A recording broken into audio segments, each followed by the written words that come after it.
BNC National Bank, Planning Team Financial, Sport Clips, Tires Plus, Bismarck LASIK, First Western Bank and Trust, Jobbers Moving and Storage, The Medicine Shop, Hub International Insurance, The Chuppy Clinic, and Prairie Rose Family Dentists.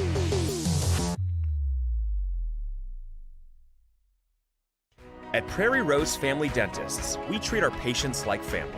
We have 14 highly experienced dentists with incredibly caring dental teams. We have more locations, more services, and extended hours to make sure your dental needs get fulfilled, your questions get answered, and you have the comfortable and high-quality experience you deserve. Call us or visit our website to schedule an appointment today. Prairie Rose Family Dentists. We are family.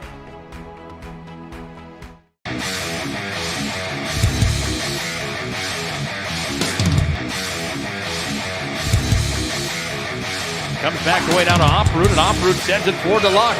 Luck's got a 2-on-1 into the zone. Luck dropped it back. Morelli's in, shoots. He scores! Oh, what a twisted wrister from Morelli. He made no doubt about it. Short-handed goal for the Magi. They lead 2-0.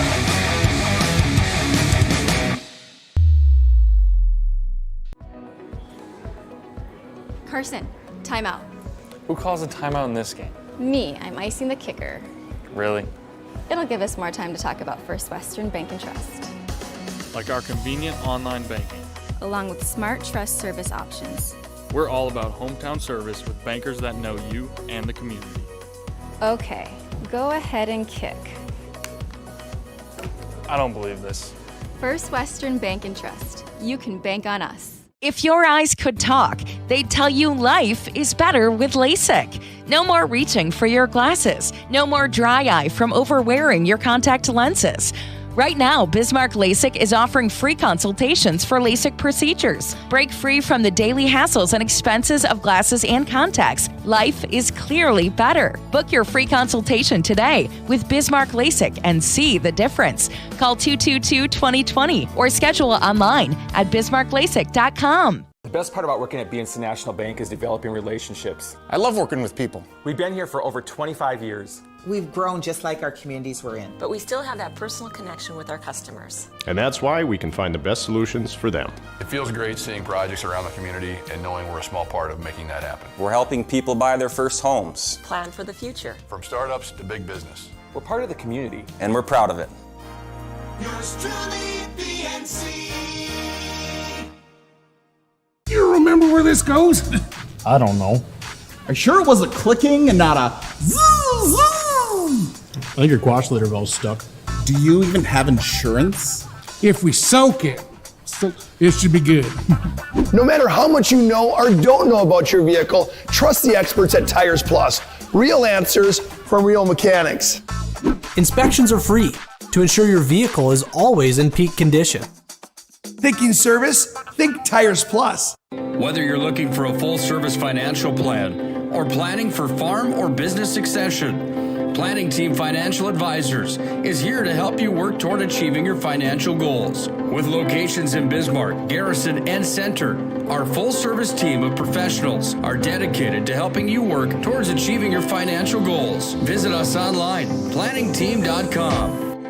Securities offered through LPL Financial, member of FINRA and SIPC. Investment advice offered through GWM Advisors, LLC, doing business as Goss Advisors, a registered investment advisor. GWM Advisors, LLC, and Planning Team Financial Advisors are separate entities from LPL Financial.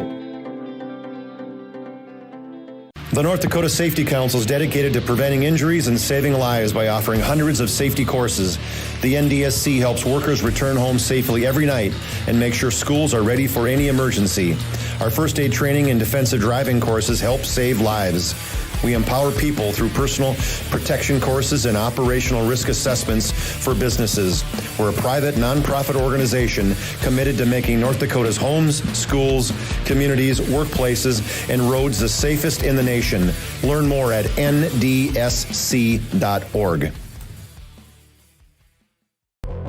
This broadcast presentation on the PSP Network is brought to you by BNC National Bank, Planning Team Financial, Sport Clips, Tires Plus, Bismarck LASIK, First Western Bank and Trust, Jobbers Moving and Storage, The Medicine Shop, Hub International Insurance, The Chuppy Clinic, and Prairie Rose Family Dentists.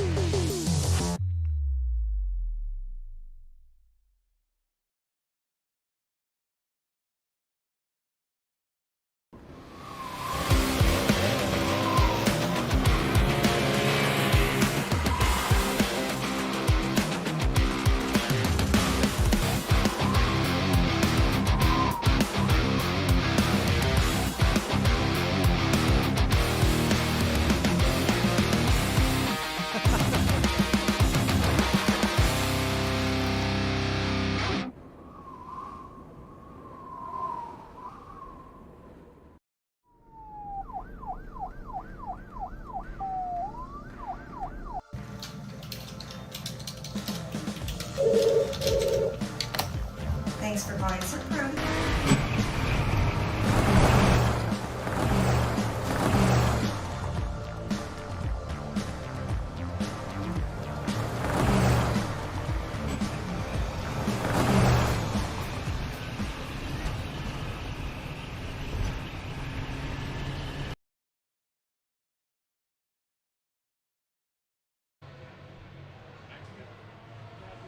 There's your first look inside the Mandan Aquatic Center. Good to have you tuned in to the PSP Network today for the 2022 WDA Swim and Dive Championships. Hi again, swim and dive fans, alongside Eric Schaeffer, Todd Domres, welcoming you to our PSP Network broadcast booth. We're perched, Eric, high above the Mandan Aquatic Center, getting set for diving first, swimming later. Should be a great day of swimming and diving action, and we're excited to bring it to everybody on the PSP Network. This is a first WDA meet for the PSP Network, and we couldn't be more pleased to be here. Absolutely. We've got a great spot up here in the Crow's Nest, and we're going to get everybody a great look at the diving. We've got the 8 rounds of diving to go through this morning, and then we'll get to the swimming this afternoon and the completion of the diving competition. So not only is it PSP's first time at a WD meet, I think this is going to be one of the first times that we've been diving-centric for a long time as well. Yeah. So these young men are going to get their due today with some time, and hopefully we've got a lot of family, relatives, and friends tuning us in today to check these guys out. Well, and we've got a lot to talk about today. Obviously, this will probably be about a 6, 7, 8 hour broadcast by the time it's all said and done, and so you're going to see some great athletes today. However, you got a defending champion in the diving in Wyatt Hermanson. You've got some quality swimmers that we'll detail much more later on, but I've heard some rumors today that if Hermanson can pull off a few dives today, we could be talking about a new state record for diving. He's got that type of quality dives lined up today, and so this could be entertaining. Yeah, I'm looking forward to watching Wyatt dive as well as the rest of the crews. I know there's some younger divers that have made a lot of improvements throughout the season. Looking forward to seeing them all, but yeah, if what we're hearing is true about some of Wyatt's dives today, you'll definitely want to stay tuned, folks, because he's going to put a show on for you, that's for sure. And we couldn't do this, folks, without our title sponsors today, bringing you the WDA Swim and Dive Meets. Frontier Precision. How you measure matters. Find them online at frontierprecision.com. Also a title sponsor for us today, 701 Cycle and Sport. They're North Dakota's premier specialty outdoor shop, and that's 701 Cycle and Sport. Visit them online at 701cycleandsport.com. And Subway. Eat fresh. Subway helps bring you today's WDA Swim and Dive Meet. Take a quick time out. So much more to come here as our Shields pregame rolls on. Is it a pregame for is it a pre-meet? A pre-meet. Our Shields pre-meet, I believe. There yes. we go. Yeah, that's probably the that's just a bad habit for me to break right there. But our Shields pre-meet show rolls on after this time out. We'll come back and dig in more of the diving particulars. We'll set a little bit more of our schedule for the rest of today.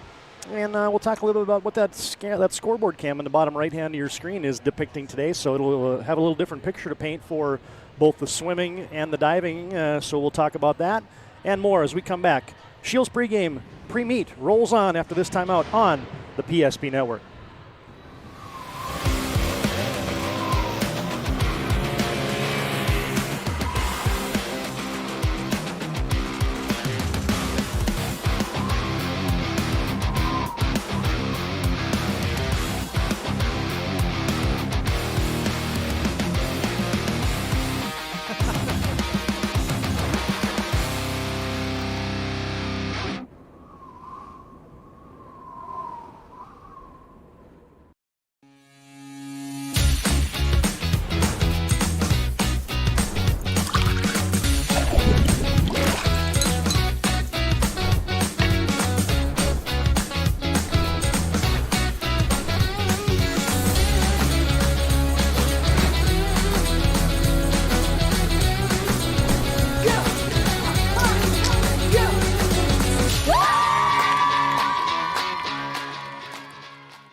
Every 10 minutes, 3 people in the United States will die from a preventable incident.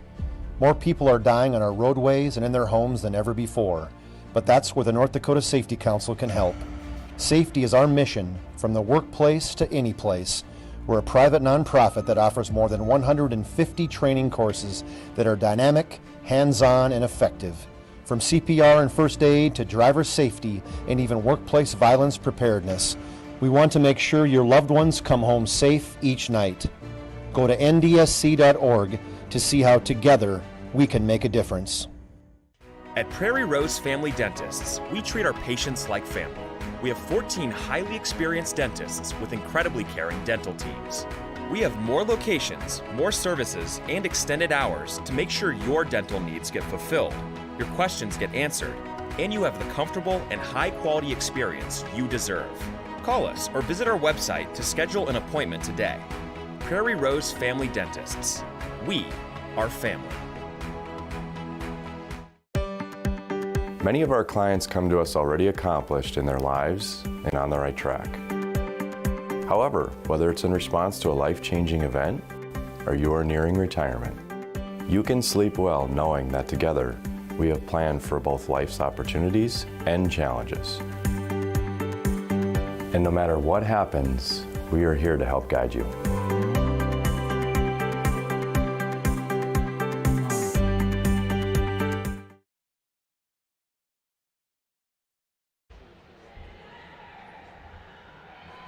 Now we're back at the Mandan Aquatic Center. Todd Domres, Eric Schaeffer, perched high above the pool and the diving well here at the Mandan Aquatic Center as we get set for the diving competition, the WDA Championships.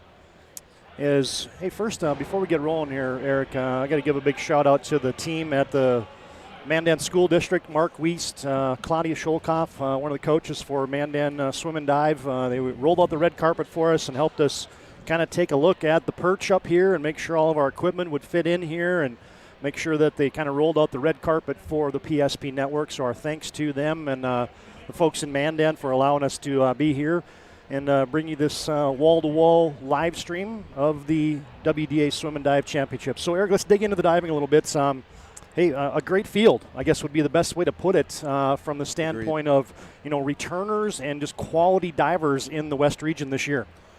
Definitely. We've got the top 10 divers from the WDA last year were all underclassmen.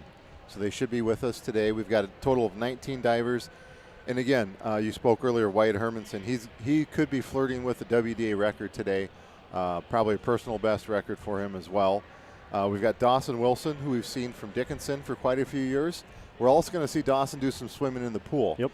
So he's kind of the Bo Jackson of the North Dakota Swim and Dive, doing the swimming and the diving, performing very well. He's been an all-state performer in both those disciplines. So Minet's bringing 4 divers that all placed at state last year. So we've got Jaron Coombs kind of leading that way as a junior. Sophomore Ty Ross has been having some really good meets earlier this year. He's getting a lot of his dives down. And then Aiden Stewart and Cody Kranz round out the top 4 Magi divers, and I believe they have Trevor Huss diving for them as well. But Gage Merck from Bismarck High is a returning place winner. He was 7th place last year. Bennett Vanensdahl from Bismarck is going to be with us. He was 4th place last year. And then Sebastian Mott from Mandan and Jacob Thomas from Bismarck. That rounds out our top 10 from last year, and all those fellows are with us today. So in the diving competition, we've got it's an 11-round competition. We're going to do 8 dives here as part of the morning session.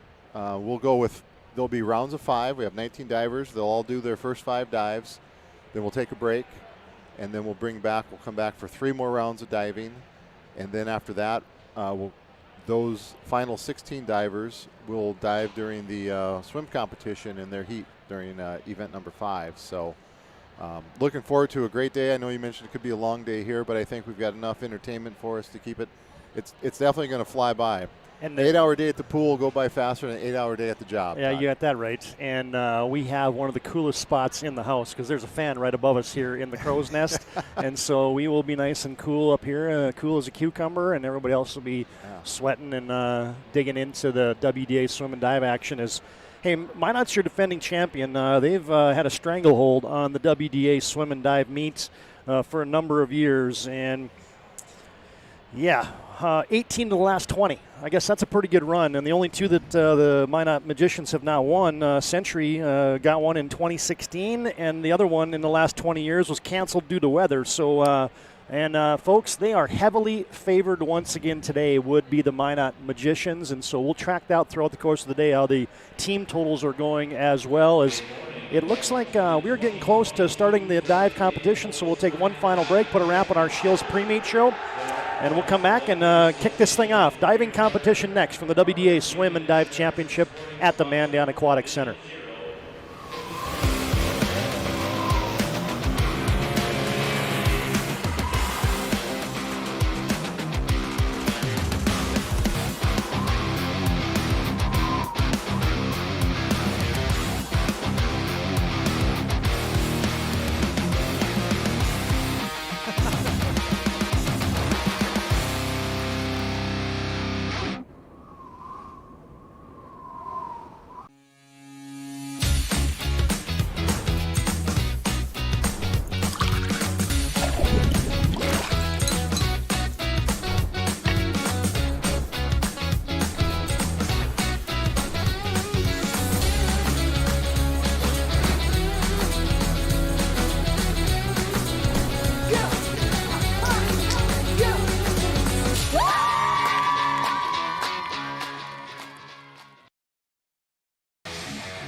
Where attacks, there's a takeaway by Eagle Staff. Eagle Staff on the open floor rises up. Oh, the one-handed rip by Trayson Eagle Staff. Domres gave a little bit of a look on that one, and then he went in and just whammed it with the right hand. Oh, Eagle Staff with the rip. Now looks like our dive officials are ready, and we are just about set for action here at the WDA Swim and Dive Meet.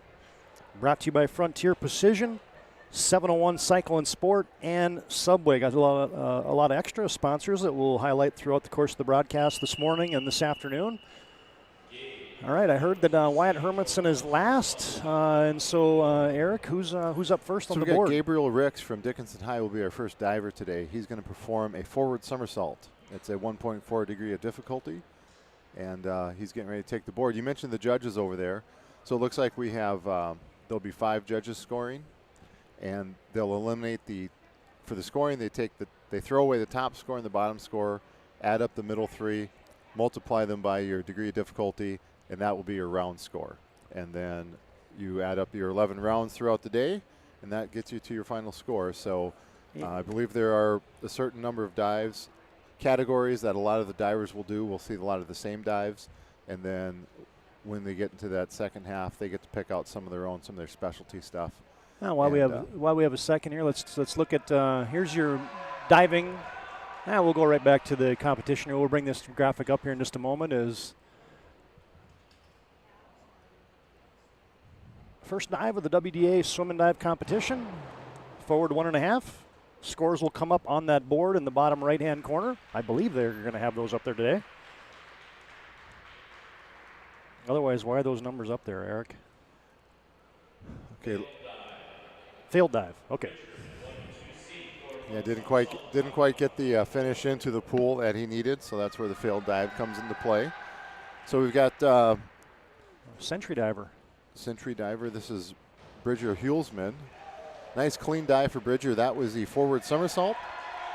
Dive 102C. Yeah, I'm glad you noted the scoring, because when I first started coming to swim meets, I had my abacus out, and I was trying to figure out, what the heck was going on with the scoring and how the top ones and the bottom ones got thrown out, and the times by the degree of difficulty. And so Bridger gets a nice 24.5 start to his swim and dive meet. That's a very good start for Bridger. On the board closest to us right now, that's going to be David Haig of Dickinson. He'll have a back dive, 1.5 degree difficulty, dive of 201C.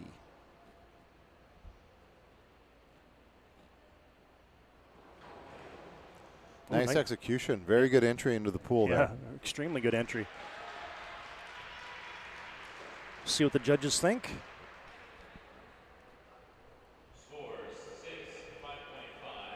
A 25.5 round score for David in this dive. We said 19 divers today rolling through. We're in round 1 of the diving competition. Our 4th diver today will be Gavin Fry of Mandan High School, performing a forward dive. Dive 101C. One thing I learned recently in these dive titles, the C stands for a tuck. Really? See, this is great. I love doing stuff with experts. The P stands for pike. Easy on the expert. Pump the brakes a little bit there. Gavin scores a 14.4 for that first dive. Coming up now, we have Jacob Rude from Dickinson. Jacob performing a forward 1.5 somersaults. So yeah, so if it's an A in that dive title, that means it's a straight dive. If it's a B, that means they're going into the pike position. Coming out of that, C is tuck, and D means they can do multiples. They could maybe start in a tuck and in straight, or kind of mix and match some of those maneuvers. A 17.6 for Jacob on that first dive. Next diver on the board is Race Hermanson. Race is from Mandan, performing a back somersault, 1.7 degree difficulty.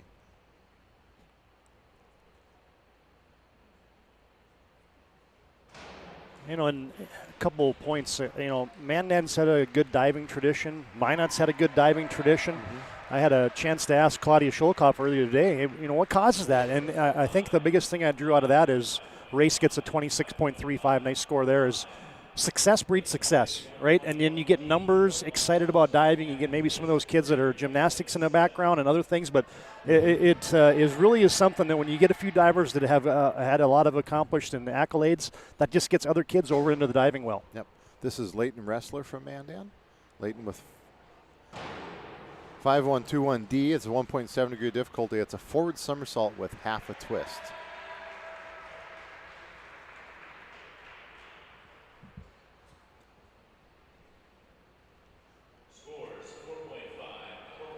Like the judges, they got the judges awarded 20.4. They got the digital. They got the digital ones over there, yeah. Because we were at Jamestown last weekend, and they were just holding up the cards, holding up the flashcards, with the flashcards with the numbers on it. Yep. Doing some quick math, were you? Yeah. Either way works, right? Yep. This is Cody Kranz of Minot High.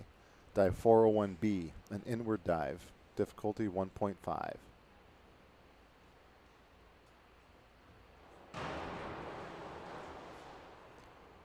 Just a tish over rotation there for. Yeah, just went past vertical on his entry. Cody gets a 25.5.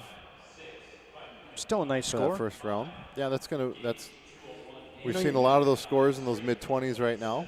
So we'll just get through. I think they like these first dives to be nothing too spectacular. Yep. Because they've got to get themselves warmed up as well. So. Yeah, you're not going to come out with a 3.5 on the first dive. You could. You could. Just announce your presence with authority. Yeah. This is Gage Merck from Bismarck. He's going to be doing the back dive, 1.7 degree of difficulty. Dive 201A. Keeps his body straight. That's what that A stands for. We learned that this morning. And now we've got, again, a little over on the rotation into the pool.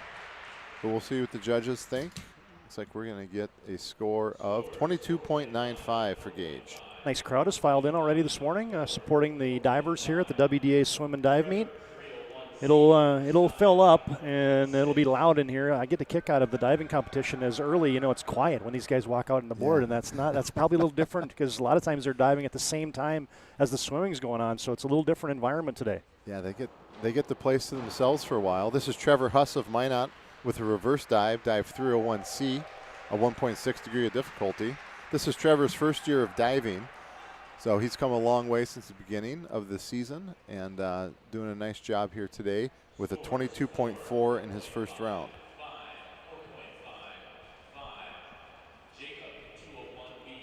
Our 11th diver this first round is Jacob Thomas of Mandan. Jacob's performing Dive 201B, it's a back dive with a 1.6 degree of difficulty. Here's Jacob Thomas.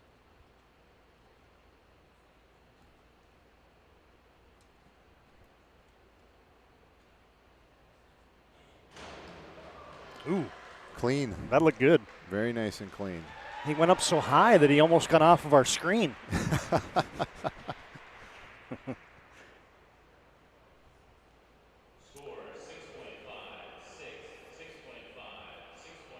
So he's going to end up with 3 6.5s for a total score of 31.2 for this round. Very good start for Jacob. He'll anything into the 30s in this first round, they'll be real happy with. This is Bennett Van Install performing dive 103B, forward 1.5 somersault.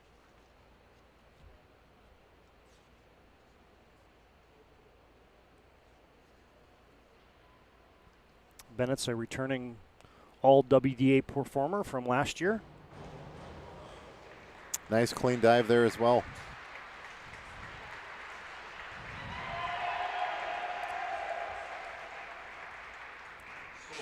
Bennett scores a 30.60 for that first round of diving. We'll throw it a 5 and a 6.5, and he gets his 3 6s. Break out the abacus and the slide rule. That's how old we are, Todd. We know what abacuses and slide rules are. I noticed you smirked when I said abacus earlier, so we're on the same wavelength. Yes, this is Shane Janis of Dickinson.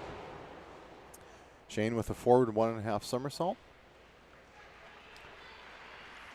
So do the divers, and this is going to show my novice, do they get to pick which board that they want to dive on? Do they get a preference? So they like one or the other? Or? I think it's personal preference. Okay, all right. So if you're a right-hand guy, you're going to go off the right-hand board maybe, lefties off the other side, or you just get a vibe for one or the other? Yeah, however the spirit moves you sometimes, That's right. I think. Yep. Whatever the karma's telling you, you go with. You probably get a good dive off one board, you want to stick with that board, That's right. Yep. It's kind of like when you have a favorite bat. Mm-hmm. Baseball, I mean, you're going to ride that baby until it breaks, right? That's exactly right. Very clean dive. That was Bryce Vatnsdahl of Bismarck with a forward 1.5 somersault. Scores a 28.8.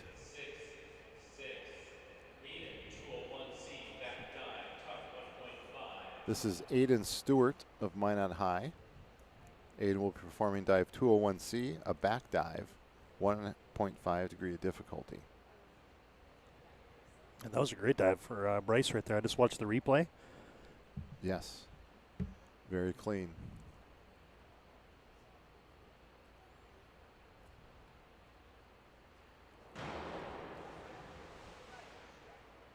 Good crisp dive by Aiden. Just went a little past vertical on the way down. I'm expecting something in the mid-20s here. 25.5. That's pretty good. If I'd have guessed that, they would have said that Domres is on his game. Domres, I'm glad he's with us today. I'm going to go out on a limb and say Domres says Minot's going to win the WDA today. Now that is a prediction of all predictions right there. That's a short limb, but you're willing to take a step out there. Unless 3/4 of the team has COVID or something, it's going to go to the Magi today, folks. So we've got Sebastian Mott of Mandan on the board here. He's on the far board. Back dive, 1.7 degree of difficulty. Dive 201A.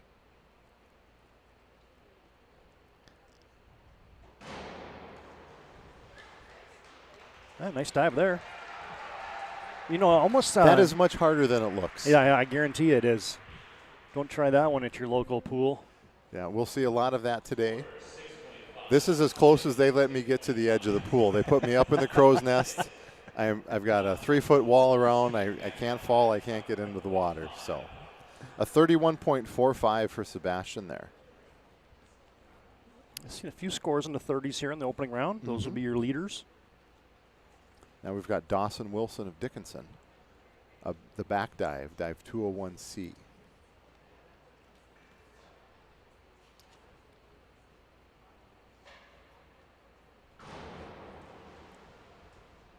Yeah, you kind of profiled Dawson earlier. Boy, the returning first team All-Stater 3 times, 2019, 2020, 2021, and he's probably barreling his way for another first team All-State recognition again.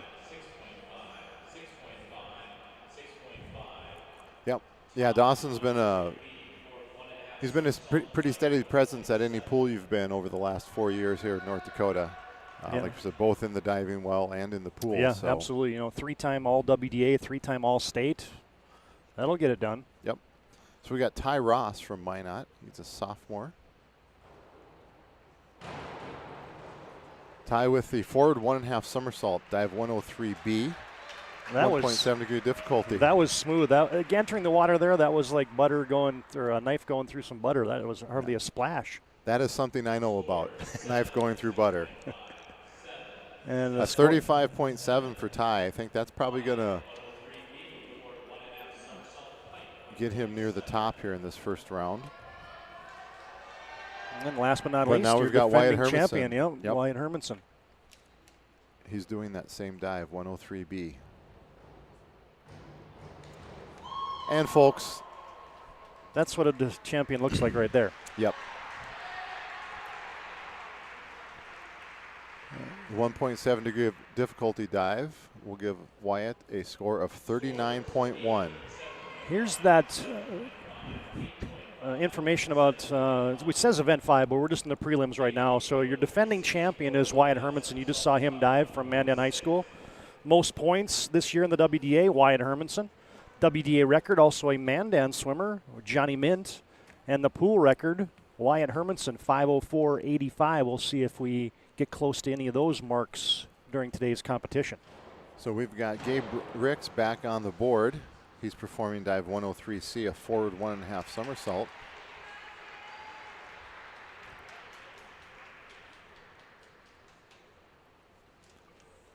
Gabe gets a 19.2 for that round of dive.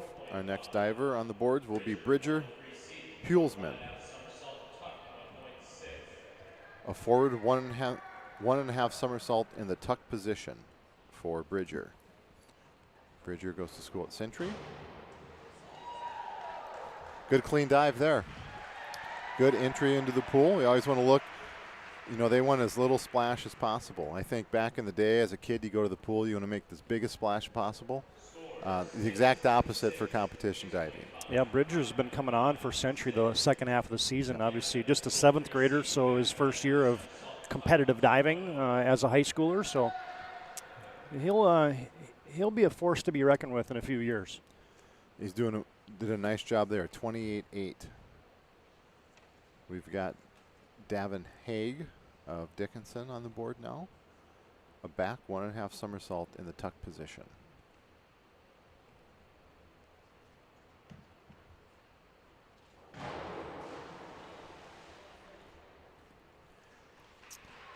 Davin, the 9th grader for the Dickinson Midgets.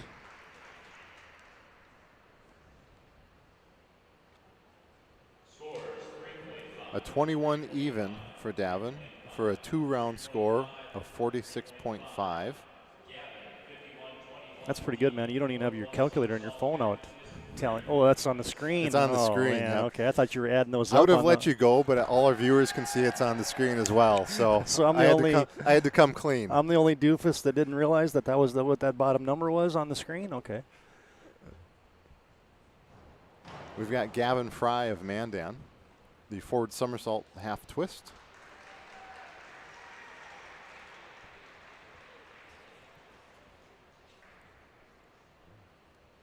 A 24.65 for Gavin.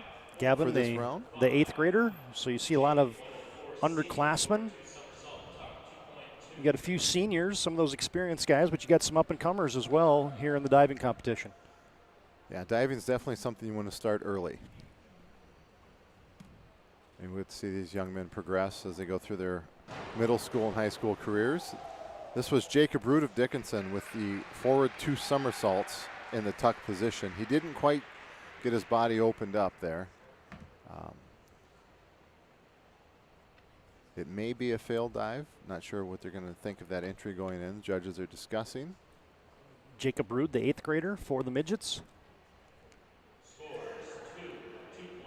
He gets a 15.4 for executing the somersaults. So he's got a 2-round score of 33 even Steven. Yeah, Dickinson's got some young swimmers and some young divers. Doing a nice job building that program back up. A few years ago they had some really nice stuff. They got a great senior leader this year and Mason Beck in the pool. But let's go to Race Hermanson over in the diving well for Mandan. Race with the back 1.5 somersault. Race, the 9th grader for Mandan High. Got a good dive coach in Claudia Sholkoff. She'll come over and give some words of encouragement to Race there. A 28 even for Race. Total, 2-round total of 54.35.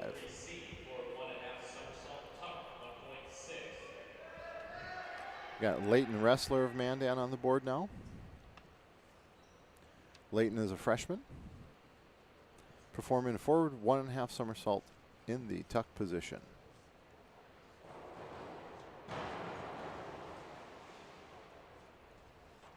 Just a little late of getting out of that tuck.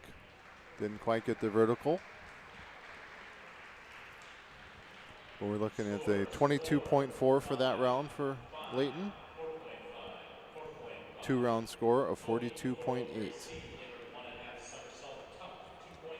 Next diver will be Cody Kranz of Minot. Cody is a senior, performing an inward 1.5 somersault, a 2.2 degree of difficulty. This might be the highest degree of difficulty we've seen so far today, Todd.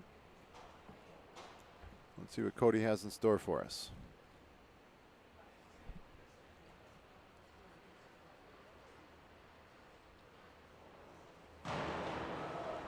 Well done. Well done.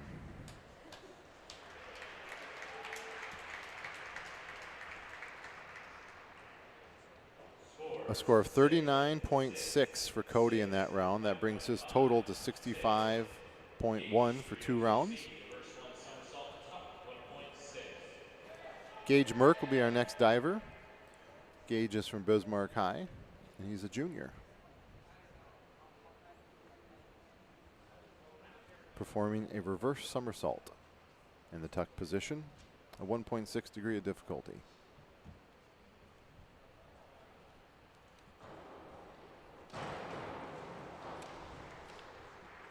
Always makes me shudder a little bit. They look like they come down and going to crack their head on the board. Ooh. Yep. Yep, you and every mother of every diver. Yep, exactly. A 30.4 for that round for Gage. A 2-round total of 53.35.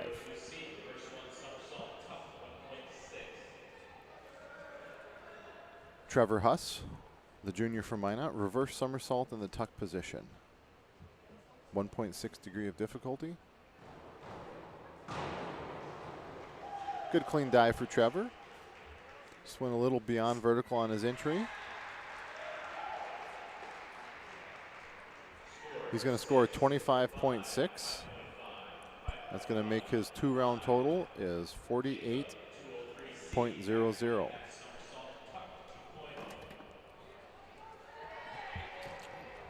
We mentioned a few additional sponsors today in addition to our title sponsors. Gooseneck Implement, definitely a big part of today's broadcast. Yeah, and a big part of Western North Dakota as well, with stores throughout all these communities that are competing today.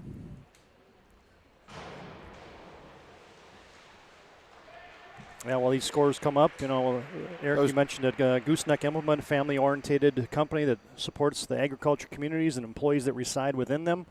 Locations in Minot, Williston, Dickinson, Kenmare, Mulhall, Stanley, Velva, Rugby, Harvey, Beach, Bowman, Elgin, and Lemon. Gooseneck Implement, they want you and your community to grow with us. That last diver was Jacob Thomas of Mandan with a 36 even for a 2-round total. 30 even, 2-round total of 61.20. This is Bennett Vatnsdahl of Bismarck. Bennett is a senior, performing the inward dive.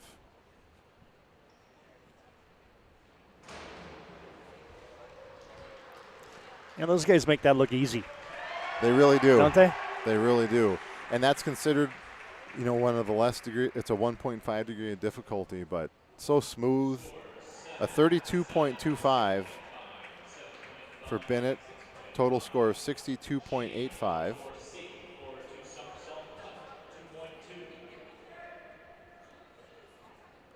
This is Shane Janis of Dickinson. Forward 2 somersaults. A little more action on this dive.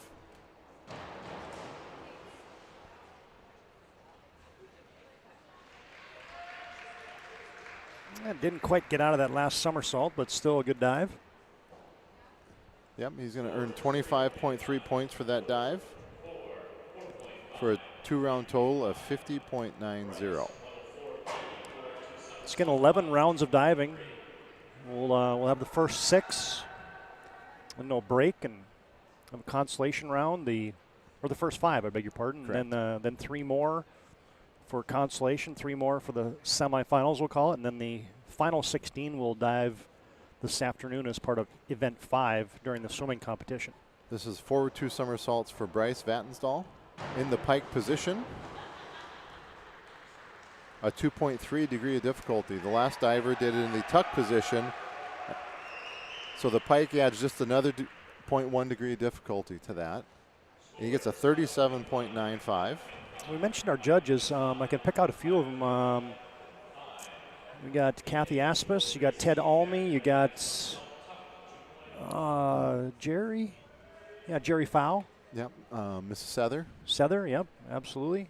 There's a couple other that I should know their names because they're on the pool deck all the time. So exactly, the mystery judge. We have Aiden Stewart from Minot on the board now. Aiden with back 1.5 somersaults. In that tuck position, getting a little late getting out of that tuck, but a good effort while he's in the air. Nice height on that, and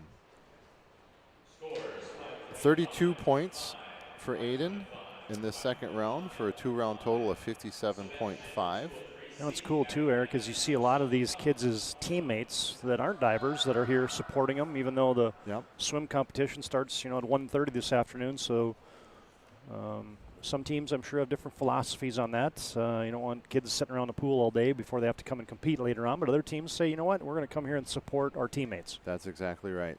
And yeah, good support for all these divers. They got some family and friends over there as well as their teammates. And we're happy to be here. Oh, absolutely. On the PSP Network. Bringing this to you today. This is Sebastian Mott from right here in Mandan. He's got a back 1.5 somersault in the tuck position. Oh yeah. He got out of that tuck, opened up well for that pool entry. I expect it's a 2-point degree of difficulty. I'm expecting in the 30s here, a 34. For a 2-round total of 65.45.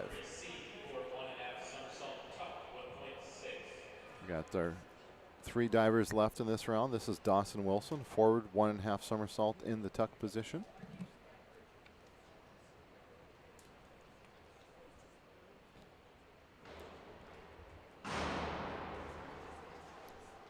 It's the spring and the elevation for him and Hermanson just kind of stand out. Mm-hmm. That is correct, and that reflects in the scores too. They're gonna give themselves more time, like that more hang time to do their maneuvers. A 32.8 for a total score of 62.05. Well, we mentioned Dawson's accolade on the board, but he's also got qualifying times in the 50 free, the 100 free, the 100 breast, the 100 fly, the 200 IM, and so he's just fine in the pool as well, folks. He's a busy guy. Yep. This is Ty Ross of Minot, forward 2 somersaults, and he opened it up well.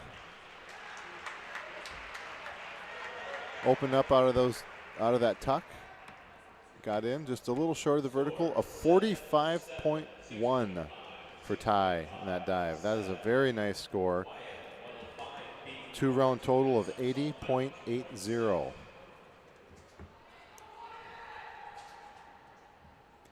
And we have our final diver of the second round, Wyatt Hermanson of Mandan. Wyatt, forward 2.5 somersaults. that extra half turn, sometimes that's why you spoke earlier how high he can get off the board. That's why he can pull off some of these maneuvers. Maybe a little bit short on that one, but that's nothing that Wyatt won't bounce back from, I'm sure.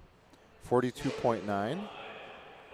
Yeah, still a good score, even with you don't execute it perfectly, but the degree of difficulty suggests that you're still going to have a nice score and 82 points total for 2 dives. Yep, and that should put him in the lead after 2 rounds. We had Ty Ross at 80.8. I think those are our only 2 divers to break that 80-point barrier. Back to the top of the order is Gabe Ricks of Dickinson with a forward somersault with a half twist. And we'll keep an eye on those totals, but officially after round 5, we will get the official recap and be able to provide everyone that. Yeah. A 19.55 for Gabe in this round. He's got a 3-round total of 38.75. Bridger Hulsman of Century coming to the board. A 7th grader that you spoke of earlier. Bridger with forward 1.5 somersaults.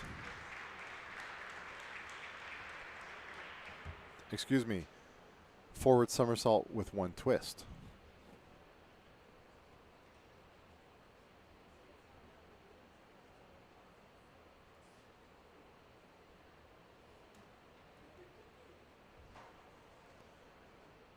As we're waiting for the scores, see Davin Haig of Dickinson waiting to get onto the board.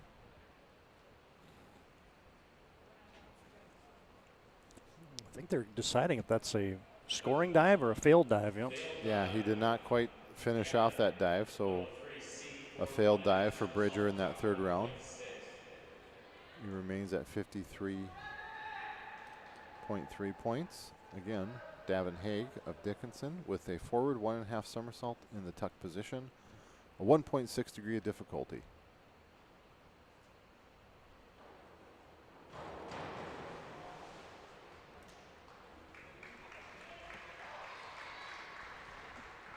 I get a kick out of the different cadences that kids use, to get their steps and their launch and everything. It's kind of like a free throw in basketball, right? Everybody's got a different spin, a different dribble, a different mindset, and you can see on the board a lot of kids. Sometimes they have a little extra hip, a skip and a step there, and other times, they just get after it. They each have their own form, their own sequence that they go through. 24 even for Davin on that last dive, 70.5 for the 3 rounds. This is Gavin Fry of Mandan with the forward 1.5 somersault in that tuck position.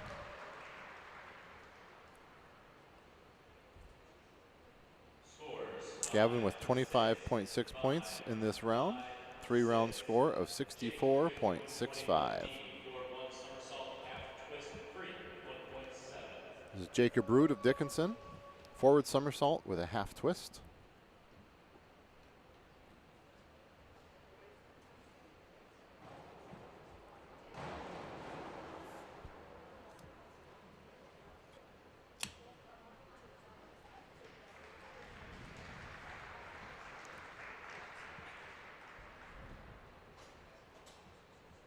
He gets 22.1 points for this round for a 3-round total of 55.10. Race Hermanson for Mandan will be up on the board next. Race will be performing an inward dive. A funny story about Claudia Sholkoff, the Mandan dive coach, is when we had our walkthrough, boy, she wanted to know.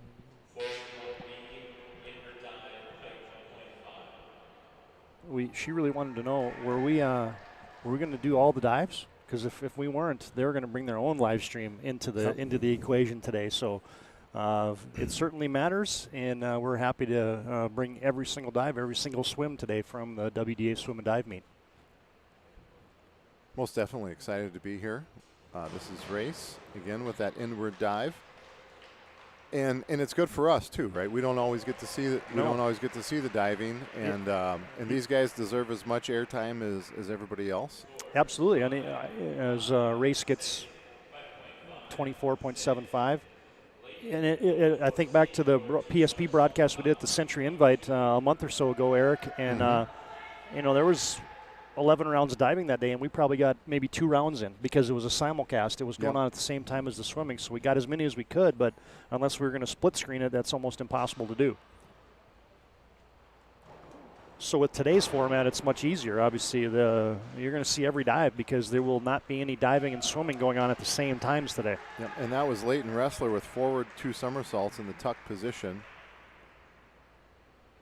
Leighton is from Mandan, a 33 even for that round for a 3-round total of 75.80. And you mentioned it earlier too, how quiet it is in the pool. Hey man, how quiet it is right now. That will definitely change. This place will come to volume later in the day, and that will be just as exciting too. I was just going to say the same thing. So you and I have a little PSP going here because I was thinking this is the closest I've ever been to being a golf announcer voice. Yeah, I've had to check myself a couple times. This is Cody Kranz of Minot and with forward 1.5 somersaults. We're a good, 100 yards probably, maybe 50 yards away from the action, and so they can't hear us anyway. But yeah, we're sitting here like he's lining up a 10-footer. It's going to be slippery, downhill, curving right to left. So a 33.15 for Cody in that round for a 3-round total of 98.25. Gage Merck from Bismarck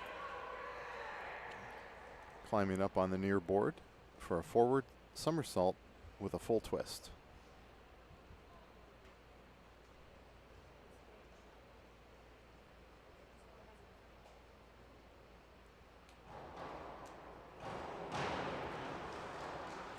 Nice execution there.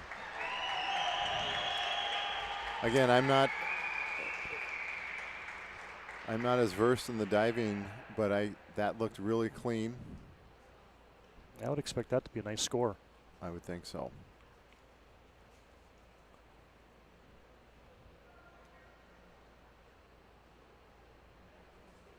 A 35.15 in that round for a 3-round total of 88.50 for Gage. Do you think the same judges scores in the same slot on the board every time? Because if you're the judge that's like always a little bit higher than everybody else, do you adjust your scoring? You think? I bet you do. I think they call it as they see it. Yeah, but then if all of a sudden you're always higher than all your partner judges, I bet you after a while you kind of back off a little bit. Well, hopefully that's not the case. Hopefully the people lower bring their scores exactly. up. Reward these guys for what they're doing. That's a good point. 26.4 for Trevor Huss for a 3-round total of 74.40. See, that's the half glass full way of looking at it. I was looking at it from the half glass empty standpoint, which is not the right way to do it. This is Jacob Thomas. He's had 2 dives in the 30 so far today. This is the reverse dive. Nice hang time for Jacob there. Little over the rotation coming in. It's a 1.8 degree of difficulty. He came in at 61.2 points after 2 rounds. He's going to pick up 27 more points for a 3-round total of 88.20. Bennett Vatnsdal, inward 1.5 somersault out of the tuck position, a 2.2 degree of difficulty. See if we can keep Bennett in the screen this time. It's a good thing for him if he leaves the screen. That means he's getting some good air, time to perform these the maneuvers he's got. If he gets off the screen on a back dive, that'll be impressive. Well, what was impressive was the back dive itself. Right. Yeah. The 1.5 somersault. And the crowd and his teammates recognize that as well. Yeah, it's one of the louder. A 42.9 for the round. Louder responses of the morning so far for Bennett Vatnsdal. A 105.75 for the 3-round total. That's going to make him the leader in the. I suppose can't call it. Can we call it a clubhouse here? I think a leader in the diving well, maybe, or.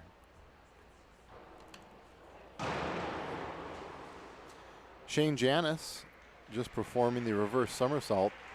Almost looked like he paused in midair on that one. Speaking of golf, it looked like what Hideki Matsuyama does at the top of his backswing. Yeah, that little pause. That's exactly what Shane Janis had in the middle of his dive right there. A 23.20 for Shane in that round for a 3-round total of 74.1. We have Bryce Vatnsdal on the board now. He's performing the inward dive in the pike position. A 1.5 degree of difficulty.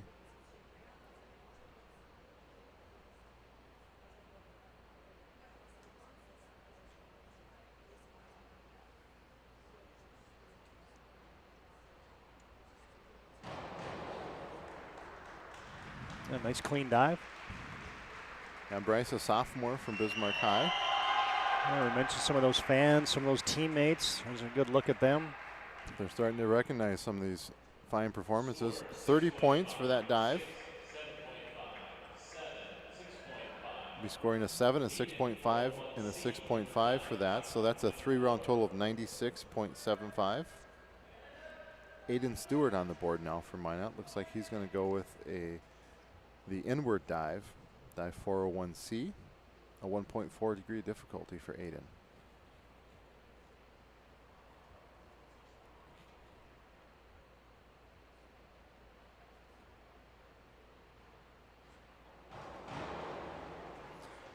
Nice and clean.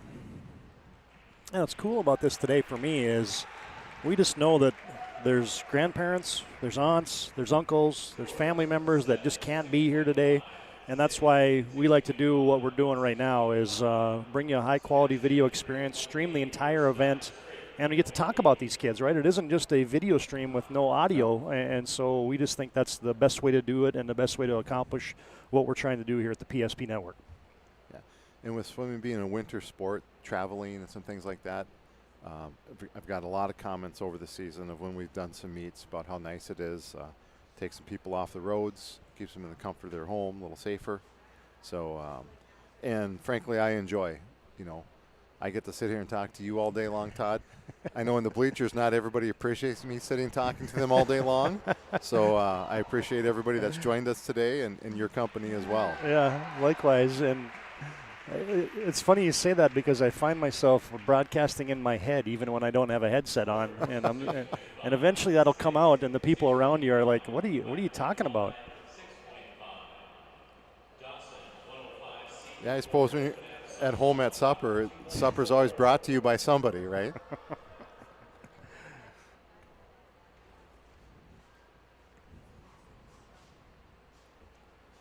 This is Dawson Wilson.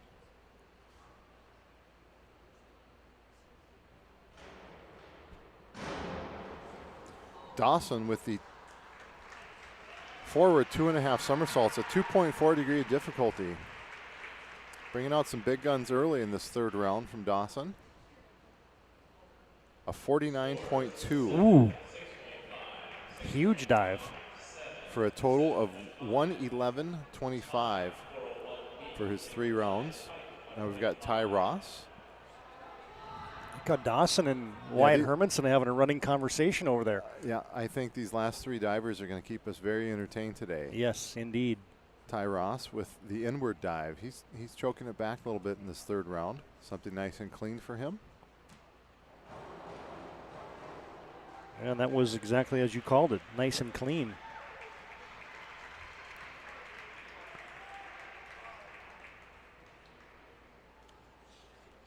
A 1.5 degree of difficulty. Ty gets 33.75. Ty Ross with his 11 dives, his best 11 dives this year, ranks him 4th in the state amongst all the qualifying scores for an 11 dive performance. Yeah, 3-round total of 114.55 for Ty. Wyatt Hermanson with the back dive, a 1.6 degree of difficulty. I expect this to be extremely clean as well.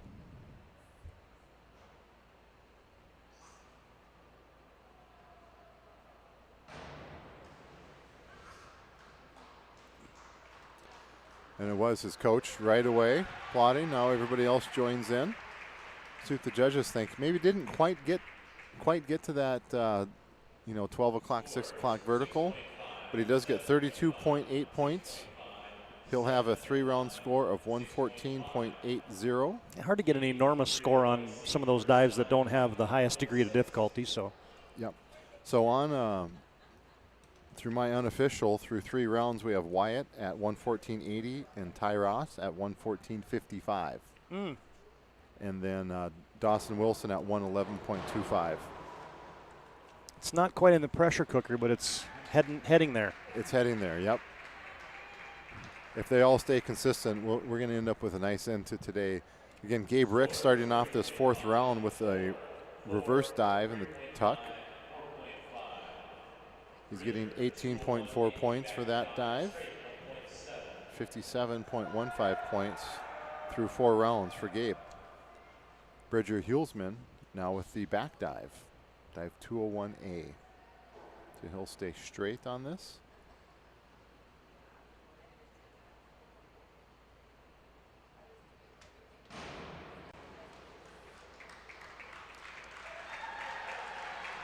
A good looking dive for the young 7th grader.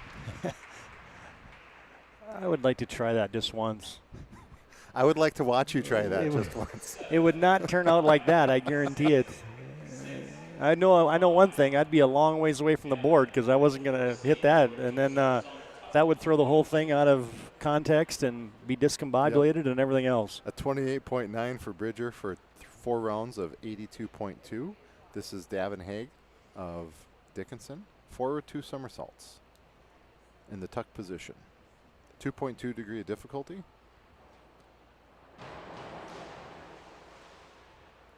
Didn't quite get out of the tuck position.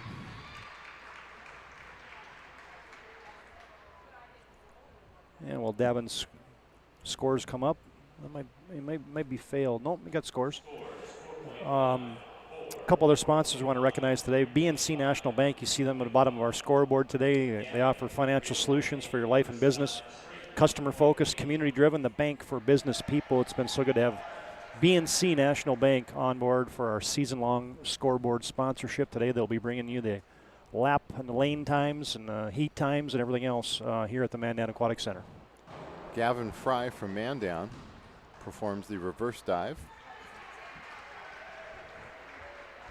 While we're waiting for Gavin's scores, Davin scored a 26.4 in his last dive for a 4-round total of 96.9.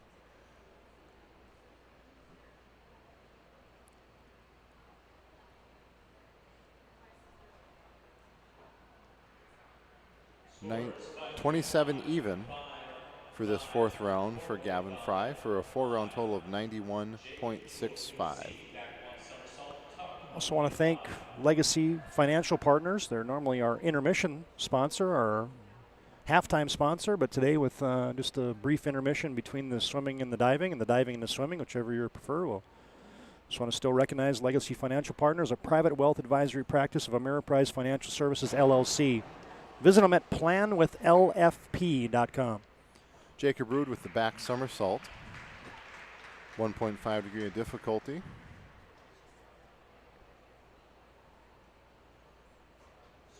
$22.5 for this round for Jacob for a 4-round total of 77.6. Coming up on the far board is Race Hermanson of Mandan. Inward 1.5 somersaults in the tuck position.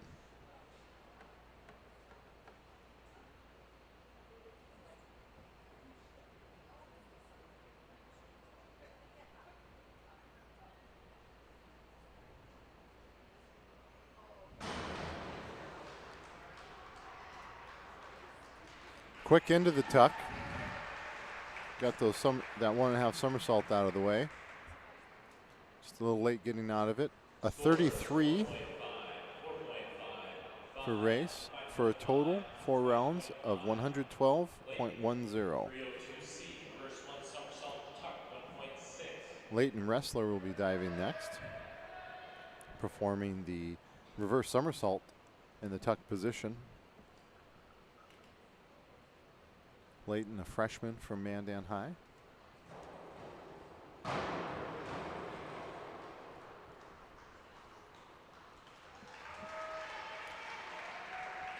The fans show their appreciation for Leighton's dive. Now the judges show their appreciation at 29.6 for that round for Leighton for a total of 105.40. Cody Kranz diving for Minot now. A forward 2 somersaults in the tuck position. 2.2 degree of difficulty.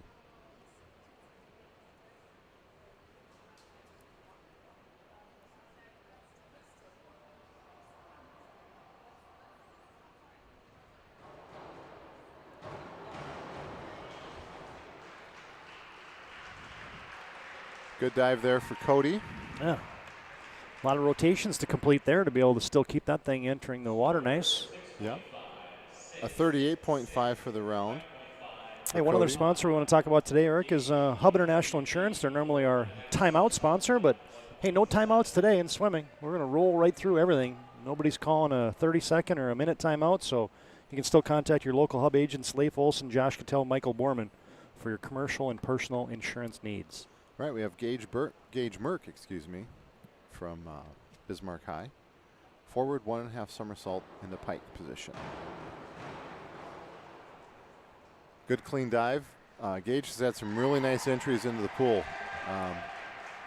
You want to keep that splash down like we mentioned earlier, and he certainly did it on that dive. A 32.3. Sixes and 6.5s from the judges. A 4-round total of 120.80.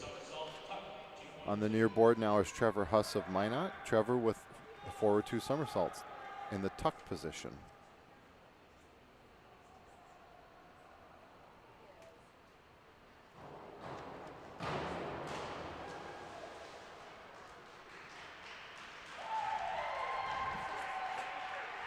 Trevor's coach, Barb McPeak, very appreciative of that dive. Seeing Cody Crans watching there. A 31.9 for Trevor. I get a kick out of how some coaches kind of just let the kids get their dives done, and the other ones, man, they're hands-on. After every dive, they're having a conversation and, you know, doing this, doing that. And other coaches just, you know, they just kind of sit in the side. Obviously, they're sure supporting the kids, but there isn't as much interaction after each and every dive.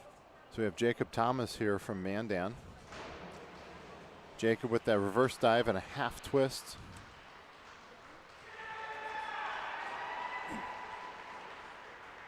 A 1.9 degree of difficulty for Jacob. 37.05 for this round for Jacob Thomas, for a total of 125.25 through 4 rounds. Here's the one diving question I have. Has anybody in the history of diving ever done the wrong one, where they announce something and the judges are expecting something and you completely perform a different dive? It had to has happened sometime. I think it would have had to have happened at some point in time. I mean, you just have a little mental freeze, a mental block, and you just go out there and ratchet up the wrong dive. It had to have happened. Somebody will tell us at some point in time. Yep. Bennett Vanstall. He does the forward 2.5 somersaults out of the tuck position, a 2.4 degree of difficulty. We've certainly seen it in the pool. I've seen it where somebody's swimming an IM or something, and they'll mix up the strokes. Yes.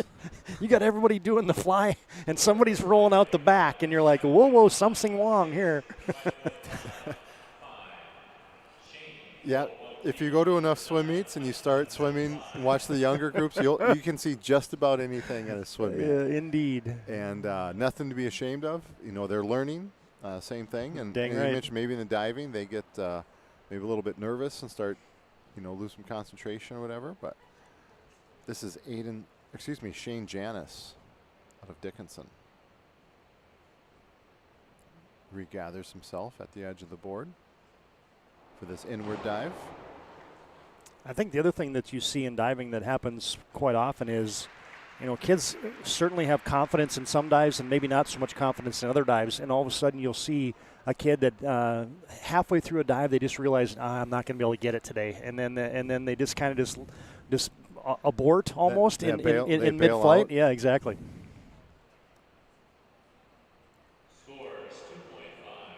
A 14.25 for Shane in that dive, 88.35 for his 4-round total. Probably see that with some of the younger kids more often at the early season. Now they're seasoned now by the WDA, and so they're going to pull out their best 11 dives when you get to a competition postseason like this. Yeah, this is Bryce Vatnsdahl.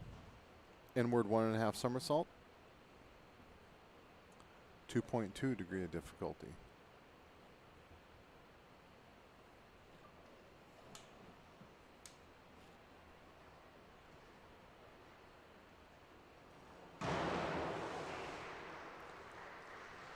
I think definitely, with some of your newer divers, they get these first 6 dives down, the ones they have to do, the mandatory ones. And then when they're starting to learn some other stuff, I think at practices there's probably a lot of bailouts. And that's what they got to get over. They got to get over not bailing out on it, completing the dive, and they'll have trust in themselves to get there. So you can see the harness system here at this pool. They've got one up in Minot, just installed recently for those divers, so they can have that confidence of doing those tricks without that big splat in the water. This is Aiden Stewart of Minot.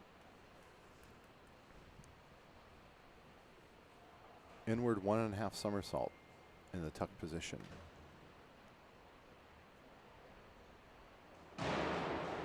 Eric, are you meaning to say that ring is there for more than just the kids trying to hit it when they come off the board and seeing how high they can get? I mean, that's actually that's usually a harness system? That's the end of the meet. That's kind of their treat. They get to do that. 36.3 for Aiden in that round. A 4-round total of 121.10. That dive was brought to you by Security Plus of Minot. Now we've got Sebastian Mott of Mandan. Reverse 1.5 somersault in the tuck position, a 2.1 degree of difficulty. You can see the degree of difficulty is on the scoreboard on that middle column. Judges' scores come up in the first column. We've got that degree of difficulty down at the bottom of the second column, and then the running score for each diver. We have diver 16, and then his dive number here is the 303, and then that was his 3-round total, 99.65 coming into this dive.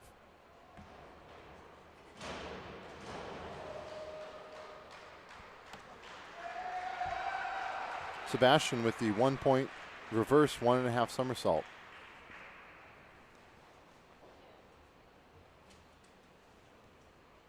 Scores 35.7 points for this round. New 4-round total of 135.35. Dawson Wilson of Dickinson now stepping up onto the far board, looking to perform dive 203B, the back 1.5 somersault in the pike position. A 2.3 degree of difficulty dive.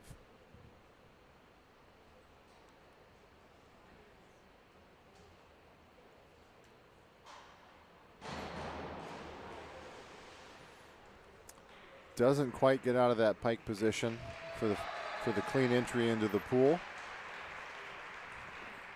That will probably affect his score a little bit in this dive.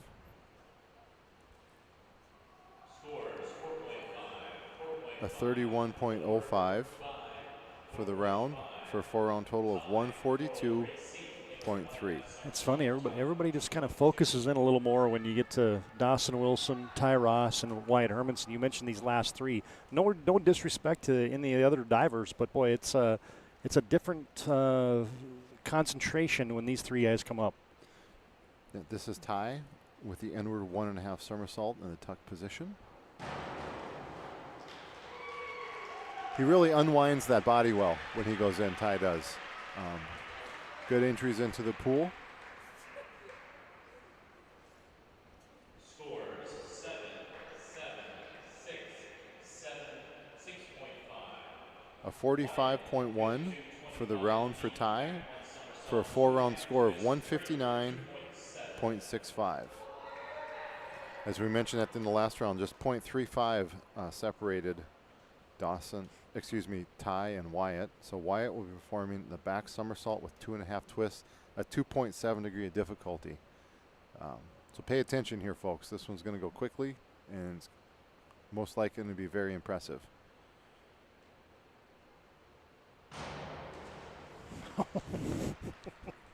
I just chuckle. Domres had that one as well, right? Oh. There was a lot of rotations there. And he's got 1, 2, 3, 4 dives with a higher degree of difficulty than that one today. 49.95 for the round for Wyatt. 164.75 through 4 rounds. Yeah, a bird told me that we're going to see a dive that has not been performed in North Dakota today. A 3.5. Yep. His final dive this afternoon. Yeah. That'll be for Wyatt Hermanson. Now we're into round 4. Gabe Ricks of Dickinson, starting off round 4 with a back dive out of the tuck position.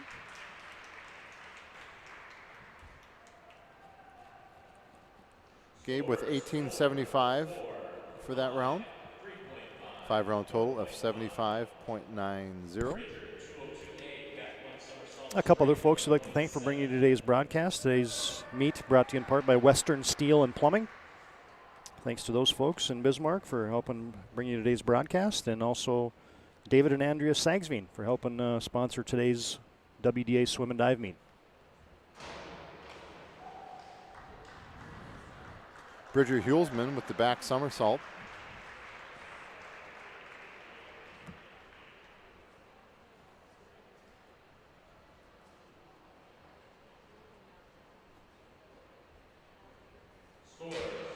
A 27.2 for the round for Bridger. 5-round total of 109.40. Davin Haig from Dickinson is our next diver. An inward dive.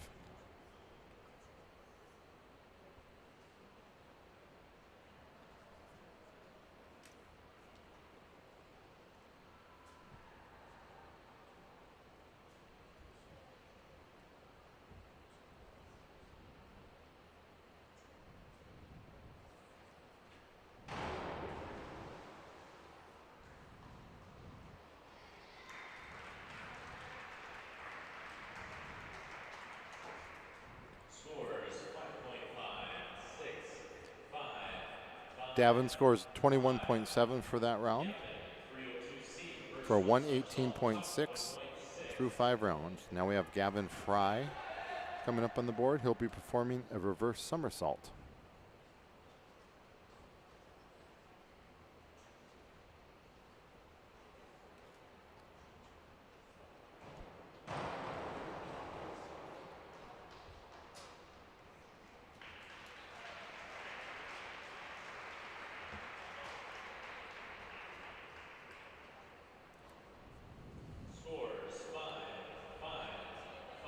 A 24 for that round. 115.65 through 5 rounds for Gavin. Jacob Rude on the board next. Jake from Dickinson. An inward dive in the tuck position. 1.4 degree of difficulty.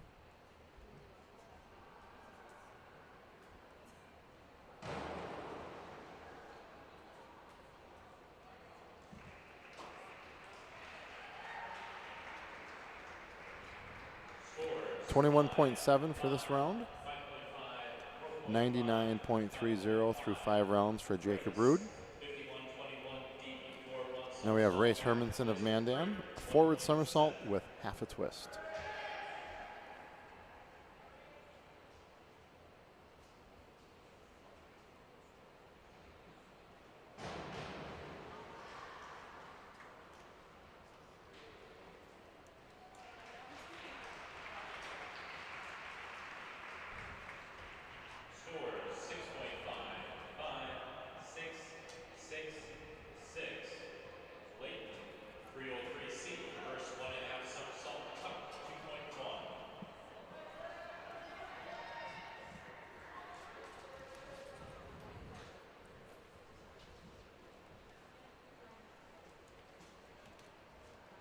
This is Leighton Wrestler. Leighton with a reverse 1.5 somersault.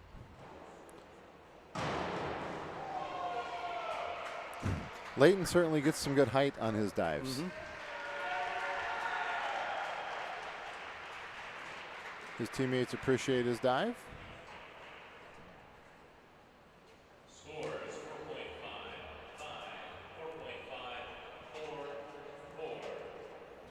Cody, 53.31 deep, reverse 1.5 somersault, half twist, crazy, 2.2.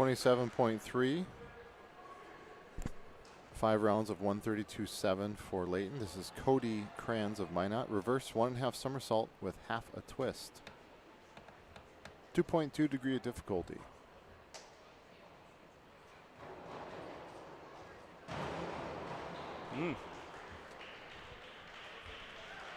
I agree.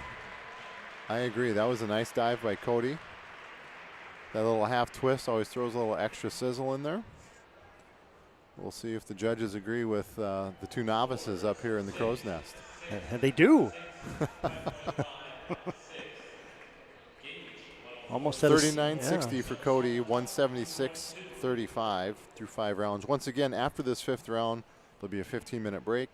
And we'll get the official rankings through 5 rounds, and we'll go through those with everybody. But right now, we've got Gage Merck of Bismarck on the board for forward 2 somersaults in the tuck position.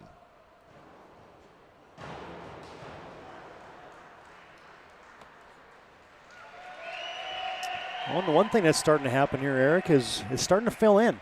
There's more and more folks slowly. Bodies are starting to fill in these chairs and blankets that there's quite a few chairs and blankets that are there, but there's starting to be more humans in them. 41.80 for that round for Gage. 5-round total of 162.6. Trevor Huss taking his place on the near board. He's going to perform an inward somersault in the tuck position, a 1.6 degree of difficulty for Trevor.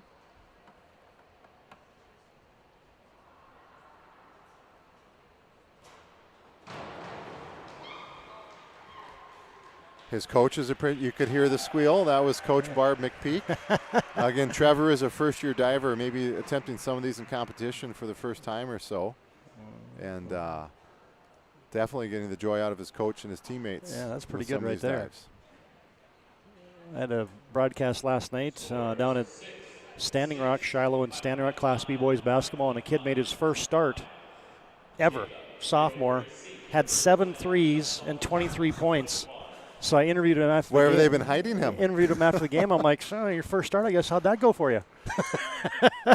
He's like, yeah, that was pretty good. What a night. And, PSP Network on the scene. He's got that. Now he can download that and have that in eternity, absolutely, right? He doesn't have to save a VHS tape like maybe some of us had to back in the day. Speaking of that, I got to get those converted someday because they probably don't even work anymore. Jacob Thomas with that last dive, a reverse 1.5 somersault. Gets a 31.5, 156.75 through 5 rounds. Trevor, I don't know if I got that in there, but Trevor had a 27.2. 5 rounds of 133.5 for Trevor Huss. Now we've got Bennett Vatnsdahl from Bismarck High.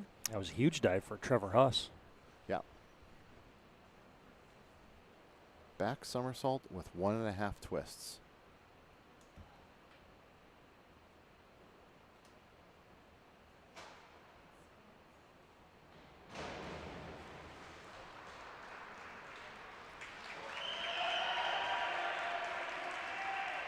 Nice dive for Bennett.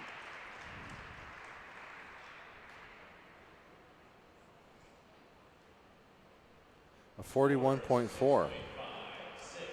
That was a 2.3 degree difficulty for Bennett. He's got 186.75 points through 5 rounds. And the other thing we're going to do for you today, folks, is wall-to-wall coverage, as mentioned earlier. But you see, obviously, our focus on the diving well of all the swimming events. You got the scoreboard. And we'll be bringing you all the awards presentation on the podium that is set up here. So stay tuned. All that to come later today on the PSP Network.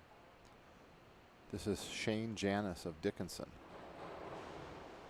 That back somersault, 1.7 degree difficulty.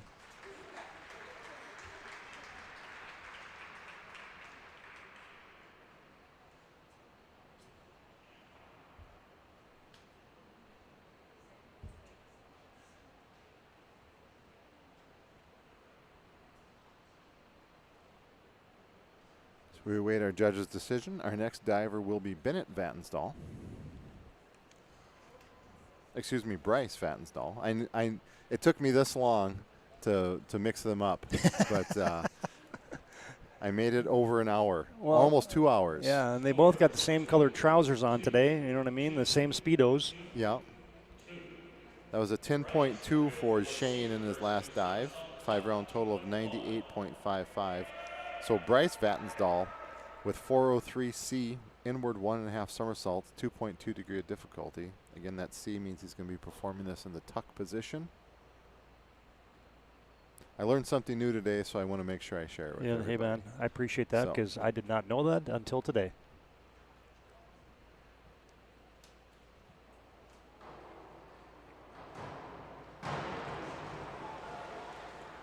That's a solid dive too. Yeah, good looking performance there.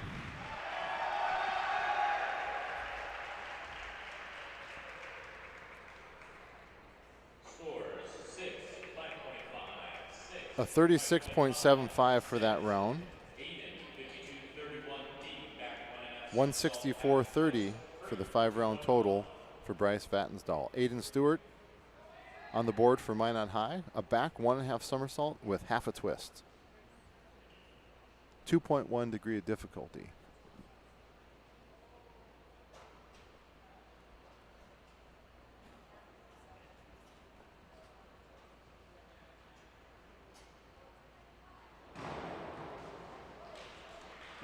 Nice entry. Yes.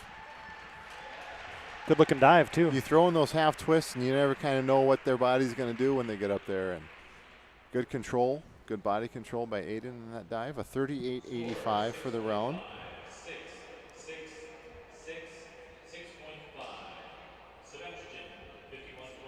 5-round score for Aiden Stewart of 159.95.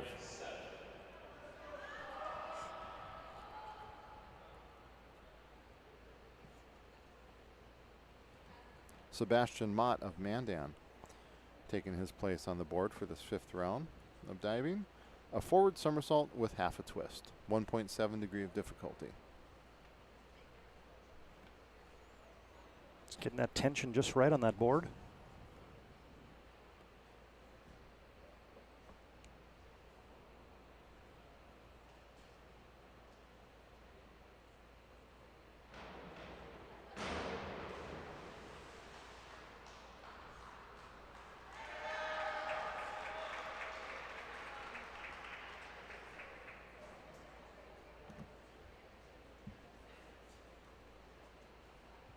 $29.75 for this round, and then $165.10 through 5 rounds for Sebastian.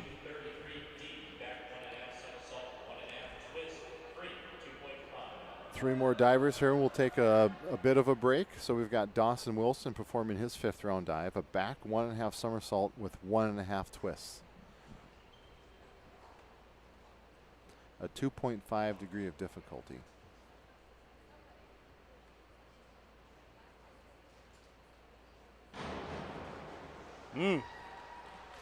That was slippery right there. Yeah, he got it in. His legs went just a little past vertical on the entry, but a lot of motion going on there. It's tough to stop that momentum and get it straight into the water. But Dawson did a great job. 6.5s. Our first 50 mark today. Yep. 50 even. 192.3 through 5 rounds for Dawson. Ty Ross with the back 1.5 somersaults and half a twist. 2.1 degree of difficulty for Ty Ross here.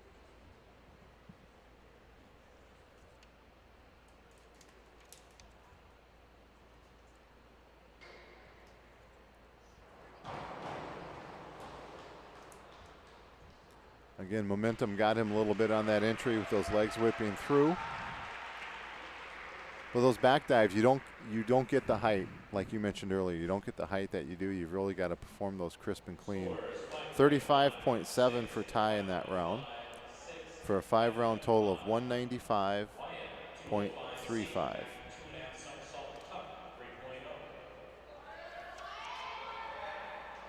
And Wyatt Hermanson, last dive of the 5th round, back 2.5 somersaults.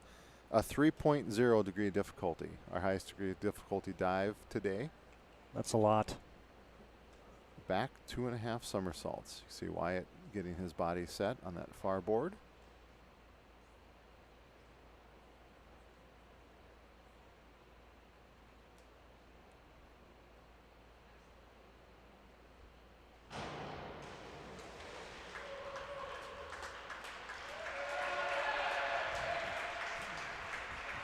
The fans show their appreciation for that final dive of this 5th round. Probably looking in that, I'd say some 6 and 6.5s, maybe a 7 sneaking out of there. That entry again Momentum maybe got the best of him there. A 48 even for Wyatt in that dive. You get 3 5s and 2 6s and get a 48. That tells you that there was some degree of difficulty there. All right, 212.75 through 5 rounds for Wyatt. That might put him on pace. For that record. We'll look at that. I think we're going to take a break, Todd. Who we got coming up? Yeah, we'll take a quick timeout here. We'll come back and recap the totals here after 5 rounds of diving. And then we'll put it into kind of intermission mode until we come back with the next 3 dives here in the preliminary round of the diving competition here at the WDA Swim and Dive Meet. So more to come from the Mandan Aquatic Center after this short timeout on the PSP Network. This presentation on the PSP Network is proudly brought to you by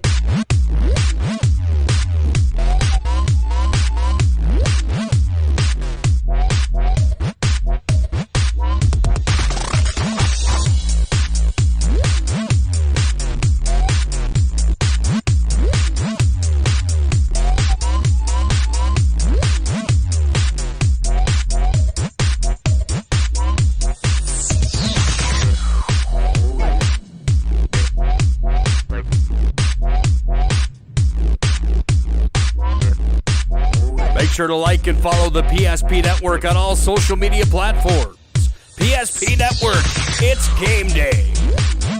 If your eyes could talk, they'd tell you life is better with LASIK. No more reaching for your glasses. No more dry eye from overwearing your contact lenses. Right now, Bismarck LASIK is offering free consultations for LASIK procedures. Break free from the daily hassles and expenses of glasses and contacts. Life is clearly better. Book your free consultation today with Bismarck LASIK and see the difference. Call 222-2020 or schedule online at bismarcklasik.com. Carson, timeout. Who calls a timeout in this game? Me, I'm icing the kicker. Really? It'll give us more time to talk about First Western Bank and Trust. Like our convenient online banking. Along with smart trust service options. We're all about hometown service with bankers that know you and the community.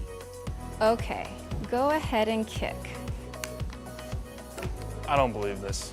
First Western Bank and Trust. You can bank on us. The right way to top a sub is with real red wine vinegar made from red grapes and no food coloring. And the right way to film it is in slow motion. Obviously. Because authentic ingredients make a sub above.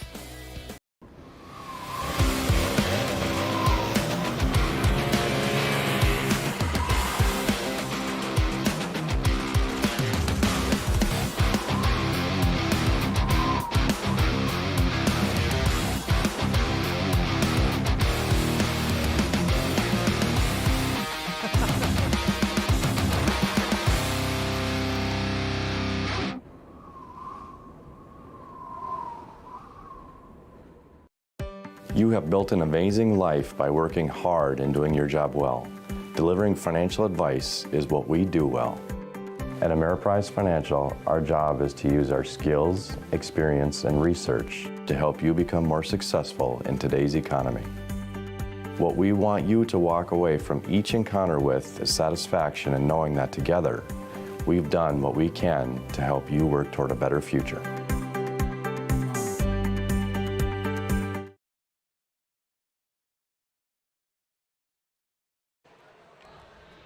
Now we're in break here as we get set for the second round of 3 dives. We've had 5 rounds completed, 19 divers. We'll continue on for 3 more dives. And then once we conclude round 8, we will have the narrowing of the field to the final 16, and their 3 final dives will happen as part of the swimming and dive competition. Once again, here's those specifics for our diving event today. Your defending champion is Wyatt Hermanson from Mandan. And obviously the diving tradition that Mandan has, it's sprinkled all over this placard right here, is your most dives this season, and 11 dives has been Wyatt Hermanson, 480.9. Happened back in January. Your WDA meet record is 499.30. It's Johnny Mintz from Mandan High School. we could be closing in on that today if a couple of these guys keep the trajectory that they're on right now. And the pool record set just earlier in December, Wyatt Hermanson 5:04.85. So did you get the rankings there, Mr. Schaeffer? I do. We've got the. We'll go through all 19 divers here, and we'll give you their scores. So 19th, it's Gabe Ricks of Dickinson at 75.9. Then we have Shane Janis of Dickinson at 98.55, and Jacob Rude of Dickinson at 99.30. Then we'll have Bridger Hulsman of Century at 109.40. 15th is Gavin Fry of Mandan at 115.65. 14th is Davin Haig of Dickinson at 118.60. 13th was Leighton Ressler of Mandan with 132.7. Just above him with 133.5 is Trevor Huss of Minot. In 11th was Race Hermanson of Mandan at 142.70. Then we had Jacob Thomas of Mandan at 156.75. Aiden Stewart of Minot in 9th at 159.95. Currently in 8th place is Gage Merck of Bismarck at 162.6. In 7th is Bryce Vattensdahl of Bismarck at 164.3. Then in 6th place is Mandan Sebastian Mott at 165.1. 5th place right now is Cody Kranz of Minot at 176.35. Then we have Bennett Vattensdahl of Bismarck at 186.75. And our top 3 divers after 5 rounds. In 3rd place from Dickinson High is Dawson Wilson at 192.3. Then it's Ty Ross of Minot in 2nd at 195.35. And then leading through these 5 rounds of dives is Wyatt Hermanson of Mandan at 212.75. So we've got a couple little pockets here of guys that are kind of competing for 2-3 spots together. So I certainly think we'll see some changes as we go through those next 3 rounds when we get back after this 10-15 minute break. But yeah, I think like you mentioned earlier, Wyatt may be on that trajectory for his pool record or possibly the WDA record and possibly his pool record. So, and that could be a recurring theme today. I just have this sneaky suspicion that there's going to be some pool records and or some WD records that will be threatened today, not only in diving but once you get to the swimming competition as well. So no surprise there for me. Your top 3, Dawson Wilson in 3rd, Ty Ross in 2nd. Wyatt Hermanson leads the way after the initial 5 rounds.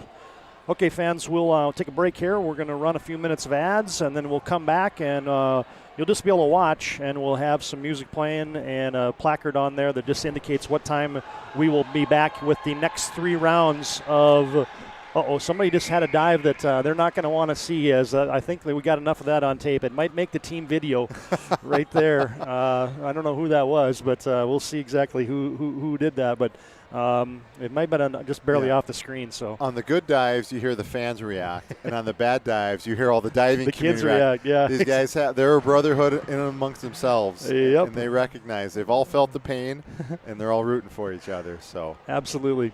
All right, so a few minutes of ads. We'll come back. The video will be playing. We'll just have some text across there indicating and letting you know what time the competition will restart. All right, for just a few moments here, we'll pause and we'll be back. Good to have our meet today brought to you by Frontier Precision. They're an employee-owned company with 34 years of experience in surveying, mapping, engineering, construction, GIS, drones, UAS, unmanned aerials, forensics, law enforcement, forestry, water services, mosquito and vector control, and they have natural resources. And they help professionals in all those disciplines throughout the United States. Visit them online at frontierprecision.com. Another title sponsor today is Subway. Eat fresh. Subway, your Minot and area stores, helps bring you today's meet as a title sponsor. And 701 Cycle and Sport helps bring you today's meet. They're an employee-owned company. They serve central North Dakota with adventure. Visit their flagship store at 411 Frayne Barracks Road in Bismarck or call 701 Cycle and Sport at 221-9838. That's 701-221-9838. Or thanks to 7-in-1 Cycle and Sport for being a title sponsor for today's WDA swim and dive meet. Be back with more diving rounds 6, 7, and 8 after this timeout on the PSP Network.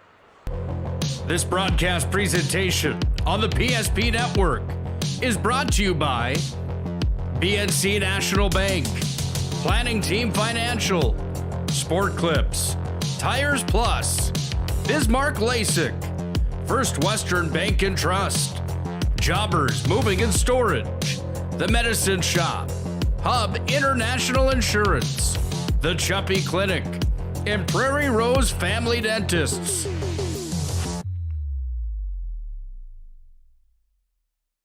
At Prairie Rose Family Dentists, we treat our patients like family. We have 14 highly experienced dentists with incredibly caring dental teams. We have more locations, more services, and extended hours to make sure your dental needs get fulfilled, your questions get answered, and you have the comfortable and high-quality experience you deserve. Call us or visit our website to schedule an appointment today. Prairie Rose Family Dentists.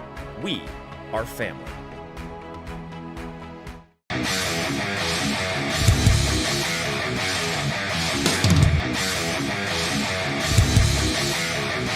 Comes back the way down to Off-Root, and Off-Root sends it forward to Luck. Luck's got a 2-on-1 into the zone. Luck dropped it back. Ellington shoots. Scores! Oh, what a twisted wrister from Morelli. He made no doubt about it. Short-handed goal for the Magi. They lead 2-0.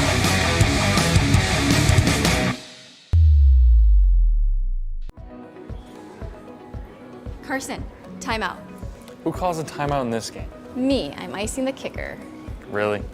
It'll give us more time to talk about First Western Bank and Trust, Like our convenient online banking. along with smart trust service options. We're all about hometown service with bankers that know you and the community. Okay, go ahead and kick. I don't believe this. First Western Bank and Trust. You can bank on us. If your eyes could talk, they'd tell you life is better with LASIK. No more reaching for your glasses. No more dry eye from overwearing your contact lenses.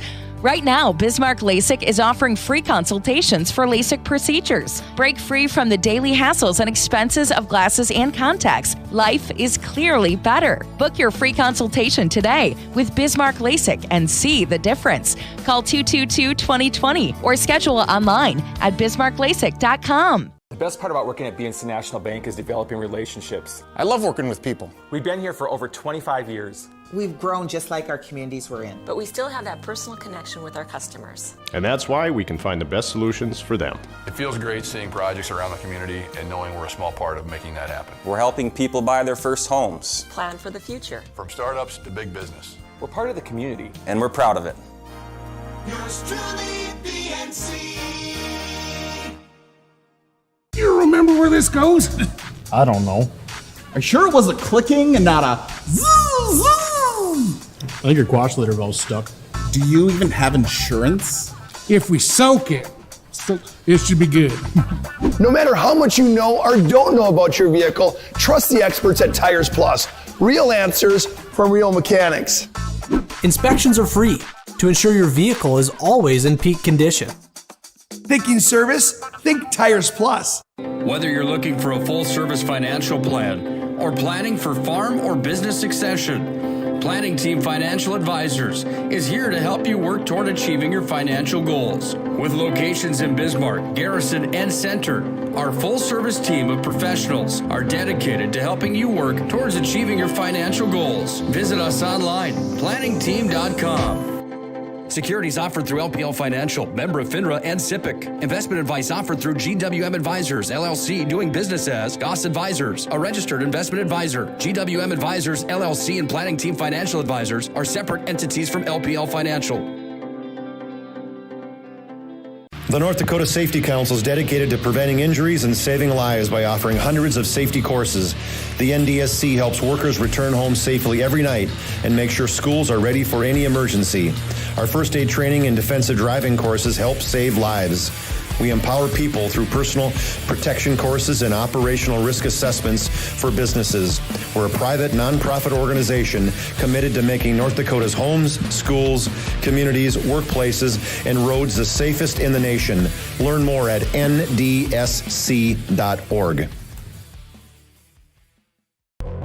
This broadcast presentation on the PSP Network is brought to you by BNC National Bank, Planning Team Financial, Sport Clips, Tires Plus, Bismarck LASIK, First Western Bank and Trust, Jobbers Moving and Storage, The Medicine Shop, Hub International Insurance, The Chuppy Clinic, and Prairie Rose Family Dentists.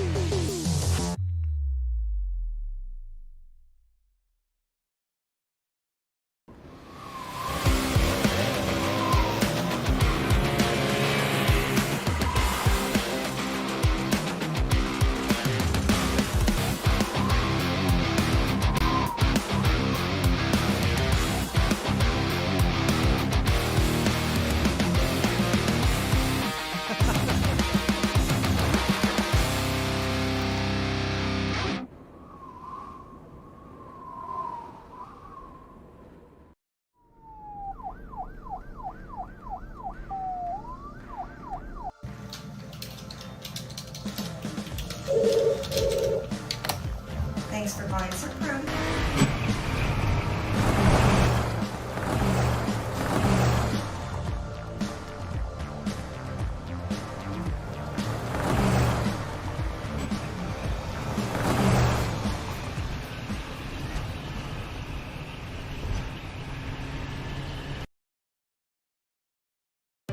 You have built an amazing life by working hard and doing your job well. Delivering financial advice is what we do well.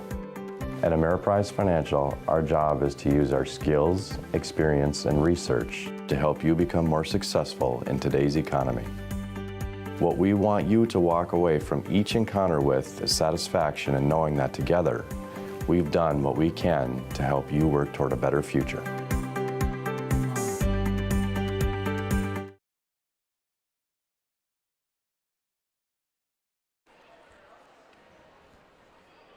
Now we're back at the WDA swim and dive meet, getting set for our dives 6, 7, and 8. And then I'll put a conclusion to the morning round of diving. Then there'll be some warm-up, and swimming will take place at about 1:30 this afternoon. So, hey fans, our thanks today to Gooseneck Implement for helping you get to watch the WDA swim and dive meet today. Gooseneck Implement, they got a small company feel with large company benefits, including stable mechanic jobs paying $25 to $50 an hour. Go to gooseneckimp.com/hiring to learn more. That's gooseneckimp.com/hiring to learn more about Gooseneck Implement. A reminder, following the meet today, we'll have our MVP of the meet, brought to you by Sport Clips.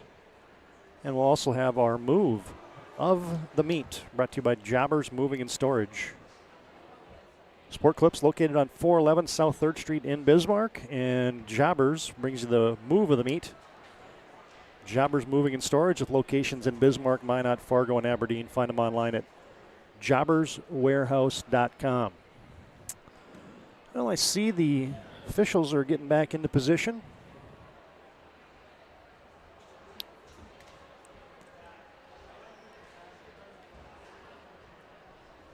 Mentioned that good contingency of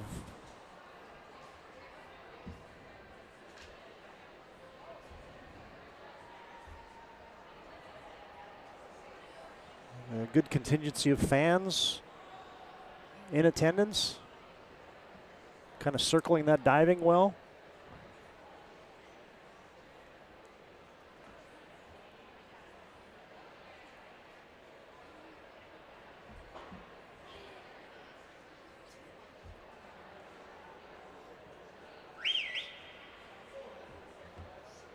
There's a good look at your leader, Wyatt Hermanson. We think he has a chance today of getting into some rare air.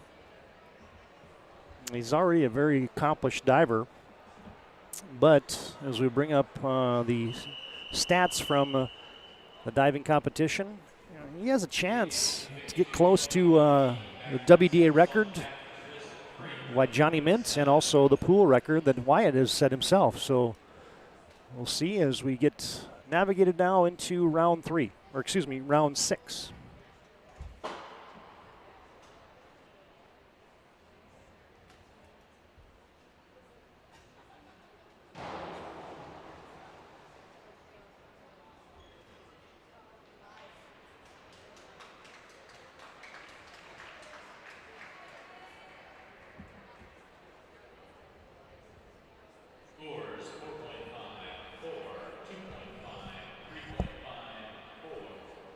And that was Gabriel Ricks, the back half twist, 19.55 for Gabriel.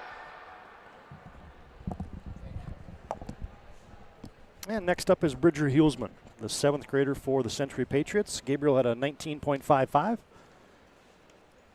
6-round total of 109.40 for Gabe. Now we've got Bridger, as Todd spoke of. A nice dive there for Bridger as we're in round 6. And we mentioned you get rounds 6, 7, and 8 now, and then that'll conclude the prelims of the diving competition. Bridger gets 21.7 points for this round for a 6-round total of 131.10. Now we got Davin Haig stepping up onto the board. Davin out of Dickinson High.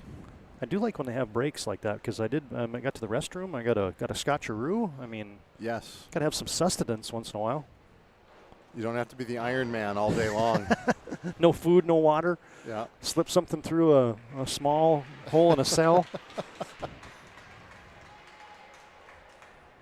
Davin with the reverse dive. He gets 27.2 points. 6-round score of 145.80. Gavin Fry is our next diver. Gavin will be performing an inward dive in the tuck position, a 1.4 degree of difficulty. Oh, my apologies, folks. I didn't have the clock cam on to show you the scores, so good thing Eric was mentioning those, but it is now officially back on, so only got 2 dives without it on there, so not a bad day. We'll get these mistakes out early, right? So we've got a 22.4 score for Gavin in the 6th round, a 6-round total of 138.05. We have Jacob Root of Dickinson stepping up onto the board, a forward somersault with a full twist, 1.9 degree difficulty.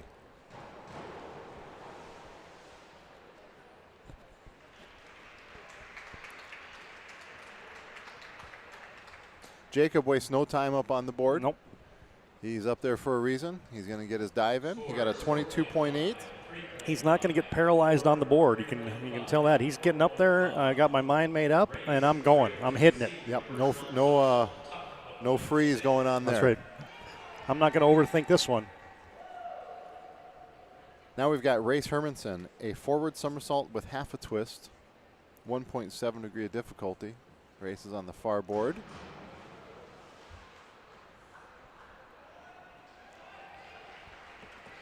Good clean dive for Race. Next time Race dives, I see somebody from the Hermanson contingency sitting right by that TV back there, and they're holding up a nice fathead of Race Hermanson. So I'm going to get that on the excellent on the screen the next go around. Excellent. Here, I just thought you were talking to me. So we've got Leighton Wrestler on the board now. He's going to do the inward dive out of the tuck position.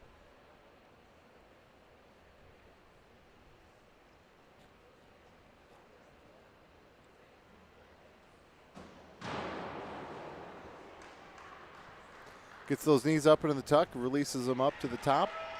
Went just a little past vertical on his entry into the water. Still was a clean entry from a splash standpoint, though. Yep. Once again, your top 3 entering round 6 here after 5 rounds. Wyatt Hermanson, number 1. Ty Ross, about 17 points behind Wyatt Hermanson. And then Dawson Wilson was your 3rd place. Bennett Vatsnall from Bismarck High. Cody Kranz round out the top 5. And this is Cody Kranz on the board right now. Diver number 8. Cody with the reverse dive. That was smooth. Out of the tuck. He's really come on this the last few weeks of the season for Cody. So that's been a big improvements for the senior. 30.4 for this round. 206.75 for the 6 rounds.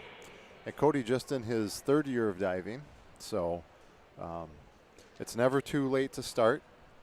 So anybody out there listening or watching, you want to get in here and jump around in the water, I'm sure there's a coach that is more than willing to work with you. Yeah, so, then in the pool as well. Yep. This is Gage Merck of Bismarck with an inward dive, a 1.8 degree of difficulty.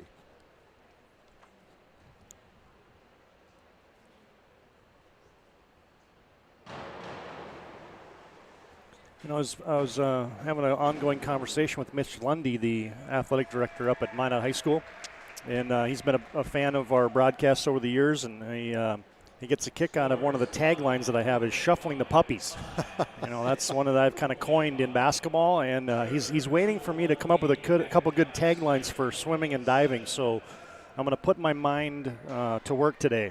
And we're going to come out of this day with a couple new broadcasting taglines. I think we can certainly come up with something. 26.1 in that last round for Gage for a 6-round total of 188.70. This is Trevor Huss of Minot with the back dive, 1.7 degree of difficulty.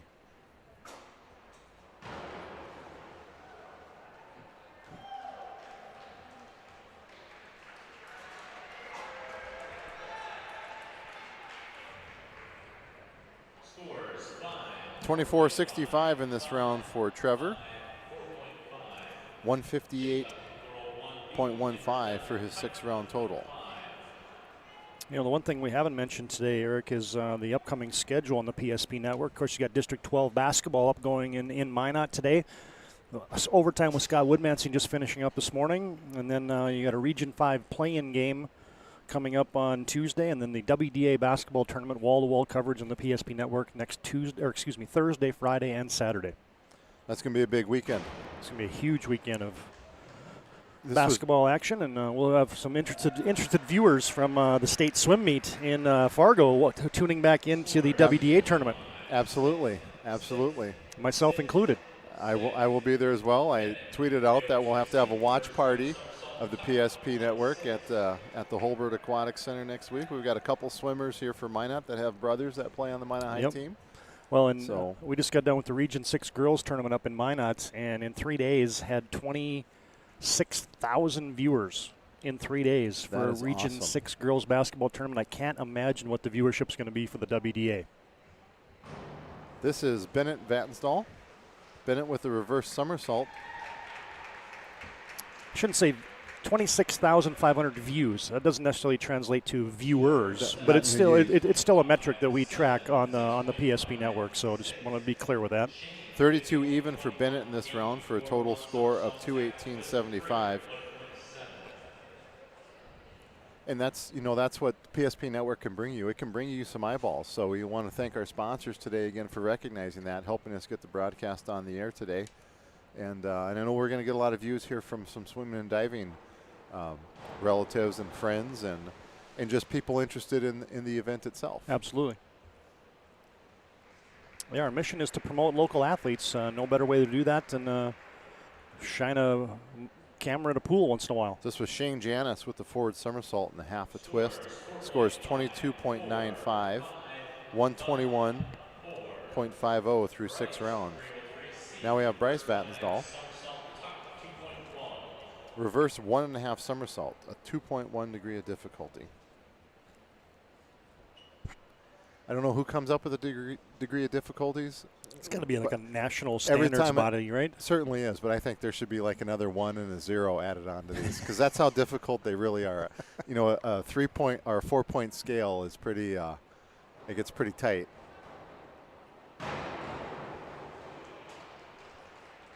This was Bryce Vatnsdahl with a reverse 1.5 somersault. I see good numbers coming there for Bryce, who is sitting in 7th place. A 36.75, same as he scored his last round. He's now at 201.05. And these middle 3 rounds, like you mentioned that, this is kind of the moving rounds, right? Those first 5 rounds, you've got some of the mandatory dives, some of the beginning dives. You get those in and out of the way. Now you can start putting a little bit of your flair on this. This is where you can make a move. You know, we talked about those pockets of 3 to 5 divers battling for a few spots. And kind of this is the moving round, I guess. For you kind of get the feel of, you know, guys in those first 5 rounds are just not wanting to make the big mistake, right? Yep. You just got to get a feel for the pool, get a feel for your dives, get a feel for the action, and get through those first 5. And now, as you said, you start to put your fingerprints on the competition. So we've got Aiden Stewart here. We've got our coaches from Minot and Mandan having a little conversation here. Something about, if I can read lips, sounds like this might be a tuck.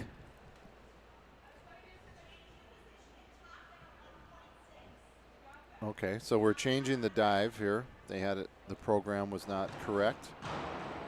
This is Aiden Stewart with a 103C, a 1.6 degree of difficulty. That's a forward 1.5 somersaults out of the tuck position. Our program had it as a B in the pike position.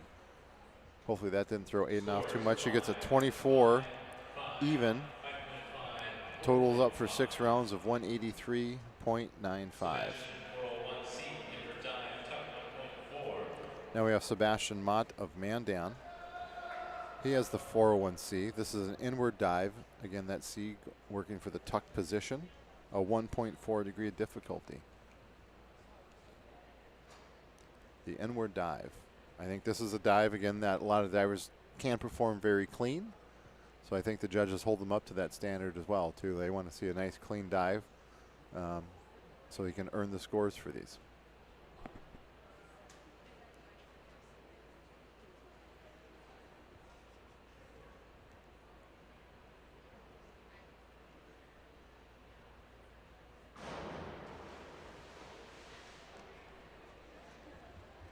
Sebastian with the inward dive.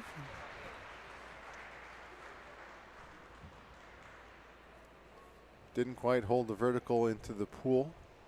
See if that's any effect. He's going to get 5s and 1 5.5. So he's going to earn 21 points for that dive. He has a 6-round total of 186.10.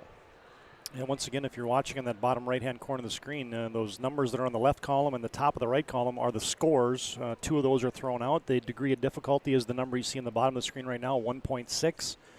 And then you have the total for the diver after his current dive, along with, well, that's a good one right there. Yeah, that was Dawson Wilson with the reverse dive, a 1.6 degree of difficulty, but the height he picked up on that one. You know, he's getting close to that ring we talked about earlier. And nice and vertical through the whole thing. He's getting 8s and a 7.5 and an 8.5.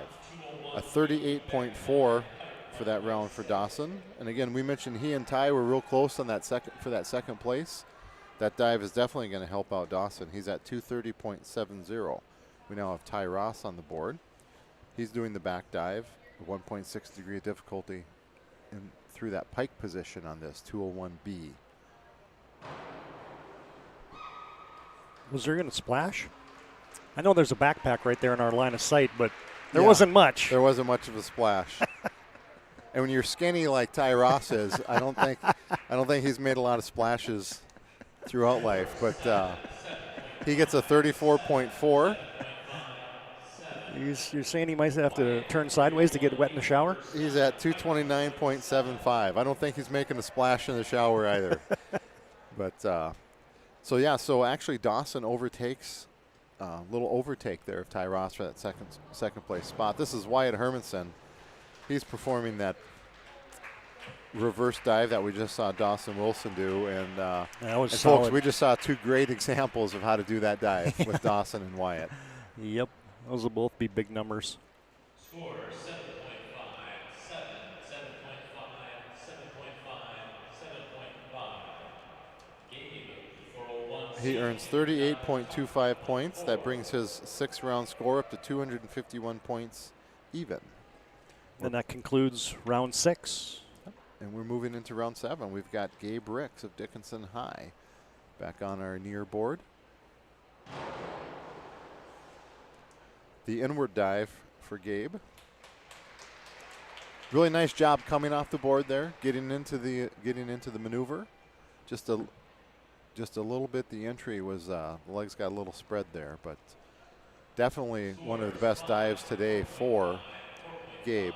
He's earning 18.9 points for that.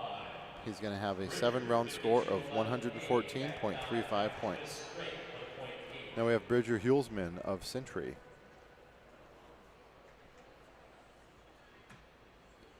Bridger is our youngest diver today. 7th grader, must be at Horizon Middle School. Yes. But representing the Century Patriots today. That's a back dive with half a twist for Bridger.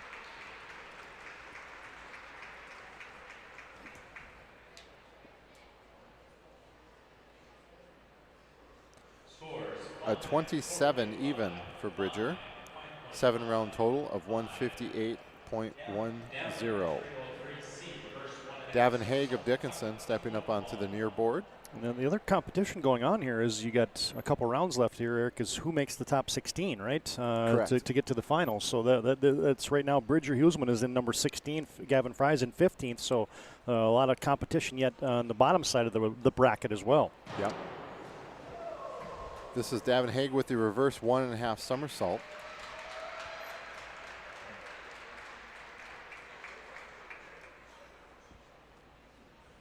A 32.55. That is his highest scoring dive of the day. That puts him at 178.35 points through 7 rounds. And that'll help solidify him making it into the top 16 because he was sitting in 14th. Yep. Yeah, so that 16, 17, 18, those divers are all vying. They want to get in that last spot. You hate to see someone miss out, but you also want to see that competition and they'll drive each of each other to get better. So we've got Gavin Fry here. Gavin with the inward somersault out of the tuck position. A 24 even for that dive for Gavin. Puts him at 162.05. Jacob Rude from Dickinson stepping onto the near board. He'll be performing an inward somersault in the tuck position.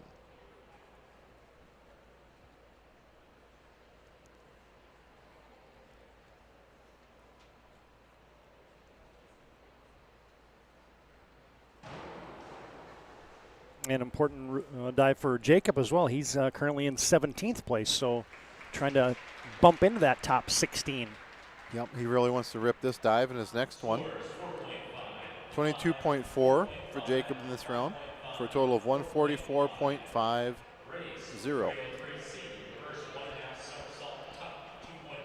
We have Race Hermanson. I think we see our fat head up on the back wall he talked about. Thank you. Saw one for his brother as well. I think you can tell the difference just the length of their hair, maybe. Oh, that one's on the highlight reel. And the swimmers react, the divers react accordingly, right? They're going to show their appreciation for the effort put forth there by Race on that reverse somersault. I even had it zoomed in for it too, so. I'm sure he will appreciate that. His teammates will definitely appreciate that. Yeah, they will much more than Race, probably. Yep. Well, we're waiting for those scores. Our next diver coming up, he'll be on the near board, is Leighton Ressler of Mandan. Again, you talked about the Mandan tradition of diving, and you can see that today. We've got multiple divers from Mandan. A 12.6 for Race on that last dive. Brings him to 182.50. Now again, Leighton Ressler here of Mandan with an inward somersault.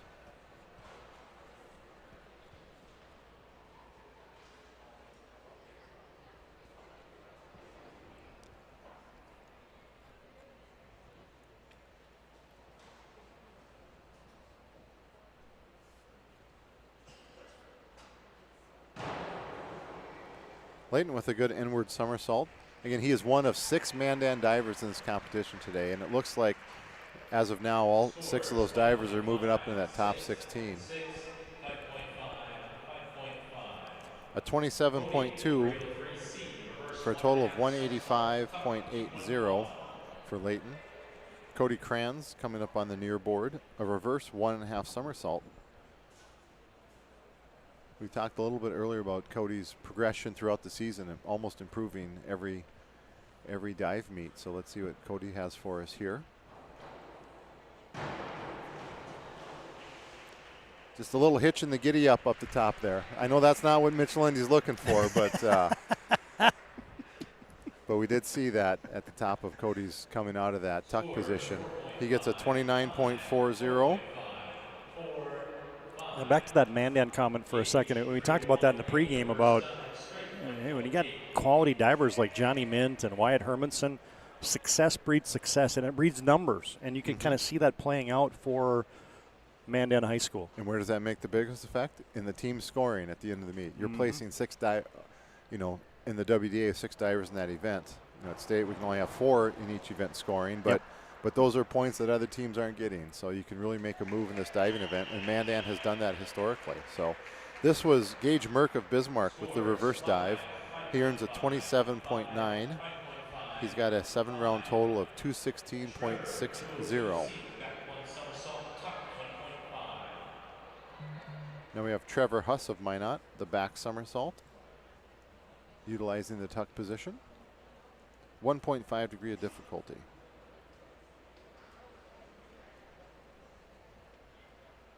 And we talked about some of the divers using these 3 dives to maybe make a move. We're also looking at being steady in these 3 dives as well.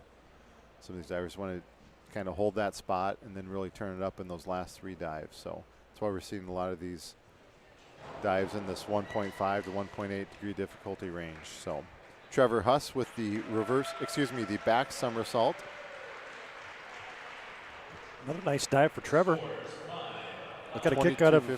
Yep, sorry, Eric. I got a kick out of. We were talking about his dad, Kent Huss, and the commentary that we were kind of buttering him up a little bit, saying how nice a guy he was, and his sisters got a hold of that and said, "Are they talking about the Kent Huss that I know?" You can't beat One that. and the same. You One can't and the beat same. that. That's just too good a commentary to leave alone. So they're probably watching today. So hello to St. Cloud and surrounding areas where you may be watching from. Thank you for joining us today. This was Jacob Thomas of Mandan. Didn't quite get out of that pike position on this inward, on the tuck position on this inward 1.5 somersault. See if the judges give him an award there. You know, Judge Kathy Aspis has that placard up. Looks like Andy Reid calling offensive plays. He does earn a score of 13.20, so it was not a failed dive. 196.95 for his total score through 7 rounds. And again, Bennett was in 4th place coming into this round, so. Big dive for Bennett here. Back 1.5 somersault with 1.5 twists. A lot going on here. That sounds like a lot.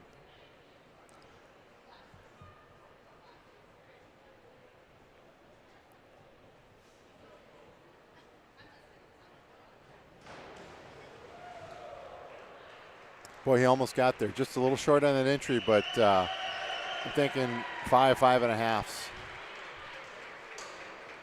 for that effort.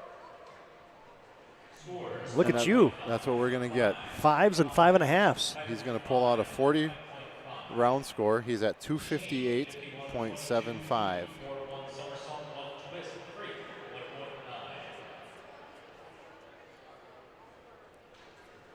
Shane Janis now on the near board. Again, Shane from Dickinson High. Forward somersault with a full twist.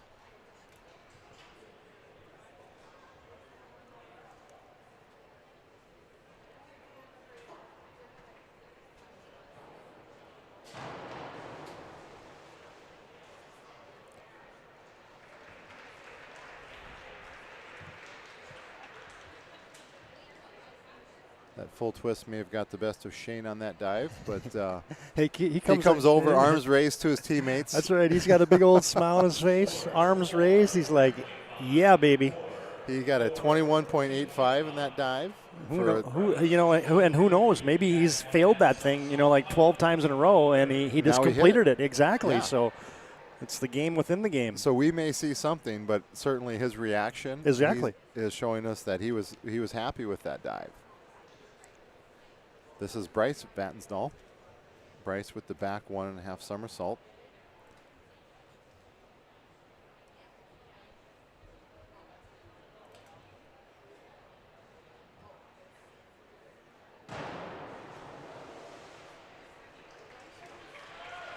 Looked good in the air. I think the momentum got the best of him there on that entry, but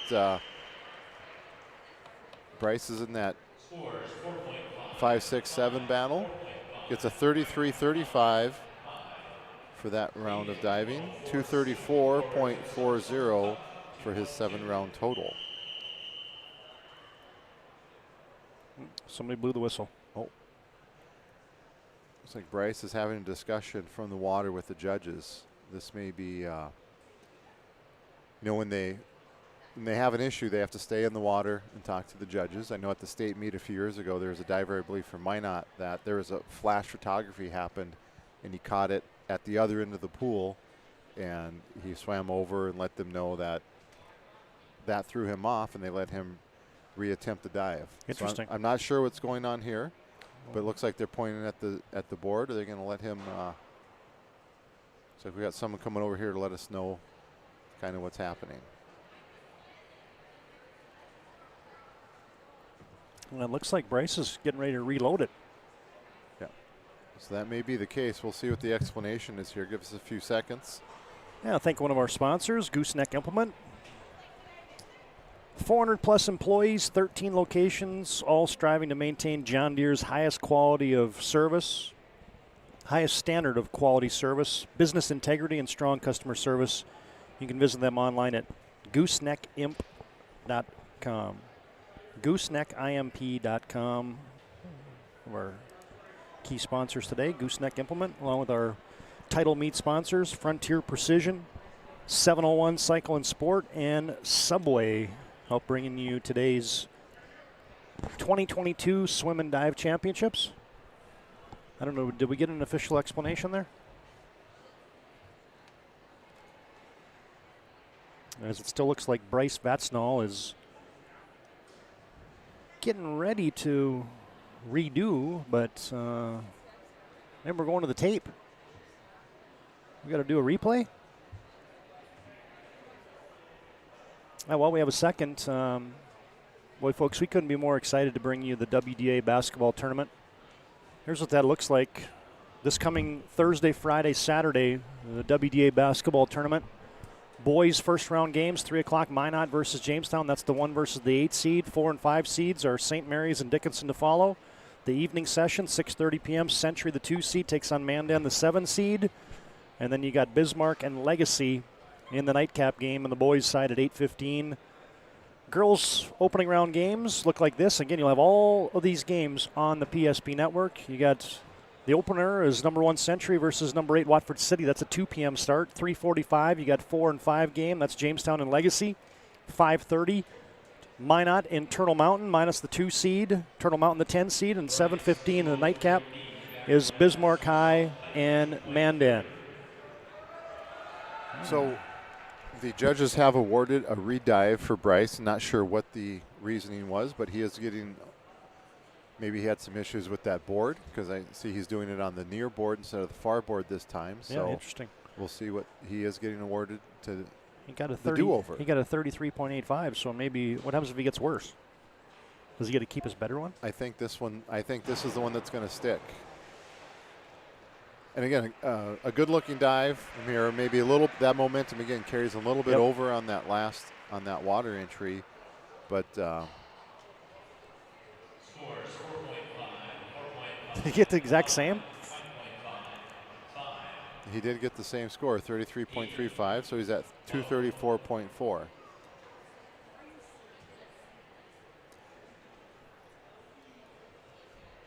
You know, that's probably not what he was looking for, but at least he had that opportunity. If there was something out of his control, they let him do that.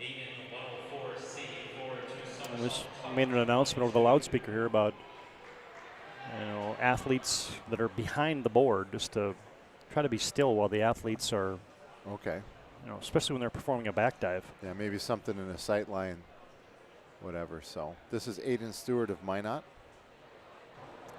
Aiden with forward 2 somersaults. And that one didn't quite get the entry there. That one will get some oohs and ahs. Yeah. You know who your friends are when they're cheering. A good effort put forth by Aiden. He'll get a 19.8. I think there's a country song that says something like that. Find out who your friends are. I'm not singing there, folks, by the way. I just repeating the lyrics. Most likely. Well, maybe we'll bring a little bit of Aiden's dog and his pickup truck into it, too, as well. So we've got Sebastian Mott here from Mandan with the If YouTube didn't have such weird copyright things and not letting us replay, music, I could strike up a couple things. Yeah. But this is the inward 1.5 somersault for Sebastian. Yeah, we don't need to be getting anybody in trouble today. Nope.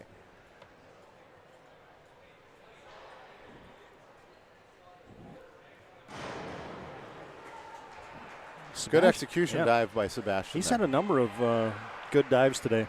Mm-hmm. Fans, might enter our post-meet show, where we give you our MVP of the meet and our move of the meet. Post-game of the post-meet show is brought to you by Planning Team Financial Advisors. Looking for a full-service financial plan or planning for farm or business succession? Planning Team Financial Advisors here to help you work towards achieving your financial goals. You can visit them online at planningteam.com.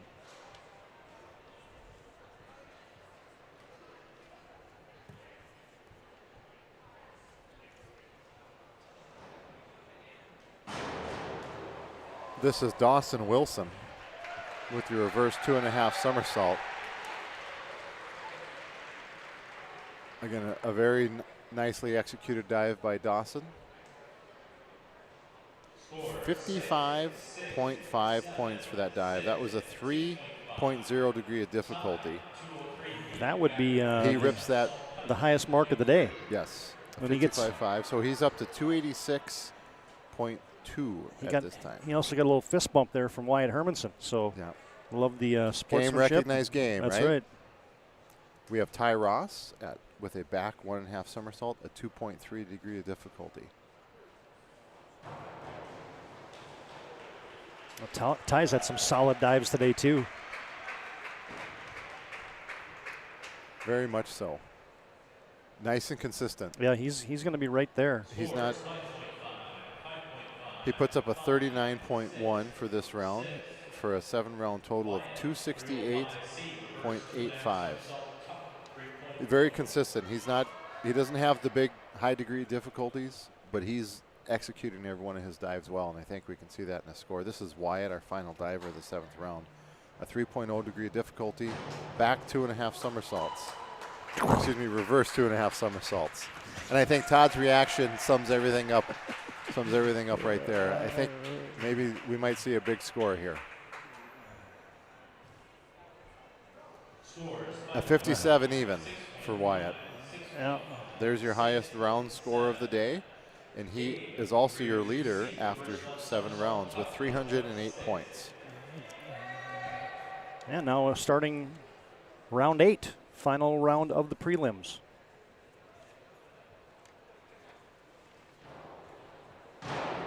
This is Gabe Ricks getting us started in this 8th round, a reverse somersault.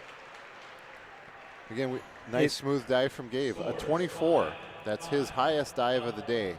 That's kind of like, in the floor exercise when Simone Biles was just tearing it up. You have to go after Wyatt Hermanson. That's really not, And Gabe's done a great job. He's improved throughout the day. Absolutely. And, he's seeing this, and he's an 8th grader. He's got his eyes on the prize in the future. That was Bridger Hulsman, another middle school athlete competing here today. Pulls off the reverse somersault. It's going to be a pretty good score for Bridger there. Score 6.5. A 27.2. And I think that's going to probably be enough to keep him in that top 16. Moving on. Again, okay. we don't have the official things yet. We're just kind of running some scratch totals here in our heads. This is Davin Haig of Dickinson.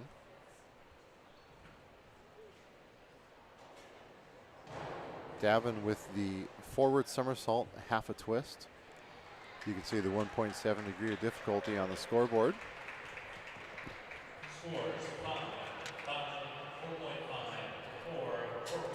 Scores 23.8 points. He now has 202.15 points through 8 rounds.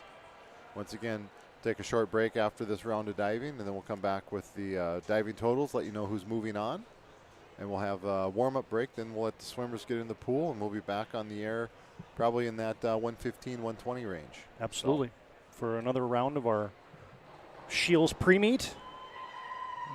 If you caught it earlier today, we highlighted the divers at about 9:45, 9:50 this morning, and we'll do it again later this afternoon. This was Gavin Fry with his top dive of the day, earning a 30.6 on his back dive.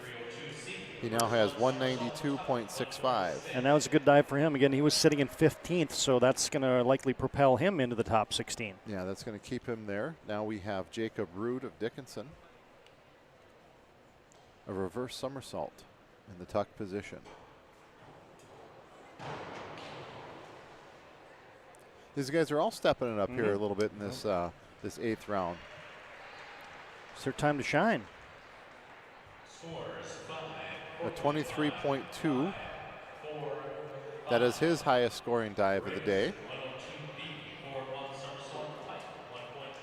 167.70 is his final score through 8 rounds. We now have Race Hermanson.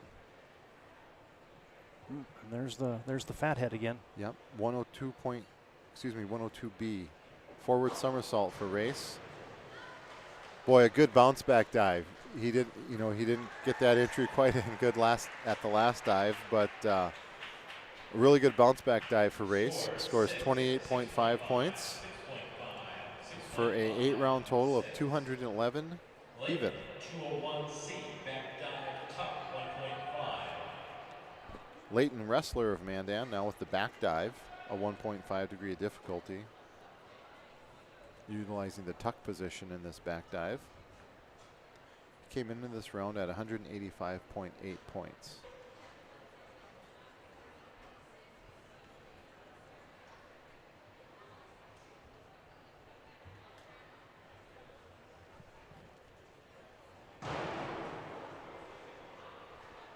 Hey, nice and clean dive there. Nice and clean dive by Leighton. Check this out. We're going to be getting a couple smoothies delivered to us from the Balancing Goat. One strawberry banana, one strawberry mango coming up here, partner. Oh boy, that sounds. That does sound pretty. That will hit the spot certainly. I think that might be a slight inline for our new terminology for today. If somebody nails a dive, it could be the Balancing Goat. There you go. There you go, Mitch Lundy. You might have just got it right there. The 24.75 in the last dive for Leighton for 210.50 through 8 rounds. This is Cody Crans, a back dive in the tuck position. Comes in with 236.15 points into this round. Nicely done. Nice crisp entry into the water for Cody. We'll see what the judges think. A 28.5 for Cody. Puts him through 8 rounds at 264.65 points. I know he was he 5th place entering this 3-round section of diving? Yes. So yep. I think he's done everything he can to hold that position. So again, we'll get those results after a short break, get those back to you. So we now have Gage Merck of Bismarck, a back somersault with 1.5 twists, a 2.3 degree of difficulty. Gage turning up a couple notches here for this last dive of this middle round, the 8th round.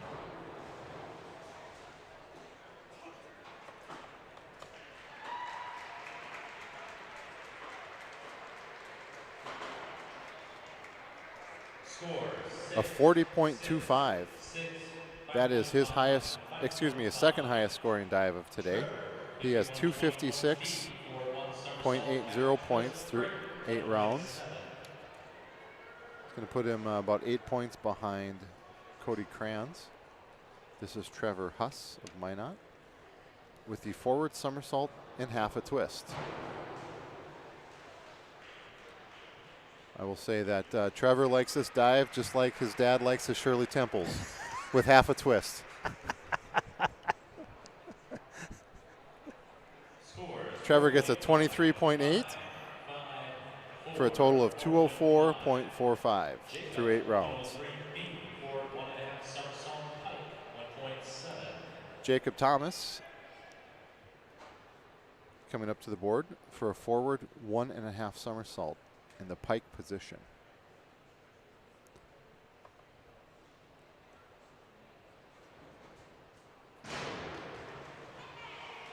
Well done. Well done. Those pike position dives really, when they hit them just right, you can tell. And a nice job there by Jacob. He gets a 34 even for that dive. He's at 230.95 points through 8 rounds. We now have Bennett Vatnsdal. Bennett with the back 1.5 somersault, a 2.0 degree of difficulty.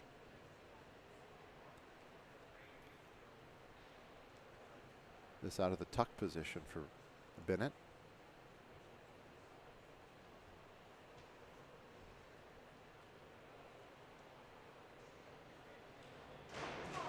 Oh. Heard the reaction from a couple of the workers up here in the crow's nest. He didn't quite get out of that tuck position and get vertical, so that will probably affect the score. That's got to hurt. Still getting a 24 out of that dive. 282.75 for Bennett through 8 rounds. And that's the thing.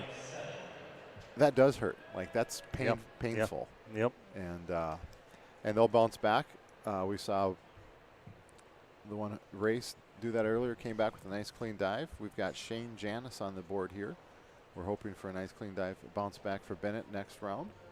But we've got a back dive here by Shane Janis. I think I did off the side of the boat one time up in Skakawea, finished an entry into the lake. Just about like we just saw there, and it did not feel good. That probably made the family video too, didn't it? Yep. Yeah.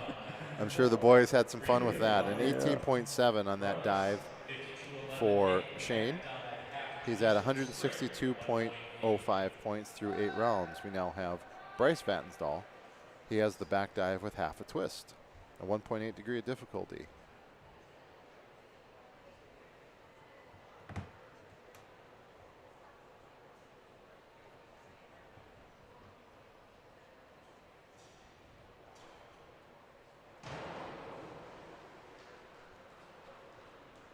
Smooth dive there. Very smooth. Good score here. There's going to be a nice bunch in that, probably 5 through 9, some of these divers. A 33.30. That puts him at 267.70. That might be, that's going to be right near the Cody Kranz score of, is he at 268, I believe, or 265? 264, so nice little move in these middle 3 rounds here by Bryce. Aiden Stewart with the reverse dive, 1.6 degree difficulty. This is a good bounce back dive for Aiden. He had a little bit of trouble with the entry last time. Security Plus is Aiden's family, so we'd like to thank them for sponsoring today and sponsoring Aiden's dive. He gets a 24.8 for an 8-round total of 228.55. Sebastian Mott is our next diver. A forward 1.5 somersault in the tuck position, 1.6 degree of difficulty.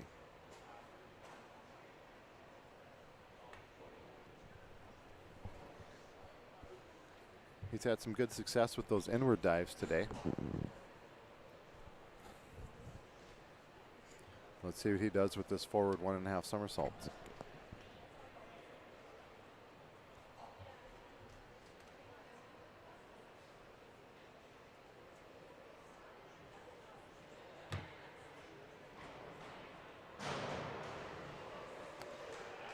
He keeps that consistency with this dive.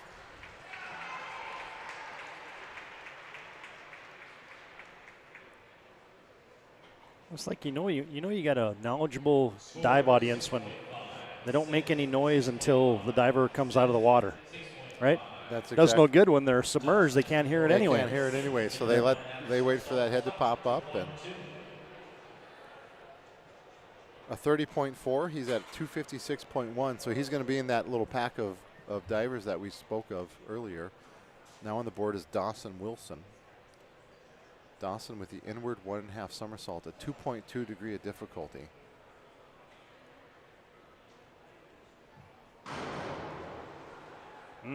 Well executed. He did not make that look difficult at all, did he? Nope. It was 2.2 as well, so. Yeah. Look for some good scores from the judges, and that should add up to a nice score on the board. A 46.2. 8-round total of 332.40 for Dawson. Here's Ty Ross with a reverse dive in the pike position of 1.7 degree of difficulty. He's going to need some really good execution here to keep pace with that last dive from Dawson.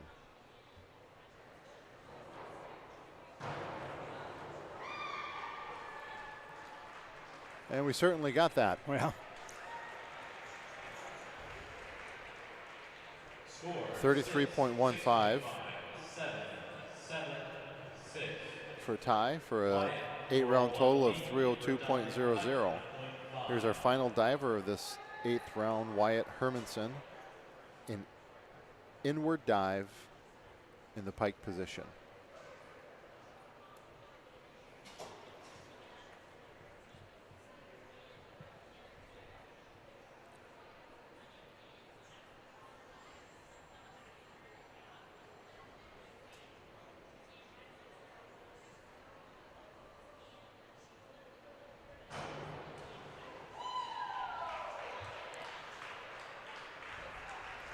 I don't think we can say anything that hasn't already been said about Wyatt, but just a nice, crisp, clean dive. Those lower degree difficulty dives, he's giving you exactly what the judges are looking for. He's getting all 7.5s from each of the judges for a round score of 33.75, an 8th round total score of 341.75. So he has 3 more dives, and as you spoke earlier, I think definitely there might be some pool, personal, or WDA records within his reach today if he continues on this progression. So we have a 15-minute break now. We will come back and update you on the results. The top 16, their final 3 dives will be later today. The ones that did not make it will have consolation round in about 15 minutes. But we'll take a short break here, and we'll come back and recap the scoring from the first 8 rounds of the diving competition, and then we'll have a consolation round. Then, as Eric mentioned earlier, then you're going to have that in between the diving and swimming competition break, where that'll probably be 30 or so minutes, and then we'll come back around at about 1:15 and have our Shields pre-meet show, as we'll set you up for the swimming competition today and the diving finals as well. So, short break here. We'll be back with the recap of the through round 8 diving totals from the Mandan Aquatic Center. More after this timeout on the PSP Network.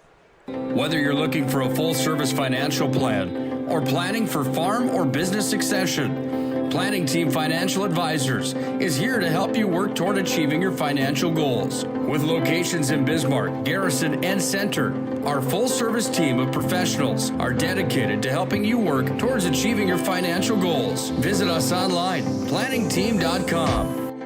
Securities offered through LPL Financial, member of FINRA and SIPC. Investment advice offered through GWM Advisors, LLC, doing business as Goss Advisors, a registered investment advisor. GWM Advisors, LLC, and Planning Team Financial Advisors are separate entities from LPL Financial.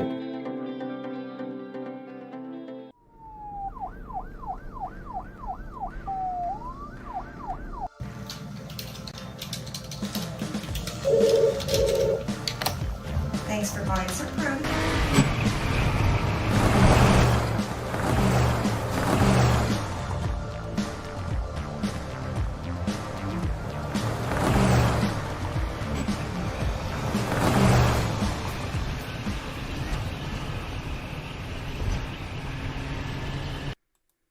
This presentation on the PSP Network is proudly brought to you by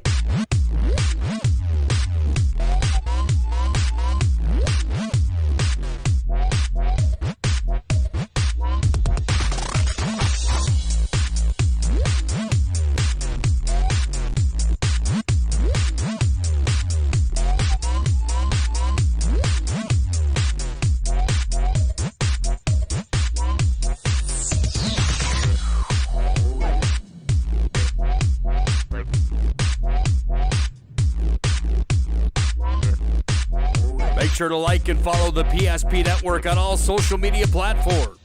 PSP Network. It's game day.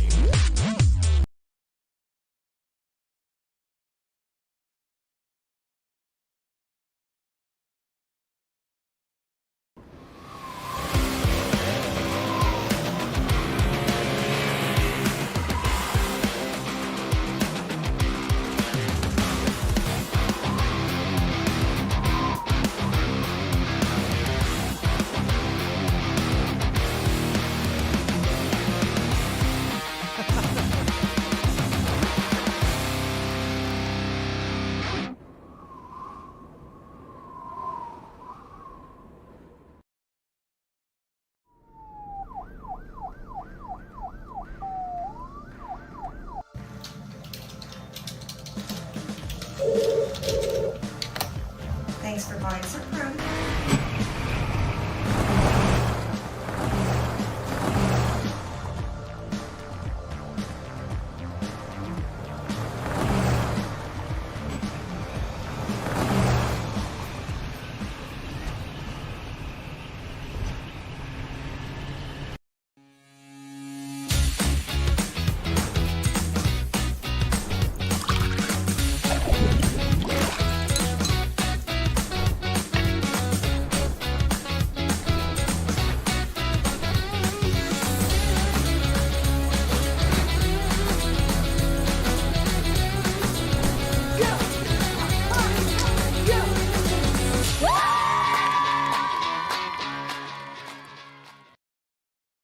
Every 10 minutes, 3 people in the United States will die from a preventable incident.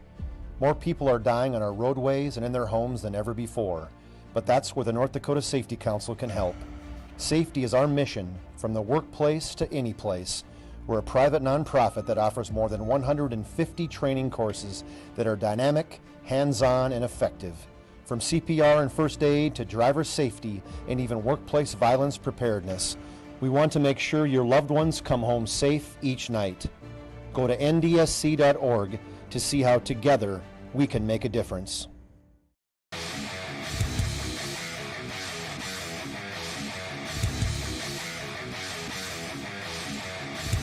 Where attacks, there's a takeaway by Eagle Staff. Eagle Staff on the open floor rises up. Oh, the one-handed rip by Trayson Eagle Staff. Doppler gave a little bit of a look on that one, and then he went in and just whammed it with the right hand. Oh, Eagle Staff with the rip. You have built an amazing life by working hard and doing your job well. Delivering financial advice is what we do well. At Ameriprise Financial, our job is to use our skills, experience, and research to help you become more successful in today's economy. What we want you to walk away from each encounter with is satisfaction in knowing that together, we've done what we can to help you work toward a better future.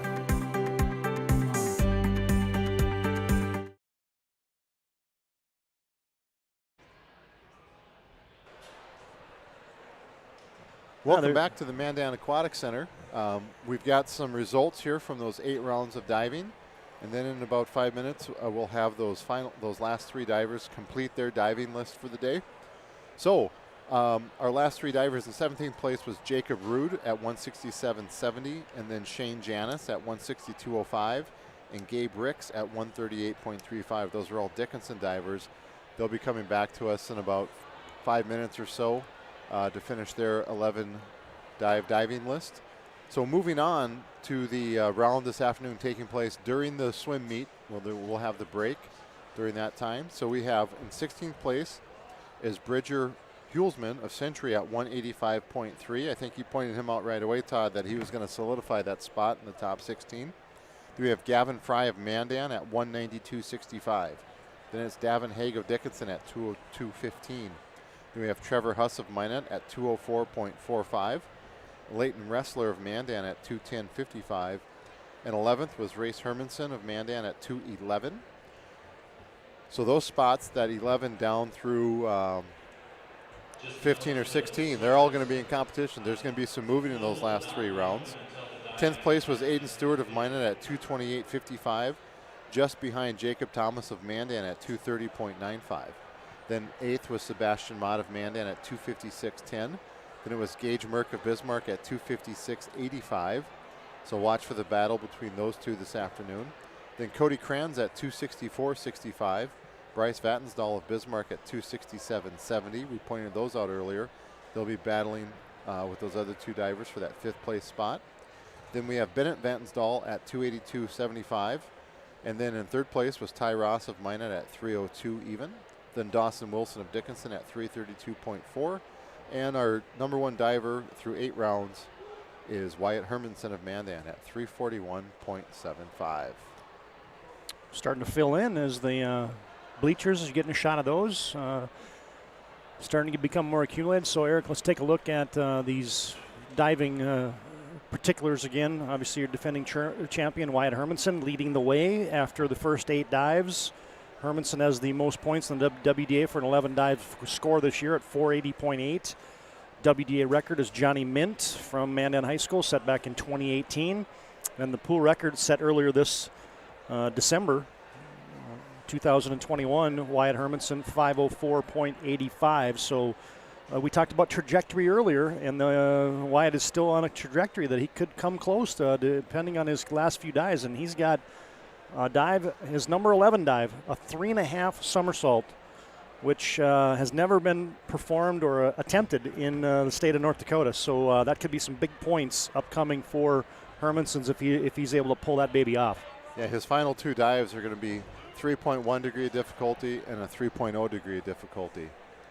So we've got something definitely to look forward to from Wyatt this afternoon, and certainly be pulling for him to come in. And it's always nice to see those records get set and get broken. It could be a big day for him. He could be the balancing goat. Yes, that could be Wyatt Hermanson by the end of the day, folks, as our special delivery just came. The strawberry banana and the strawberry mango smoothies are here. So a short break now, folks, as we get set for the consolation dives. The divers who finished in 17, 18, and 19 will still get to complete their 11 dives. So they got 3 dives for those 3 young men, and we're going right away. So I thought we were going to sneak a little break in there, but we will bring you these final dives. And then we'll have a break in between. Yeah, during this time, the swim teams have started to fill in. You can see some of them doing their calisthenics, getting ready. So we've got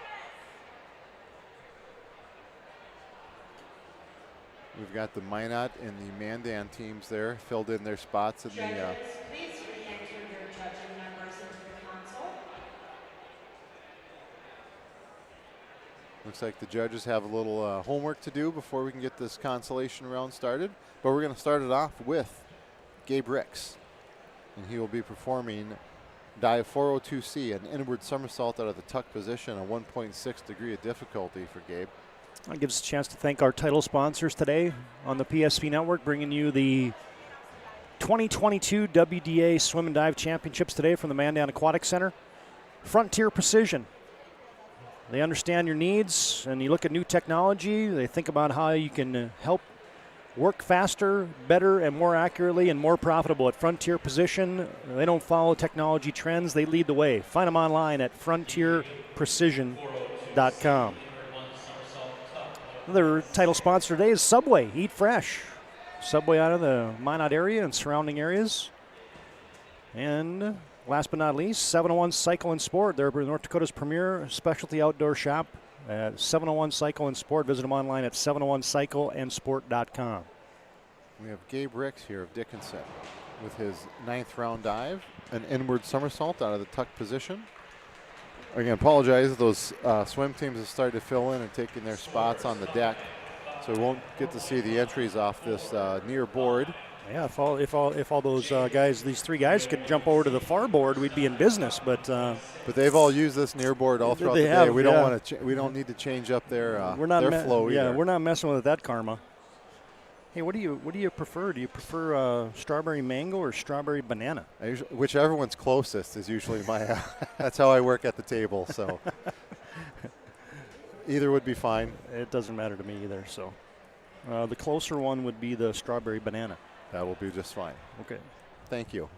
Yeah. Thanks to our go-getter today. That's Amber Domres, one of our game site engineers.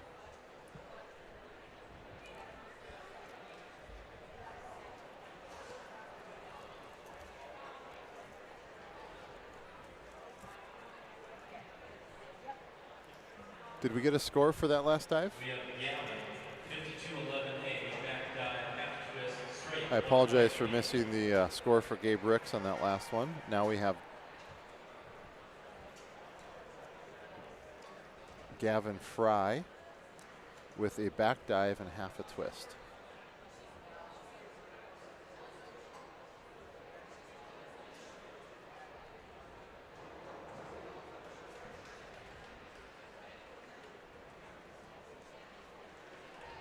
Excuse me, I don't believe that was Gavin. Score 6, 5.5, 5, 5.5, 6. Leighton, 202C, back one somersault, tuck 1.5. This is Leighton. Okay. Is it? I'm looking at the wrong. I might be looking at the after 5 dive list, maybe. No? Jacob Shane and Leighton Wrestler with the 202 dive. No, I'm not looking at the right one either. Oh, what the heck? We're gonna have to do a little zagging here. We get some help from our PA announcer. Score 6.5, 6, 6, 5.5, 5. No, I think maybe the Mandan divers, since they have, you can only score 4. Maybe their 5th and 6th diver moved down into the bottom 3 for that reason. That could be. Just a wild guess by me. So now we're back to Gabe Ricks here.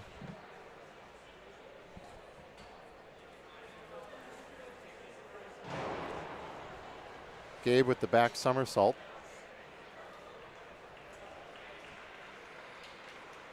With a 23.2 for a 10-round score of 161.55.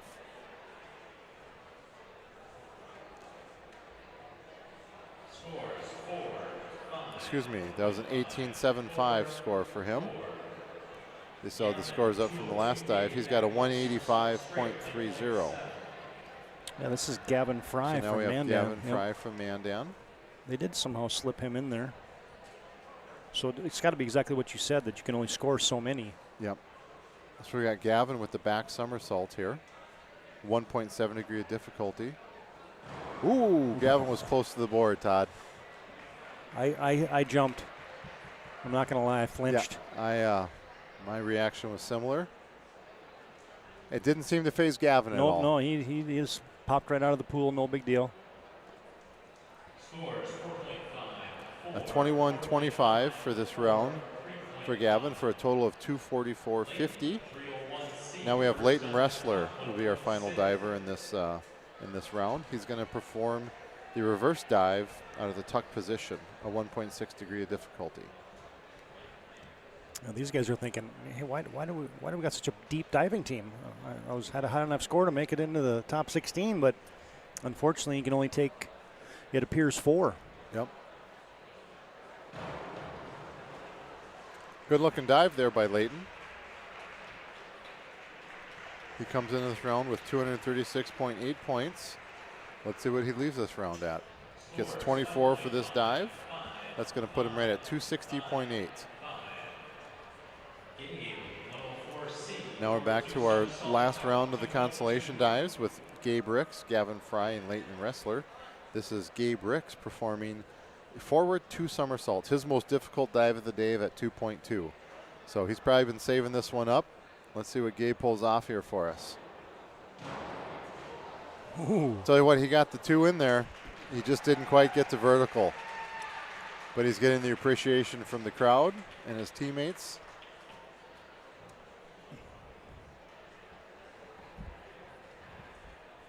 He gets a 19.8 points with a final score of 200.10 points for Gabe Ricks in his WDA competition. And the diving comes to an end. Good work today, Gabe.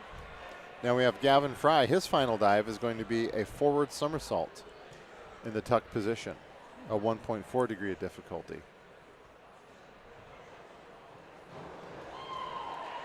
Eric, I got a comment on this. You know, I'm looking across the fans that have filed in here and a nice crowd developing at the Mandan Aquatic Center, and they're doing their pre-meet ritual that everybody does. They get that meet program, and what do? They grab the highlighter, and out it comes. And that thing is marked up like nobody. Looks like graffiti in a ghetto city street. Yes.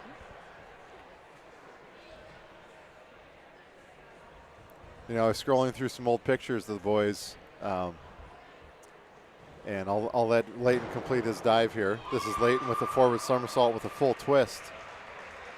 A 1.9 degree of difficulty. The Mandan coaches and team and fans showing their appreciation for Leighton. A 33.25. Nicely done. His highest dive of the day. Saved the best for last. 294.05 ends up for Leighton. But I was looking through some of those old pictures, and the arm grid was very prominent in those, right? That's another tradition. We don't have to do that at the high school meets, but when they were younger, making the grid, the heat, the lane, the event. So bringing back some memories, certainly. That the arm grid. Yeah, the arm grid and the highlighters are. You don't go to a swim meet without a Sharpie and a highlighter. Yep. All right, fans, that concludes the consolation round of the diving. So let's set you up for some of the particulars here, what you'll get later on today from the Mandan Aquatic Center and this 2022 Boys WDA Swim and Dive Championship, brought to you by Frontier Precision, 701 Cycle and Sport, and Subway. They're our title sponsors today. So we will have a short break here, and they're going to have a warm-up session that will last until approximately 1:30, and that is when the swimming competition will begin with the 200 medley relay. And then we'll ratchet through then events 1 through 12, starting at about 1:30 this afternoon. So we will come back on the air at right around 1:15 for our Shields pre-meet show, as brought to you by Shields, where you can get your gear, your passion, and your sports all at Shields. They'll bring you our pre-meet at about 1:15 this afternoon. So we're going to play a few ads here, then we will come back. It'll be the same old live stream that you've had all morning for the diving. We're just going to keep this thing up and running today, but we will not be actively broadcasting until we come back on the air at about 1:15 Central Time, and that's when we will start our pre-meet activities and set the stage for the remainder of the swim and then the finals of the dive this afternoon as well. Good to have you tuned in to the PSP Network, and for now, Eric Schaeffer, Todd Domres will sign off, and we'll be back in just around 30 minutes. In about 33 minutes, exactly. All right, stay tuned. More to come on the PSP Network from the Mandan Aquatic Center. This broadcast presentation on the PSP Network is brought to you by BNC National Bank, Planning Team Financial, Sport Clips, Tires Plus, Bismarck LASIK, First Western Bank and Trust, Jobbers Moving and Storage, The Medicine Shop, Hub International Insurance, The Chuppy Clinic, and Prairie Rose Family Dentists.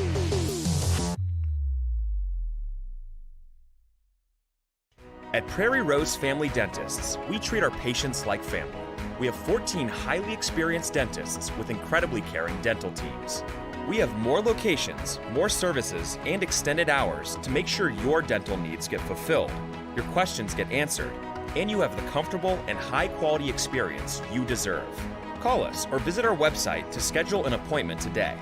Prairie Rose Family Dentists. We are family.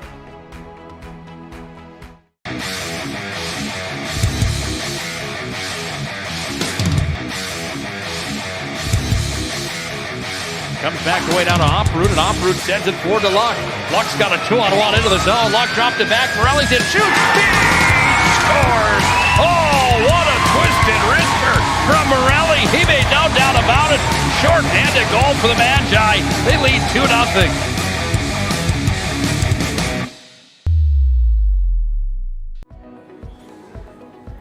Carson, timeout. Who calls a timeout in this game? Me, I'm icing the kicker. Really? It'll give us more time to talk about First Western Bank and Trust. like our convenient online banking. along with smart trust service options.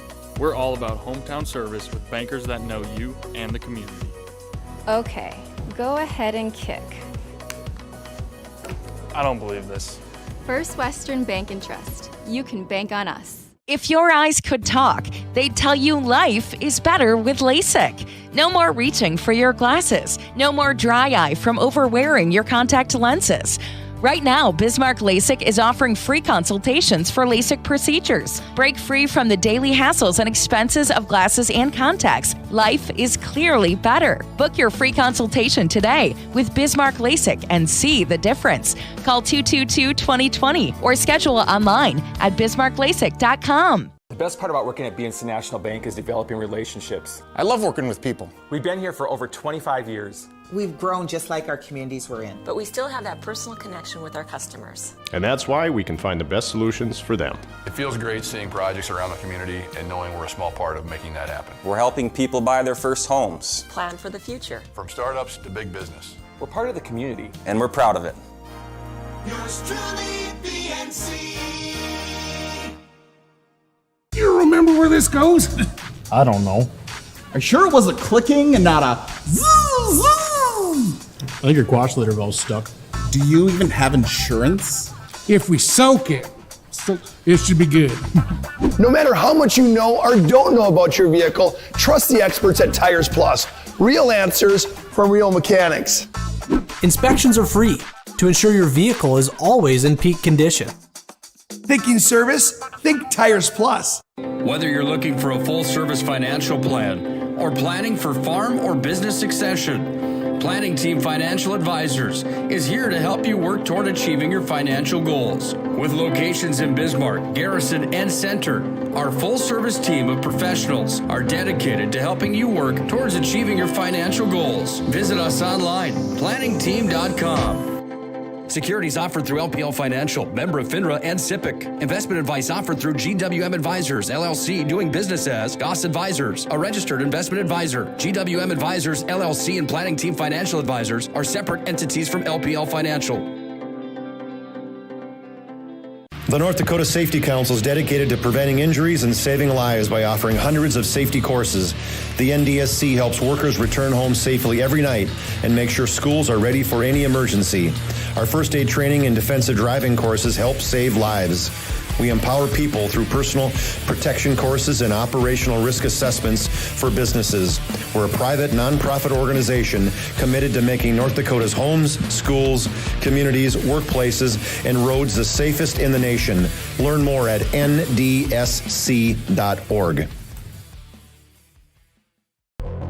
This broadcast presentation on the PSP Network is brought to you by BNC National Bank, Planning Team Financial, Sport Clips, Tires Plus, Bismarck LASIK, First Western Bank and Trust, Jobbers Moving and Storage, The Medicine Shop, Hub International Insurance, The Chuppy Clinic, and Prairie Rose Family Dentists.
Every 10 minutes, 3 people in the United States will die from a preventable incident. More people are dying on our roadways and in their homes than ever before, but that's where the North Dakota Safety Council can help. Safety is our mission, from the workplace to any place. We're a private nonprofit that offers more than 150 training courses that are dynamic, hands-on, and effective. From CPR and first aid to driver safety and even workplace violence preparedness, we want to make sure your loved ones come home safe each night. Go to ndsc.org to see how together we can make a difference. At Prairie Rose Family Dentists, we treat our patients like family. We have 14 highly experienced dentists with incredibly caring dental teams. We have more locations, more services, and extended hours to make sure your dental needs get fulfilled, your questions get answered, and you have the comfortable and high-quality experience you deserve. Call us or visit our website to schedule an appointment today. Prairie Rose Family Dentists. We are family. Many of our clients come to us already accomplished in their lives and on the right track. However, whether it's in response to a life-changing event or you are nearing retirement, you can sleep well knowing that together we have planned for both life's opportunities and challenges. And no matter what happens, we are here to help guide you.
This broadcast presentation on the PSP Network is brought to you by PNC National Bank, Planning Team Financial, Sport Clips, Tires Plus, Bismarck LASIK, First Western Bank and Trust, Jobbers Moving and Storage, The Medicine Shop, Hub International Insurance, The Chuppy Clinic, and Prairie Rose Family Dentists.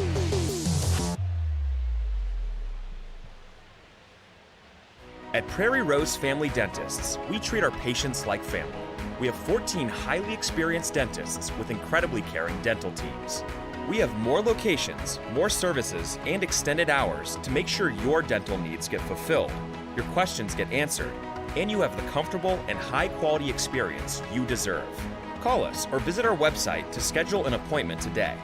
Prairie Rose Family Dentists. We are family.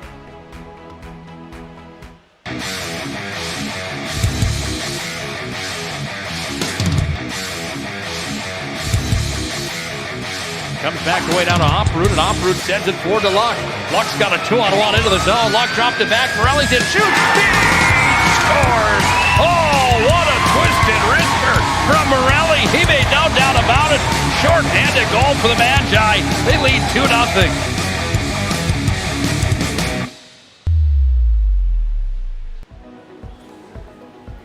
Carson, timeout. Who calls a timeout in this game? Me, I'm icing the kicker. Really? It'll give us more time to talk about First Western Bank and Trust, Like our convenient online banking. along with smart trust service options. We're all about hometown service with bankers that know you and the community. Okay, go ahead and kick. I don't believe this. First Western Bank and Trust. You can bank on us. If your eyes could talk, they'd tell you life is better with LASIK. No more reaching for your glasses. No more dry eye from overwearing your contact lenses. Right now, Bismarck LASIK is offering free consultations for LASIK procedures. Break free from the daily hassles and expenses of glasses and contacts. Life is clearly better. Book your free consultation today with Bismarck LASIK and see the difference. Call 222-2020 or schedule online at bismarcklasik.com. The best part about working at BNC National Bank is developing relationships. I love working with people. We've been here for over 25 years. We've grown just like our communities we're in. But we still have that personal connection with our customers. And that's why we can find the best solutions for them. It feels great seeing projects around the community and knowing we're a small part of making that happen. We're helping people buy their first homes. Plan for the future. From startups to big business. We're part of the community. And we're proud of it. Yours truly, PNC. You remember where this goes? I don't know. Are you sure it was a clicking and not a zoom, zoom? I think your quash litter valve's stuck. Do you even have insurance? If we soak it, it should be good. No matter how much you know or don't know about your vehicle, trust the experts at Tires Plus. Real answers from real mechanics. Inspections are free to ensure your vehicle is always in peak condition. Thinking service? Think Tires Plus. Whether you're looking for a full-service financial plan or planning for farm or business succession, Planning Team Financial Advisors is here to help you work toward achieving your financial goals. With locations in Bismarck, Garrison, and Center, our full-service team of professionals are dedicated to helping you work towards achieving your financial goals. Visit us online, planningteam.com. Securities offered through LPL Financial, member of FINRA and SIPC. Investment advice offered through GWM Advisors, LLC, doing business as Goss Advisors, a registered investment advisor. GWM Advisors, LLC, and Planning Team Financial Advisors are separate entities from LPL Financial. The North Dakota Safety Council is dedicated to preventing injuries and saving lives by offering hundreds of safety courses. The NDSC helps workers return home safely every night and make sure schools are ready for any emergency. Our first aid training and defensive driving courses help save lives.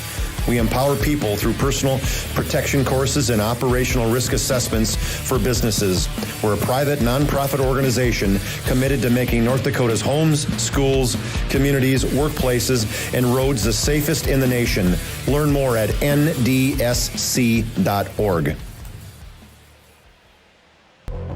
This broadcast presentation on the PSP Network is brought to you by PNC National Bank, Planning Team Financial, Sport Clips, Tires Plus, Bismarck LASIK, First Western Bank and Trust, Jobbers Moving and Storage, The Medicine Shop, Hub International Insurance, The Chuppy Clinic, and Prairie Rose Family Dentists.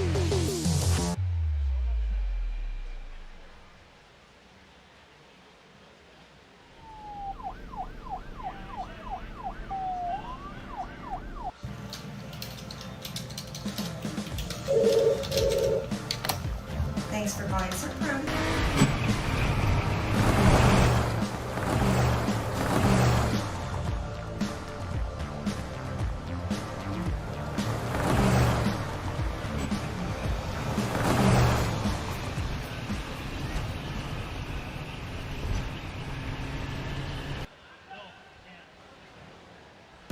You have built an amazing life by working hard and doing your job well.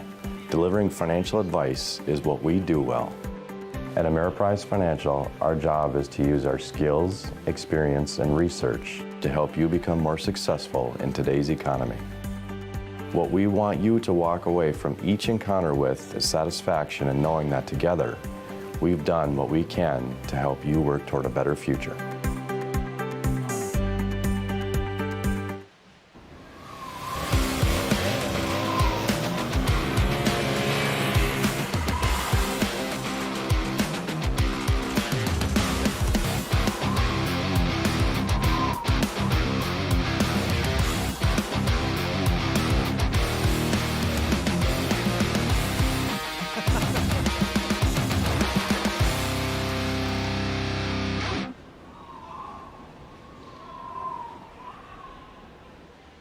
You remember where this goes? I don't know. Are you sure it was a clicking and not a zoom, zoom? I think your quash litter valve's stuck. Do you even have insurance? If we soak it, it should be good. No matter how much you know or don't know about your vehicle, trust the experts at Tires Plus. Real answers from real mechanics. Purchase 4 eligible Firestone tires and receive up to $120 in a prepaid Visa gift card. Thinking service? Think Tires Plus. Every 10 minutes, 3 people in the United States will die from a preventable incident. More people are dying on our roadways and in their homes than ever before, but that's where the North Dakota Safety Council can help. Safety is our mission, from the workplace to any place. We're a private nonprofit that offers more than 150 training courses that are dynamic, hands-on, and effective. From CPR and first aid to driver safety and even workplace violence preparedness, we want to make sure your loved ones come home safe each night. Go to ndsc.org to see how together we can make a difference.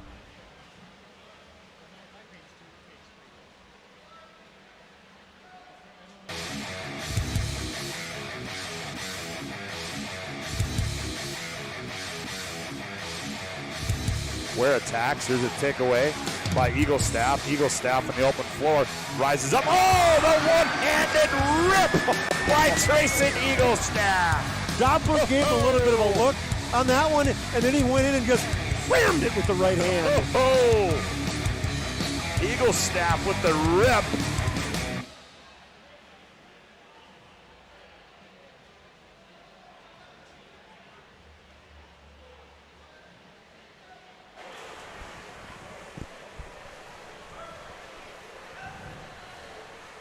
Now there's a look back inside the Mandan Aquatic Center. Good to have you tuned into the PSP network today for our continuing coverage of the 2022 Boys WDA Swim and Dive Championships.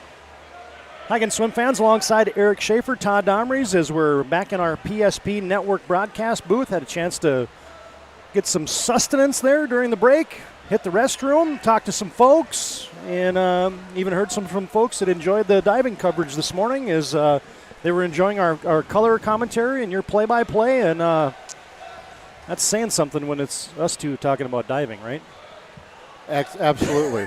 We, you know, it's good for all of us to get to watch those kids. Dang some right. Very impressive dives today, some individual performances, and even just some individual dives. Each of the divers had a really good dive this morning.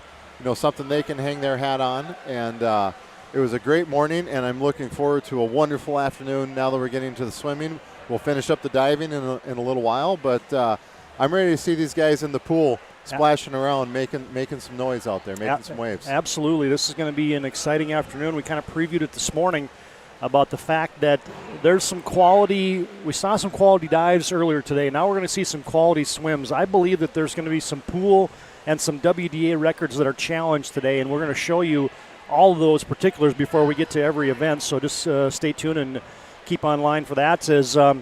Let's first talk about the Minot Magicians. Obviously, the 5-time defending WDA champions in this event, and they're loaded for bear again. And it would be the upset of all upsets if Minot didn't come out here with a 6th straight WDA championship. Just depth and I'll call it the blue chippers at the front end of the lineup as well. So when you're deep and you got as much talent as Minot does. There isn't even a scenario I could come up with that would suggest that the points won't line up and be another championship for Minot. And they pretty much lapped the field, doubling Century last year. So I think the real fight is probably going to be for second place today at the WDA meet. I think team-wise you'll see a good fight between Bismarck, Century, and Williston, mixing it up around there. Again, Minot, they've got the two things you need for a swim team. They've got the quality and the quantity, right? They're coming at you in waves. They've got a nice senior class, a really big junior class, and these kids have had success. You talked about the 5 straight, looking for the 5th straight WDA title. They're going to be looking for the 5th straight state title next week. And them and Century are the only 2 teams to 5-peat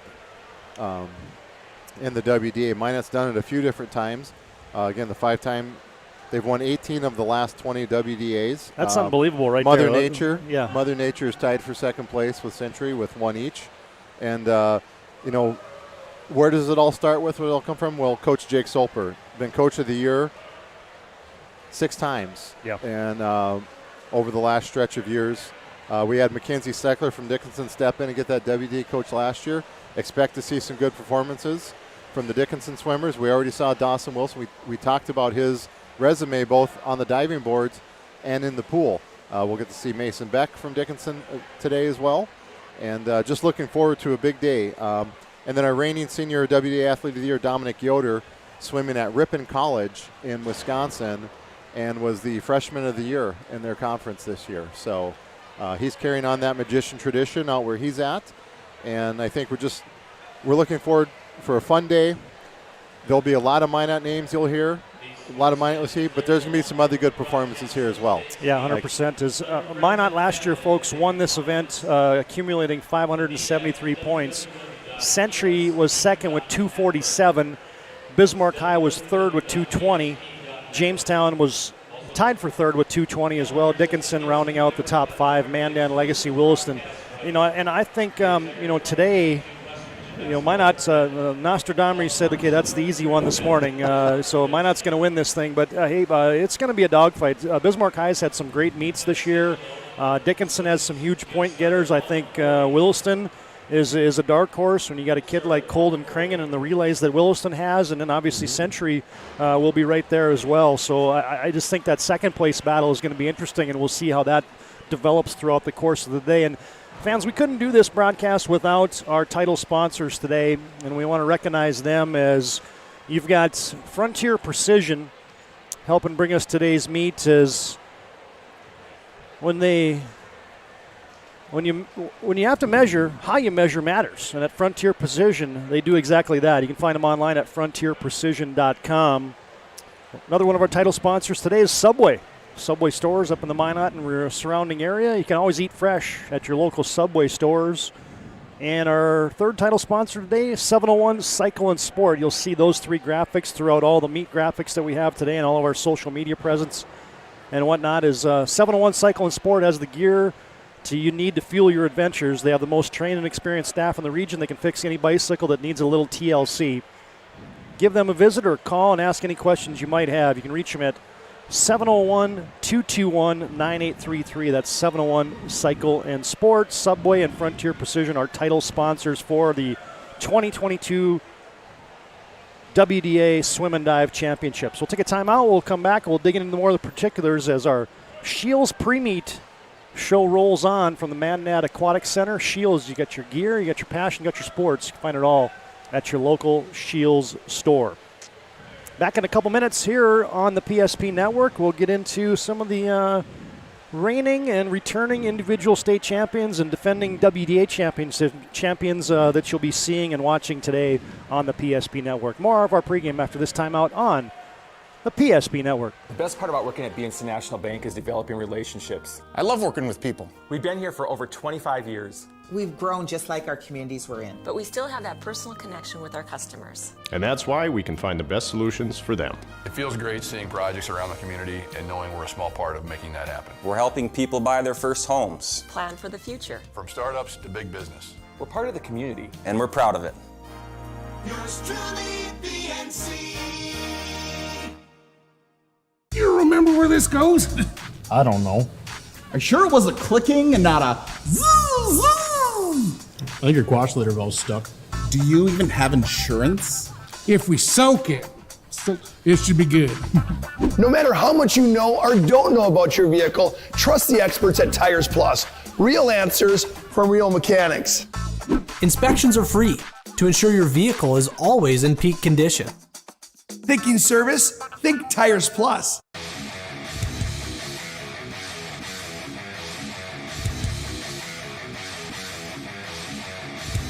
Where attacks, there's a takeaway by Eagle Staff. Eagle Staff on the open floor rises up. Oh, the one-handed rip by Tracing Eagle Staff. Doppler gave a little bit of a look on that one, and then he went in and just whammed it with the right hand. Oh, Eagle Staff with the rip.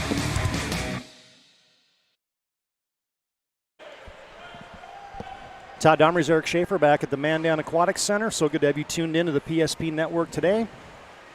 Continuing coverage of the Boys WDA Swim and Dive Championships from Mandan. We're perched high above the pool and the diving well here. Of course, you had the prelims this morning on the PSP Network of the diving, and now you've got 12 events upcoming, starting with the 200 medley relay. We'll conclude with the 400 relay, and in between you'll have all the other individual events. A 200 freestyle relay, and the final 3 dives for the top 16 divers. That'll be event 5. So, all right, Eric, as part of our Shields pregame here, let's talk about some of those individual state champions and defending WDA champions from not only last year, but a couple years ago. We got some returning 2-time WDA champions to talk about today. Absolutely. With our individual state champions returning from last year's state meet, competing today in the 200 freestyle is going to be Grant Schaeffer. And then our diving, which we spoke about earlier today, Wyatt Hermanson is our returning state champion in the diving competition. We'll see more of him in that 5th event today. And then Alex King of Minot won the 500 free at the state meet last year. And, of course, Bo Zander of Century High is our returning defending champion for the 100-yard breaststroke. Got some not-so-good news for Bo you were speaking of earlier. Yeah, he's unfortunately been battling some illness and with a battle with COVID and also influenza. He just hasn't recovered, and it's still ailing him, and so he's been shut down for the year. So Central will be without their individual state champion in the 100 breast, and he's a huge guy on the relays and just brings charisma and just a leader on the team. So Central will have a hard time overcoming the absence of Bo Zander today, but he's on the pool deck, and the best wishes to him. He's a junior. I mean, and health is paramount to me. It's something you're going to carry with you the rest of your life. So I'm sure he's disappointed about not swimming today and at the state meet next week. But at the end of the day, you got to be healthy. That's exactly right. So best wishes to tough, big shoes to fill, big chunks to fill, I guess, for a swim meet. But we really just want to wish Bo the best in recovery, and hopefully we can see him back in the pool next year.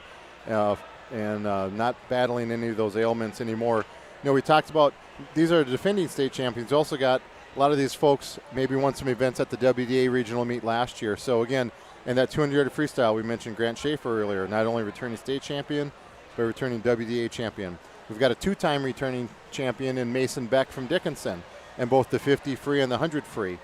And then again, Wyatt Hermanson with the diving. And the 100-yard butterfly is Minot's Peyton Barch. He won that WDA last year. So he'll be returning today. And then in the 500-yard freestyle, not only returning from last year, but also from 2020, and that 500 free as well as the 200 IM in 2020 is our birthday boy, Yep. Colden Kringen. So happy 17th birthday to you, Colden. Yeah, and hopefully there's some gifts await you in the pool this afternoon. And not only that, last weekend he ripped off the fastest time this year in the 500 free. He was kind of laying in that number 2, number 3 spot, and he went to Jamestown last weekend and almost went sub 5 minutes in the 500 free. And that's not easy to do when you've not quite completed your taper yet. So that was a huge time for Colden. So I think we can expect nothing but time drops today off of almost every one of these kids in these events. Some of the teams start their taper maybe for this meet or the beginning of it, so they'll see a little bit, but they really want to build up to the state meet next year. But when we talk about that state meet, we've got a ton of state qualifiers talking about cutting those times. So I think we've got 12 WDA swimmers that have qualified for the state meet in every event. And of course, you can only swim 4 events at a meet, 2 of those being individual events, so you get a lot of 2 individual, 2 relays. But Minot has 8 of those swimmers. Yeah. We've already mentioned a couple names in Grant Schaeffer, Peyton March, and Alex King. But Jackson Ranke, who has been on some championship relay teams in the past, he's in that group along with Ryan Hubbard, freshman Logan Hill, Oliver Rungen, and Levi Von Bokern. So heavy in that junior class for the Magicians. Of course, Century has 3 of those qualifiers. Ben Schaff, Luke Domres, who you know well. And Hudson Eckert has qualified in all events. And then Williston, of course, has the birthday boy today, Colden Kringen. So I know he's got a lot of family, some Kringens and some Coldens out watching today. So thank you for joining us on this PSP Network live stream of the WDA Regional Finals.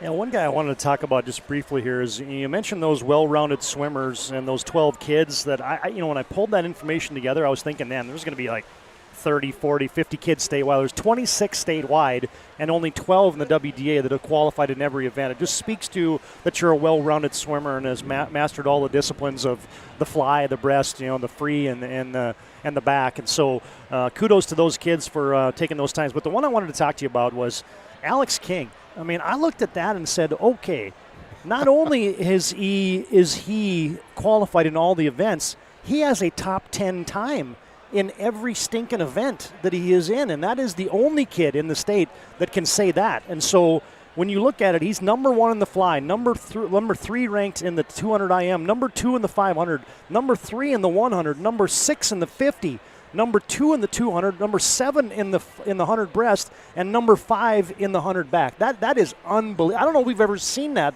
before in North Dakota, at least not since I've been following swimming for about the last 8 years. Yeah, Alex has done a wonderful job. He's a great teammate to have, and I think you can see that with those 8 swimmers we mentioned from Minot. They're swimming next to each other every day in the pool. Alex is one of those lane leaders that's doing that, and just to have that consistency, so it's almost like which events do you want to put Alex in? Is it going to be in the IM? Is it because he is so well rounded? Yeah. Yeah. I think we'll see him in the 200 and the 500 today. So and he's got the best time in the state in the 100 fly, and he's not even swimming it in a WDA or in a state meet probably. I mean, that's just unbelievable. It doesn't even make sense to me that Minot has that much depth that you got a kid that has the best time in the state in an event, and he's not even going to swim it. Yep. So that's an embarrassment of riches is what that is. Well, and you have to look at when those events fall and with the relays. And you don't wanna, true story. You can't pack them all up in the one thing. Now, these kids, they can bounce back a lot quicker than people with headsets on, right? Yep, absolutely. So, Alex has been a phenomenal teammate and a really great swimmer for the Minot High program since his 8th grade year. He's a junior now. And just looking forward to seeing all these kids in the pool today and bringing you the coverage of the WDA network right here, or the WDA regional right here on the PSP network. A couple other sponsors we want to recognize today, helping us on the PSP network, bring you this WDA swim and dive meet. Gooseneck Implement is looking to have new recruits join them for their online John Deere Ag Tech program. You can earn money while getting an Associates of Applied Science Agriculture Equipment Technology degree plus 100% post-graduation tuition reimbursement. Start at $25 an hour at one of their 13 Gooseneck locations. Pave your way to a bright future as a service technician in a John Deere dealership. Visit gooseneckImplement.com/virtualjdtech for more information. gooseneckimp.com/virtualjdtech for more information. A few other sponsors that we'd like to recognize today. Western Plumbing and Steel helps bring you today's WDA Swim and Dive meet. as does Mark and Carrie Kringen, helping you watch and listen to the WDA Swim and Dive Meet. Security Plus, good partner to the PSP network up in the Minot area, and David and Andrea Sagsveen helping to sponsor and bring you today's WDA Swim and Dive Meet. So our thanks to all of those sponsors, along with our normal stable of high school winter sponsors here on the PSP network. Eric, while we have a second here, I want to just talk about one quick thing before we get embraced in the swimming. Is this going to be huge for the PSP network? We're going to bring you the entire WDA boys and girls basketball tournament. It starts this coming Thursday. You can see on your screen now the opening round girls and boys games, and we couldn't be more excited as we are to be here for the swimming and dive championships. We like to promote local athletes. No better way to do that than bring you postseason basketball and postseason swimming. And this is going to be outstanding. You're going to see all games live streamed on the PSP network. Girls, boys, championship bracket, consolation bracket. You're going to see every game from the WDA tournament March 3rd, 4th, and 5th. And make sure to follow us and like us on our social media channels of Facebook, Twitter, and follow us and like us on YouTube. And that way you can stay up to date on all the upcoming action. We've got regional tournaments. We've got state tournaments. You got swim, dive events today. So a lot of good things happening on the PSP network, and we're excited to bring you that WDA boys and girls basketball. Any of those matchups on that opening round catch your eye before we get to swimming and even break down a little basketball? In the boys bracket, every matchup excites me. Yeah. The first game of the day, Minot versus Jamestown. Minot's lost 2 games this year. One of them is to Jamestown. That's who they get right away. If they happen to win that game, their next opponent could be either St. Mary's or Dickinson. One of the other losses was to St. Mary's, and they played Dickinson to a 3-point game up in Minot and a 9-point game down in Dickinson just last Saturday. And then the Century Mandan, they played a couple close games this year. One that came down to a half quarter. Yep. Yeah, the Century won on a half quarter. William Ware hit that shot at the beginning of the season. And Legacy's played Bismarck High tough a couple times. And then obviously if you get to the seeds hold up and you get a Century Bismarck matchup in the semifinals, that could be a doozy. One of the games those two teams played this year, folks, 106-103. So buckle up. That's the best thing we can say. When you're not watching swimming next week, tune into PSP Network to catch all the WDA basketball. And there's going to be some great competition on the girls' side as well. Century with, is it a 46-game win streak now or 45-game win streak? Yeah, I don't have that right at my fingertips, but it is certainly into the mid-40s, and so they are certainly the favorites. And a couple other things to point out here on our swim and dive broadcast. You saw the diving well earlier. We'll have that for Event 5. But as we get farther into the broadcast today, obviously you're going to see all of the swimming events happen today. You've got in your lower left corner of your screen, you're going to have all the lane and the heat times and everything like that, so you can track and follow along with your favorite swimmer. And then we're going to have the kids on the podium today, too, as they will be recognized as they finish each event. They got the podium set up here on the far end of the Mandan Aquatic Center, so we will bring you all those final results and get a bird's eye view of those kids as they're up on the podium today. All top 16 finishers in every event. As I see now that, Eric, they got 1, 2, 3, 4 little marks on each end of the podium down there. So that's where they some marks on the floor. The top 8 will be up on the podium, and the other ones will be along the edges. So we couldn't be more excited to bring you that information as the meet rolls on. So we're just about set for the national anthem, and then the team introductions, and we'll be ready to rock and roll for the WDA Swim and Dive Championships today. Again, Mandan is a good host. They rolled out the red carpet for us as Mark Wiest and Claudia Scholkoff, the coaches and the team here at Mandan, did a great job of helping us out. And boy, you got Minot High, the 4-time defending state champions, and they're the 5-time defending WDA champions. They will be a load today to overcome for any of the other WDA teams, but they're the New York Yankees in some respects of the WDA swimming and diving arenas in both statewide and WDA competition. As I tell you what, is I got to pan over. I got to bring over to the crowd that has filed in as hardly a seat to be found here at the Mandan Aquatic Center. As you get your team introductions right now, introducing the teams and the coaches.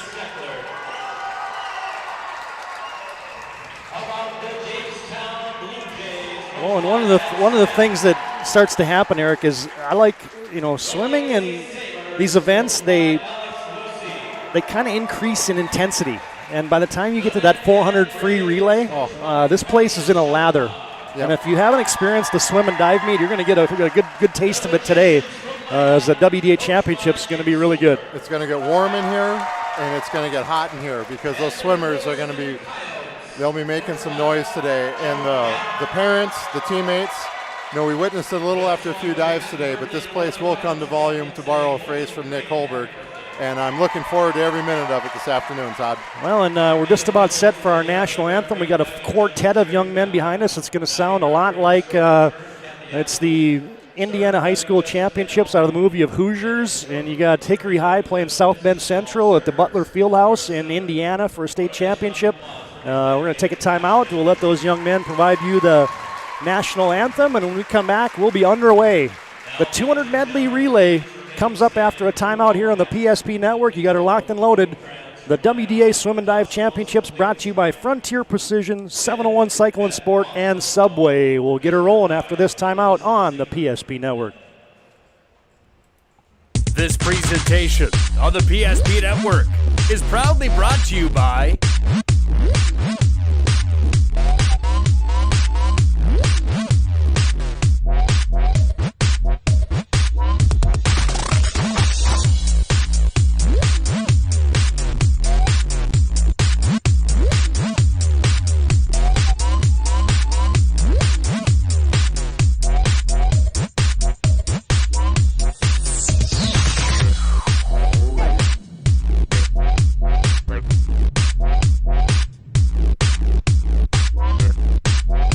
sure to like and follow the PSP Network on all social media platforms. PSP Network, it's game day. If your eyes could talk, they'd tell you life is better with LASIK. No more reaching for your glasses. No more dry eye from overwearing your contact lenses. Right now, Bismarck LASIK is offering free consultations for LASIK procedures. Break free from the daily hassles and expenses of glasses and contacts. Life is clearly better. Book your free consultation today with Bismarck LASIK and see the difference. Call 222-2020 or schedule online at bismarcklasik.com. Carson, timeout. Who calls a timeout in this game? Me, I'm icing the kicker. Really?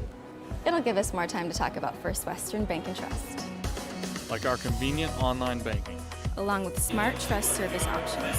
We're all about hometown service with bankers that know you. Yeah, those three divers. Okay, go ahead and kick. I don't believe this. First Western Bank and Trust. You can bank on us. The right way to top a sub all right, is 15 with seconds. real We're red ready to wine roll. vinegar made from red grapes and no food coloring. And the right way to film it is in slow motion. Obviously. Because authentic ingredients make a sub above.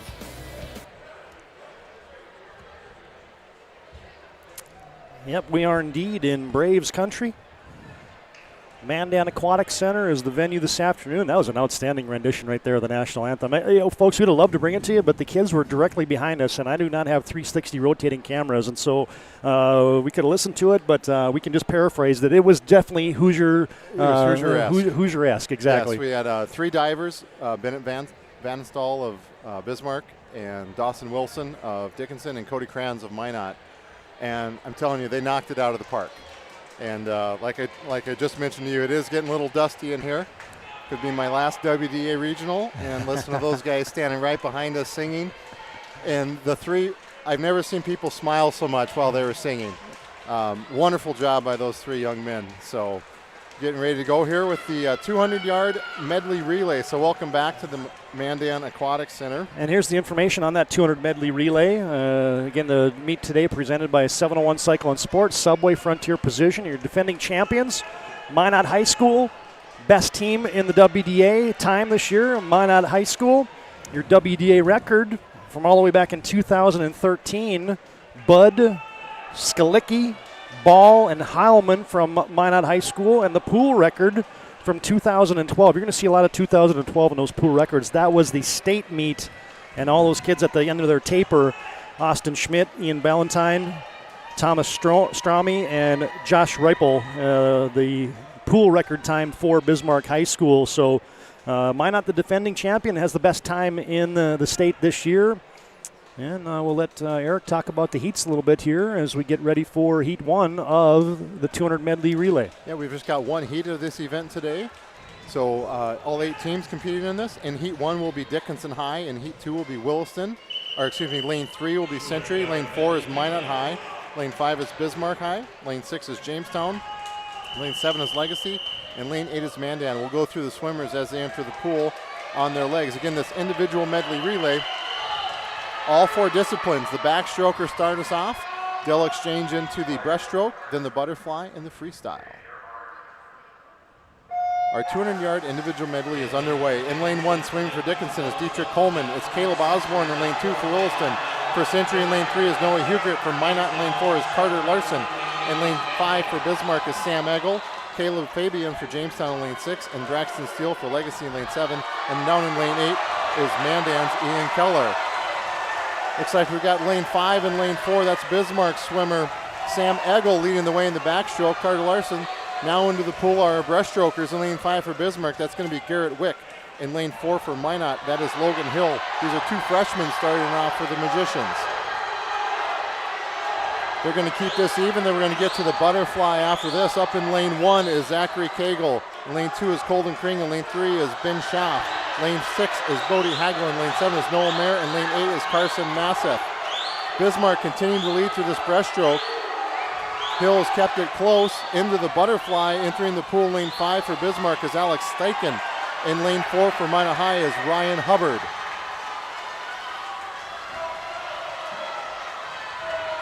Looks like we have third place up in lane 2 right now is the Williston swimmer, Camden Ekblad Lundby. Hubbard is taken into Steichen a little bit. They're stroke for stroke coming in for this final exchange. Our last swimmers for Minot in lane 4 is going to be Alex Prestwich. For Bismarck in lane 4 is Blake Nelson. It's Prestwich and Nelson.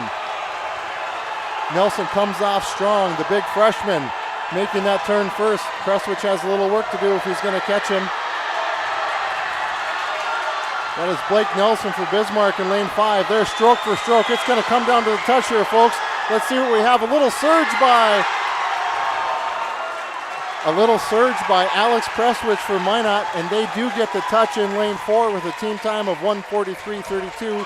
Then it was Bismarck at 1:43.37.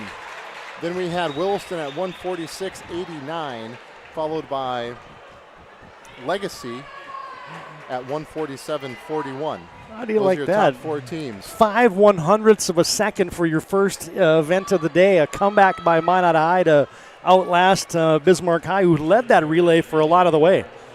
Yep, Minot Hubbard for Minot in that fly cut that lead. The Nelson and Prestwich entered the pool about the same time, and Prestwich just had a little bit more at the end coming into that touch. So the winning team for Minot High consisted of Carter Larson in the backstroke, Logan Hill in the breaststroke, Ryan Hubbard in the butterfly, and Alex Prestwich in the freestyle.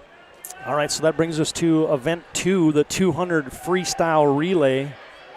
As your defending champion this event, Grant Schaeffer. Best WDA time this year is also Grant Schaeffer. Your WDA record, Lauren Sether, back in 2015. And the pool record, Dylan Sether, back in 2012. Good times to beat here as we're in the water for Heat 1 of the 200 free. Yeah, this is Heat 1 of 5. In lane 3 for Mandan is freshman Ian Buttman.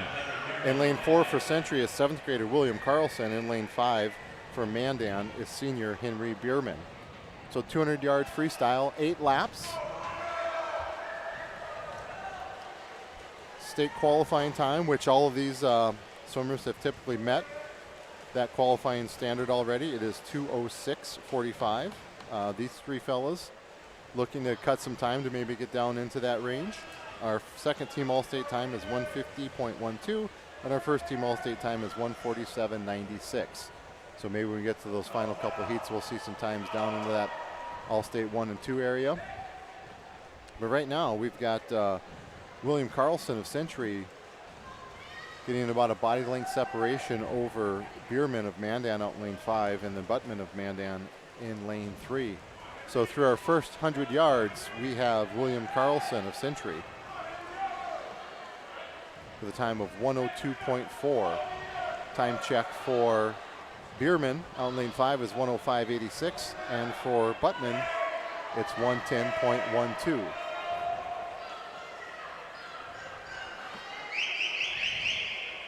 So 75 yards to go for Carlson in lane 3 for Century. Again, 8 laps, all freestyle. We do have 5 heats of this event today, so we're looking at about 2.5 minutes per heat. About a 35 to 60 second break in between heats. Yeah, you don't just fall off the couch and rack up a sub 2 minute 200. No, I have plenty of experience falling off the couch, but that's where my comparison to these young guys ends. So we've got Carlson coming in. Looks like he's coming in for his final touch. He's probably going to be in the 2 teens here as he comes in. A good swim for Carlson. He came in with a time of 2:20.89. He's going to have a good time cut at 2:11.47. So a good swim for William Carlson. Now touching in is Henry Bierman of Mandan. He came in at a 2:22.26, and he's touching in a 2:21.51. Ian Buttman from Mandan finishing up in lane 3. He came in at a 2:45.88. And look at this time cut, Todd. He's going to be about 2:33 for his time. So yeah, about a 12-second time cut for him. So that's where you want to be at the end of the season. Heat 2 is going to have lane 1 will be Nicholas Olson of Jamestown, an 8th grader. And lane 2 is Jamestown sophomore Sam Antu. And lane 3 is Mandan 7th grader Jack Allen. And lane 4 is Minot senior Trevor Ricks. And lane 5 is Williston senior Charlie Hardcastle. And lane 6 is Minot sophomore Alex Ricks. And lane 7 is Bismarck High's Hunter Spotted Bear. He's a sophomore, along with sophomore from Bismarck in lane 8, Ryan Russell. And again, those lanes are from top to bottom on your screen. So lane 1 would be at the top of your screen. Lane 8 would be at the bottom of your screen. Keeping it pretty even here through that first 25 yards. Looks like we've got Hardcastle of Williston and Trevor Ricks of Minot in lane 4. He's got a younger brother out in lane 6, Alex. And then up in lane 3 in that top 4 mix is Jack Allen, a 7th grader from Mandan. And then up in lane 1 is Nick Olson. In lane 2 is Sam Antu, are 2 Jamestown swimmers. Down in 7-8 are 2 Bismarck swimmers, Hunter Spotted Bear and Ryan Russell. Coming in up at the halfway point here, we've got Trevor Ricks, the senior, and Charlie Hardcastle, the senior out of Williston, staying close together. Then about a body length and a half behind them is Alex Ricks and Jack Allen. Those two make the turn. Halfway point, 57.84 for Trevor Ricks, 57.85 for Hardcastle. Alex Ricks and Jack Allen come in just over that 1 minute mark. Little separation here now for Charlie Hardcastle in lane 5. Got about an arm's length, getting close to half a body length. But Trevor Ricks responds. Doesn't let him get too far away. At that last time check, then it's going to be Jack Allen at the 3rd in that time check, then Alex Ricks. Then we've got up in lane 1 was Olson, followed by Antu in lane 2. They've caught up to Ricks down in lane 5. Here we come in for the final stretch, final 25 yards of this second heat of 200-yard freestyle. Charlie Hardcastle of Williston is going to be leading our way in. He's going to touch for the final time in the 2:02 range.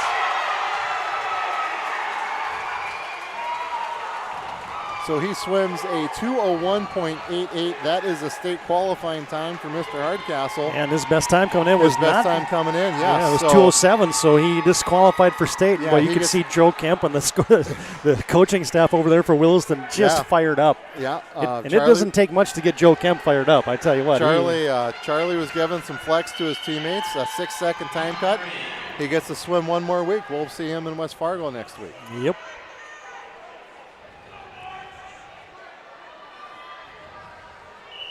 Coming into our third heat of this 200-yard freestyle. In lane 1 will be Century sophomore John Ronigan. In lane 2 is Williston freshman Isaiah Shug. In lane 3 is Jamestown 7th grader Caden Fabian. In lane 4 is Dickinson junior Caden Barth. Lane 5 for Minot senior Alex Moe. Lane 6, a sophomore from Legacy Grayson Martinez. In lane 7 is a freshman from Dickinson John Rude. And in lane 8 from Williston a junior Adam March. Now, once again, your defending champion this event, Grant Schaeffer. He'll be in a couple heats from now. He also has the best time in the WDA this season. Your WDA record, Lauren Sether, 146.79, and pool record, Dylan Sether.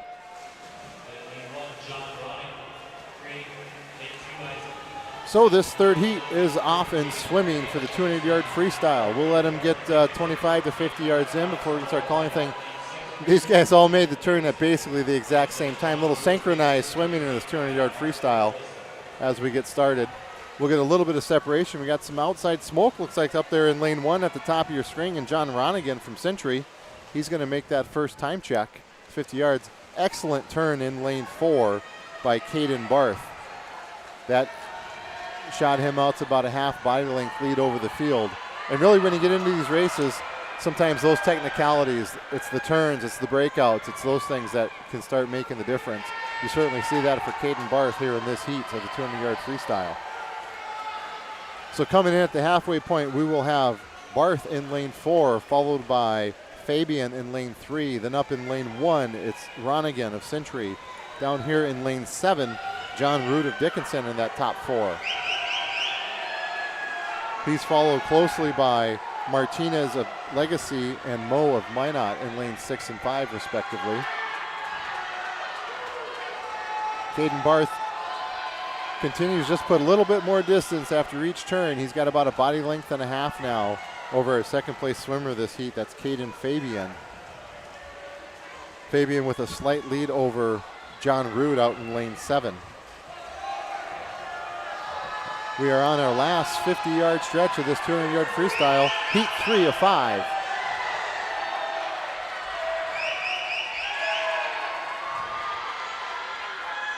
Barth continues to lead. Now he's just looking at a time. He might be looking at that sub 2. That would be a first time breaking 2 minutes for him. He came in with a 2:02.2. Looks like he is going to get that 2-minute barrier today, Todd. A new milestone for him, yep. Yeah, 1:59.67. Congratulations, Caden Barth, on breaking the 2-minute barrier. Second place swimmer was Caden Fabian of Jamestown. He comes in at 2:02.42. Third place swimmer was in lane 2, Isaiah Shug, with a little bit of a comeback here at 2:02.54. Here is heat 4 of 5 for this 200-yard freestyle. At the top of your screen in lane 1 is Noah Zadie of Bismarck, a sophomore. Lane 2 is Century Senior Turner Polk. Lane 3 is Legacy Junior Grant Minninger.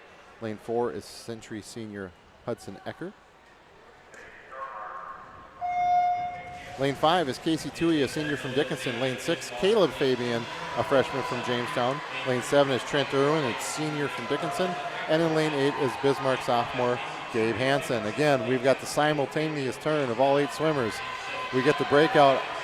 After that breakout is where we start seeing some separation. We've got our lane 4 swimmer, Hudson Eckert, followed closely by his teammate up in lane 2, Turner Polk. They make the turn at the same time, and they're still together. Closely behind them is our lane 5 swimmer, Casey Toohey of Dickinson, and lane 3 swimmer, Grant Minninger of Legacy.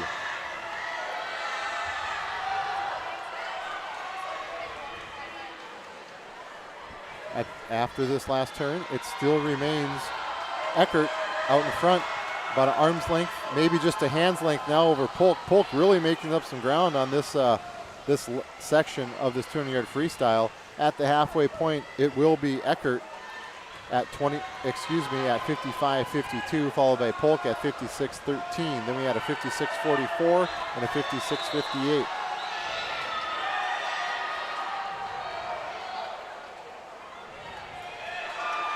A nice swim developing here for Hudson Eckert. He's been battling some illness throughout the course of the season and has finally gotten healthy the last couple weeks. Certainly looking good in this race. He came in at a 1:52.12. I suspect that's probably going to fall a little bit today. As well as Turner Polk came in. He's looking to break that 2-minute mark. He's fallen back a little bit. Meininger with a big surge in lane 3. Yes. He's gotten much stronger as this race has gone on. He's got about a half body length lead. Meininger does over Eckert now. He came in at a 1:58.93. They're looking at certainly getting under that time today. So in this fourth heat, it will be Grant Meininger of Legacy touching at 155.95, followed by Eckert of Century at 157.39. Then it was our lane 5 swimmer, Casey Tui of Dickinson at 158.87, followed by our lane 7 swimmer, Trent Irwin of Dickinson, making the surge at the end to go 2 minutes, 0.24 seconds. Here is our 5th and final heat of our WDA Championship 200-yard freestyle. Really nice time cut there by Grant Meidinger to win that heat. Excellent, yes. So we've got lane 1, Braxton Steele of Legacy. Lane 2, Isaac Valley of Century. Lane 3, Luke Domres of Century. Lane 4 is Grant Schaeffer of Minot. Lane 5 is Alex King of Minot. Lane 6, Noah Mayer of Legacy. Lane 7, Levi Von Bokern of Minot. And lane 8 is Wilson's Ethan Babcock. So I think we're looking at Schaeffer and King in this event.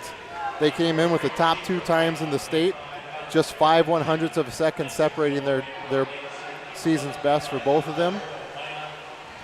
So we got Schaeffer in lane 4, we've got King in lane 5, and Domres close behind in lane 3.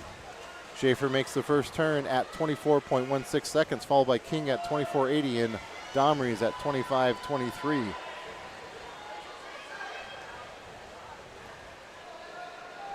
Well, I can say this about this race, Todd. I'm happier that it's you and I with the headsets on and our boys down there in the pool. Yeah, 100%.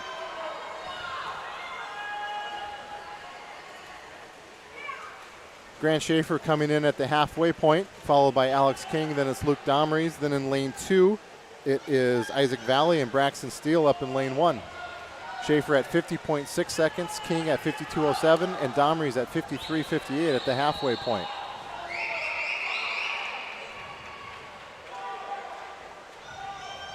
Schaeffer with about a body length now. Alex King, as we talked about, a very strong swimmer. This is kind of the leg, this third 50-yard leg is where he can really, he likes to make some noise in these long races. You know, he's got that good 500 pedigree as well, so expect him to keep hanging on.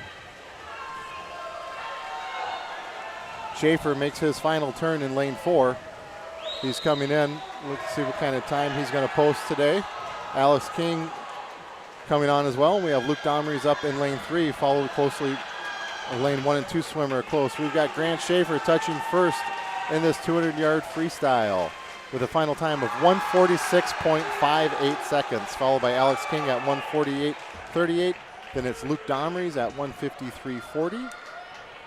Then up in lane 1 is Braxton Steele, a freshman from Legacy, at 155.03. And then lane 2 swimmer Isaac Valley at 155.17. Remember that time, folks, 146.58.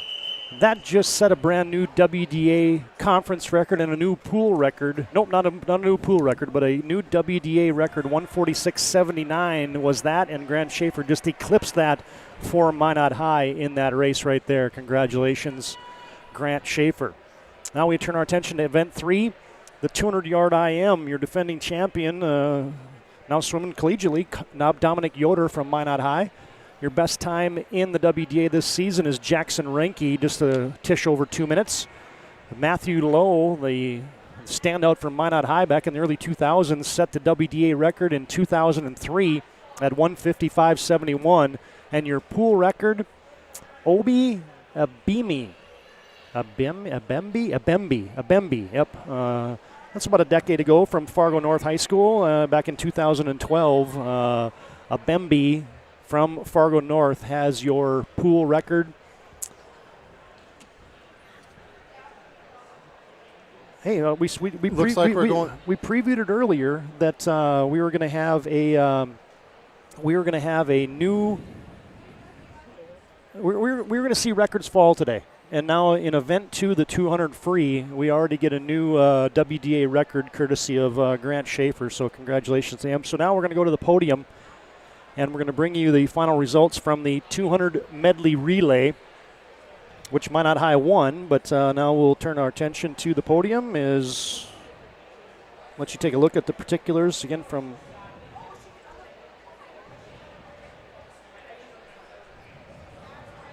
So we can go through these results, these top 8 teams. Are we going to let the PA take over? Or? No, we'll do it. Okay. Our 8th place team were the Dickinson Midgets at 155.48. The 7th place was Mandan at 153.21. 6th place was Century at 149.31. Fifth place was Jamestown at 148.19. In fourth place was Legacy at 147.41. Third place was Williston at 146.89. In second place was Bismarck High at 143.37. And your WDA champions in the 200-yard medley relay, Minot High School with a time of 143.32. Members of that winning team are Carter Larson, Logan Hill, Ryan Hubbard, and Alex Prestwich. There they are on the podium getting their picture taken. Congratulations, fellas. Yeah, great race. They just out-touched Bismarck High. A game effort by the Demons to finish second. Minot High wins it on the final, 5 yards? If even, yeah. It's a 500th of a second victory there for the Magicians. So a great effort by the Bismarck Demons. There were some meets early in the year where Bismarck had some really close times with the Minot teams as well. So congratulations to them. We'll be seeing those swimmers next week at the state meet as well. Now we'll move our attention back to the pool, where we'll have the first of 4 heats for the 200-yard individual medley.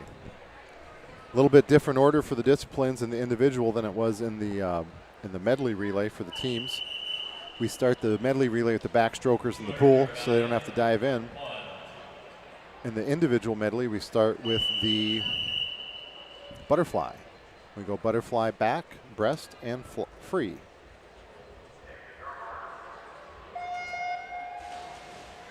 And event 1 of the 200 IM in the water. In lane 2 is Tyler Clabo, a 7th grader from Jamestown. In lane 3 is Jamestown's junior, Ethan Eigel. Lane 4 is Jamestown 8th grader Mason Gibson. In lane 5 is Century freshman Keaton Chase. And in lane 6 is Williston 8th grader Riker Fitzgerald. Going to be finishing up this butterfly, and they'll make the transition to the backstroke.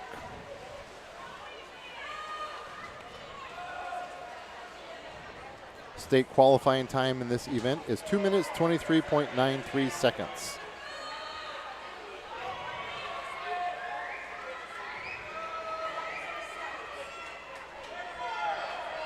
So right now in lane 4, our lane 4 swimmer is Mason Gibson of Jamestown, an 8th grader cutting his teeth at the WDA meet this year. Looking good through the backstroke.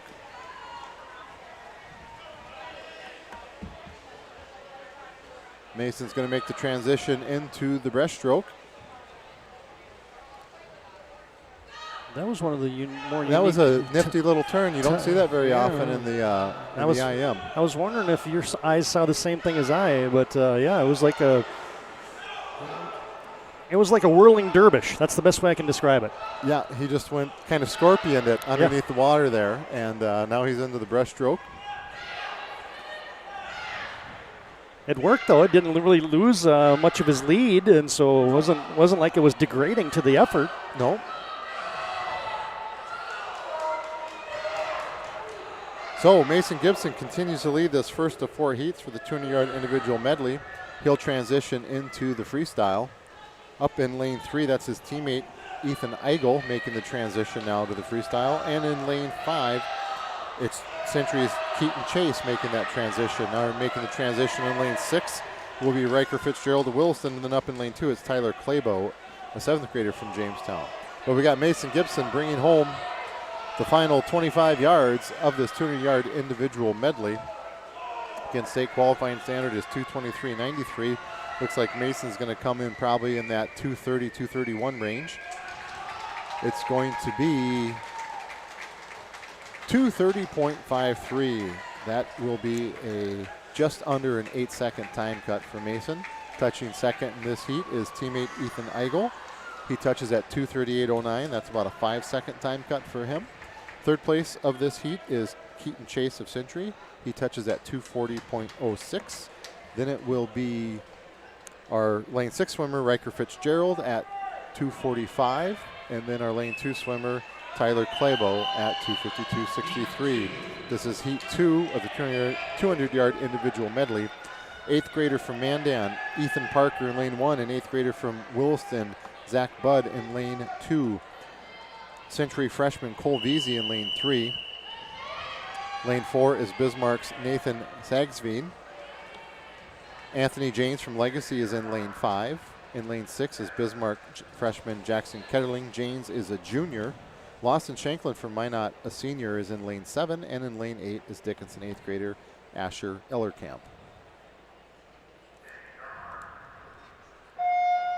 Heat 2 of 4, 200-yard individual medley is in the pool. Hey fans, our thanks to these sponsors for bringing you today's WDA swim and dive meet. Mark and Carrie Colden, or Mark and, they got Colden too, but Mark and Carrie Kringen helping us to bring today's meet. Security Plus in Minot brings you today's WDA swim and dive meet. Today's WDA swim and dive meet also brought to you in part by Western Steel and Plumbing in Bismarck. And also helping us today from a sponsorship standpoint, David and Andrea Sagsveen. Our thanks to all those folks who are helping us bring you full wall-to-wall coverage today of the WDA boys swim and dive meet. And their son Nathan in lane 4, right at the top of this heat as they make the transition into the backstroke. You know, you mentioned Mark and Carrie Kringen, and her maiden name is Colden, and that's how Colden got his first name. And see, now that I didn't know, so that I wasn't actually wrong when I said it the way that I did. You were not. You were not.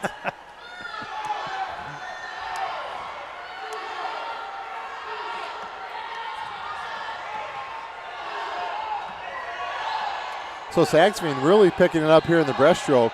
As we saw in the backstroke, he was even with Anthony James of Legacy, and he has put about almost 2 body lengths of separation just in that first section of the breaststroke. And we've talked about this in the past in this event, Todd. With the 4 disciplines, some kids may be stronger in other strokes than others, and Nathan is certainly showing that here in the breaststroke. So he's going to make the transition into the freestyle.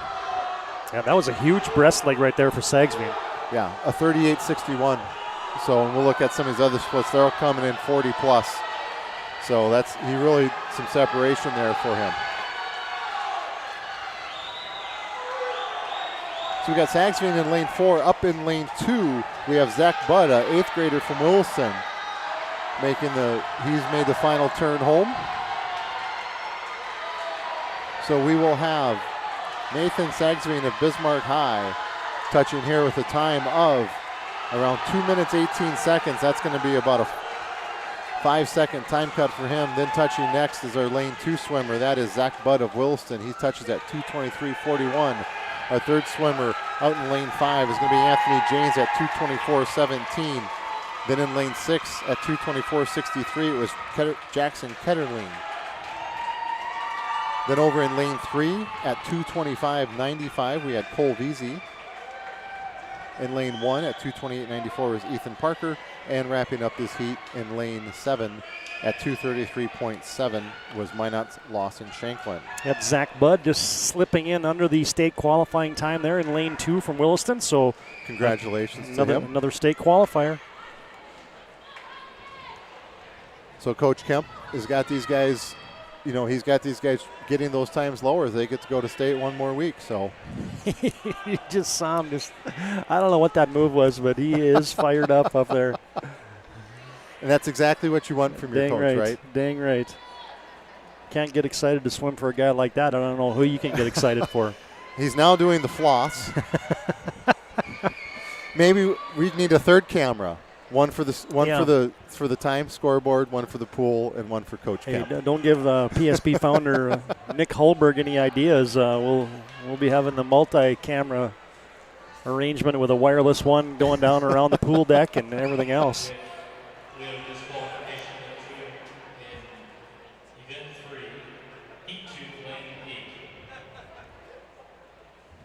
Just announced a disqualification in the last heat, Heat 2. Late 8 swimmer was disqualified for a stroke violation. So now we'll move into Heat 3 of 4. Lane 1 is freshman from Williston, Hunter Hart. Lane 2 is Bismarck Junior, Max Nelson. Lane 3 is Century Senior, Riley Call. Lane 4 is Williston Junior, Caleb Osborne. Lane 5 is Century Sophomore, Noah Hugret. Lane 6 is Williston freshman Hunter Haugen. Century freshman Logan Vesey is in lane 7. And in lane 8 is Legacy Junior Brandon Seibel. Heat 3 of the 200-yard IM is in the pool.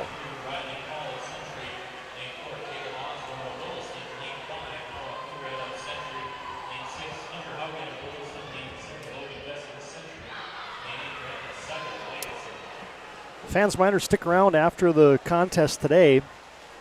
We will have our post-meet show brought to you by the Planning Team Financial Advisors, as Riley Call in lane 3 has a lead after the first discipline here in this heat of the 200 IM, but Planning Team Financial Advisors helping clients work towards financial freedom.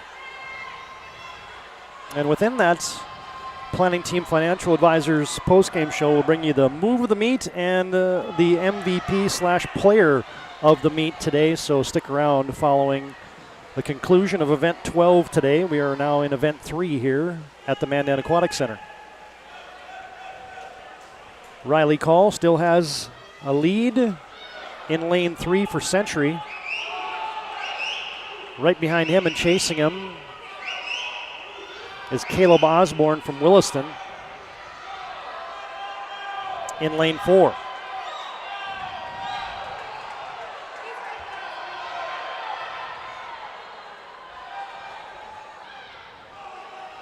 And Osborne has closed the gap. Also looking good out in lane 8 is Brandon Seibel from Legacy. Also closing up in lane 2 is Max Nelson from Bismarck High. Then you got quite a battle for 5th, as Osborne has indeed taken the lead here for Williston into the final element. 50 free, and Osborne and Call are neck and neck. Nelson not going away though, up in lane 2. Hanging on to 4th is Seibel out in lane 8. Then you got Hart, Hugret, Haugen, as this one's going to come right down to the touch. As it's going to be Caleb Osborne. Nice time of 2:16.25. Second place, Riley Call, 2:16.49. Third place is Max Nelson, state qualifying time. He had already qualified 2:18.50. Fourth place, out in lane 8, Brandon Seibel, 2:22.94. Fifth place, looks like that's Noah Hugret, 2:21.52. Sixth place, out in lane 7, Logan Vesey, 2:21.97. Seventh place. Seventh place was Noah Hugret, I beg your pardon, and then 8th place was Hunter Hart up in lane 1.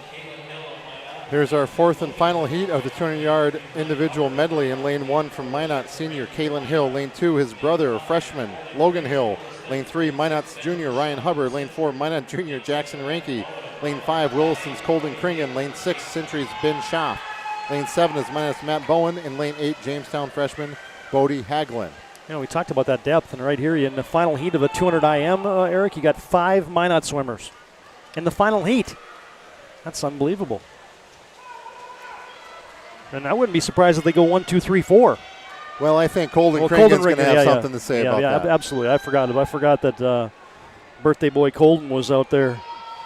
So we've got lane 5. Jackson Ranke is leading this race through the backstroke, just under a body length. But this breaststroke, I think, is where Colden has traditionally made a big comeback in this race. And I don't think we'll see anything different here today. Jackson certainly improved in the breaststroke. But look, just off that turn and breakout in the pole, Colden has already cut into that body length lead. Now they're almost arm's length together. So we've got Ranke and Kringen. Ranke makes the turn first there. Then we got our lane 3 swimmer. That is Ryan Hubbard of Minot. And then Ben Schaff is holding his own out in lane 6 as well. He's just ahead of Hubbard in lane 3. So Kringen won this event 2 years ago. Dominic Yoder won it last year. So Kringen looking to get back on the podium for Williston. Yep. And he did. He made up all that ground in the breaststroke. He touches with the lead. Now it's into the freestyle. And it's going to be Kringen and Ranke battling through this last 50 yards. Good battle for third as well, as you got Ben Schaff and looks like Rungen battling it out there for third and fourth. Yeah, we got Ryan Hubbard from Minot up in lane 3. Hubbard, yeah. He's got over the half body length now. He's bringing this in. He's going to finish with a time and then about the 158 range. So he's at 158.98 for Colden Kringen, followed by Jackson Ranke at 2 minutes, .18. Then it's going to be Ben Schaff at 206.02. Then Ryan Hubbard at 206.12. Then in lane 2, it was Logan Hill at 210.26, followed by Kalen Hill at 215.16. Then out in lane 7, we had Matt Bowen of Minot, the sophomore, at 215.56. And then in lane 8 was Bodie Hagelin of Jamestown at 218.92. Congratulations and happy birthday to Colden Kringen on his WDA championship. He wins the 200 IM just outside of any new records today. He was about a second off of the pool record that was set back in 2012, but nonetheless a good race there by Colden Kringen. He is now a two-time winner in this event back in 2020 and again today in 2022, and that is that's Colden's. That's now his fourth individual WDA championship of Colden's career, and he's just a junior. So congratulations to him. As now we're going to have the podium, and we're going to bring up the 200 free finalists here as we'll get squared away. Yeah, we've got the 200-yard freestyle swimmers. You know, you pointed out in that last heat that Colden was a junior. There was only one senior in that heat, Todd. Yeah. So we'll see every one of those swimmers, a couple freshmen, a couple sophomores, and 3 juniors back competing at this event again next year. So here's our podium for the 200-yard freestyle. In 16th place from Bismarck was Noah Zadie. In 15th place was Caleb Fabian of Jamestown. In 14th place was Gabe Hansen of Bismarck. 13th place was Dickinson's Trent Irwin. In 12th place was Caden Barth of Dickinson. 11th place was Dickinson's Casey Toohey. In 10th place from Century, Hudson Eckert. In 9th place, Ethan Babcock of Williston.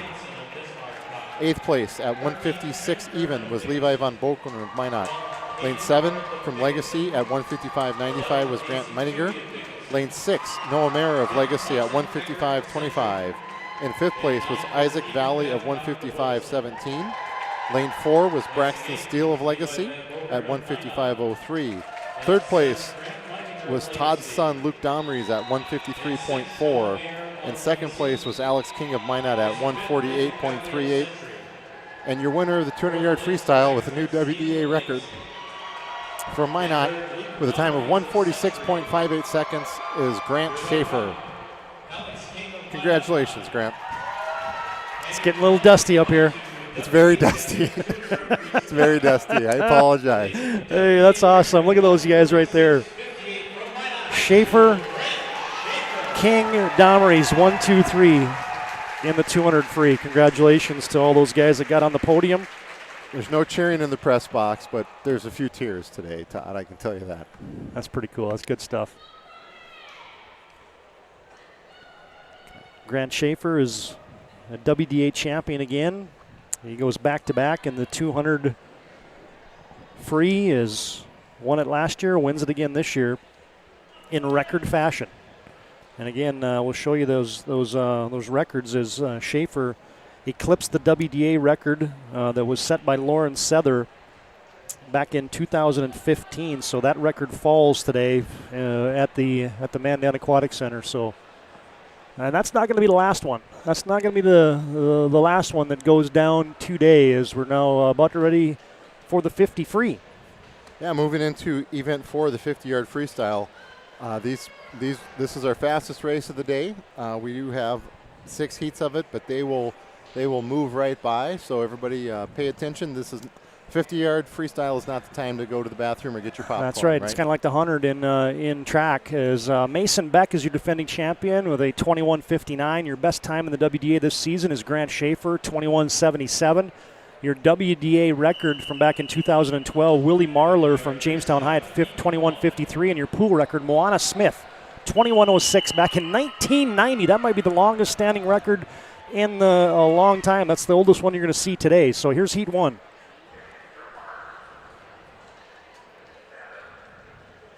All right, they're calling him off. Lane 3 is Tyler Sorensen from Williston, an 8th grader. Lane 4 is a 7th grader from Legacy, Broden Seifert. And in lane 5 is Dickinson's 8th grader, Jacob Rude. We saw Jacob on the diving boards earlier today. Now we're going to see him in the pool. Following in Dawson Wilson's footsteps, possibly. Mm-hmm.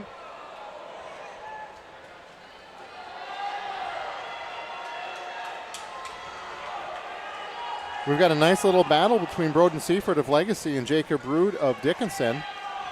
Seifert looks like he's got just a little bit of edge coming into the wall. He is going to get the touch first. He's going to have a time of 32.27 seconds, followed by Seifert at 32.66 seconds. And then we have Tyler Sorensen of Williston touching in at 40.62 seconds. We talked about some larger time cuts earlier in those longer races. A little bit tougher to cut time in this race, but each of these swimmers did manage to cut a little bit of time. Our state qualifying time for this event is 25.46 seconds. All-state times, 22:45 to make second team All-State and 22:01 to make first team All-State.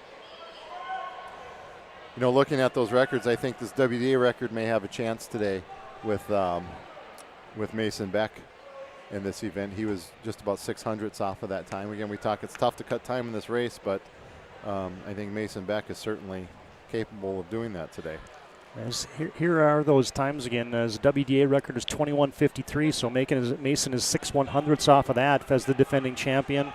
So Grant Schaefer's got a chance too, as 21:77. Yeah, he's not swimming. And he's not swimming this event. Yeah, there's another Minot guy that got the best time in the state, and he's not swimming an event. Whoa.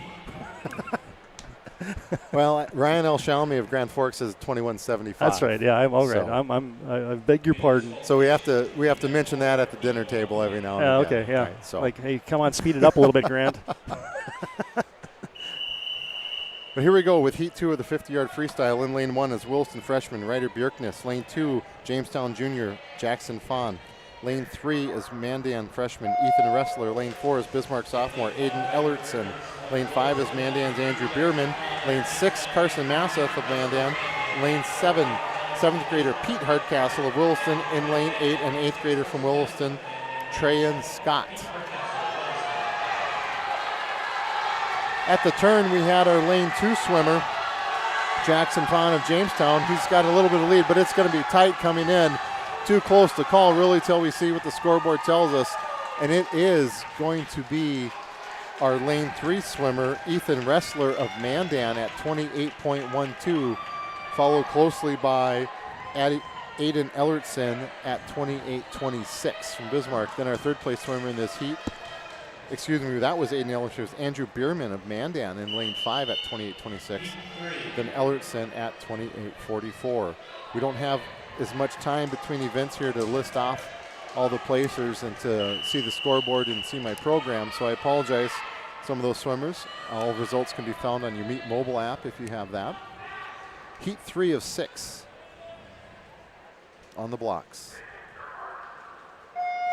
In lane 1 is Jamestown's Elliott Dixon. Lane 2 is Landon Domres of Century. Lane 3 is Josh Molina of Jamestown. Lane 4, Brayson Gilbertson of Williston. Lane 5, Braden Kissy of Mandan. Lane 6, Dallin Smith of Bismarck. Lane 7, Zach Hansen of Jamestown. And lane 8, Mason Piatz of Dickinson. It's going to be close with lanes 4, 5, 1, and 7. Let's see what we got here. We've got our lane 4 swimmer at 25.68. That is Brayson Gilbertson, a sophomore out of Williston. Second place in this heat at 25.71 was Braden Kissy of Mandan. Third place out in lane 7 at 25.92 is Zach Hansen, an 8th grader out of Jamestown. And in fourth place up in lane 1 is Elliott Dixon of Jamestown at 25.96. Then it was 26.42 in lane 6 is Dallin Smith. Then we had Landon Domres in lane 2 at 26.63, and finally out in lane 8 was Mason Piatz of Dickinson at 27.10. Yeah, Landon cut time, but I can tell he's frustrated with that. He was grinding. He wanted to get a state qualifying time of 25.46. So 25.46. Missed not it far off. Missed it by about a second. So still a good run. A good season for Landon with his first swimming. He's got some other opportunities later today as well. So. What's his second event today? That's a good question. There were so many changes with the bowl being out of the lineup that I haven't even taken a second to look at it yet. Excellent point.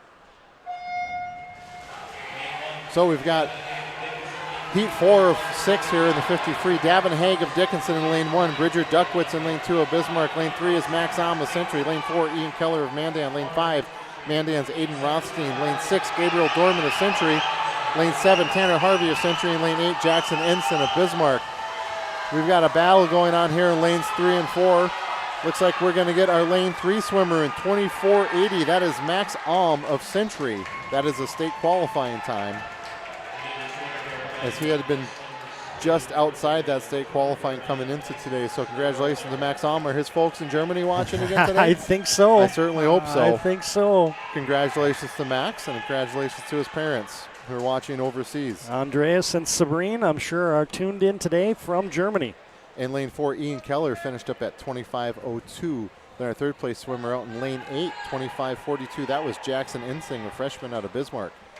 Then up in lane 1, it was Davin Haig of Dickinson. We saw him on the diving boards as well. I guess if you're going to go to practice at Dickinson, you're going to dive and you're going to swim. Swim the 50. That is great to see. Our fifth place swimmer in this heat was 25:56 over in lane 6. That was Gabe Dorman. The seventh spot was 25:95 in lane 5, Aiden Rothstein. And wrapping up this heat in lane 7 at 26:72 was Tanner Harvey of Century. Moving on to our fifth heat of this 50-yard freestyle. Lane 1 is Bismarck senior Dominic Yoakum. Lane 2 is Minot junior Caden Dodds. Lane 3 is Minot senior Tristan Lays. Lane 4 is Legacy 8th grader Logan Donnett. Lane 5 is Jamestown senior Alex Goodry. Lane 6, Dickinson senior Dietrich Coleman. Lane 7, Jamestown senior Braden Schmeichel. And in lane 8 is Century junior Aiden Weigum. Hey fans, our meet today is brought to you by these title sponsors, Frontier Precision. We understand your needs, so when you look for new technology, you think about how it can work and make you work better, faster, and more accurately and more profitable. At Frontier Precision, we do not follow technology trends. We lead the way. Find them online at frontierprecision.com. Another title sponsor is Subway. The Subway store is up in the Minot area. Eat fresh at Subway. And 701 Cycle and Sport has the gear to fuel your adventures. They have the most trained, experienced staff in the region. They can fix any bicycle that needs a little TLC. Find and visit them or give them a call at 221-9833. Our fifth and final heat of the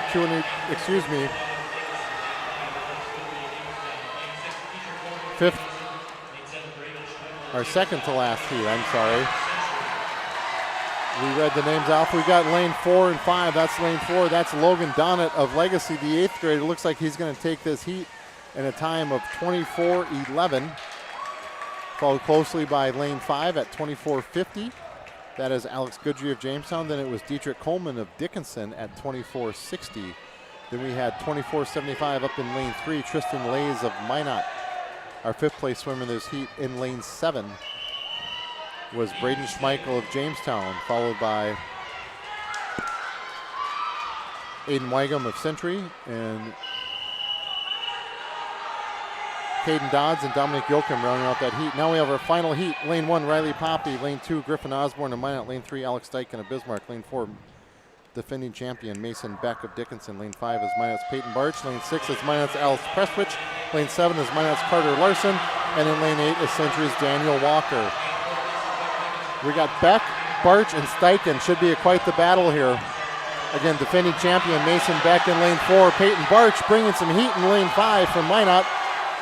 They are stroke for stroke. It's going to come down to the fingernails here, Todd. And looks like it's going to be Peyton Barch in lane 5 at 22:08, followed by Mason Beck at 22.12. 0.04 of a second. Congratulations to Peyton Barch on his WDA championship in this 50-yard freestyle. Heck of a race.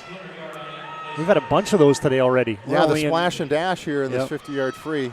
We're only in heat 5, or event 5, or event 4, beg your pardon, I'm one ahead of it.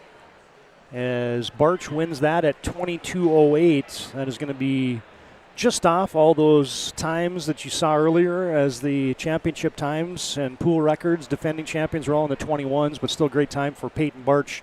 22:08. Anytime you can beat Mason Beck in a 50, you did something right there. Absolutely. Once again, the defending champion, second place at state last year behind Eric Anderson, who set multiple state records at that meet last year. So Great career for Mason. We'll see him later on in the 100-yard freestyle as well. And he'll certainly have something to say next week with the full taper at the state meet as well. Absolutely. So. That is the second WDA championship for Peyton Barch. She was the 100 fly winner last year, so congratulations, Peyton Barch. Just picked up his second individual WDA championship.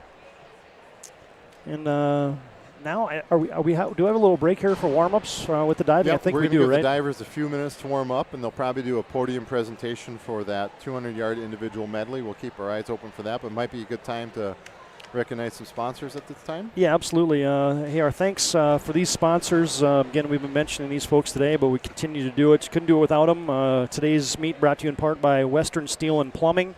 They're out of Bismarck, and Minot offices as well. Today's meet brought to you in part by Mark and Carrie Kringen. Today's meet also brought to you in part by Security Plus out of Minot. And last but not least, today's meet brought to you in part by David and Andrea Sagsveen. Thanks to all those folks for helping you get a chance to watch and view the WDA swim and dive meet today on the PSP network. All right, swim and dive fans, we're going to take a short break here in between the Event 4 and Event 5. We come back, we'll be turning our attention to the diving well. First, before we get to that, as you said, Eric, I think we're going to have the 200 IM award presentation.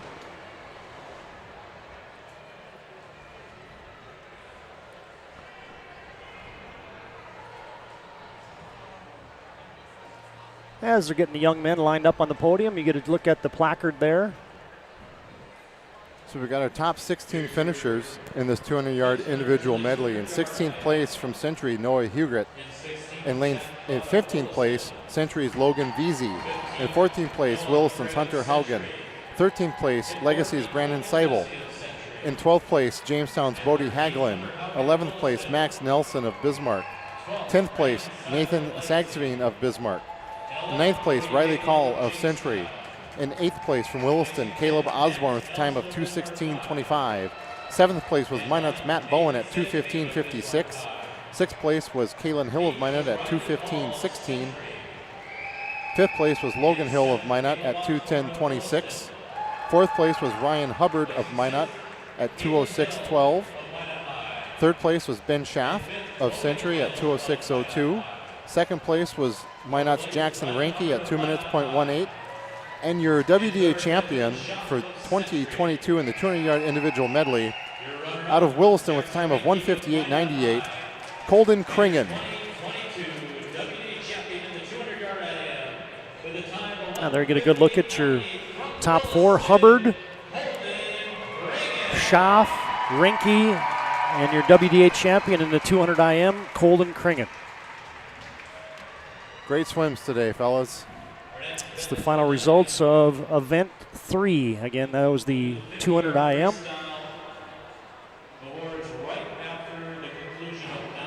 And now, as we mentioned, we are going to have a short break here as they continue the diving warm-up. The next event will be Event 5, the final 3 dives for everybody who's in the top 16 in the diving well. So we're going to give you some team totals when we come back. But first, a timeout here on the PSP Network. As there's a look at that diving well, and we'll let those young men get warmed up, and the final 16 will have their final 3 dives. It'll be dives 9, 10, and 11, and then we'll have the awards presentation as well after diving for the 50 free. Timeout here on the PSP Network. We're back after this break. Event 5, 1 meter diving conclusion when we come back.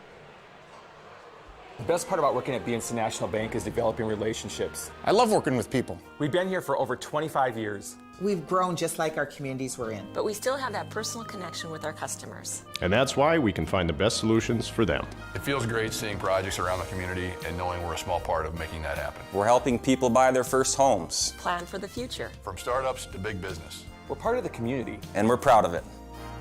Yours truly, BNC. You remember where this goes? I don't know. Are you sure it was a clicking and not a zzz, zzz? I think your quash litter valve's stuck. Do you even have insurance? If we soak it, So it should be good.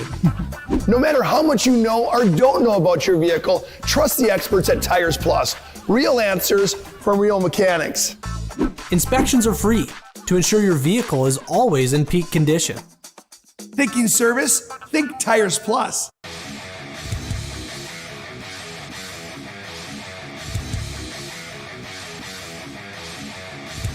Ware attacks. There's a takeaway by Eagle Staff. Eagle Staff on the open floor rises up. Oh, the one-handed rip by Trayson Eagle Staff. Doppler gave a little bit of a look on that one, and then he went in and just whammed it with the right hand. Oh, Eagle Staff with the rip.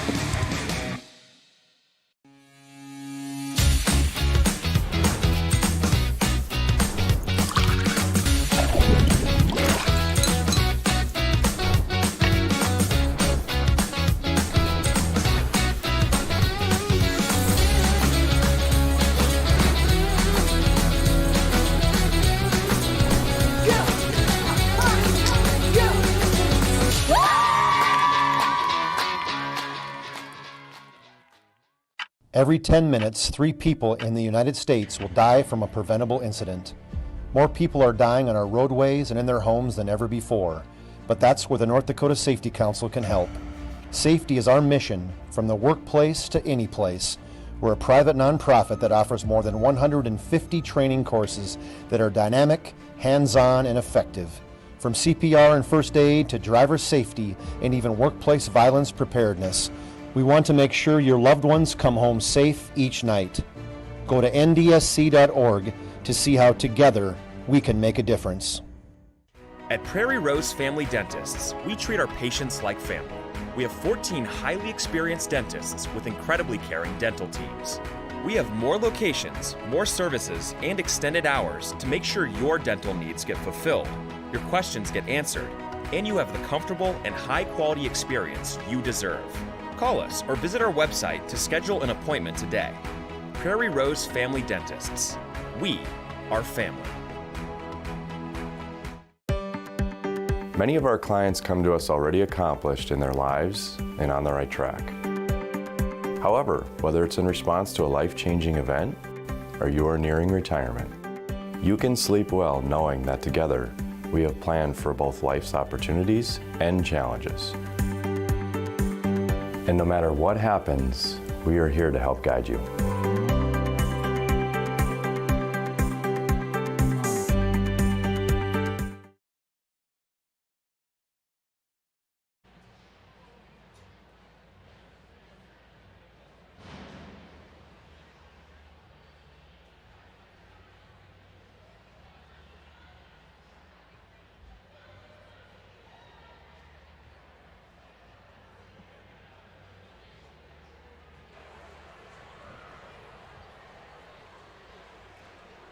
Now we're back at the Mandan Aquatic Center. Todd Domres, Eric Schaeffer, as we're getting set for Event 5, which is conclusion of the diving competition here.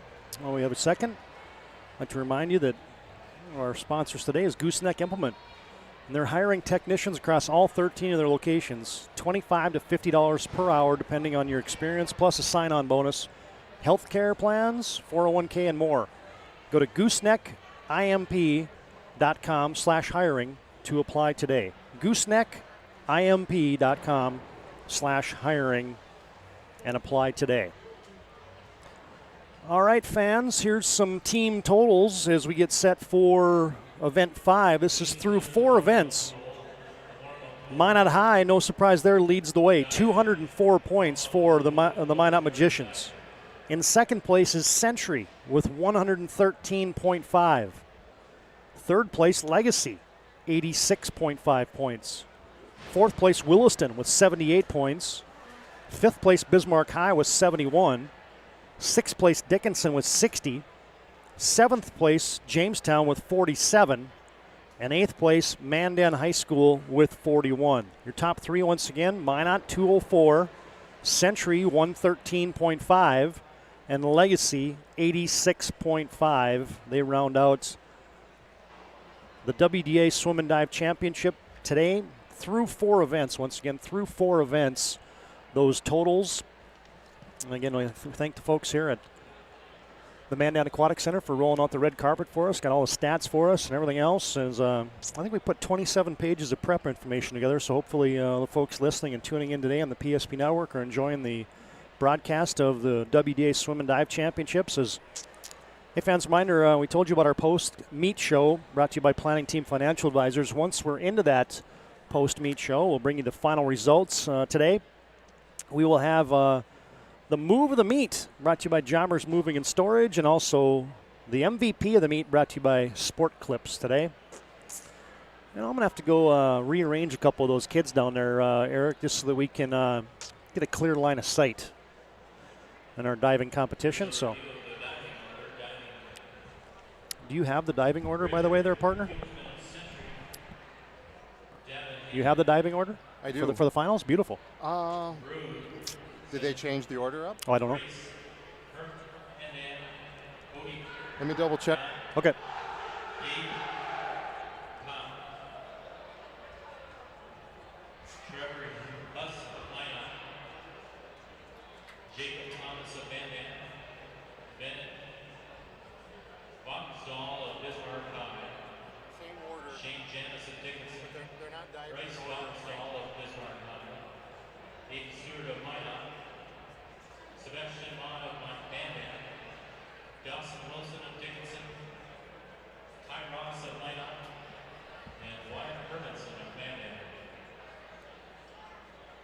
Here's the information for Event 5, 1 meter diving. Defending champion, Wyatt Hermanson from Mandan High School. Wyatt Hermanson has the most points accumulated in 11 dives this season in the WDA at 480.9. Did that back in December, early January at the Manly Invite. WDA record also held by a Mandan diver from 2018, Johnny Mint. That record is in jeopardy today, folks. Wyatt Hermanson is the leader right now, and he has a chance to eclipse 500 today. 499.3 for Johnny Mint. The pool record is by Wyatt Hermanson, 504.85. Wyatt is the defending state champion in this event, and he is the defending WDA champion as well. He's the two-time defending WDA champion, but he's got Dawson Wilson and Ty Ross from Minot nipping at his heels as those your top three as we get set for our diving action. And first on the board looks like it is Bridger Hulsman.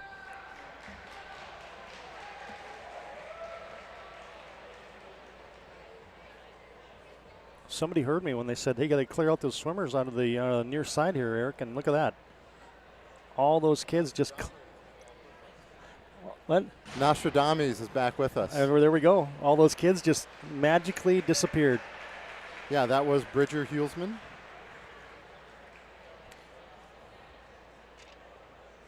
He just performed an inward somersault, earning a 24.8 score for this round. Brings his total score up to 210.10. Got to get that clock group back on there, so you will see all the kids' dives. Current score is the one in the yellow. His cumulative score is the one on the bottom. The 1.9 displayed there is the degree of difficulty. This is Davin Haig of Dickinson. Davin with a forward somersault with a full twist.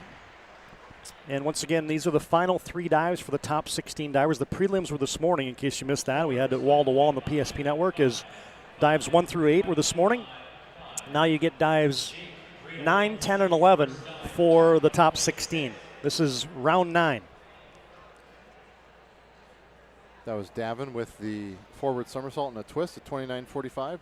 New cumulative score of 231.6.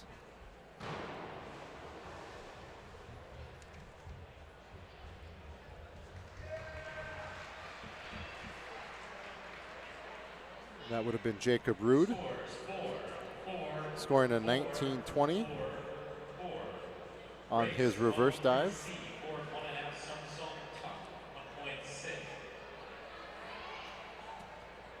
Next diver up is Race Hermanson out of Mandan. Race with a 2.2 degree difficulty, inward 1.5 somersault. Ooh. Race looked good there.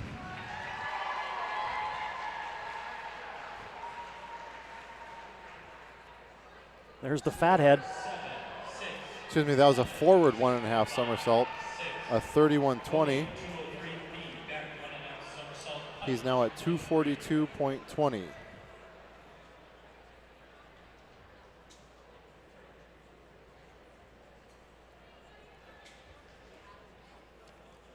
Leighton. No, this is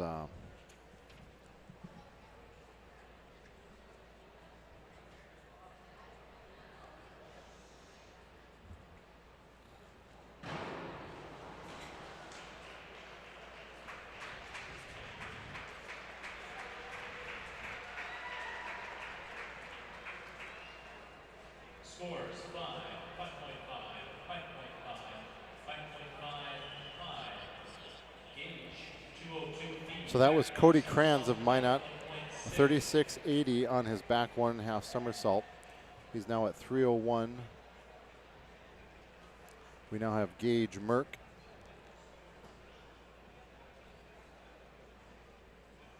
Of Bismarck, a back somersault in the pike position.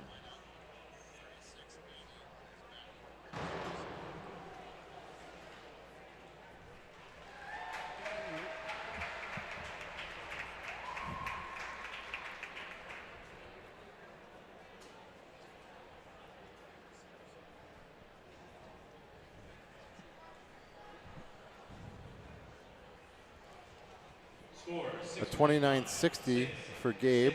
New total of 286.45. That's that thing gets so quiet in here during diving. We now have Trevor Huss on the board. Trevor with an inward dive in the tuck position.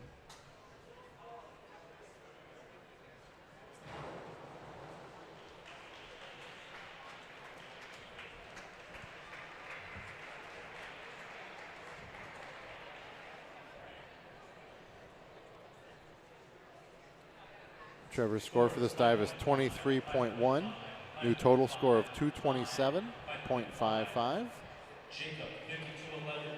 back dive, half twist, straight 1.8.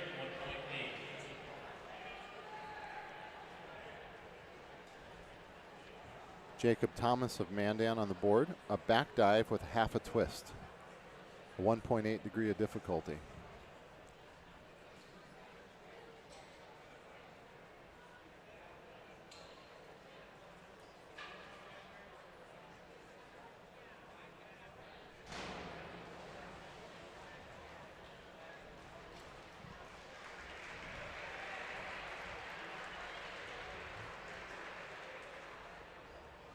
Waiting for the scores here for Jacob.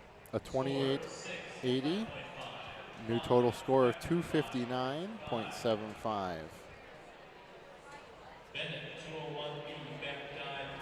Bennett Vatnsdahl stepping up on the board for us, performing a back dive in the pike position. A 1.6 degree of difficulty for Bennett. Bennett, of course, senior for Bismarck High, the all WDA performer from a year ago.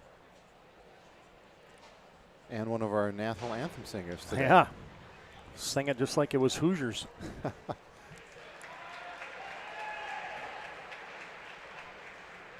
You know, I noticed they have a pitch pipe up here for us, Todd. We forgot to warm up with that today. 27.2 on that dive for Bennett. Total score of 309.95. You know, I know one person in the Domres family that can sing, and it's not me. So it'd take more than that little magic red box right there. Yeah, I'll stick to talking as well. 100%. We have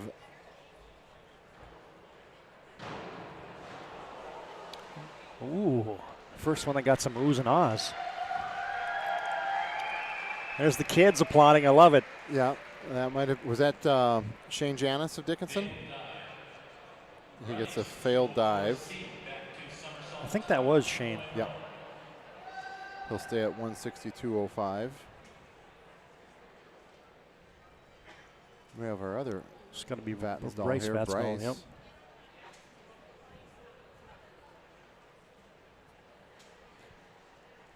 A back two somersault, a 2.0 degree difficulty.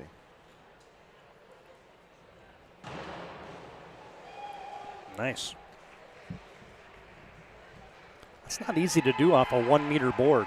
No. I mean, it's not like we're doing the triple Lindy off of a, you know, off of a high board. I mean, whoever had 258 for the triple Lindy joke, you're today's winner. 258, yep. 256. It's only two? Okay. Yeah, the over-under was 257. Okay. So if you had the under, you're a winner. Yeah, this is Aiden Stewart of Minot. He's got a reverse 1.5 somersault. Ooh, a lot of launch on that one. Got way Yes. out there.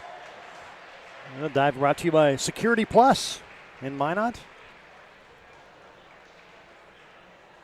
Aiden gets a 29.4 on that dive, brings his total up to 257.95.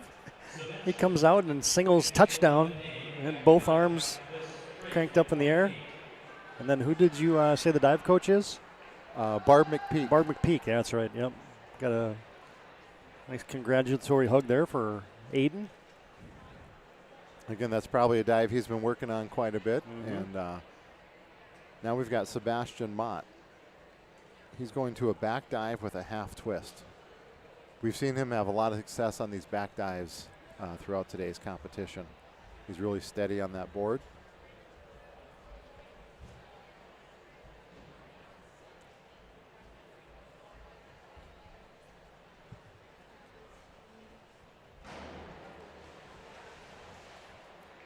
Fairly clean, a little bit over on that momentum, taking him around for that vertical entry into the pool. Score 6. Sebastian's going to get a 29.7 for that dive, his total of 285.8. 405C, inward 2.5 somersault top, 3.1. 3.1 degree difficulty here for Dawson Wilson. So buckle up here. Dawson and Wyatt are going to bring the noise these last three dives for each of them. So an inward 2.5 somersault.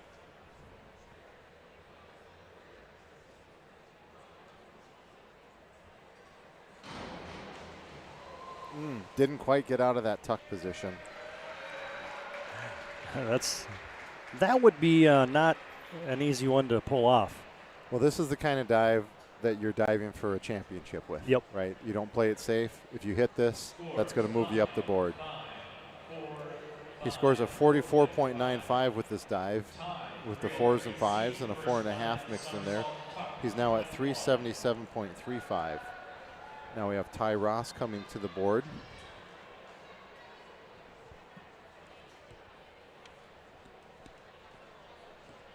Ty will be performing a reverse 1.5 somersault, a 2.1 degree difficulty.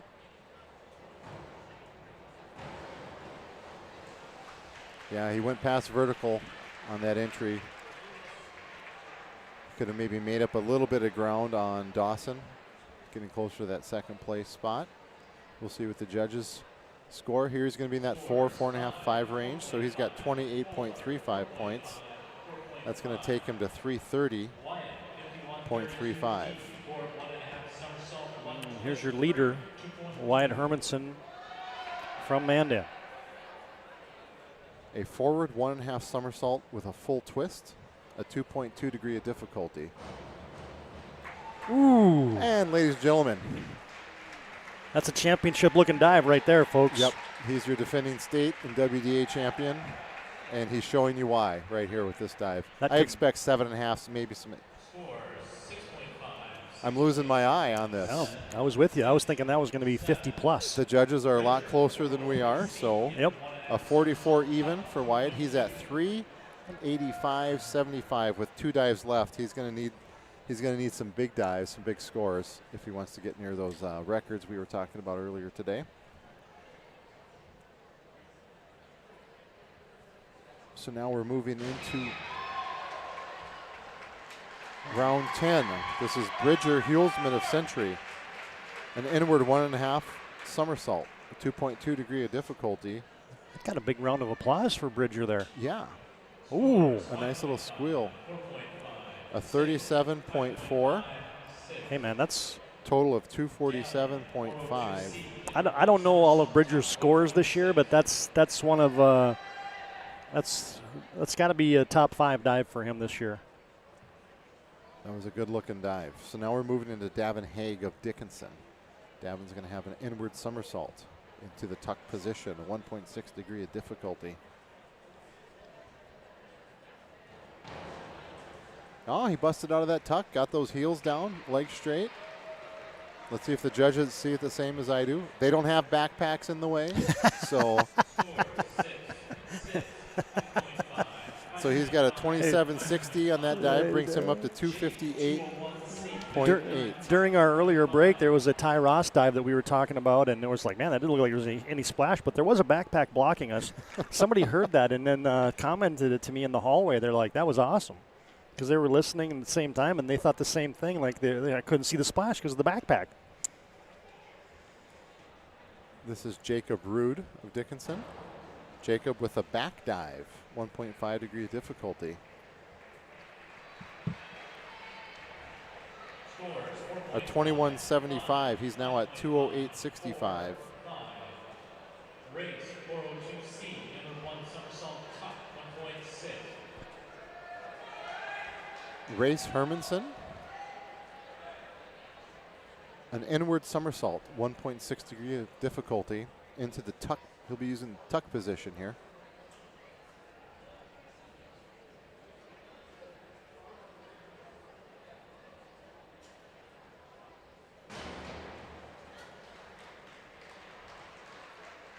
A little bit of a forward lean on that entry into the pool, but a good execution of the somersault in the tuck there by Race. I had her all queued up, ready for the fathead to make an appearance. Yeah, they're playing with us on that now. 26.4 for Race. He's now at 268.6. The Hermanson family over there, folks, has got a Race Hermanson fathead that they were holding up during the prelims, and so I was ready that time for it to come out after the dive. Here comes Cody Kranz.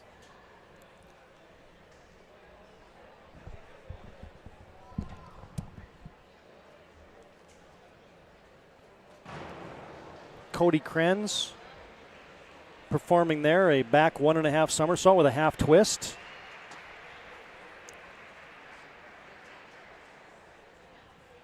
And Cody is going to score 6s and 6.5s. Of course, if you're following along in the bottom left-hand side of your screen there, you can see the scores in that far left column and the top right. And then the score is 39.9, and his total score is now 341 and change. So now up on the board, Gage Merck. Gage will be performing here inward 1.5 somersaults, 403C, 2.2 degree difficulty. Ooh, that was a pretty tight dive right there.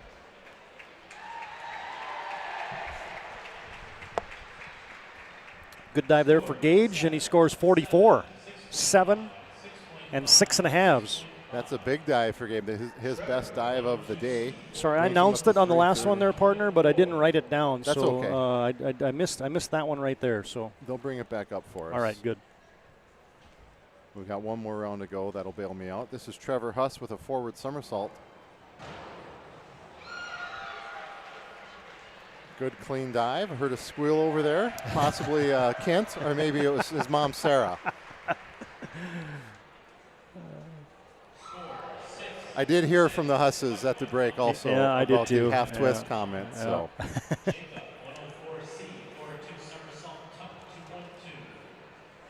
We have Jacob Thomas here, forward 2 somersaults at 2.2 degree of difficulty. I think we'll see something good out of Jacob here. You get some power off that board. Didn't quite get opened up, but a good execution of the somersaults throughout the dive. Hey fans, 701 Cycle and Sport. Their staff is educated, motivated, and active. and can answer all your questions to help you find the gears you need no matter what level you're at.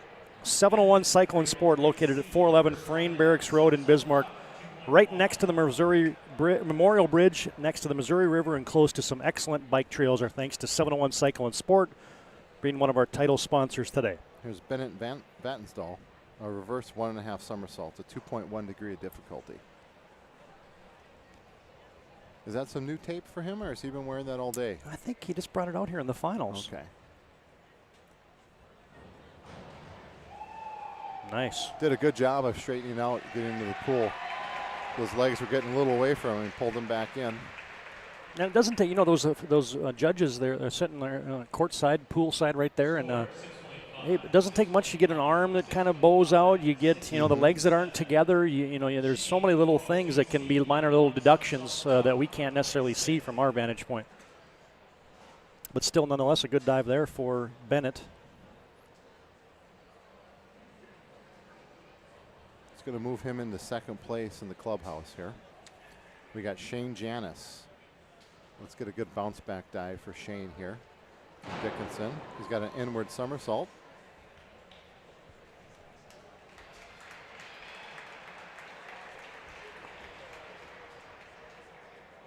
He gets a 23.2. Total score of 185.25. Here's Bryce Vattenstall. He's going to have a forward somersault with 2 twists, a 2.3 degree of difficulty. This is where it gets fun as a spectator when they start bringing out some of these little higher degree difficulties. And everybody's watching him. He pulls this off. We can see we got it. You showed the good crowd we have on hand. I think we'll get a good recognition. He pulls this one off.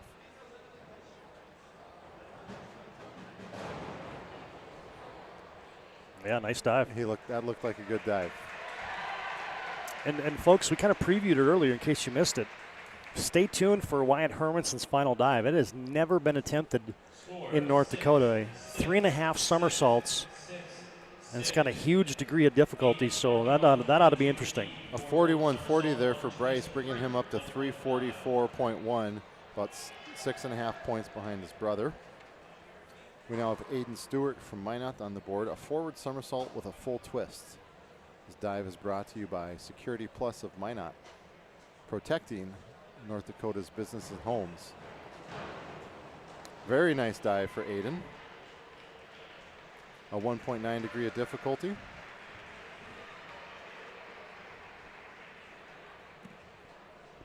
A 34.2 for Aiden on this dive.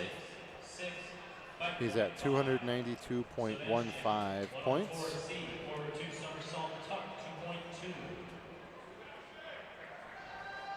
That's going to slip him just ahead of Jacob Thomas. He's moving from that 10 to the 9 spot here, Todd. Sebastian Mott of Mandan, a 2.2 degree of difficulty, forward 2 somersaults. So I believe this is he'll be entering the pool with his legs first.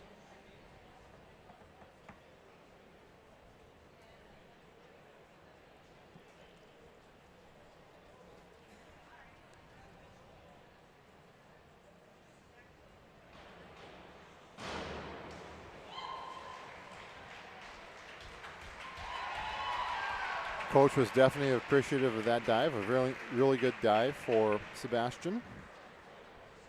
That looked to Judges give him a 40.7. Yeah, looked to be well executed. 326.5.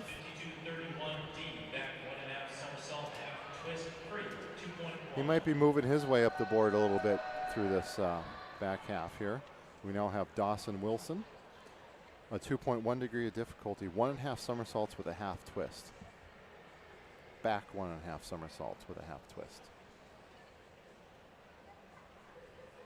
That sounds like a mouthful. It was. Good clean dive for Dawson. Well, there's your 3-time first-team All-Stater, 3-time All-WDA performer. It's a 45.15. Yep. He's now at 422.50 for the competition. That's probably going to keep him a real solid second place for him right there. Ty's got some guys breathing down his neck for that third spot. He's got a back somersault with 1.5 twist. His second most difficult dive at a 2.3.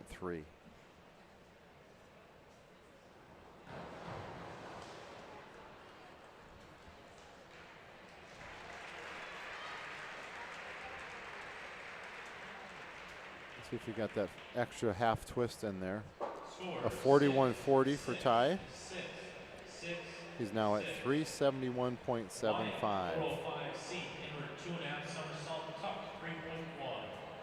Looks like that's going to keep him in that third place slot. I didn't get Cody's score, so we'll have to double check that when he comes back around for the last round. But here's Wyatt Hermanson. A 3.1 degree of difficulty. Yeah, buckle up here. His most difficult dive, an inward 2.5 somersaults.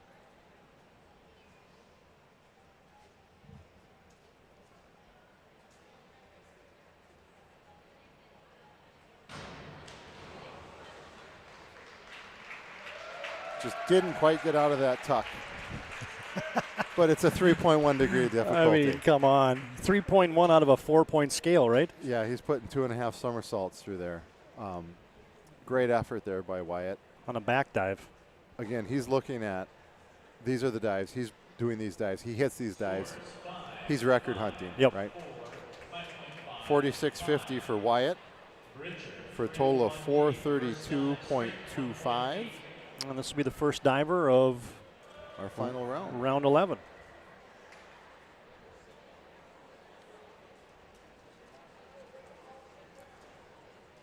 Our last round of diving for the afternoon. Bridger Hulsman with a reverse dive, 1.8 degree difficulty. He's been having some problems with that dive, so you're getting a double fist pump over here from Coach Porter. Yes. We got a 27. Total score of 274.50 for Bridger.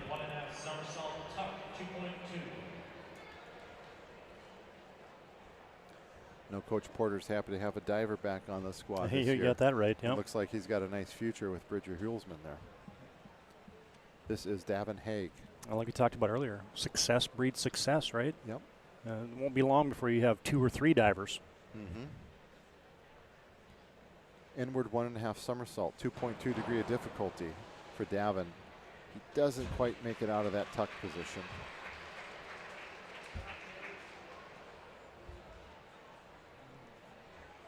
Officials are nodding, debating.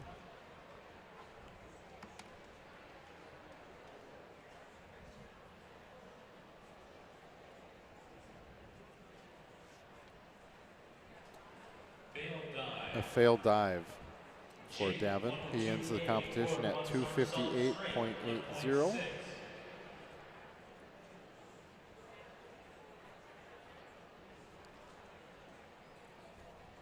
This is Jacob Rude, a forward somersault.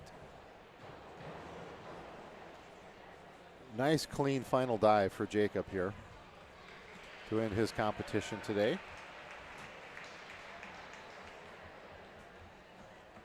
He gets a 24.8. That is his highest scoring dive of the day. He'll end the competition at 233.45 points. Found our scoreboard down the bottom left-hand corner, brought to you today by BNC National Bank. They got financial solutions for your life and business. They're customer-focused, community-driven. The bank for business people. Race Hermanson with a back somersault and half a twist, 1.7 degree of difficulty.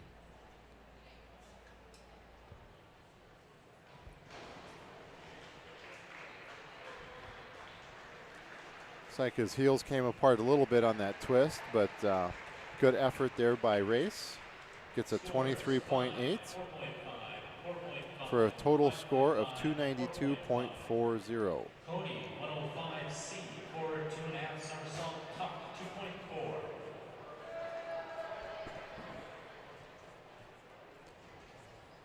Cody Kranz on the board. He comes in at 341.35.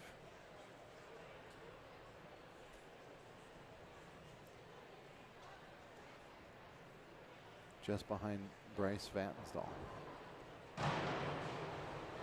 Cody brings out the big dogs with the 2.4 degree of difficulty, a forward 2.5 somersault. I'm thinking in my head that if that's a 2.5 somersault, how in the heck is Wyatt Hermanson going to do 3.5? A 34.80 for Cody, 376.15. I think Wyatt Hermanson's going to show us how he's going to do that. Stick around. It's in a couple dives. 376.15. We're about halfway through round 11. This is Gage Merck. Forward 1.5 somersaults, full twist. Ooh. Very nice dive by Gage. That might move him in the standings a little bit. Let's see what the judges think. A 37.40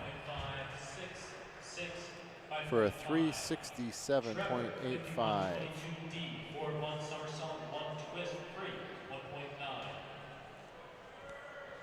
This is Trevor Huss. His final dive, a forward somersault, full twist, 1.9 degree of difficulty.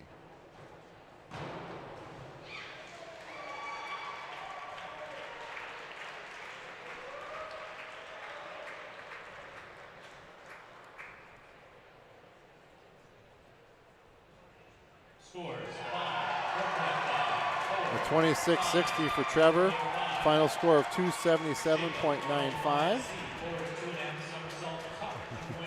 Gets a big hug from Coach McPeak. I think that's her we've been hearing squealing yep. on those dives. So.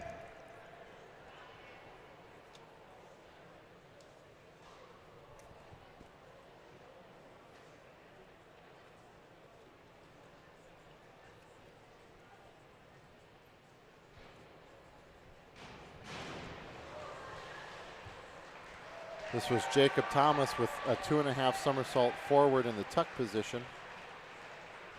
I think some of that's squealing from Coach McPeak. Trevor just set a PR by 33 points today. Oh yeah, that'll get you a squeal. Yep.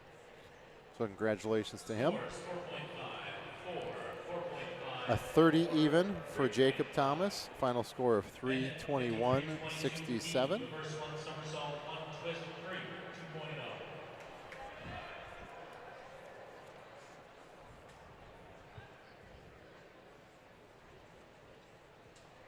This is Bennett Vatnsdal. A reverse somersault, full twist, 2.0 degree of difficulty.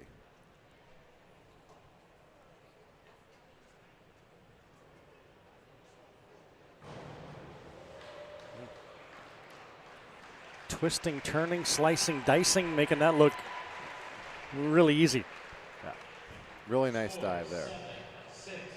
He'll get a 6.5, 6 and a 6 for his scores. That's going to give him a total of 387.90.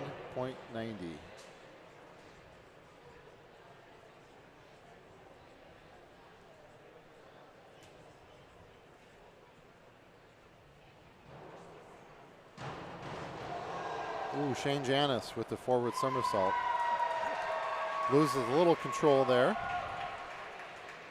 but certainly a good launch. If he's been smiling every time he's came out of the pool, and yep. he is again. Gotta love that attitude. Absolutely. A 13.3 for Shane. Total of 198.55. This is Bryce Vatnsdal. Forward 2.5 somersaults, 2.4 degree of difficulty. That's got to be one of his higher dives as far as degree of difficulty today. It is. It is his top degree of difficulty dive.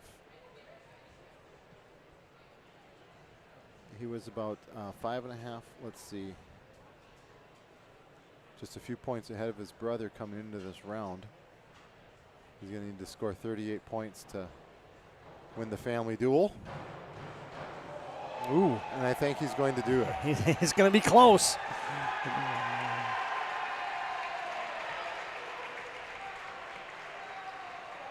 He is excited coming out of the pool. He's fired up. 44.4 for Bryce. A final total score of 388.5. That would be a primetime performance right there. That'll be clutch. That might be a nominee for move of the day. That moves him past his brother Bennett by 0.6 points for placing. Unofficially. Yep. We have Aiden Stewart on the board. A back somersault, full twist, 1.9 degree of difficulty.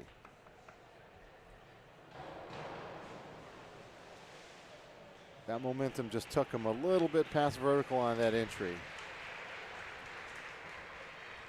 Scores 5.5. He'll end with a 29.45. 321.60 for Aiden's final score. He's going to finish .07 behind Jacob Thomas. He had an opportunity to make a little bit of a move there, but a good performance by both those divers today. We now have Sebastian Mott from Mandan.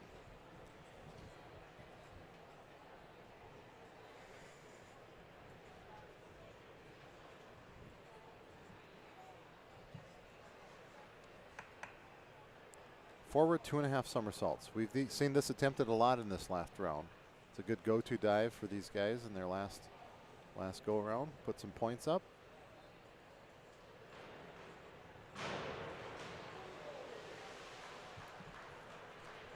Just about. Just about there. Just didn't get opened up. Well, here we go. These last 3 dives should be awesome. I mean, you're going to have Dawson Wilson, Ty Ross, and Wyatt Hermanson, your final 3 here.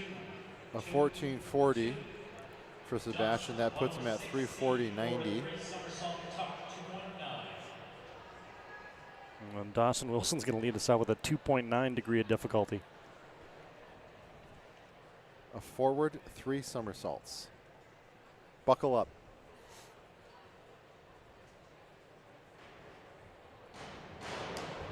Oh. You just got all the judges wet. Does that get you extra points?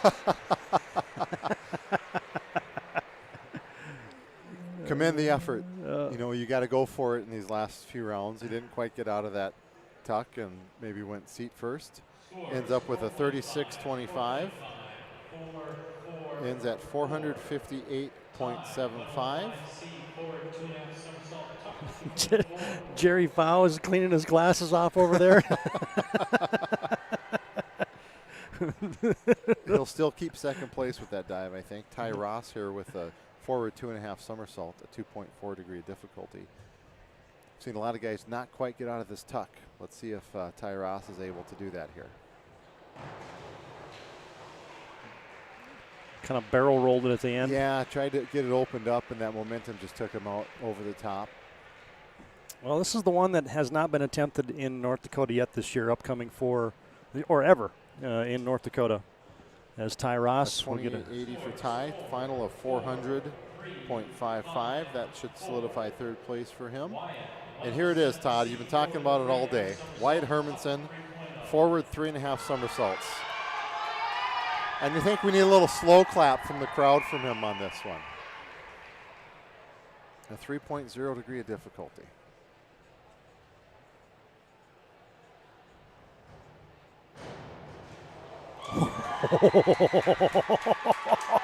Just needed about 1.3 meters Man, to get those legs straightened out. That was close, though. So a 48 for Wyatt on that dive.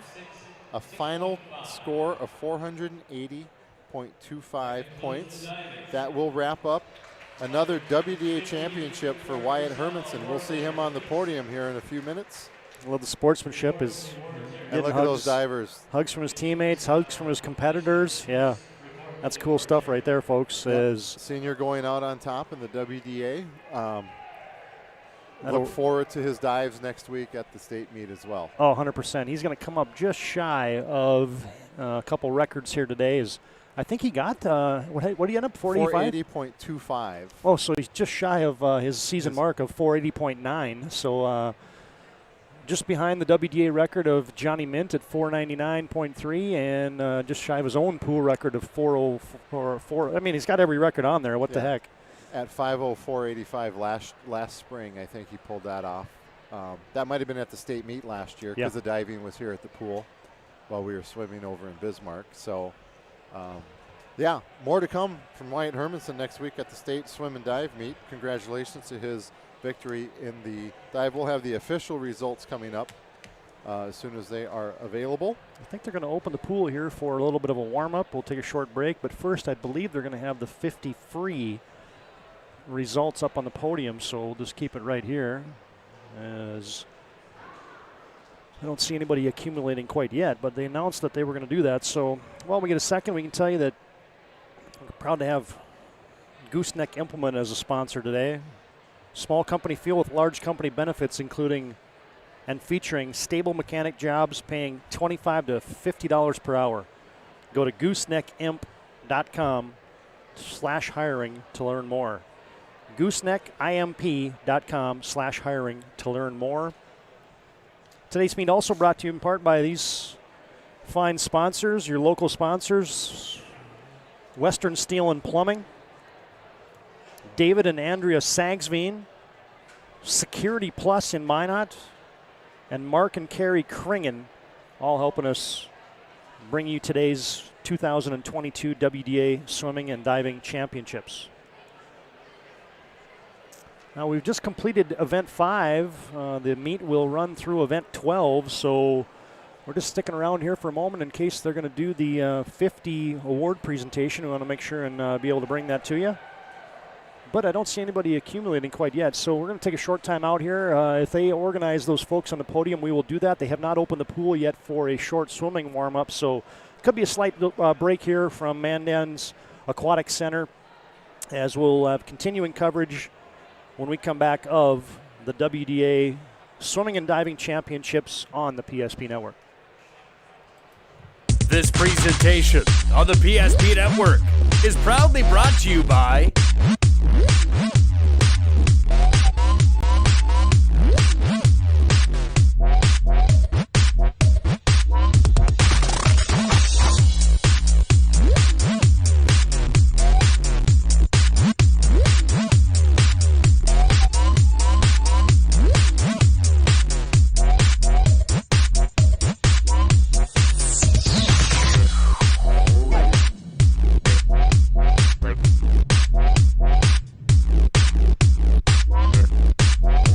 sure to like and follow the PSP Network on all social media platforms. PSP Network, it's game day. If your eyes could talk, they'd tell you life is better with LASIK. No more reaching for your glasses. No more dry eye from overwearing your contact lenses. Right now, Bismarck LASIK is offering free consultations for LASIK procedures. Break free from the daily hassles and expenses of glasses and contacts. Life is clearly better. Book your free consultation today with Bismarck LASIK and see the difference. Call 222-2020 or schedule online at bismarcklasik.com. Carson, timeout. Who calls a timeout in this game? Me, I'm icing the kicker. Really? It'll give us more time to talk about First Western Bank and Trust. Like our convenient online banking. Along with smart trust service options. We're all about hometown service with bankers that know you and the community. Okay, go ahead and kick. I don't believe this.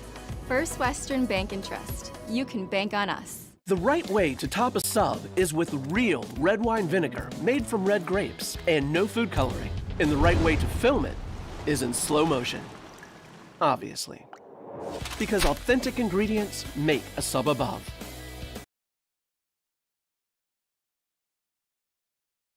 There's a look at your podium for the 50 free. So in our 50 free, here's our place winners. In 16th place, Alex Weigum of Century. In 15th place, Ian Keller of Mandan. 14th was Braden Schmeichel of Jamestown. 13th was Max Ahm of Century. 12th place, Tristan Lays of Minot. 11th place, Dietrich Coleman of Dickinson. 10th place, Alex Goodry of Jamestown. 9th place, Carter Larson of Minot. 7th place, a tie, Daniel Walker and Logan Donnett of Legacy and Century. 6th place, Griffin Osborne of Minot. 5th place, Riley Poppy of Mandan. 4th place, Minot's Alex Prestwich. 3rd place, Alex Dyken of Bismarck. 2nd place from Dickinson with a time of 22:12, Mason Beck of Dickinson. And your 2022 50-yard WDA champion with a time of 22:08 from Minot, Peyton Barch. Congratulations, Peyton, on your WDA championship. Good look at him with the platinum blonde hair. Platinum blonde hair, exactly. Yeah. All those kids on the podium. The Mandan High swim tradition of. Got Max Ohm from Germany on the podium for the 50 free. That's awesome. A foreign exchange student for the Century Patriots says, yeah, that's cool stuff right there. There's your 50 free. As once again, Mason Beck was the defending champion. He just got out-touched by Peyton Barch, who wins his second career WDA title, as won the 100 fly last year, and he is your 2020 50 free champion. All right, fans, they're going to open the pool here for about a 10-minute warm-up, so we will take a short break, and I would say we're at about 3:40 Central Time. We will come back with Event 6, which is, Event 6 is the 100 fly? Yeah, 100 fly. Yes, it is. We go 100 fly, 100 free, 500 free. That's right. 100 fly when we come back here on the PSP Network. Stick around. Again, our meet today brought to you by these title sponsors. Frontier Precision, how you measure matters. Find them online at frontierprecision.com. 701 Cycle and Sport, they're North Dakota's premier specialty outdoor shop. That's 701 Cycle and Sport. You can visit them online at 701cycleandsport.com. And Subway, our Minot Subway stores helping bring you today's meat. Eat fresh at your Subway stores. We break. We'll come back in about, like I said, about 8 minutes now for the 100 fly, Event 6 on deck on the PSP Network. This broadcast presentation on the PSP Network is brought to you by BNC National Bank, Planning Team Financial, Sport Clips, Tires Plus, Bismarck LASIK, First Western Bank and Trust, Jobbers Moving and Storage, The Medicine Shop, Hub International Insurance, The Chuppy Clinic, and Prairie Rose Family Dentists.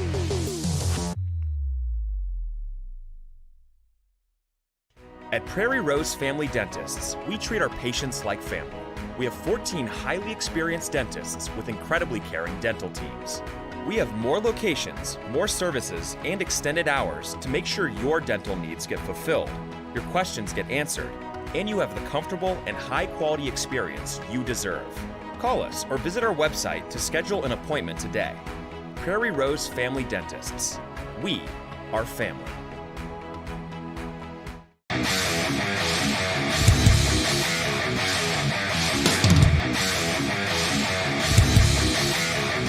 Comes back the way down to Oproot, and Oproot sends it forward to Luck. Luck's got a 2-on-1 into the zone. Luck dropped it back. Morellington shoots. He scores!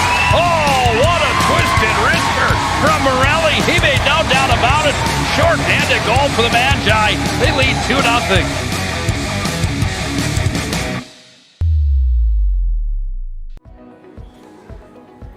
Carson, timeout. Who calls a timeout in this game? Me, I'm icing the kicker. Really? It'll give us more time to talk about First Western Bank and Trust, Like our convenient online banking. along with smart trust service options. We're all about hometown service with bankers that know you and the community.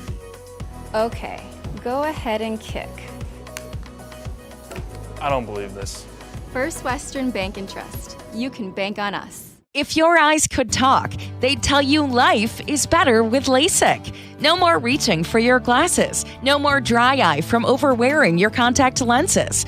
Right now, Bismarck LASIK is offering free consultations for LASIK procedures. Break free from the daily hassles and expenses of glasses and contacts. Life is clearly better. Book your free consultation today with Bismarck LASIK and see the difference. Call 222-2020 or schedule online at bismarcklasik.com. The best part about working at BNC National Bank is developing relationships. I love working with people. We've been here for over 25 years. We've grown just like our communities we're in. But we still have that personal connection with our customers. And that's why we can find the best solutions for them. It feels great seeing projects around the community and knowing we're a small part of making that happen. We're helping people buy their first homes. Plan for the future. From startups to big business. We're part of the community. And we're proud of it. Yours truly, BNC. You remember where this goes? I don't know.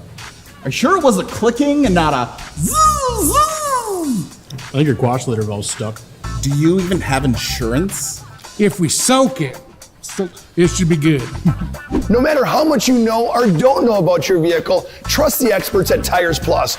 Real answers from real mechanics. Inspections are free to ensure your vehicle is always in peak condition. Thinking service? Think Tires Plus. Whether you're looking for a full-service financial plan or planning for farm or business succession, Planning Team Financial Advisors is here to help you work toward achieving your financial goals. With locations in Bismarck, Garrison, and Center, our full-service team of professionals are dedicated to helping you work towards achieving your financial goals. Visit us online, planningteam.com. Securities offered through LPL Financial, member of FINRA and SIPC. Investment advice offered through GWM Advisors, LLC, doing business as Goss Advisors, a registered investment advisor. GWM Advisors, LLC, and Planning Team Financial Advisors are separate entities from LPL Financial. The North Dakota Safety Council is dedicated to preventing injuries and saving lives by offering hundreds of safety courses. The NDSC helps workers return home safely every night and make sure schools are ready for any emergency. Our first aid training and defensive driving courses help save lives. We empower people through personal protection courses and operational risk assessments for businesses. We're a private, nonprofit organization committed to making North Dakota's homes, schools, communities, workplaces, and roads the safest in the nation. Learn more at ndsc.org.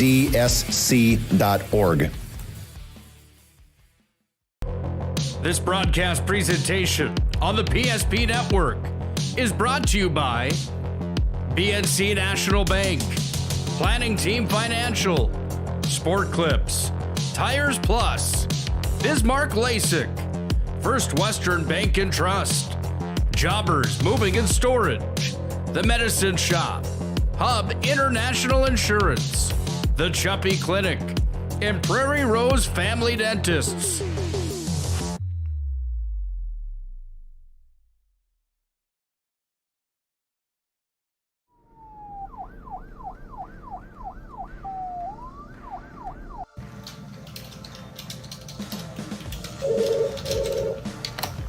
Thanks for buying some fruit.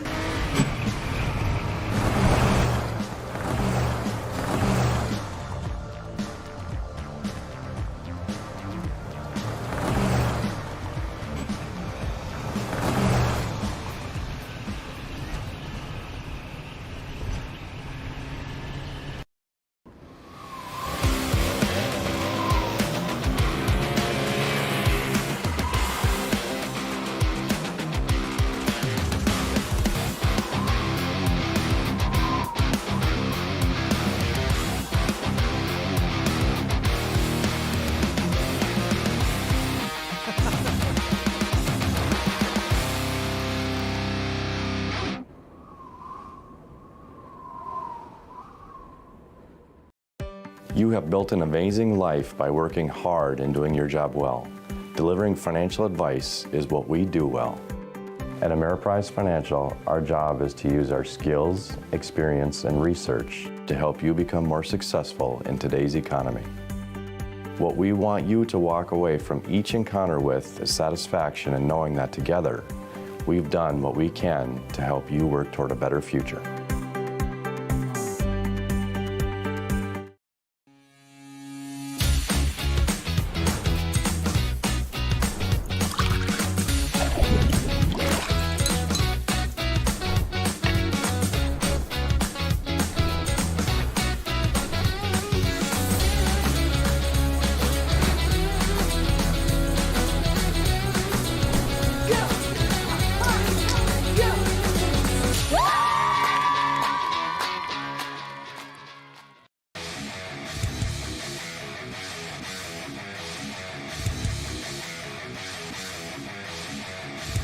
Where attacks, there's a takeaway by Eagle Staff. Eagle Staff on the open floor rises up. Oh, the one-handed rip by Trayson Eagle Staff. Doppler gave a little bit of a look on that one, and then he went in and just whammed it with the right hand. Oh, Eagle Staff with the rip.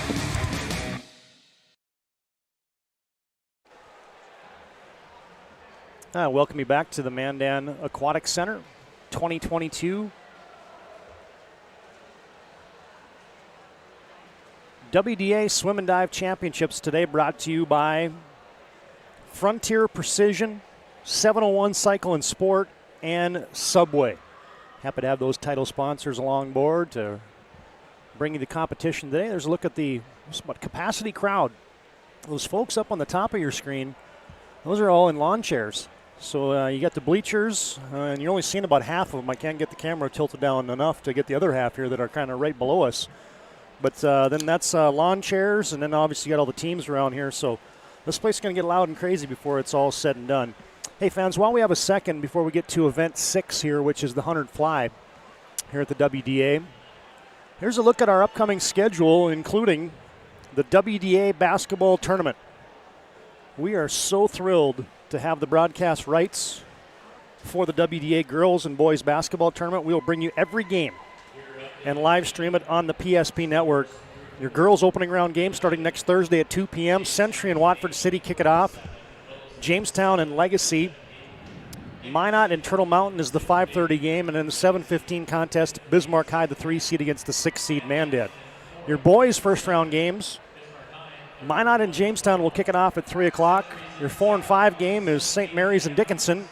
6:30 p.m. game, Century, the 2 seed and 7 seed Mandan, and the 8:15 nightcap game, the 3 seed Bismarck and the 6 seed Legacy Sabres. That should be just a doozy, as that's next Thursday, Friday, and Saturday, every game from the WDA. And once you get to that Saturday, boy, those championship games, those state qualifying games, 6 games for you on Saturday, and then 8 each on Thursday and Friday, all that on the PSP network. Join us and follow us on Facebook and Twitter to check out all the schedules and everything we got coming on. Of course, you got District 12 basketball going on today.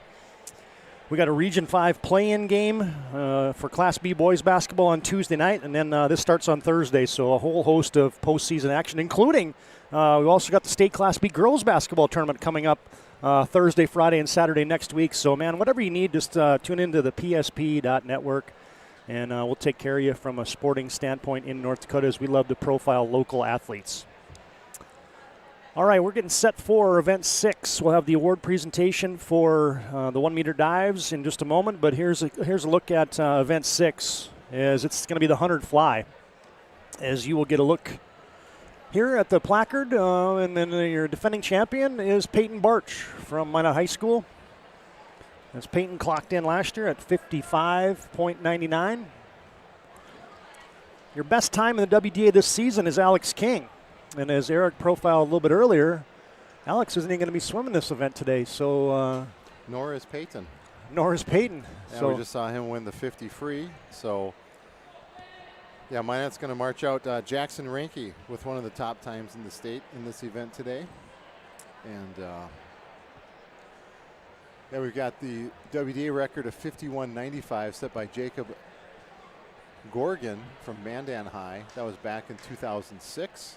And then the pool record set by Bismarck High's Ian Ballantyne back in 1990 at 51.25. So Moana Smith and Ian Ballantyne were ruling the pool that day, yes. I believe. Yes, they were. I know what's going on here. My camera got twisted around. So as we get through this, you were talking about the basketball going on next week with the state girls B and the WDA on PSP in Bismarck. There's going to be some great matchups. And I don't think anybody's going to want to miss those. No, games especially that opening round of the boys. You and I were kind of talking off air. That could be just a doozy of a round. As fans, we do have updated team rankings and standings here through 5 events, which is through the diving. So we kind of previewed this, that Minot was going to win it, and they're going to. They got 245 points. They lead the way. They're far and away number 1. Number 2 is still Century, but boy, the gap has closed. As Century checks in at number 2, they've got 117.5 points. Bismarck High is number 3 with 112. So they are right there with Century. And you got Mandan at 4th with 87. Legacy, 86.5. Dickinson is 6th with 83. And Williston with 78 is 7th. And Jamestown rounds out your WDA standings with 47 here through 5 events. Here's Heat 1. of the 100 fly. In lane 3 from Mandan, 8th grader Bennett Graff. In lane 4 from Jamestown, a junior Elliott Dixon. In lane 5, an 8th grader from Dickinson, Mason Piatz.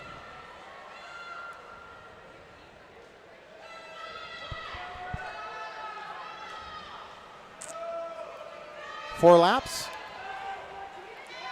Again, keep watching that scoreboard on the bottom left-hand side of your screen. That will give you the lap times. So at the halfway point, we have Elliott Dixon of Jamestown leading the way, followed by Mason Piatz of Dickinson. Then it's Bennett Graff of Mandan. State qualifying time for this event is 1:03.81. Dixon coming in at a 1:12.96. He's definitely cutting some time into that. Not sure he's quite going to get to that 1:03.81, but a good effort by Dixon. And Piatz coming on in lane 5, making up some ground here in this last 25 yards. Putting together a good time for the young 8th grader. But it is going to be Dixon touching at 1:08.92, followed by Piatz at 1:10.92. And we'll have Graff finishing up here in a few seconds.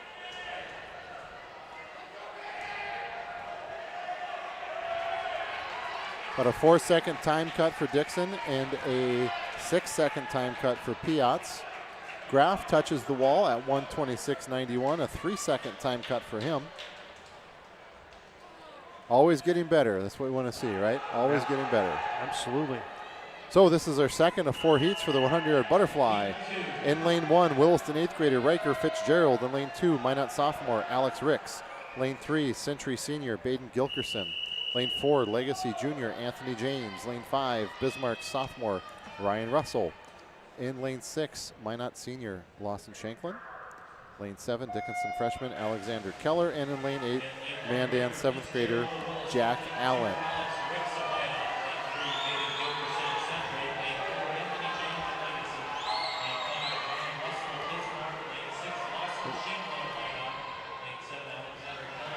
James of Legacy in lane 4.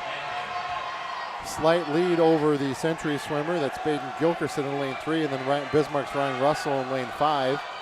James is going to make the halfway turn at 28.73, followed by Gilkerson at 29.31, and Russell at 29.34. Minot swimmer Alex Ricks up in lane 2, putting a little bit of pressure on. James is going to make this final turn first. James was on the second place individual doubles team at the state tournament last fall. He's taking those talents into the pool here. He's going to get this second of 4 heats in the 100-yard butterfly. That is Anthony James touching with a time of 1:02.6. And that puts him into the state meet. That's a new state qualifying time for Anthony James of 1:02.60. Second place of the heat at 1:05.37 was Braden Gilkerson of Century. Then it was Ryan Russell, out in lane 8, Jack Allen, the 7th grader from Mandan, comes in at 1:05.45, a 6.5 second time cut for Jack Allen. Very nice swim out in lane 8. Moving on to heat 3, it's Brayson Gilbertson of Williston in lane 1, Turner Polk of Century in lane 2. Century's Riley Call in lane 3. Then it's Dawson Wilson, our diver, in lane 4 for Dickinson. In lane 5, it's Alex Goodry of Jamestown. Lane 6 is Bismarck's freshman, Sam Eggle. Riley Poppy is in lane 7 for Mandan. And in lane 8, Isaiah Shug of Williston. So do we get a somersault into the pool on this butterfly from Dawson Wilson? Or is he going to go straight butterfly for us?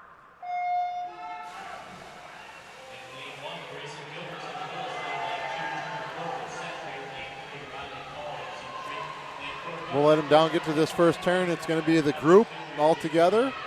A little separation usually after that turn. These guys are sticking together. We got up in lane 2. We got Turner Polk, the senior from Century, closely by his teammate next to him in lane 3, Riley Call. Out here in lane 7, also with Riley Poppy of the senior from Mandan. I think these guys are going to keep us on our toes in this race. They're going to stick together. See what happens on this last turn. We've got almost all 8 swimmers in the line across the top. Dawson comes out of the last turn with a slight lead. Goodry about a half body length behind. It's going to be Wilson Dawson putting on the pressure in lane 4, coming up with the heat win with a time of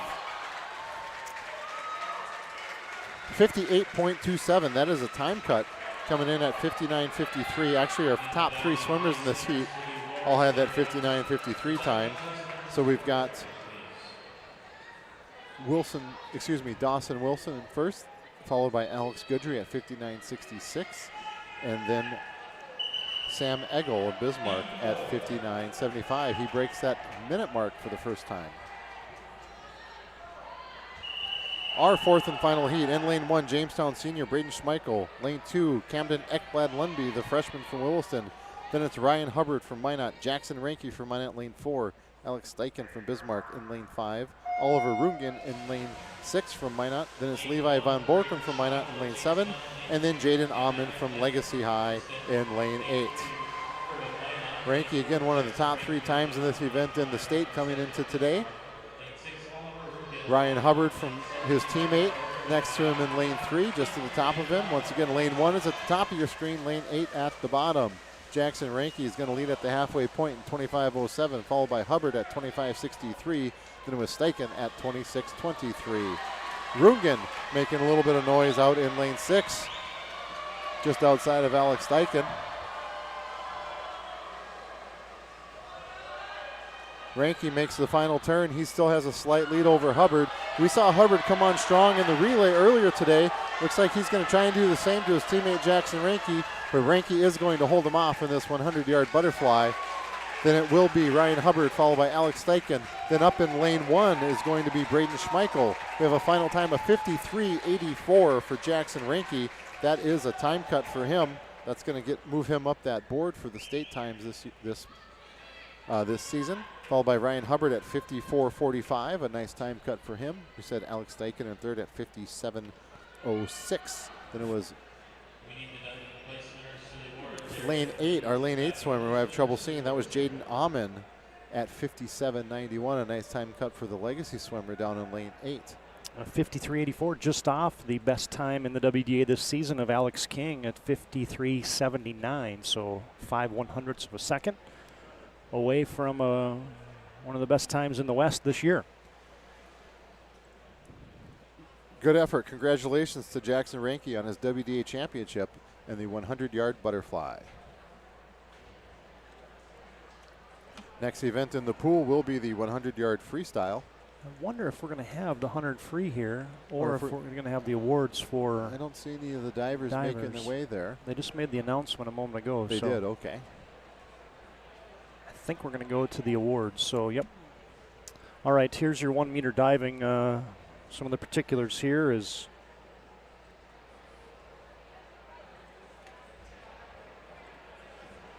your defending champion, Wyatt Hermanson. Your most points this season, Wyatt Hermanson. So we've got him on the board here. We've got our 16th place is Shane Janis of Dickinson. Then it was Jacob Root of Dickinson in 15th. 14th was Davin Haig of Dickinson. 13th, Bridger Hulsman of Century. 12th place, Minot's Trevor Huss. 11th place, Race Hermanson of Mandan. Our 10th place finisher was Aiden Stewart of Minot. Jacob Thomas of Mandan was in 9th. Our 8th place finisher from Mandan, Sebastian Mott. In 7th place was Bismarck's Gage Burke. In 6th place was Minot's Cody Kranz. 5th place was Bennett Vantensdal of Bismarck. 4th place was Bryce Vantensdal of Bismarck. 387.90 for Bennett, 388.50 for Bryce. 3rd place was Minot's Ty Ross with a score of 400.55. 2nd place was Dickinson's Dawson Wilson at 458.75, a 24-point improvement for Dawson. And then Wyatt Hermanson is your WDA champion in the diving competition with a score of 480.25.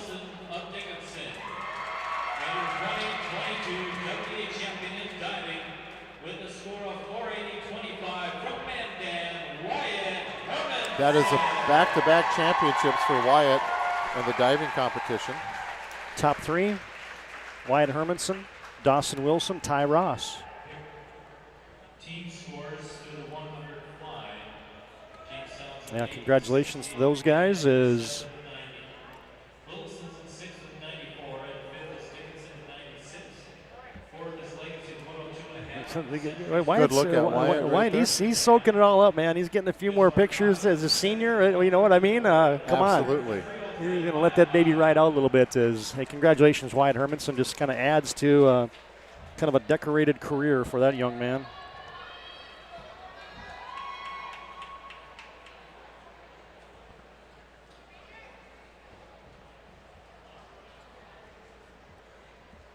So moving on back to the pool, we've got 6 heats of the 100 freestyle. WDA record of 47.71 set by Gerald Brown in 2016. That was at the Jamestown pool, I believe. Pool record of 47.62 set in 2002 by Minus Brock Skarsgård. In heat 1, lane 3, Ryder Bjerknes, freshman from Williston. And lane 4 is Elliot Mertz, an 8th grader from Dickinson. And in lane 5, it's 7th grader from Legacy, Broden Seifert. 4 laps of the pool. State qualifying time of 56.68 for this event. We'll get you a look at some of the particulars, the defending champion, the pool record, the WDA record, the best time in the WA here in just a moment. Has had a quick transition there from the diving awards to the first heat, so we'll get you all caught up after this first heat. Looks like we've got Mertz of Dickinson leading the way here. Slight lead, real close in that second spot in this heat with Ryder Bjerknes in lane 3 and Broden Seifert in lane 5.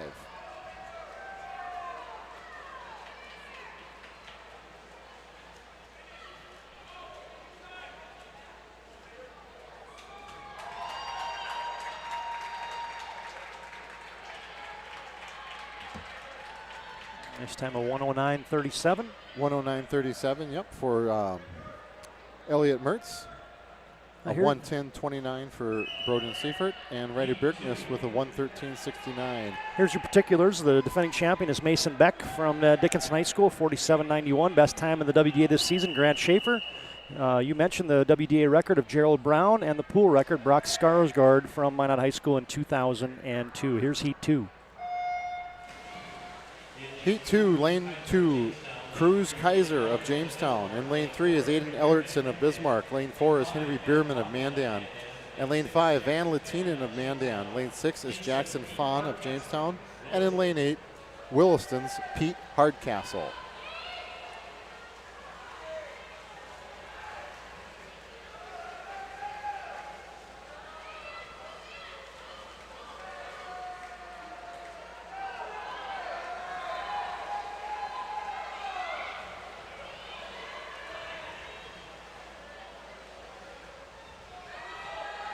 It's a good swimming name, huh? Hardcastle?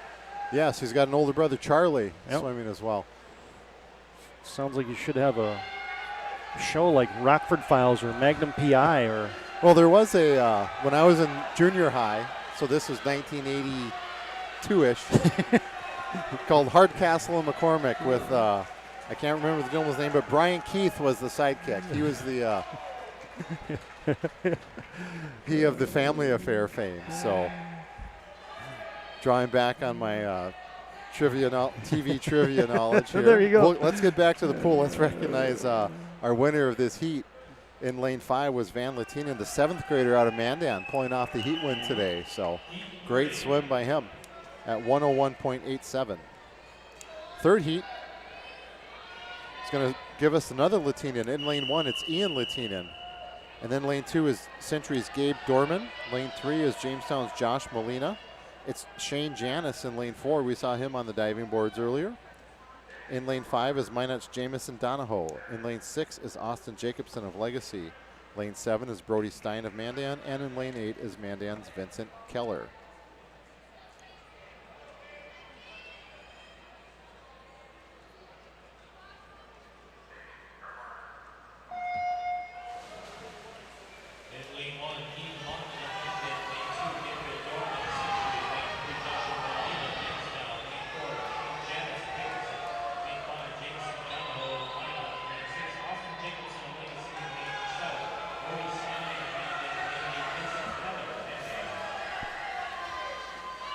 We've got our lane 5 swimmer. That is Minot's Jamison Donahoe, along with our lane 4 Shane Janis from Dickinson. And up in lane 2 is Gabe Dorman of Century. Great to see him back in the pool and excelling here today. Whoops. I had a little schizophrenic zoom button there going on, so I apologize for that, folks. This heat's going to come down to the final touch. It looks like Janis might be putting a little bit of pressure on Donahoe of Minot. It's going to be Donahoe of Minot touching first at 57.62, followed by Janis at 57.65, a .03 separating them. Then it was 58.19 for Dorman up in lane 2. Our lane 3 swimmer came in fourth. That was Josh Molina of Jamestown at 58.61. We'll move on to heat 4 of 6 for this 100-yard freestyle. We got a bit of a showdown in our final heat of this event today, Todd. We'll get to that in just a few minutes, but first we've got this heat 4. In lane 1 is Minot's Aaron Prestwich. Lane 2 is Mandan's Braden Kissy. Lane 3 is Connor Ensign from Bismarck. Lane 4 is Zachary Kogel of Dickinson. It's Zach Hansen of Jamestown in lane 5. Minot's Garth Shanklin in lane 6. Nathan Hill of Williston in lane 7. And Bridger Duckwitz of Bismarck in lane 8. That's a good swimming name, Bridger Duckwitz.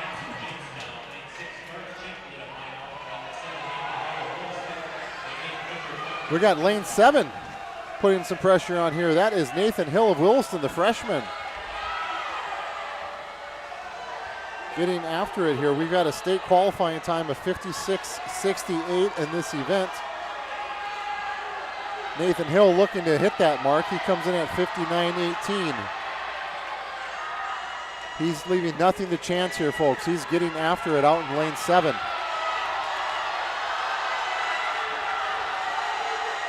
Aaron Prestwich with a nice swim up in lane 1 as well, but it's going to be Nathan Hill. Let's see if he can hit that state qualifying mark. It's going to be Nathan Hill. He does, and Coach Kemp recognizes out in lane 7 a 54.65, a 4-second time cut for almost a 4-second time cut for Nathan Hill, 3.5. Congratulations to him on that time moving into the state meet next year. Our second place swimmer was in lane 5 at 56.65. That is underneath the state qualifying time as well. So we have Zach Hansen from Jamestown qualifying for state as well. And just missing it up in lane 1 was Minot's Aaron Prestwich at 56.83. I had to zoom that thing in on Joe Kemp. That was too good. Excellent. To pass up. He's celebrating the successes of his swimmer. Right? Yep. He's getting into that state meet. He's got one more week. They're going to put some relays together now with these new kids getting in there next week. This is heat 5. In lane 1, John Ronigan of Century. Lane 2, Aiden Weigum of Century. Lane 3, Aiden Rothstein of Dickinson. And lane 4 is Minot's Tristan Lays. In lane 5, Dietrich Coleman of Dickinson. Lane 6 is Bismarck's Austin Wick. It's Charlie Hardcastle in lane 7 and Andrew Edlund of Century in lane 8. Tristan Lays of Minot in lane 4 is leading the way about a half body length, if not less, over Dickinson's Dietrich Coleman right now. Those two seniors battling out in the middle of the pool.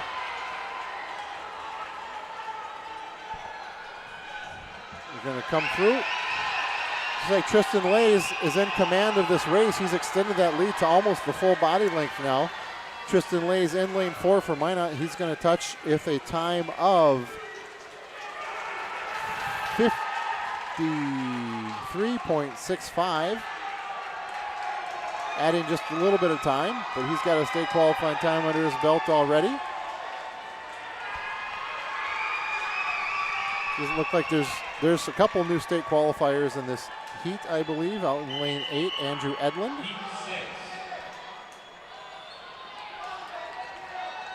Well, and here's your showdown. Here's our showdown. We've got Grant Schaeffer in lane 4 and Mason Beck in lane 5. At last year's WDA, I think we showed Mason Beck won this race last year.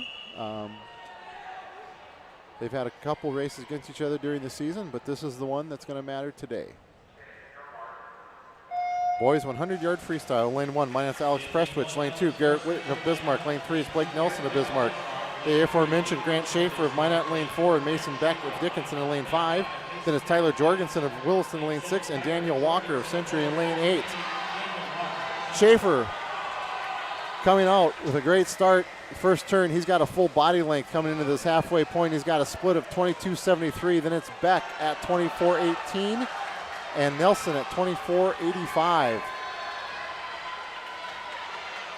Grant Schaeffer is making his final turn. He's got a body length and a half as he comes in for his final 25 yards of this 100-yard freestyle.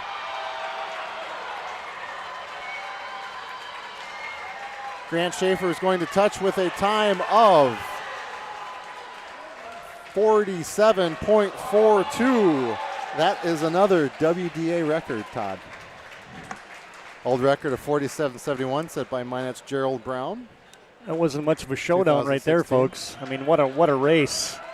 Grant Schaeffer, 47.42 again here.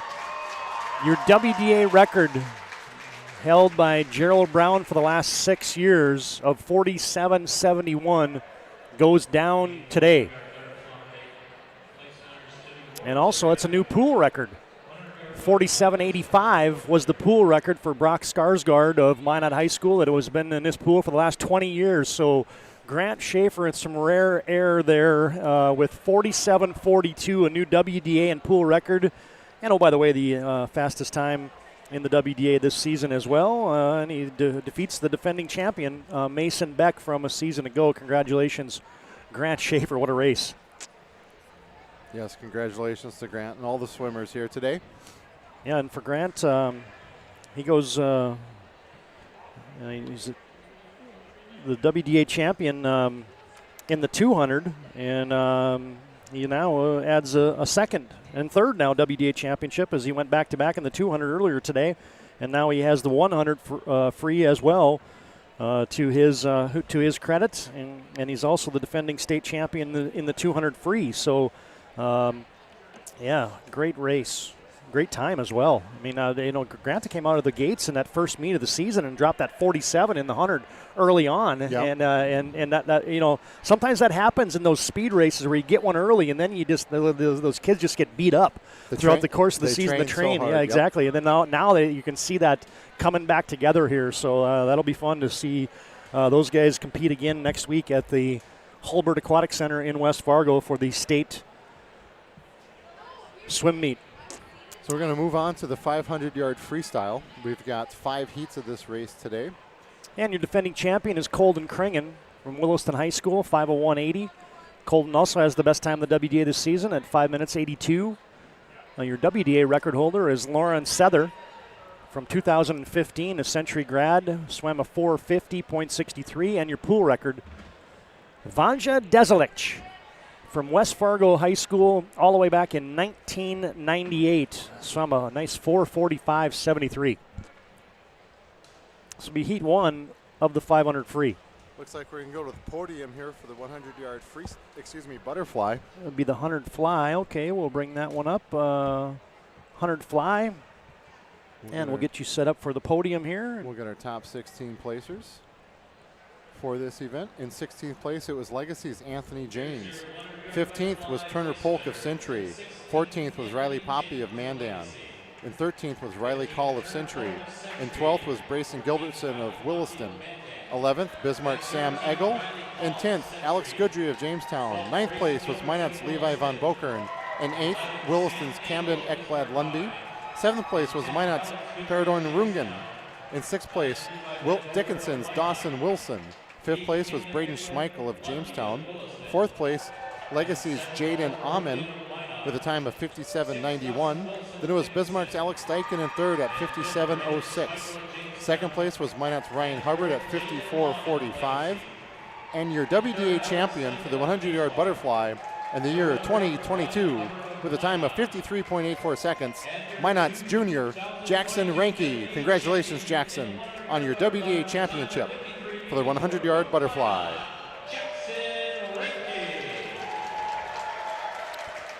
Jackson Ranke, a first-time WDA champion. As an individual, he's been on a couple of relays. He's been on a couple of relays, yep, indeed. But, we were talking about showdowns earlier. Now we're into this 500-yard freestyle. We've got a showdown in the 5th heat of this today. We've got Colden Kringen and Alex King. Yeah. And we've talked about both those swimmers coming into today. Colden won the 200 IM as a freshman in the WDA. Dominic Yoder picked it up last year, then Colden took it back today as a junior. So now he's going to be looking to do the same maybe in this 500 free. I believe he did win it last year.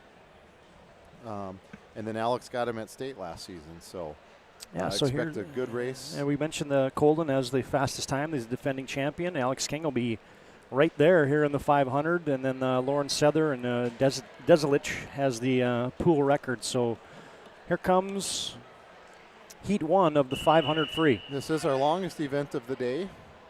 We've got the 3 swimmers coming in for this first heat. They will swim 20 laps. And you'll notice down at the left-hand side of your screen, they'll have teammates holding the boards doing the lap counting for them so they can keep track of this as they go. 20 laps can get to be a little confusing when you're under the water and getting short of breath. So our first 3 swimmers in lane 3 is Mandan freshman Ian Buttman. In lane 4 is Minot freshman Andrew Moe. And in lane 5 is Jamestown 7th grader Tyler Claybo. State qualifying time for this event is 5 minutes, 44.65 seconds.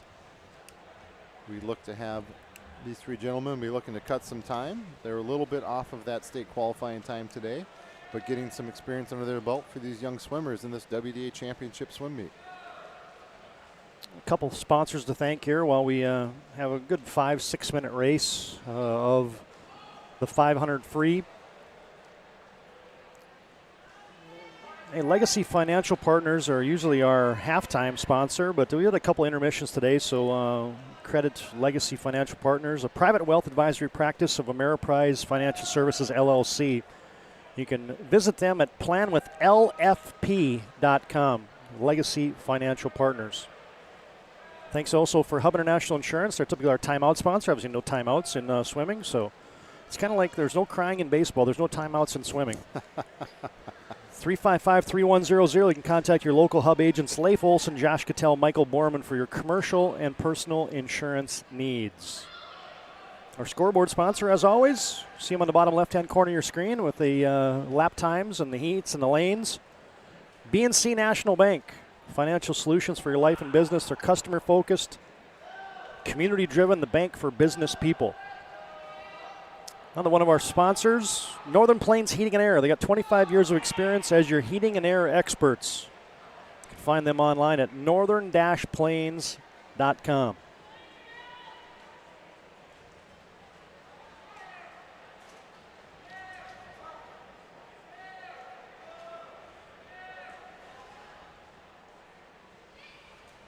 And we couldn't bring the broadcast to you today without these fine local sponsors. Western Steel and Plumbing, proud to bring you today's game, today's meet. Today's meet also brought to you in part by David and Andrea Sagsveen. The 2022 WDA Swim and Dive meet also brought to you in part by Security Plus in Minot. And today's meet also brought to you in part by Mark and Carrie Kringen. Our thanks to those folks for making this broadcast wall to wall. It's like the Masters, uninterrupted almost. I've seen every dive and every swim today from the WDA Swim and Dive meet.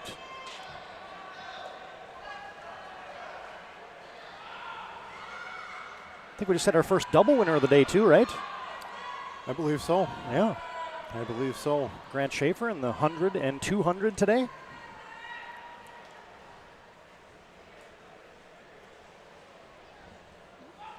Now Colden Kringen will have a crack at that in this event. Mm-hmm. And then I believe Peyton Barch will have an opportunity of it in the backstroke. He is our top seed in that event today. So, and then in the breaststroke, what do we have for seedings there? If they've, our top seed in that breaststroke is going to be Oliver Rungan of Minot. We just saw him finish top 6 or so in that 100 freestyle. Yeah, it would be. Or excuse me, butterfly. Yeah, it would be Bo Zander, right? Correct. If he would be swimming today, but unfortunately he's out with an injury for the Century Patriots. So I was going to track down those. I heard him announcing the team standings there a moment ago.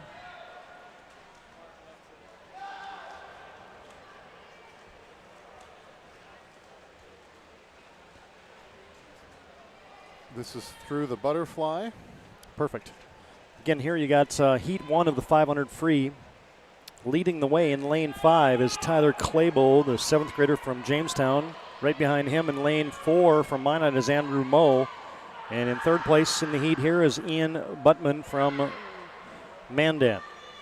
Here's your team totals through 6 events, which would get you through the 100 fly. In first place, Minot High, 303 points today to lead the way. And now nobody's catching Minot today. We knew that coming in. As second place, Bismarck High has overtaken Century, 134 for the Demons. They're in second place. Century Patriots sit in third with 123.5. Legacy has eclipsed the Century mark. They're in fourth place with 102.5. Dickinson in fifth with 96. Right behind them, Williston in sixth with 94. Mandan right behind them with 90 in seventh place. And then Jamestown rounds out your WDA swim and dive standings. They're in eighth place with 68 points. So again, your top 3, Minot High, 303, Bismarck 134, and Century 123.5, and that's after 6 events here at the WDA Swim and Dive Conference meet. Now, we mentioned a few sponsors earlier. We couldn't do it without our title sponsors. 701 Cycle and Sport. They're employee-owned. They serve Central North Dakota with adventure. Visit their flagship store at 411 Frayne Barracks Road in Bismarck, or call them at 701 Cycle and Sport. 221-9833 is the number for the fine folks at 701 Cycle and Sport. There's your bell lap. Today's title sponsor is also Frontier Precision. We understand your needs, so we look at new technology. We think about how it can help you work better, faster, more accurately, and more profitable at Frontier Precision. We don't follow the technology trends. We lead the way. Find us online at frontierprecision.com. And our final title sponsor, Subway. The Subway stores in Minot. Eat fresh.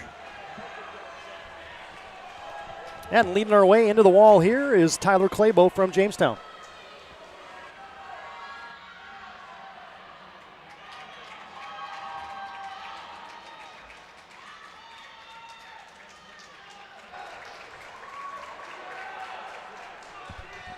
All right, finishing up this first heat of the 500 freestyle, that was Jamestown's Tyler Claybo, the 7th grader, finishing with a time of 6:28.04, lowering his time of 6:46.60 by about 18 seconds. Nice job by Tyler. Then was Andrew Moe of Minot with a 6:31.95. He's got about a 9-second time cut. And Ian Buttman of Mandan just finishing up here. He's going to get a time cut of about 10 seconds. We'll be finishing up in the 7:06 mark. Heat 2 of this 500 freestyle is going to be Minot's Connor Shaw in lane 1. In lane 2 is Minot's Derek Oswald. Lane 3 is Nicholas Olson of Jamestown. In lane 4 is Bismarck's Hunter Spotted Bear. Lane 5 is Dylan Stone of Century. Lane 6 is Kyan Knutson of Century. And lane 8 is David Grunsky of Century. Those last 2 swimmers are 7th graders for the Century High School team.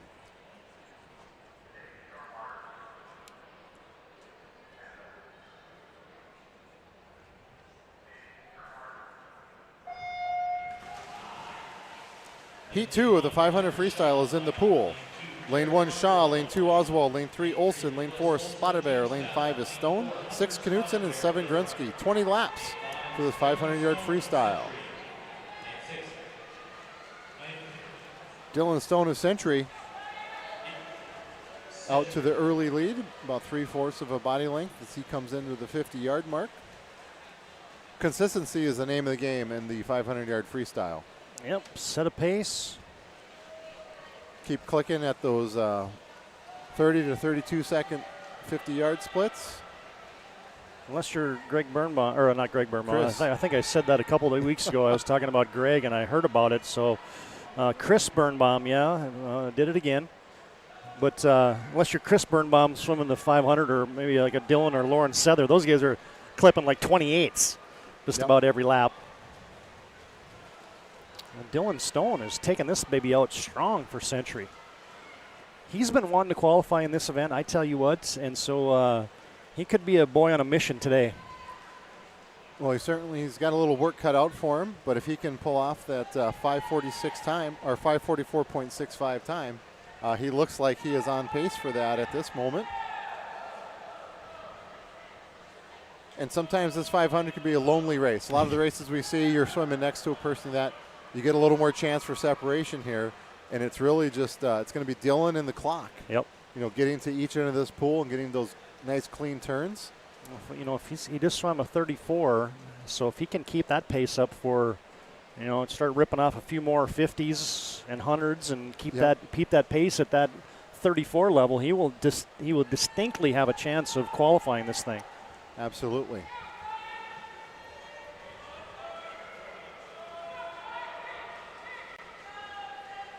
So he's coming in. This will be at the 200-yard mark.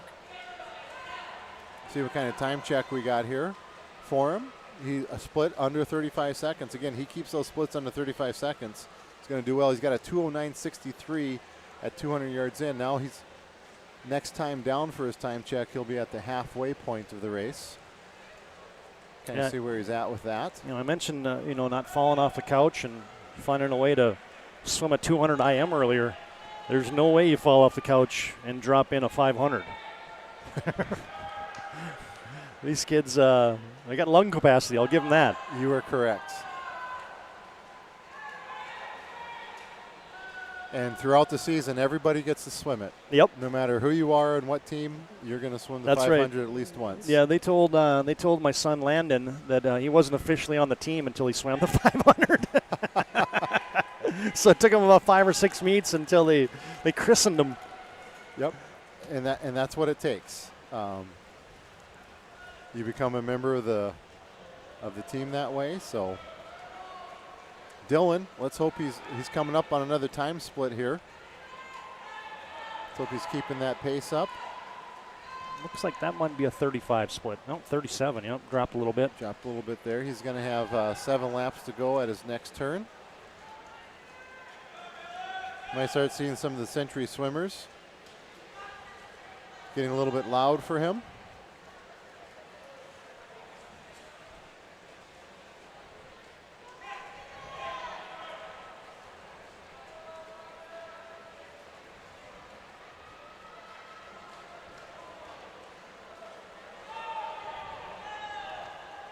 Hey, one other sponsor we want to be sure and thank, and that's Gooseneck Implement.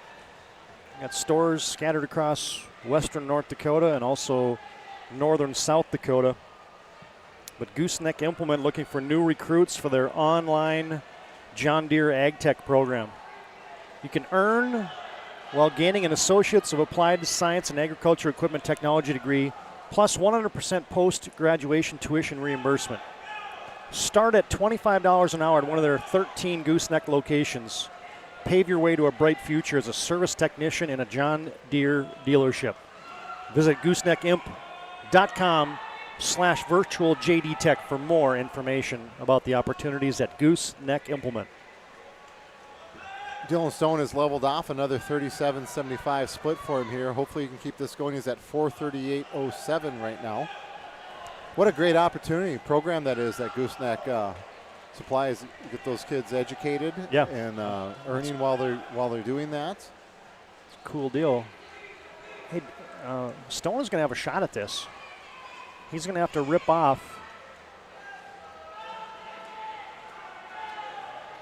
If he can somehow muster about a 32 split here in his last 50, that's exactly about what it's going to take. Yeah, he's going to turn it up here. Get that little kick in. It's the race within the race, right? Yes. Oh, man, it's going to be, he's just going to come up a little bit shy. It's going to be a heck of a time for him coming in with 6:09. Yeah, he's going to have a whale of a time cut here. And that's what he's looking for. He's going to come in, just past that mark. So he's going to come in the 550 range. Yeah, 548, 549 possibly. A 5:49.37 for Dylan. He slaps down his his swim cap. You know what I mean? He was grinding for that, folks. A 20-second time cut. A 20-second time cut, and he's frustrated. You know what I mean? That just tells you what these kids put into this thing. Absolutely. You swim your butt off all season long trying to get a state qualifying time, and then you come in a few seconds short. So, hey, great race, though, for Dylan Stone. You drop 20 seconds in anything. Man, Yeah. hey, I don't know when your kids started in the Something youth to build programs. on, but yeah. We used to say you can have a buck for every second you dropped, and then they started doing that, and I'm like, no, that program's ending. We'll maybe take you for a Dairy Queen when you get DQ'd in something, but other than that, we ain't doing that dollar thing anymore. Yep. Yeah, sometime we gotta bring back some of those promises we make, right? So, but just the drive that Dylan showed in that race. Like he went out, you knew what his goal was right away. He went out for that, and so our second place swimmer in this heat was up in lane 3. That was going to be Nicholas Olson. Got a disqualification of this heat in lane 1. Moving on to heat 3 of 5. We've got a few swimmers who have met the qualifying time in this heat and a few who are still outside of it.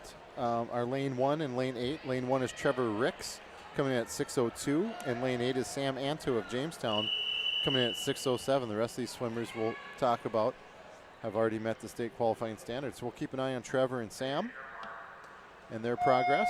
But right now, like we mentioned, Trevor Ricks in lane 1, and lane 2 is Minot's Alex Moe, and lane 3 is Gabe Hansen of Bismarck. Lane 4 is Legacy's Grayson Martinez, and lane 5 is Dickinson's John Rude. Lane 6 is Bismarck High's Max Nelson. Adam March from Williston is in lane 7, and the aforementioned Sam Antu in lane 8. Ricks coming in at a 6:02.27 and Antu at a 6:07.86. But if they keep the pace with these other swimmers in their heat, they're going to drag them right through into that state qualifying time. He's got to stay connected. Yep, and Ricks is doing that up in lane 1. A little bit of a fallback for Antu down in lane 8. Hopefully he can battle back a little bit through these next few heats, or just keep this pace steady. That's right. Well, it's such an individual race too. Like some guys like taking it out a little stronger. Other guys, they'll just kind of swim loose that first 100 or so, and then they'll gradually just kind of pick it up. Other guys will maintain a pace for about the first 400, and then they'll rip the last 100. So there are a lot of different ways that you can attack this type of race. Yep. So we've got Sam swimming at 34s down at the bottom. If he keeps that pace going through the rest, he's going to be right in that, where he wants to be. So it's not about, you're not trying to win the first half of the race. You're trying to get to that time at the end of the race. Yep. Slow and steady as she goes can be very successful in this event. And that's not actually slow. If you're throwing 34s consistently in a 500, that's not slow. No, that's not slow at all.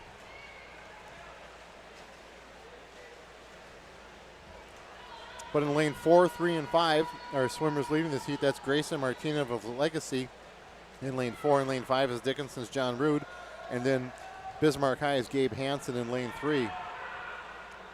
Martinez with about an arm's length, if even that, over Hansen in 3.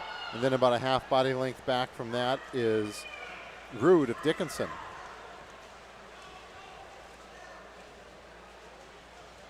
We got Hansen in lane 3, outsplit of Martinez on that last 50. So they are stroke for stroke now. Hansen might even be just a tish in front of Martinez as they come into this next turn. Next time they're at the starting blocks, it will be the halfway point. Hey, swim and dive fans, reminder after the meet today, we'll have our post-meet show brought to you by Planning Team Financial Advisors. They're helping clients work towards financial freedom.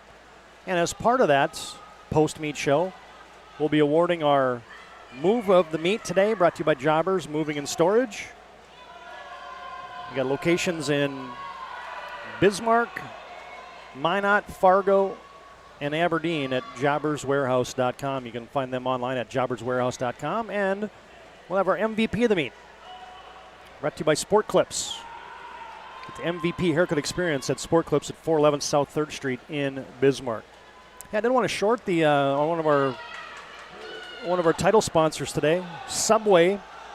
I've been mentioning that we got the Minot stores on board, but it's the Minot and Bismarck stores. Eat fresh at Subway. They're one of our title sponsors for today's WDA swim and dive meet. A BMT would sound really good about you right got now. that right.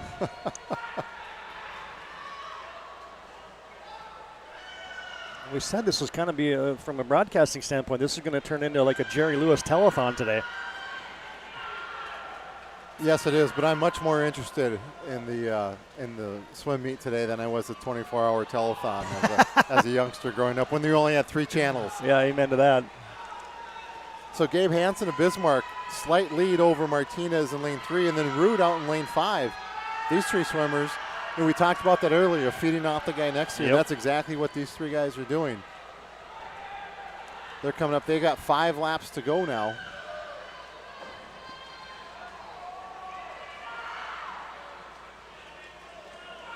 It'll be interesting to see if one of these 3 decides to make a move at one of these next turns, or if they're just all want to save it for the end. But we've got Hansen followed by Rude and then Martinez. Martinez in the middle of those 3 in the gold cap. It's kind of around. It's almost like for some of their strokes, it's like it's synchronized stroking. Yes. You know what I mean? Like then occasionally somebody will pick up the pace a little bit. And we talked about in the 50, everybody's making the turn at the same time. These guys are doing it in the 500. Yeah. So a little bit of separation here. It looks like it's going to be Rude and Hansen, or even Martinez has fallen back by about an arm's length. We hear the bell for all 3 of these swimmers and everybody else as they come to the starting blocks next time. Here's the move being made by John Rude in lane 5. A little bit of surge off that last turn. Let's see if he can hold it into this turn and bring it home for the last 25 yards.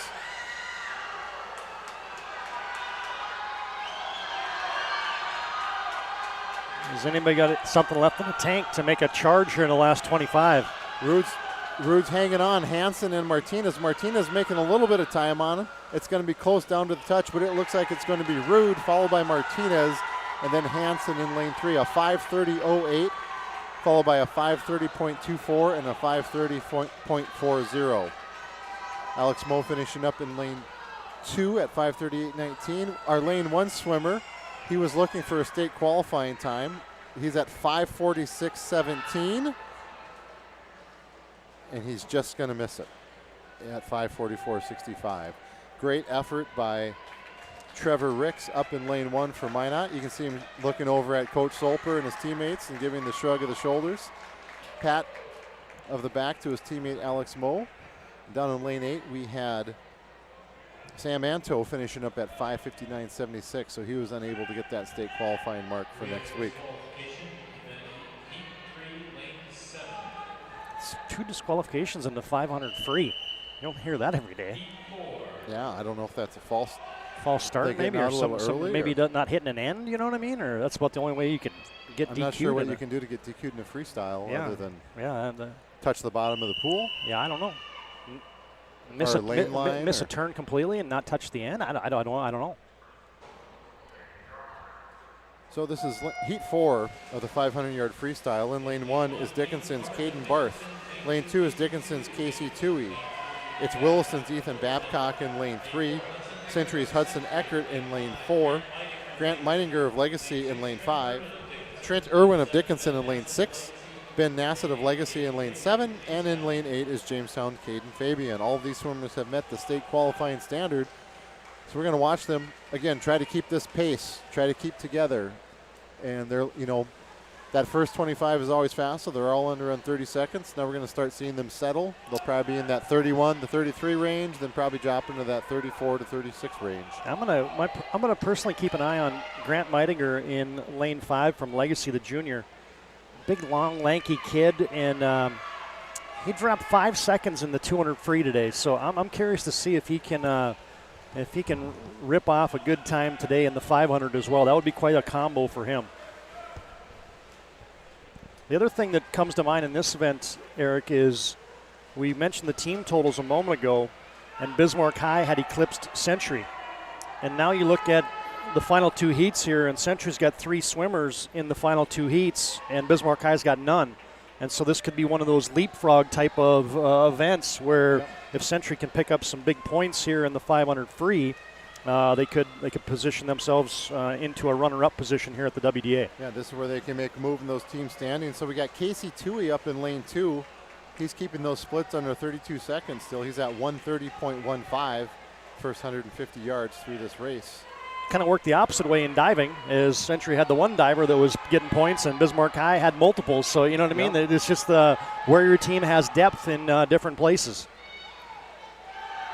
And one other thing to look at, you know, these guys are all swimming together. Maybe they can all get those time cuts. That might move them into the top 8. Yeah. You know, moving up, placing ahead of those guys in that next heat that may have some faster seed times coming in. So certainly some opportunity for that. We've still got Casey Toohey up in lane 2 leading the way. Down in lane 6 is his teammate Trent Irwin, looking strong as well. And we've got our lanes 3, 4, and 5. That's Babcock, Eckert, and the aforementioned Meininger.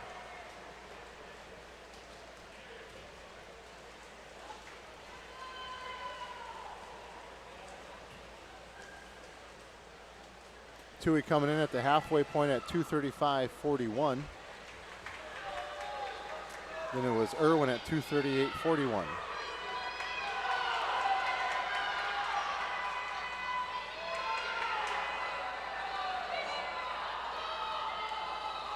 You know, this is a race next week at the state meet as well, where you got some of these early heats. A guy can really put some pressure on those other guys to moving day to get in those top 16. Yep.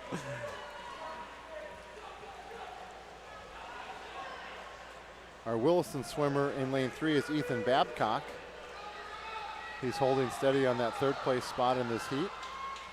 Looking to get a little bit stronger here. Toohey still holding on up in lane 2, followed by Irwin in 6. Then it's Babcock in 3, Meininger in 5, and Eckert in 4. We've also got our lane 6 and 7 swimmer right in that group with Eckert and Meininger in lane 6. It's Nassett of Legacy in lane 7 is Fabian. That's Caden Fabian, the 7th grader from Jamestown. In lane 1 right with that group is also Caden Barth of Dickinson. So not a lot of separation in this heat. Toohey's got a little bit out in front, then Irwin, then Babcock, and then our next 6 swimmers are right, our 5 swimmers are right in that same group together.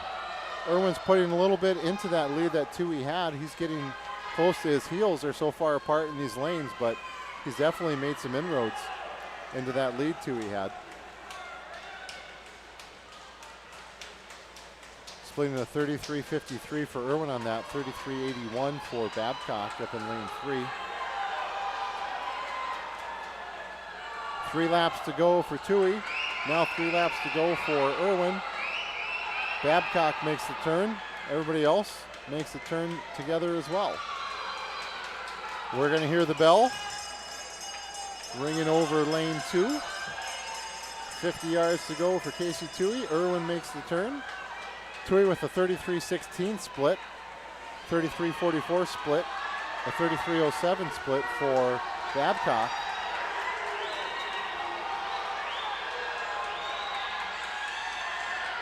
Final 25 yards, Casey Toohey as he comes on the way. He's going to be looking in that 5:25 range.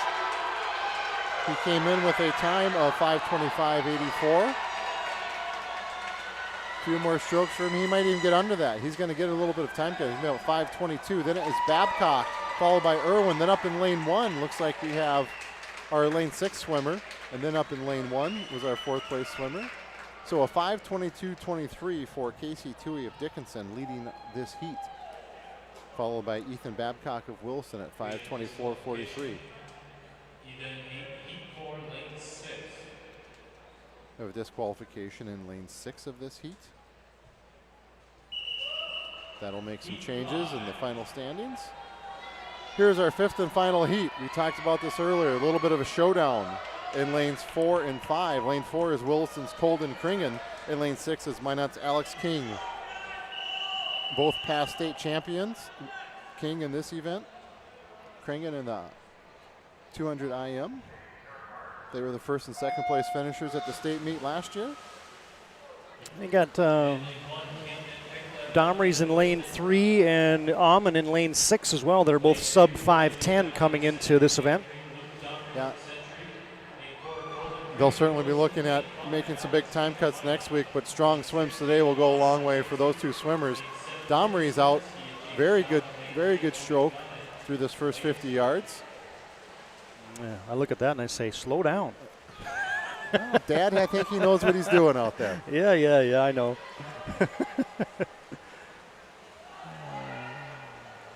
Kringen with a little bit of a crab crawl to his stroke.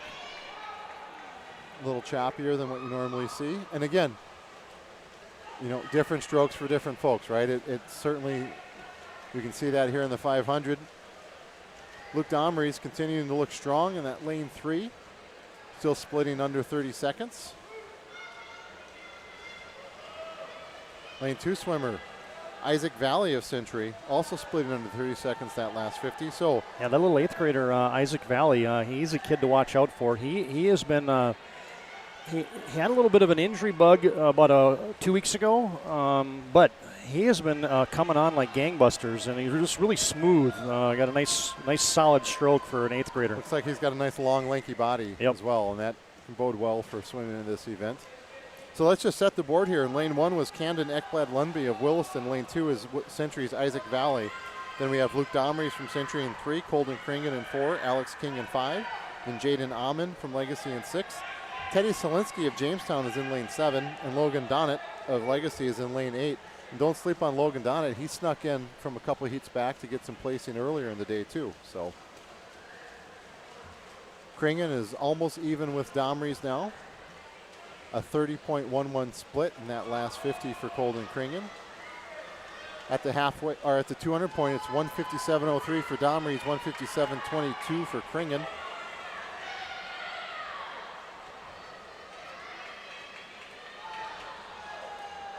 They're coming up here on the halfway point. King hanging back about a body length behind those two. Same, and then Amon's about a body length behind him. That's the one thing I've Another watched. sub 31 split for Kringen here. Yeah, I've watched Alex run this race, or swim this race a number of times, and he doesn't take it out a lot very strong. You know what I mean? But he is as good a closer as you will find. That last 100, that last 200, he can tear up and eat up some space. He finishes well. Yes. Colden Kringen let his presence be known here in the middle of the race. Now with about a 2.5 body length lead over Domres and King. As you said, using that strength, he's coming back a little bit. He's swimming right just about a half body length behind Luke up in lane 3. We have King in lane 5, and then Kringen in lane 4. Again, flexing the muscle a little bit in lane 4, putting some distance on these other two swimmers. Colden is pouring it on here. He really is.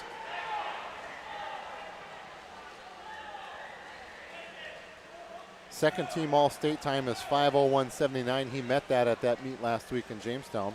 First team All-State time of 4:55.87 might be in play today. Domres and King back in that second and third spot respectively. Kringen's got 5 laps to go.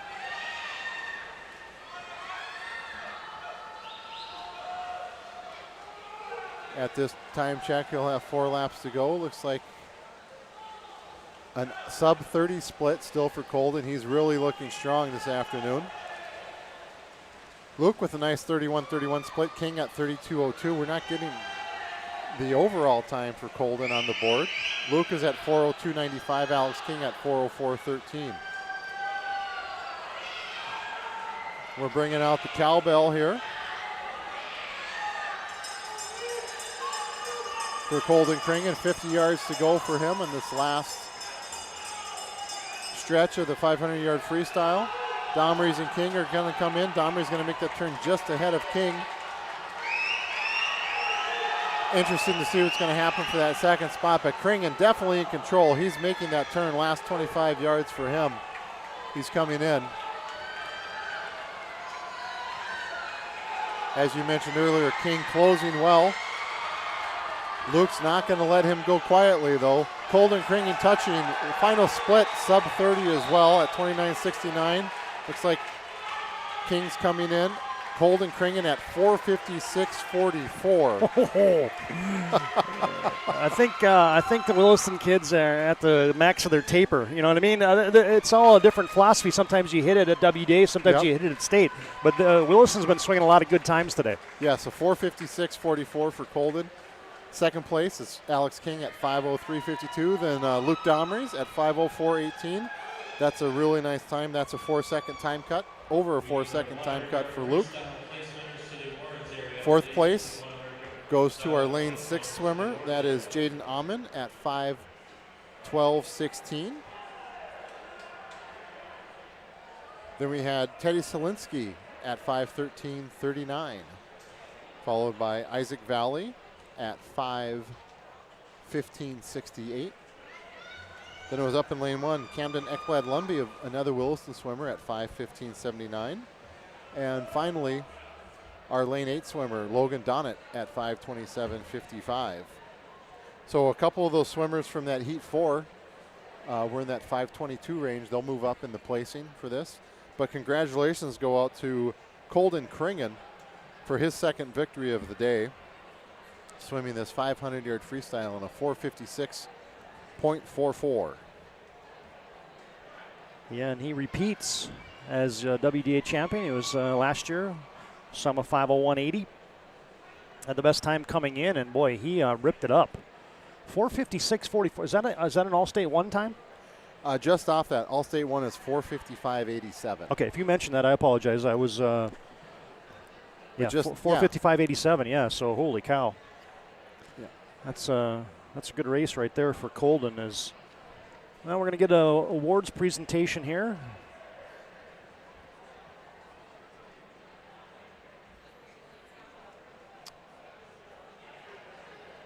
Next event in the pool will be the 200-yard freestyle relay, just one heat. We talked earlier about the aquatic center coming alive. These relays is where it really comes alive. So we'll look to that. But first, looks like we're going to maybe get down to the podium. Yeah, I think you're going to get the 100-yard freestyle, kids. 100 freestyle, okay.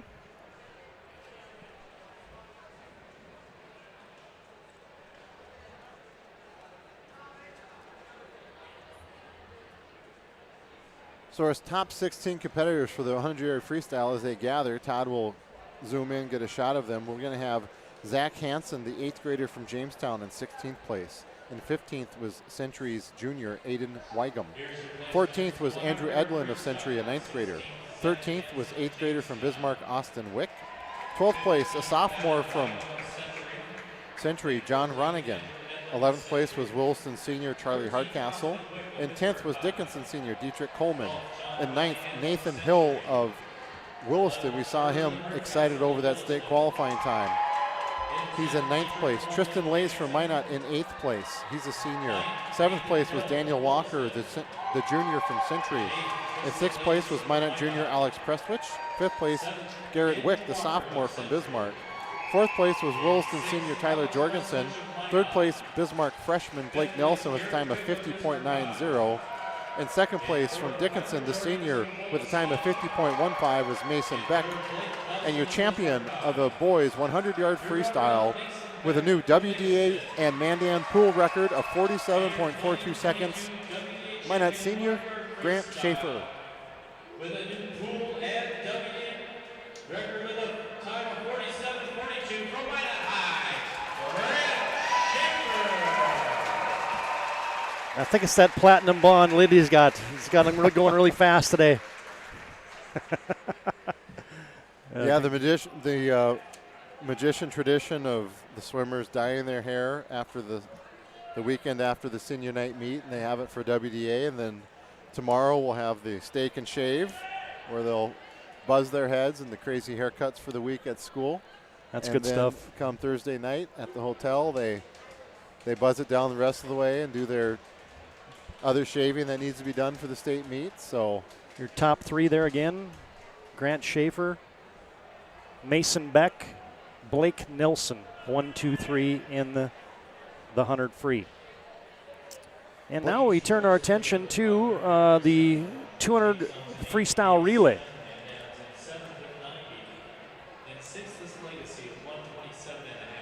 So So in this relay, we'll have all 8 lanes taken up by the teams. In lane 1, it'll be Legacy. It'll be Ben Nassett, Grant Meitinger, Anthony Janes, and Brandon Seibel. In lane 2 is Williston, Charlie Hardcastle, Nathan Hill, Isaiah Shug, and Ethan Babcock.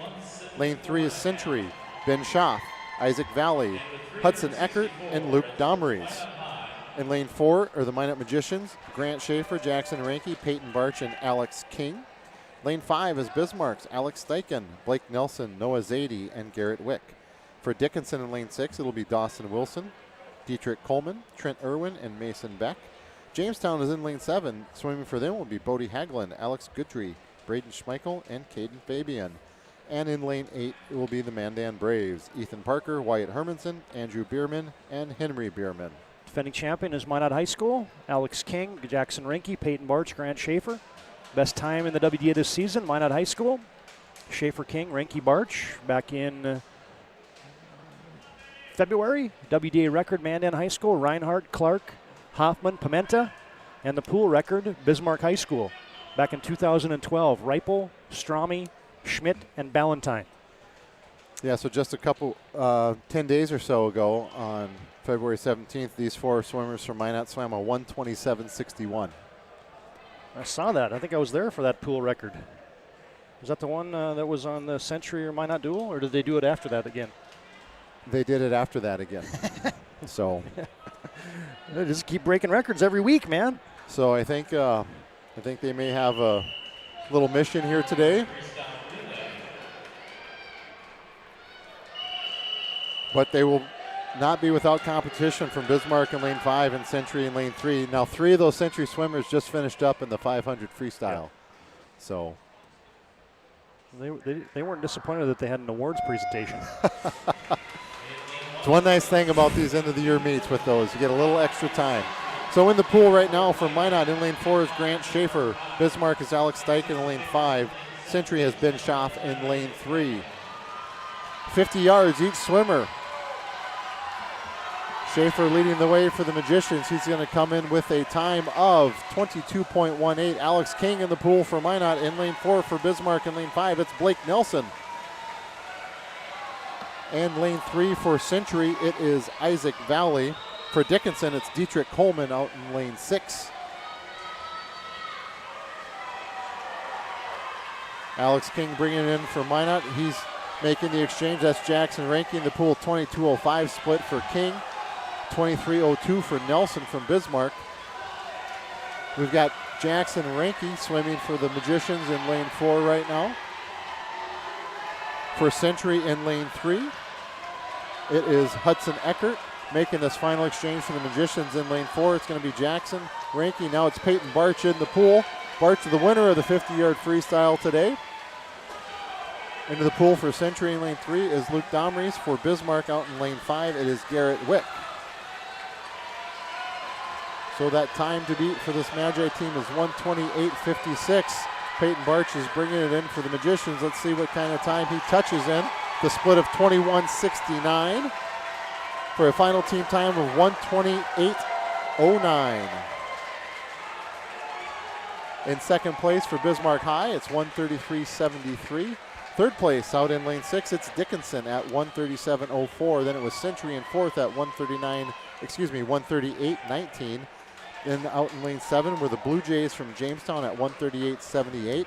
Up in lane 1, it was Legacy's team of 1:41.47 for 7th. And then 8th place is the Mandan Braves at 1:49.60. So the team from Minot of Grant Schaeffer, Jackson Ranke, Peyton Barch, and Alex King with a winning time of 1:28.09. That gives them the WDA and pool record. The WDA record was set in 2018 by the Mandan team of Reinhardt, Clark, Hoffman, and Pimenta. The pool record was set in 2012 by Reipel, Strami, Schmidt, and Ballantyne of Bismarck High. Yep. 1:28.09. We'll take both those bottom lines right there. Next time we come back and do this, that'll say Minot High School on both of those for WDA and pool record. And we thought we were forecasting early on today that there was going to be some marks that fell, and it has not disappointed. think we're going to have the awards presentation for the 500 free, I believe, before we get to the 100 back. Yep, we've got 3 events left in the pool, the 100-yard backstroke, the 100-yard breaststroke, and then the final relay of the day, the 400-yard freestyle relay. We've got 5 heats of the backstroke, 5 heats of the breaststroke, and then just that one final heat in the freestyle. Yeah, while we get a second, I can tell you that big thanks to our title sponsors today, Frontier Precision, employee-owned company with 34 years of experience serving the survey, mapping, engineering, construction, GIS, drone, UAS, unmanned aerial, forensic, law enforcement, forestry, water services, mosquito and vector control, and natural resources. They serve all those professionals throughout the western United States. You can visit them online at frontierprecision.com. Title sponsor as well today is 701 Cycle and Sport. The staff there is educated, motivated, and active. They can answer all your questions, help you find the gear you need no matter what. 701 Cycle and Sport, located at 411 Frayne Barracks Road in Bismarck, right next to the Memorial Bridge and close to some excellent bike trails in the Bismarck-Mandan area. And last but not least, our title sponsor today, Subway. Subway stores in Minot and Bismarck, bringing you today's 2022 Bismarck Boys Swim and Dive Championships. Eat fresh at Subway. All right, it's going to be the, well, I'll get it straight here eventually. The 500 free. Looks like they're going to line up and give you the awards for that. So here was the particulars coming into that one. And you had dominating performance there by none other than one Colden Kringen, a Williston junior.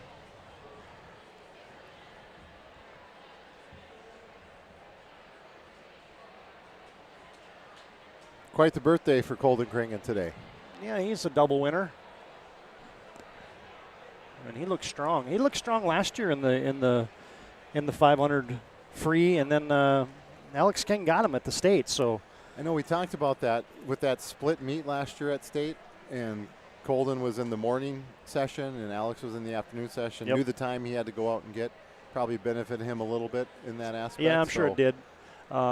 But I think the thing that I said earlier is you can tell the Williston kids they're swimming some. I mean, everybody's swimming good times today. Don't get me wrong, but the Williston kids are really dropping time today. So they look like they're a little further maybe into that taper than a couple of other teams. So we'll see how that all plays out. Sometimes that's completely off too. So it's not an exact science. Those coaches, man, they put her into the bucket. They spin it around. They put some little magic dust into it, and you just hope that you swim those first couple races at the state meet, and everybody's dropping times, and you're like, yeah, baby, the taper is on today. Yes. Yeah, that taper is so important. And then when we get to the state meet, they're wearing fast suits. Oh, yeah. And then we talked about the potential of shaving, of getting rid of any drag, any little tiny thing they can to make themselves go faster. They're willing to do those things. So we've got our 500-yard freestyle coming up on the podium.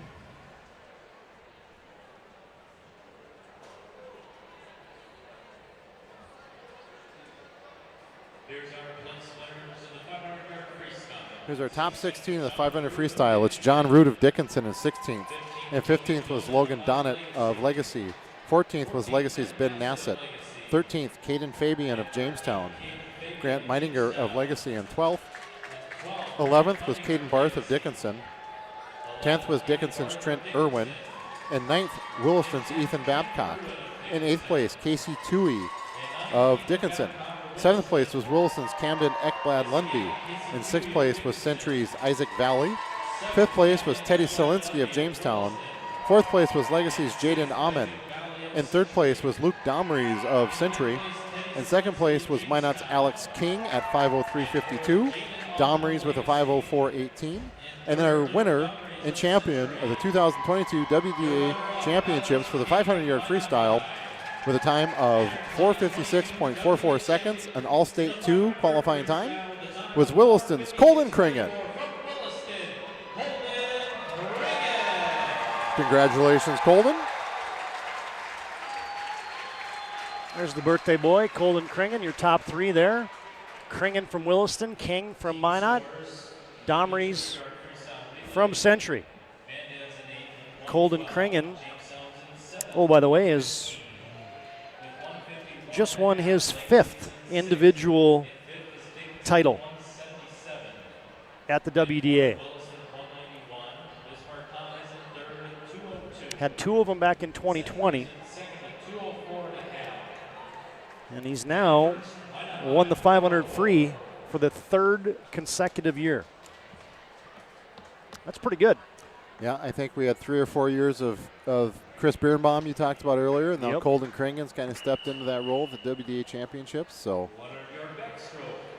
we're moving on to the next event. 3 events in the water left, 5 heats of this 100-yard backstroke. State qualifying time of 106.86. First heat, 3 swimmers. Lane 3 is Williston's 8th grader Tyler Sorensen. In lane 4 is Jamestown Junior Will Nelson.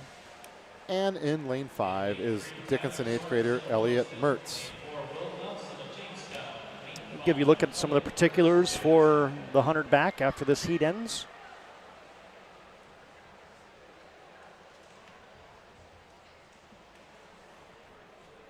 We'll have a new champion in this event this year. Yes.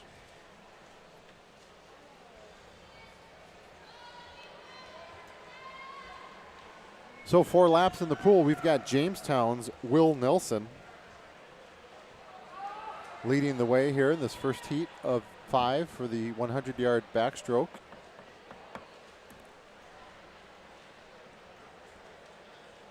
You're recognizing my sign language. I like that. Teamwork up here. The folks from Mandan always roll out the red carpet for us. I was looking for the team totals, and sign language works just fine. We'll get you those in just a second here. Heat 1 of the 100 back.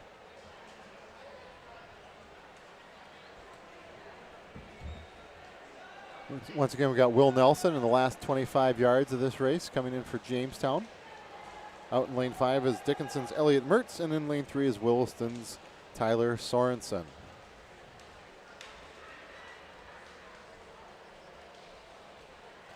Will Nelson touches first in this first heat with a time of 1:23.71. That's a little bit of a time cut for Will, so congratulations to him. Touching next is Elliot Mertz at 1:30.79. And then we've got Tyler Sorensen coming in here. He's looking to make a time cut as well. He came in at a 1:47.64. He's going to be right around that.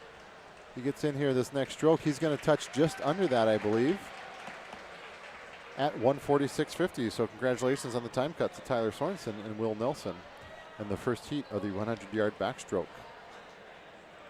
Here's the particulars. Defending champion, as said, we'll have a new champion today. Dominic Yoder, a senior last year, 54.58. Best time in the WA, Jackson Renke this year. Your WDA record, 52.38. Gerald Brown back in 2017. And Obi Obembe from Fargo North has your pool record in the 100 back. Here's heat 2.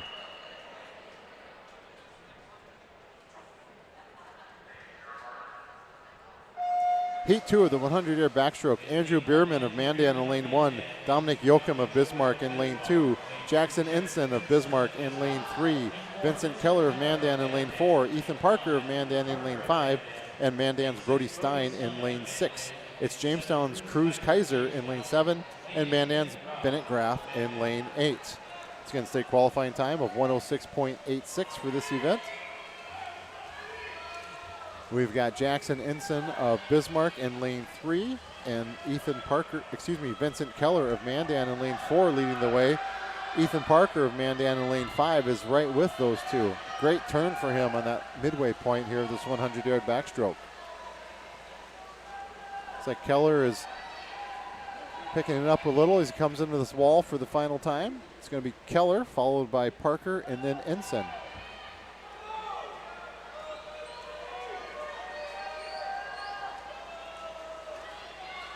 Good tempo being set here by Ethan Parker in lane 6. That might just get him the touch here in this second heat.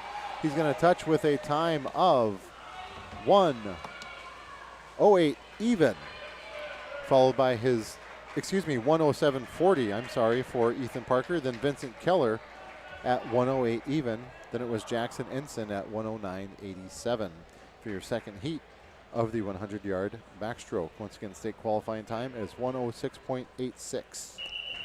Here's those team standings.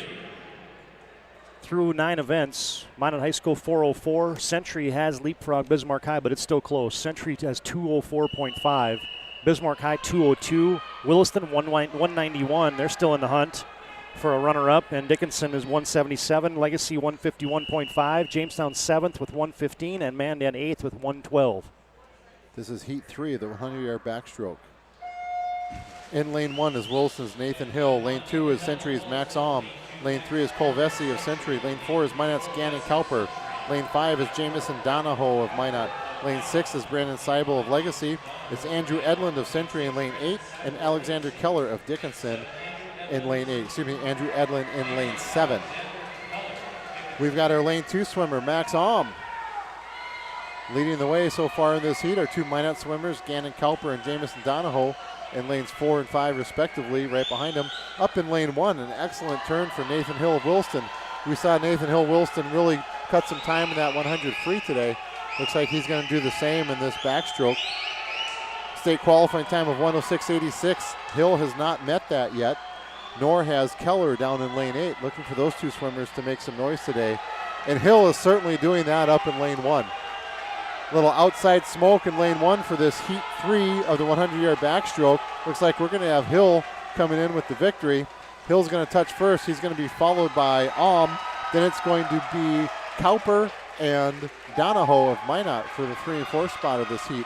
A 103.39 for Nathan Hill from Williston. That's a new state qualifying time for him. Max Alm at 104.2. Then it was Gannon Cowper at 104.56. Jamison Donahoe at 105.39. Every time that Max Alm swims, I'm amazed. He just dropped like 3 seconds again. 2 seconds, I guess. I beg your pardon, but you know, sometimes it's a shame that the season's coming to an end. Yeah, because you really see it in these kids developing throughout the long year. We talked about the hard practices. If you can swim fast at the beginning, then you start getting bogged down by all that working out. But all that working out sure pays off in these regional and state championship meets. So now we've got heat 4 of 5. In lane 1 is Logan Vesey of Century. Lane 2, Noah Hugert of Century. And lane 3 is Caleb Osborne of Williston. Lane 5 is Minot's Caitlin Hill. It's Noah Zadie of Bismarck in lane 5. Lane 6 is Hunter Haugen of Williston. Ian Keller of Mandan in 7, and Caden Dodds of Minot in lane 8. All of these swimmers have met the state qualifying standard. We're looking at a couple, maybe Caitlin Hill, Caleb Osborne, and Noah Zadie of breaking that 1 minute mark. Caitlin Hill out to a strong start in this first half of the 100-yard backstroke. Strong swim going on in lane 7 for Ian Keller of Mandan as well. Then we have Zadie of Bismarck and Osborne of Williston in the 3 and 4 spots. See if Caitlin Hill can hang on. He's got one last turn to make.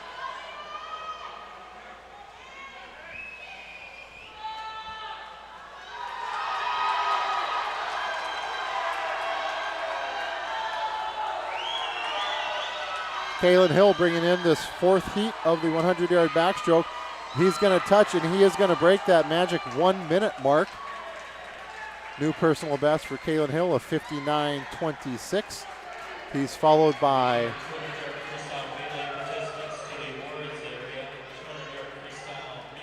that was Caleb Osborne of Williston at 101.18. Then it was Noah Zadie of Bismarck at 101.45. Then we had Ian Keller at 103.43 to round out the top 4 of that heat.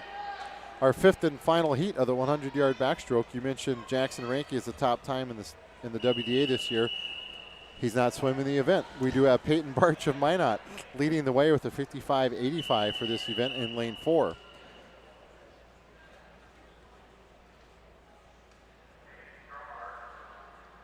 Looking at a possible another double winner today with Peyton Barch. He did win the 50-yard freestyle earlier today. In lane 1 is Legacy's Braxton Steele, the freshman. In lane 2 is Jamestown's freshman, Caleb Fabian. Then it's Sam Eggle of Bismarck, the freshman, in lane 3. The aforementioned Barch in lane 4. Then it's Blake Nelson of Bismarck in lane 5. He's also a freshman. Then it's senior Tyler Jorgensen of Williston in lane 6. Ben Schaff, the sophomore from Century in 7. And Carter Larson, the freshman from Minot, in lane 8. Barch out to a strong first 50. He's got a body length lead over Blake Nelson, the freshman out of Bismarck. I think he'll have a lot of years of watching Blake Nelson coming up. Yeah. He's had some strong swims today. Just waiting for some of these guys to graduate and him grow into some of these times. But we've got Peyton Barch coming down. Looks like he's going to have the victory here in the 100-yard backstroke. Now it's just a matter of what time he gets. He reaches for the wall. He's going to have a time of 55.20. That is a first-team All-State time. 52.38 was that, 55.25 was that standard. He gets a 55.2. First-team All-State standard for Peyton Barch. Second place is 57.40 for Blake Nelson out of Bismarck. Third place was Sam Eggle out of Bismarck at 58.89. Fourth place, our lane 6 swimmer Tyler Jorgensen out of Williston at 59.30. And fifth at 59.42, it was Caleb Fabian of Jamestown. Then we had Carter Larson of Minot at 1 minute .04 in lane 7, and then Braxton Steele up in lane 1 from Legacy High at 1 minute .21 seconds. So congratulations to Peyton Barch. That's going to be an on interesting. his second victory of the day, and the victory in the 100-yard backstroke. I was kind of wide. Obviously Barch was kind of a runaway, so I was looking at the second, third, and fourth place, and I could have swore that Schaeffer from Century was third, but that might be a mistouch. We might get an update on that one from the timers down there, because it looked to me like he was easily third, but then he came in at sixth. So anyway, it's just sometimes the eye is sometimes deceiving. So I didn't see that. I was looking at the board at the times coming in. So hopefully hopefully the soft touch maybe on that. Yeah, potentially. And that was a great time by Peyton Barch. Obviously, just eclipsed Jackson Rinke. He's got the best time in the season now out of the WDA. A little short on the WDA and pool records, but nonetheless a great swim there. And a WDA championship for, what is that, the third one now for Peyton Barch? Yeah, double winner today, and the butterfly last year. back-to-back in the fly. No, not back-to-back in the fly. Yeah, he has 3 championships. Last year in the butterfly, this year in the 50 free, and then the backstroke. So pretty versatile swimmer for the Magi. Yeah, indeed. And a member of the 4x50 relay team, the 200-yard freestyle relay team that set a pool and WDA record. And we're going to go to the awards podium. We're going to go to the awards podium for that 200 free. Minot High defends their state title in that. We'll get zoomed in on the podium. Let's give us a quick moment here.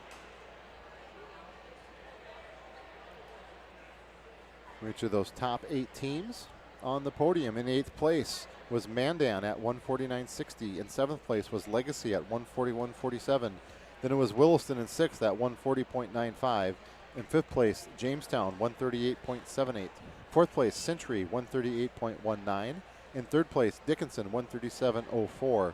2nd place was Bismarck High at 133.73. And your champions of the 200-yard freestyle relay for the 2022 WDA Championships, Minot High School with a pool and WDA record of 128.09. Members of that team are Grant Schaeffer, Alex King, Jackson Rinke, and Peyton Barch. Congratulations to those swimmers. The charge is in full swing.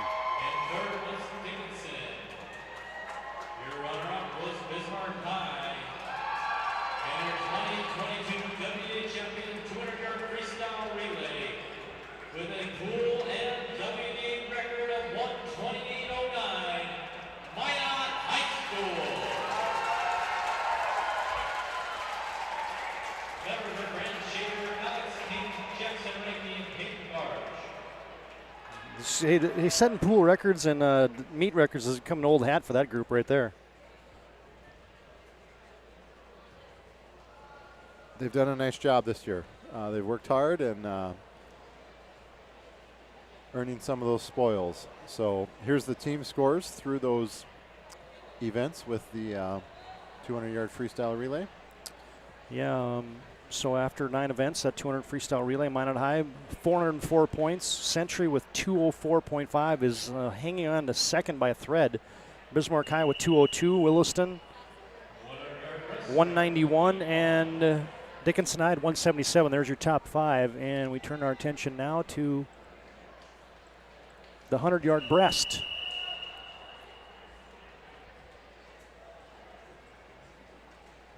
Swimming in Heat 1, we've got 2 swimmers. We've got Ethan Ressler of Mandan in lane 4 and Will Nelson of Jamestown in lane 5. State qualifying time of 1:12.35 for this event. WDA record 56.63 set in 2003 by Minot's Matt Lowe. Pool record set in 2012 by Bismarck's Ian Valentine of 58.06. Defending champion in this race was Minot's Josh Bowen at last year's WDA meet. I know both sets of grandparents are watching from their sunny homes down in Florida and Arizona, so a shout out to the Rices and the Bowens. Thank you for tuning in to this PSP Network coverage of the 2022 WDA Regional Championships. Now, once again, we couldn't do it without our sponsors, and today a WDA meet brought to you by Mark and Carrie Kringen. Man, they sponsored it, and they got a double, almost a triple winner. That's pretty good, huh? I think they knew what was coming on the birthday. And it's the kid's birthday, too, so that's well done right there. Also, today's meet brought to you in part by Security Plus in Minot. Today's meet brought to you in part by David and Andrea of Sagsveen, and also Western Steel and Plumbing. Thanks to Mike Swanberg. He's a big swim fan. Good swimmer in his own right. Finishing up this first heat of the 100-yard breaststroke was Will Nelson of Jamestown at 1:28.7. Excuse me, that was his heat time at 1:25.33, followed closely by Ethan Ressler of Mandan at 1:25.69. Here's that information you were talking about. Josh Bone, the defending champion, the best time in the WDA this season is Bo Zander from Century High School. Your WDA record that Eric mentioned a moment ago is Matthew Lowe back in 2003, and the pool record, Ian Valentine from Bismarck High School back in 2012. The second heat upcoming of the 100 breast.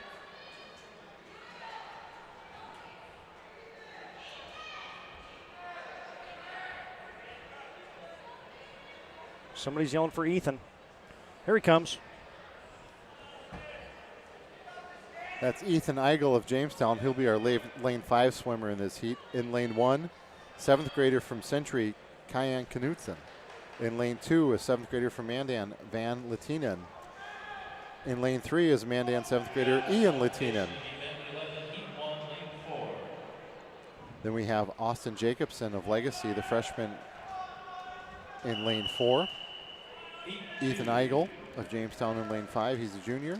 The senior from Century, Baden Gilkerson in lane 6. And 8th grader from Dickinson, Gabe Ricks in lane 7. We saw him on the diving boards earlier today. So this is heat 2 of 5 for the 100-yard breaststroke.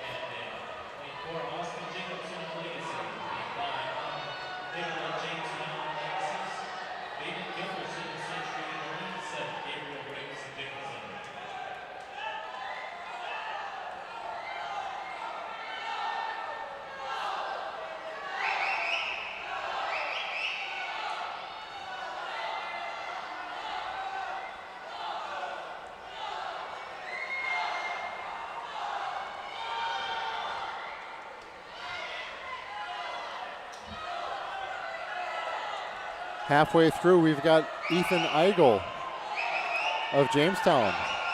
It's a good thing they waited for him. Yeah. He's making the final turn first. Be followed closely by Austin Jacobson of Legacy and Baden Gilkerson of Century. He's like, hey, don't worry, I got this. You guys got all your shorts and a tizzy, and I'm just going to go out and rip this thing up. You know, we talked about on the diving board, he just walks up, dives in, and That's goes, right? Yeah, nice No lay. time to get nervous for Ethan Eigel. A heat victory for him out in lane 5. He'll have a time of 1:14.26. He's followed by Austin Jacobson of Legacy at 1:16.70, and then it was Baden Gilkerson of Century at 1:17.42. Again, state qualifying time for this event is 1:12.35. Heat 3 coming up. We have Mandan's Carson Masseth in lane 1. In lane 2 is Asher Ellerkamp of Dickinson. Lane 3 is Connor Ensign of Bismarck. Lane 4 is Zach Budd of Williston. Mason Gibson of Jamestown is in lane 5. Minus Justice Amsbury is in lane 6. Then it's Thalen Smith of Bismarck in lane 7. And Keaton Chase of Century in lane 9.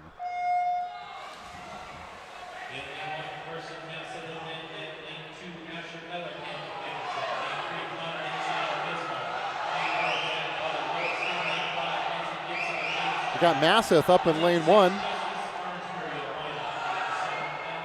And Gibson in lane 5. Putting some pressure on this race. Masseth, the senior out of Mandan, up in lane 1 with a little bit of outside smoke in the first half of this race. But we've got Williston Zach Budd in the middle. It's not going to let him get away. Zach Budd, the 8th grader from Williston. He's got a couple 8th graders flanking him in lane 5. That's Mason Gibson of Jamestown. Connor Ensign in lane 3 is a freshman. And we got Justice Amsbury of Minot in lane 6. We've got Budd and Masseth.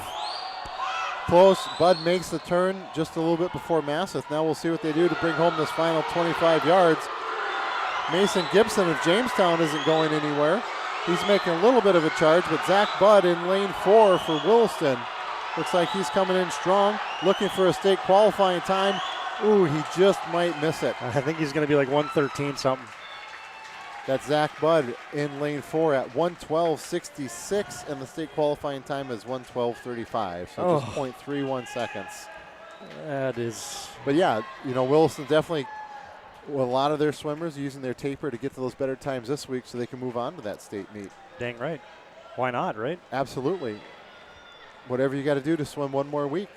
So in that heat, we did have Zach Budd leading the way at 1:12.66, followed by Mason Gibson at 1:13.74. Then it was Carson Masseth up in lane 1 at 1:15.50. Heat 4 will be Austin Wick of Bismarck in lane 1. Lane 2 is Zachary Kogel of Dickinson. It's Ben Nassett of Legacy in lane 3. Minot's Matt Bowen in lane 4. He's a sophomore, younger brother of defending champion Josh Bowen. Nathan Sagsveen of Bismarck in lane 5. Hunter Hart of Williston in lane 6. Jackson Kettling of Bismarck in lane 7. And Ben Harris, the freshman from Minot, in lane 8.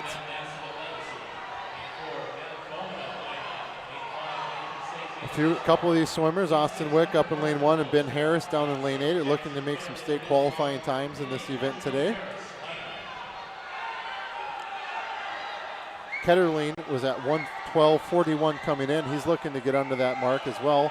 Matt Bowen looking strong. Right next to him is Nathan Sagsveen of Bismarck. They're 31.46 and 31.78 at the halfway point, respectively. We'll keep our eyes on lanes 1 and 8 for those state qualifying times. But Bowen looking very strong here in the middle of the pool as he comes up to his last turn. Comes in with a time of 1:07.98. Sure, he's looking to make a little bit of cut into that. Get a better seating at the state meet next week. Get into those circle heats. This is Matt Bowen from Minot finishing up. Not giving up, though, is Nathan Sagsveen of Bismarck. Bowen touches with a heat win and a time of 1:07.66. About a third of a second time cut for him. Then it's Sagsveen at 1:08.06. Let's check lane 1 for a state qualifying time for Austin Wick. Did he get there of 1:12.04? He certainly did. I think somebody from Minot got in. And then we've got Minot swimmer Ben Harrison down in, let's see, 1:12.55. No, just missing it for Ben Harrison down in lane 8. That freshman trying to get to the state meet for the first time. All other swimmers in this event did meet the state qualifying standard. Now you get the final heat, right? We've got our final, yes we do. Yeah, this is the final heat, heat 5 of 5. Lane 1 is Jamestown's Teddy Selinsky. Then it's Garrett Wick of Bismarck in lane 2. Minot's Logan Hill in lane 3. Lane 4 is empty. We talked about the Bo Zander health issue. He's not being able to swim today. Then we have Oliver Rungan of Minot in lane 5. He'll have the top time of 1:02.87. Then it's Noah Mayer of Legacy, the freshman in lane 6. Bodie Hagelin of Jamestown, their freshman in lane 7. And then Minot senior Griffin Osborne out in lane 8.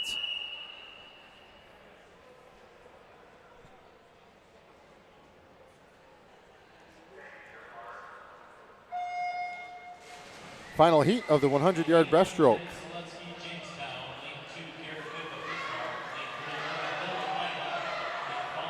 Rungen and Hill for Minot in lanes 3 and 5. They've been swimming neck and neck all season long.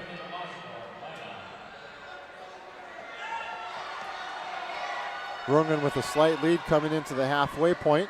He's got a nice long smooth stroke. Hill a little more power into his stroke up in lane 3. At the halfway point, it's Rungen at 28.99.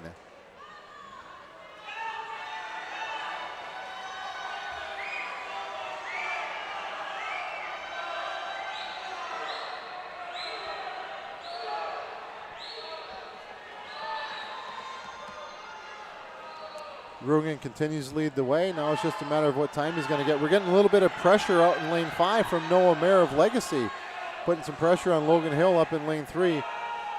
That's going to be tight for second place. Rungen's going to touch in first. Then it's going to be Logan Hill in lane 3, followed by Noah Mayer in lane 6 for Legacy. We've got a winning time of 102.99 for Oliver Rungen.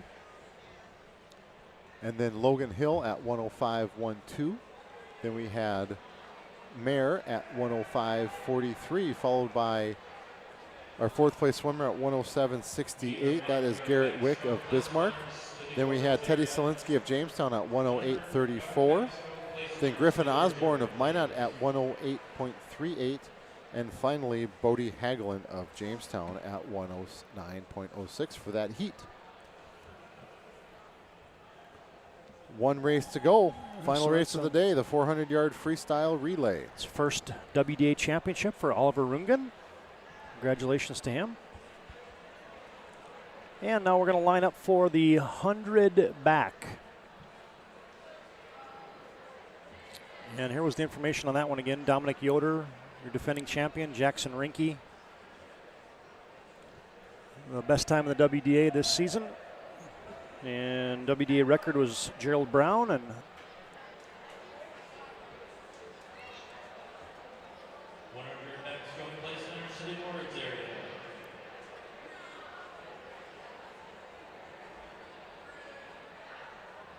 so we get these final results here for the podium as they make their way over there.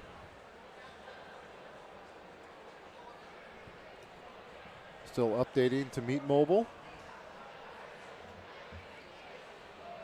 And it's an empty podium. Look at that thing. They'll be there in just a second. Yeah. Now, while they're coming up, we get a chance to tell you one more time that Gooseneck Implements, one of our sponsors today, gold sponsor for the WDA Swim and Dive Meet. We have 400 plus employees, 13 locations, all striving to maintain John Deere's high standard of quality service, business integrity, and strong customer service. You can visit them online at gooseneckimp.com. gooseneckimp.com. Stay tuned after the conclusion of the meet today. We'll take a very short break and we'll come back with our planning team financial advisors post-meet show. Give out our player of the meet. Well, that's going to be tough.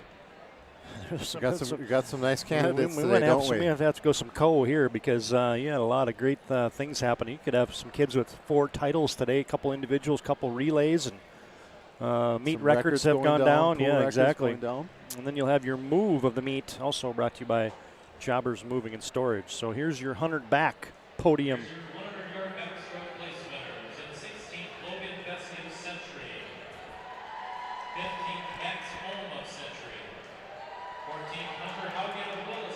So we've got these the swimmers up on the podium. We'll get to those names here in just a second. Our 16th place winner in the backstroke, Logan Vesey of Century. 5th place, Max Am of Century. 14th, Hunter Haugen of Williston. 13th, Nathan Hill of Williston. And 12th, Ian Keller of Mandan. It's Bismarck's Noah Zadie in 11th. 10th place was Williston's Caleb Osborne. 9th place, Legacy's Braxton Steele. 8th place, Minot's Carter Larson. 7th is Caleb Fabian of Jamestown. And 6th was Tyler Jorgensen of Williston. Your 5th place finisher is Minot's Kaylin Hill. In 4th place, Sam Eggle of Bismarck. In 3rd place, Ben Schaff of Century at 58.63. In 2nd place at 57.40 was Bismarck's Blake Nelson. and your 2022 WDA 100-yard backstroke champion with a time of 55.20 seconds, Minot's Peyton Barch.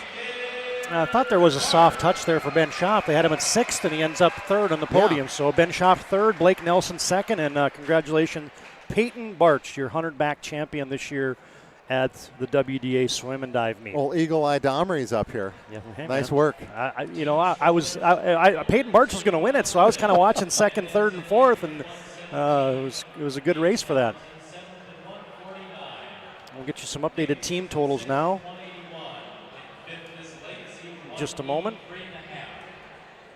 Century's in 4th with 223.5. Williston's in 3rd with 226. In 2nd, Bismarck High with 275. And your leader still Minot High with 512. Sounds like Minot is 1st, Bismarck 2nd, Williston has jumped into 3rd, Century 4th. With just one heat remaining of the one event, I beg your pardon. You got the 400 freestyle relay, your defending champions, Minot High School. Grant Schaeffer, Josh Bone, Alex King, Dominic Yoder, your best time in the WDA this year. Barch, King, Renke, Schaeffer, set a couple weeks ago at the Century Minot duel. The WDA record could be in jeopardy. You see the best time of the season this year is below that WDA record. We'll see if they can get to that. Cusick, Lucy, Calvin Brown, and Hamill back in 2011. Alex Lucy is now the head coach at Legacy High. Yeah, so that'll be interesting for him. And then the pool record also from Minot High back in 2002, Miller, Weeks, Lowe, and Skarsgård. So in lane 1 will be Bismarck High, Gabe Hansen, Austin Wick, Sam Eggle, and Noah Zadie. In lane 2 is Dickinson, Dawson Wilson, Casey Toohey, Trent Irwin, and Mason Beck. Lane 3 is Williston, Colden Kringen, Ethan Babcock, Camden Ekblad Lundby, and Tyler Jorgensen. Lane 4, the aforementioned Magicians, Grant Schaeffer, Peyton Barch, Jackson Ranke, and Alex King. Lane 5 is Century, Daniel Walker, Luke Domres, Ben Schaff, and Bo Zander. We'll have to see who's subbing in for Bo. Can you tell? Looks to me like that would be Isaac Valley. Isaac Valley, okay. He swam really well earlier today. Yeah. Certainly earned that spot. So it looks like he, if they're lined up in order, it looks like he may be going 2nd. Okay. It looks like Eckert, You are eagle eyes if you can tell these guys apart in their swim caps and matching suits. Eckert, Valley, Schaff, and Domres potentially for Century. Okay. In lane 6 is Legacy, Braxton Steele, Logan Donnett, Noah Mayer, and Jaden Amon. Lane 7 is Jamestown, Teddy Selinski, Braden Schmeichel, Caden Fabian, and Caleb Fabian. And then in lane 8 is Mandan, Riley Poppy, Jack Allen, Braden Kissy, and Ian Keller. Final event of the day, the 400-yard freestyle relay. This one is always fun.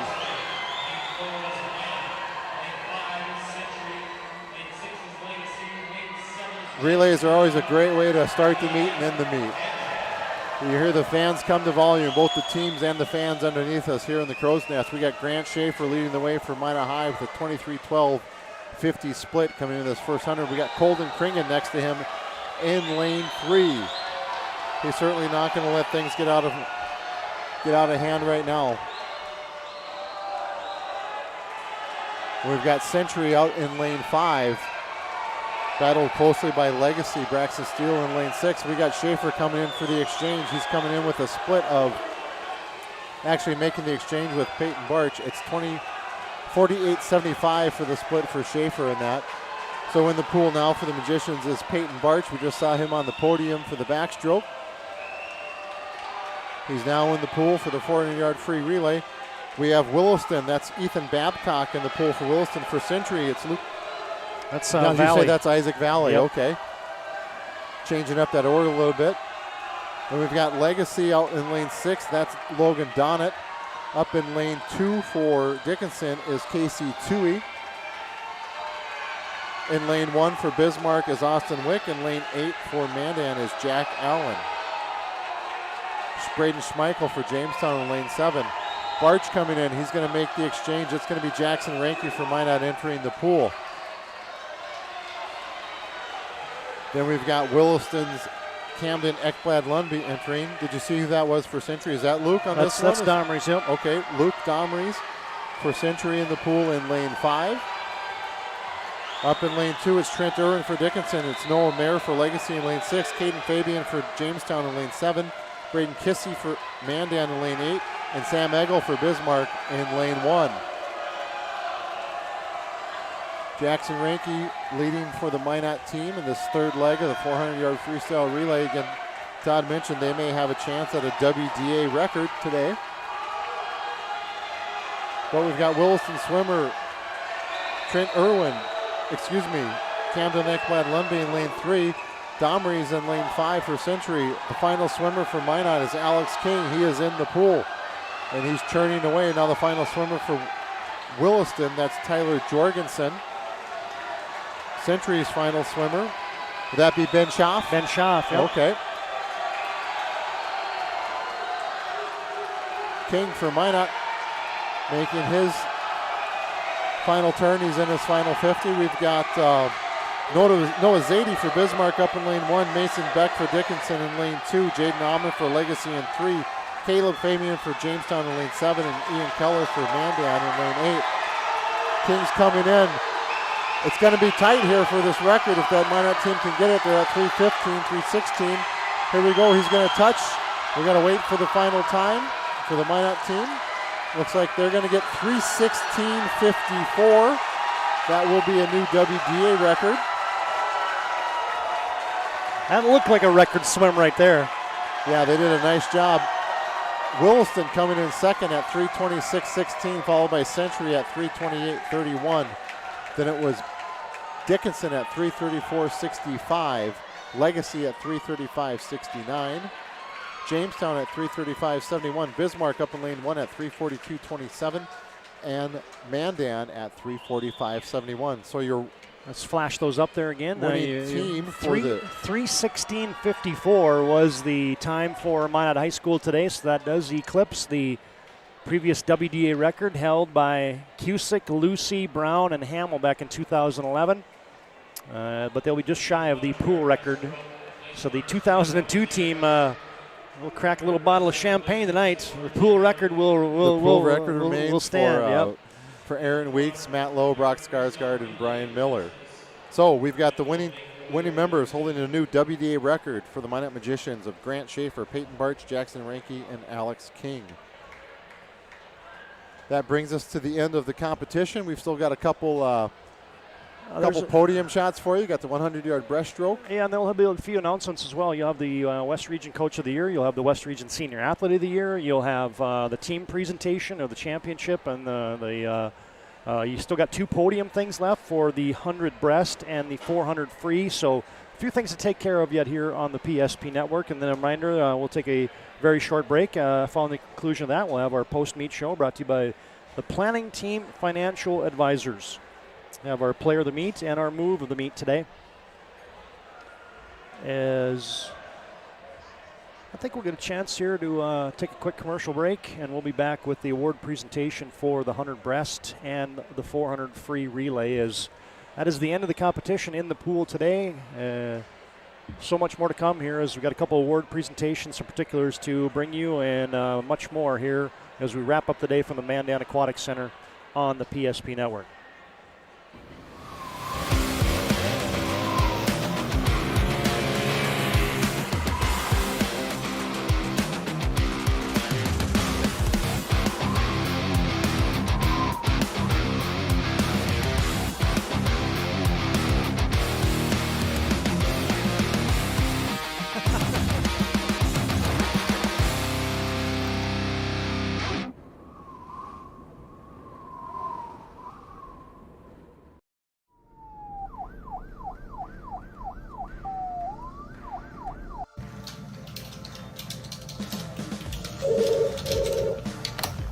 Thanks for buying some room.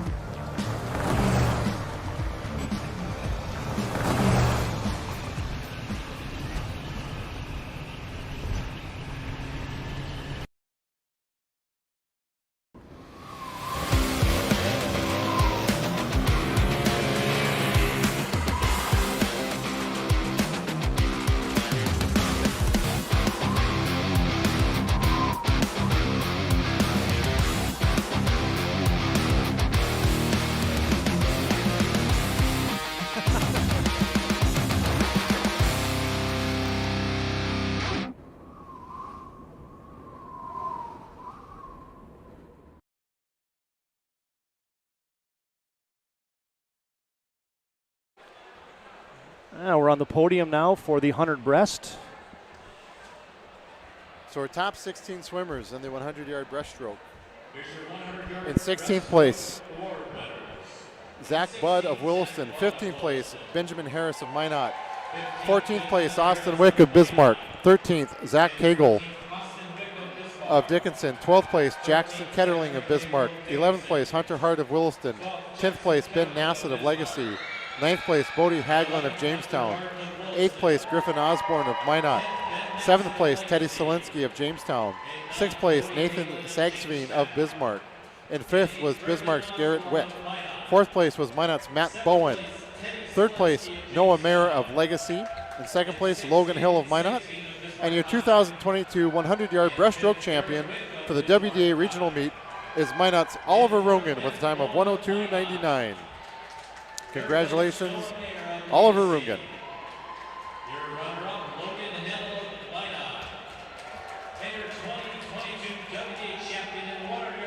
Oliver wins his first ever WDA championship. Logan Hill right up there. Who is the legacy in third there? That was Noah Mayer. Noah Mayer, yeah, thank you.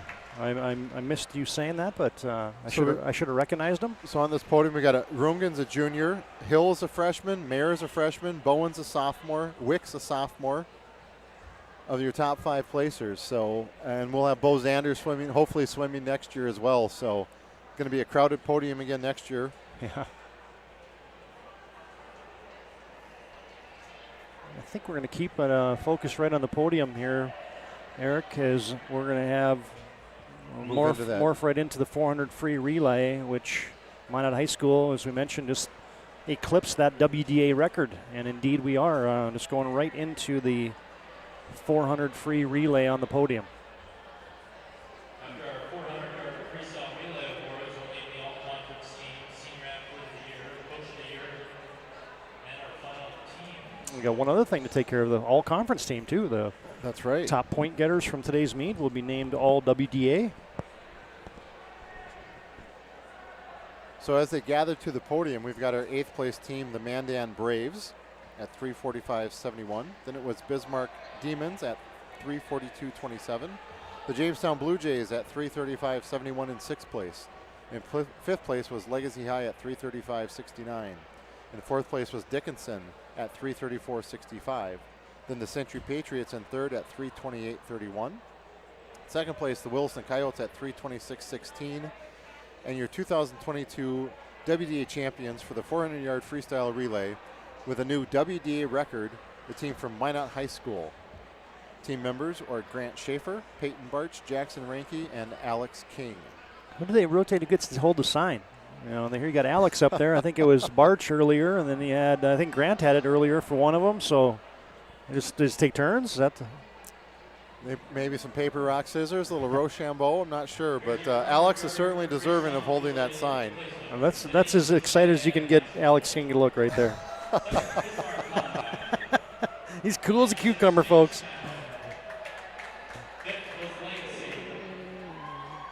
Alex is definitely a steady force for this Minot High Magician swim team.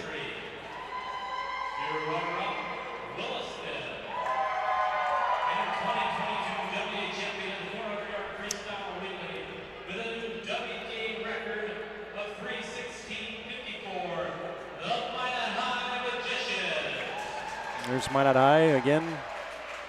Rinke, Barch, Schaefer, and Alex King. All right, we mentioned a couple things that we're going to take care of here. We'll have our planning team, financial advisors post-meet show. And as part of that, we're going to bring you our player of the meet, our move of the meet. We'll bring you the all WDA nominees based on the scoring from today's meet. I don't remember what the exact number is, either top 15 or top 20 kids of scoring today in the WDA meet are named all conference. And then we'll have the coach of the year and the senior athlete of the year along with the team trophy presentation, which no surprise there, it's going to go to the Minot High Magicians. Take a timeout, and coming up next, our planning team financial advisors post-game show. Post-meet show here on the PSP Network. Whether you're looking for a full-service financial plan or planning for farm or business succession, Planning Team Financial Advisors is here to help you work toward achieving your financial goals. With locations in Bismarck, Garrison, and Center, our full-service team of professionals are dedicated to helping you work towards achieving your financial goals. Visit us online, planningteam.com. Securities offered through LPL Financial, member of FINRA and SIPC. Investment advice offered through GWM Advisors, LLC, doing business as Goss Advisors, a registered investment advisor. GWM Advisors, LLC, and Planning Team Financial Advisors are separate entities from LPL Financial.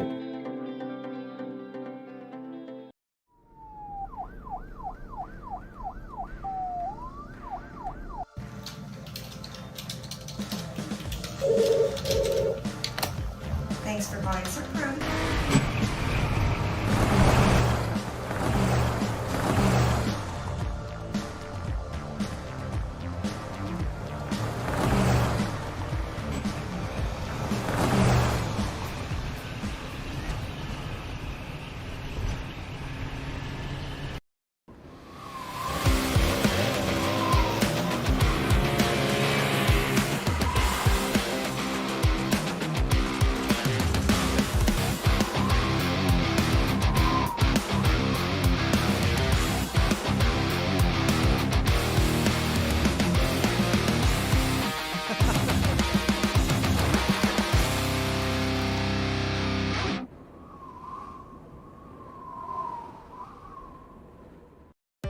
You have built an amazing life by working hard and doing your job well. Delivering financial advice is what we do well. At Ameriprise Financial, our job is to use our skills, experience, and research to help you become more successful in today's economy. What we want you to walk away from each encounter with is satisfaction in knowing that together, we've done what we can to help you work toward a better future.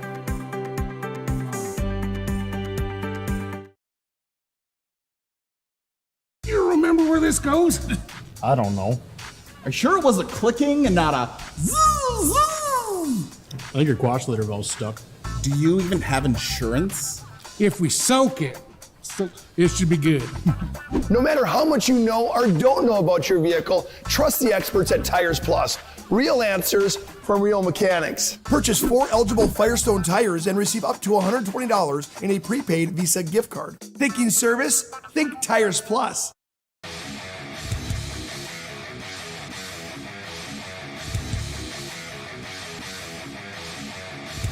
Where attacks, there's a takeaway by Eagle Staff. Eagle Staff on the open floor rises up. Oh, the one-handed rip by Trayson Eagle Staff. Domres gave a little bit of a look on that one, and then he went in and just slammed it with the right hand. Oh, Eagle Staff with the rip.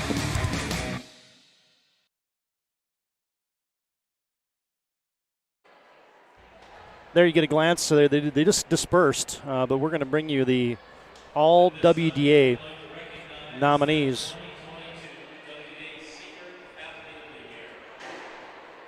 First, we're just going to tune in. We'll bring you the all WDA in just a second.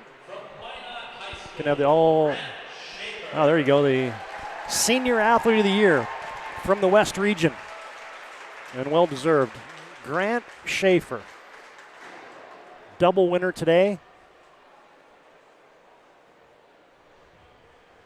He's going to get a shot there from Matt Mullally. It's a great season for Grant as he's tacks on some more hardware, part of a couple championship relay teams today. And now you're going to have the WDA Coach of the Year. Oh, there's Alex Lucy. Your Legacy High School coach is named WDA Coach of the Year. He lost a pool record today, but he gets yes, he gets Coach of the Year. Congratulations to Alex. Yeah, so he's making his way up there right now into the podium area. There comes Alex. And our final team scores. Oops. And in place was Mandan High School at 139. And we'll bring you the final team scores in just a moment.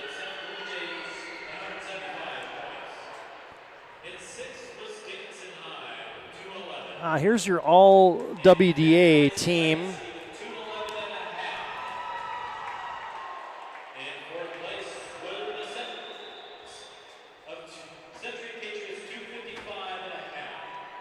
as you had on the All-WDA team. It's the top 20 scorers in today's meet.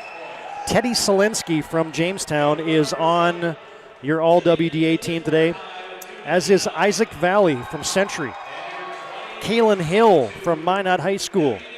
Tyler Jorgensen from Williston. Garrett Wick from Bismarck. Alex Prestwich from Minot. Noah Mayer from Legacy. Jaden Amon from Legacy. Logan Hill from Minot High School. Oliver Rungan, the breast champion today from Minot, is on the All-WDA team. Ben Schaff from Century, All-WDA. Ryan Hubbard from Minot High School is All-WDA. Luke Domres from Century, named to the All-WDA team. Alex Steichen from Bismarck High School, along with Blake Nelson, his Demon teammate, both All-WDA. Alex King from Minot is All-WDA, as is Mason Beck from Dickinson. And then you got the trio of Peyton Barch, Grant Schaeffer, Jackson Rinke from Minot High School, all WDA, as is Colden Kringen today from the Williston Coyotes. Congratulations to all those kids. Here's your team champions on the podium now.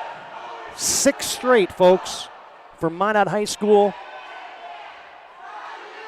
They're the 2022 WDA champions. Did you have the final team numbers? I do. Right you do? Okay, perfect. All right. Minot High wins it with 552 points, and they ran away with it. Bismarck High was second with 299. Williston checks in third at 260. Century a fourth at 255.5. Legacy with 211.5. Dickinson High School with 211. Jamestown in 7th with 175, and Mandan High School with 139. Rounds out the rankings. Again, final Minot High School 552 today. Is last year they racked up 573, so a little off the pace, but that sometimes is just a dynamic of which events guys get put in and whatnot. So.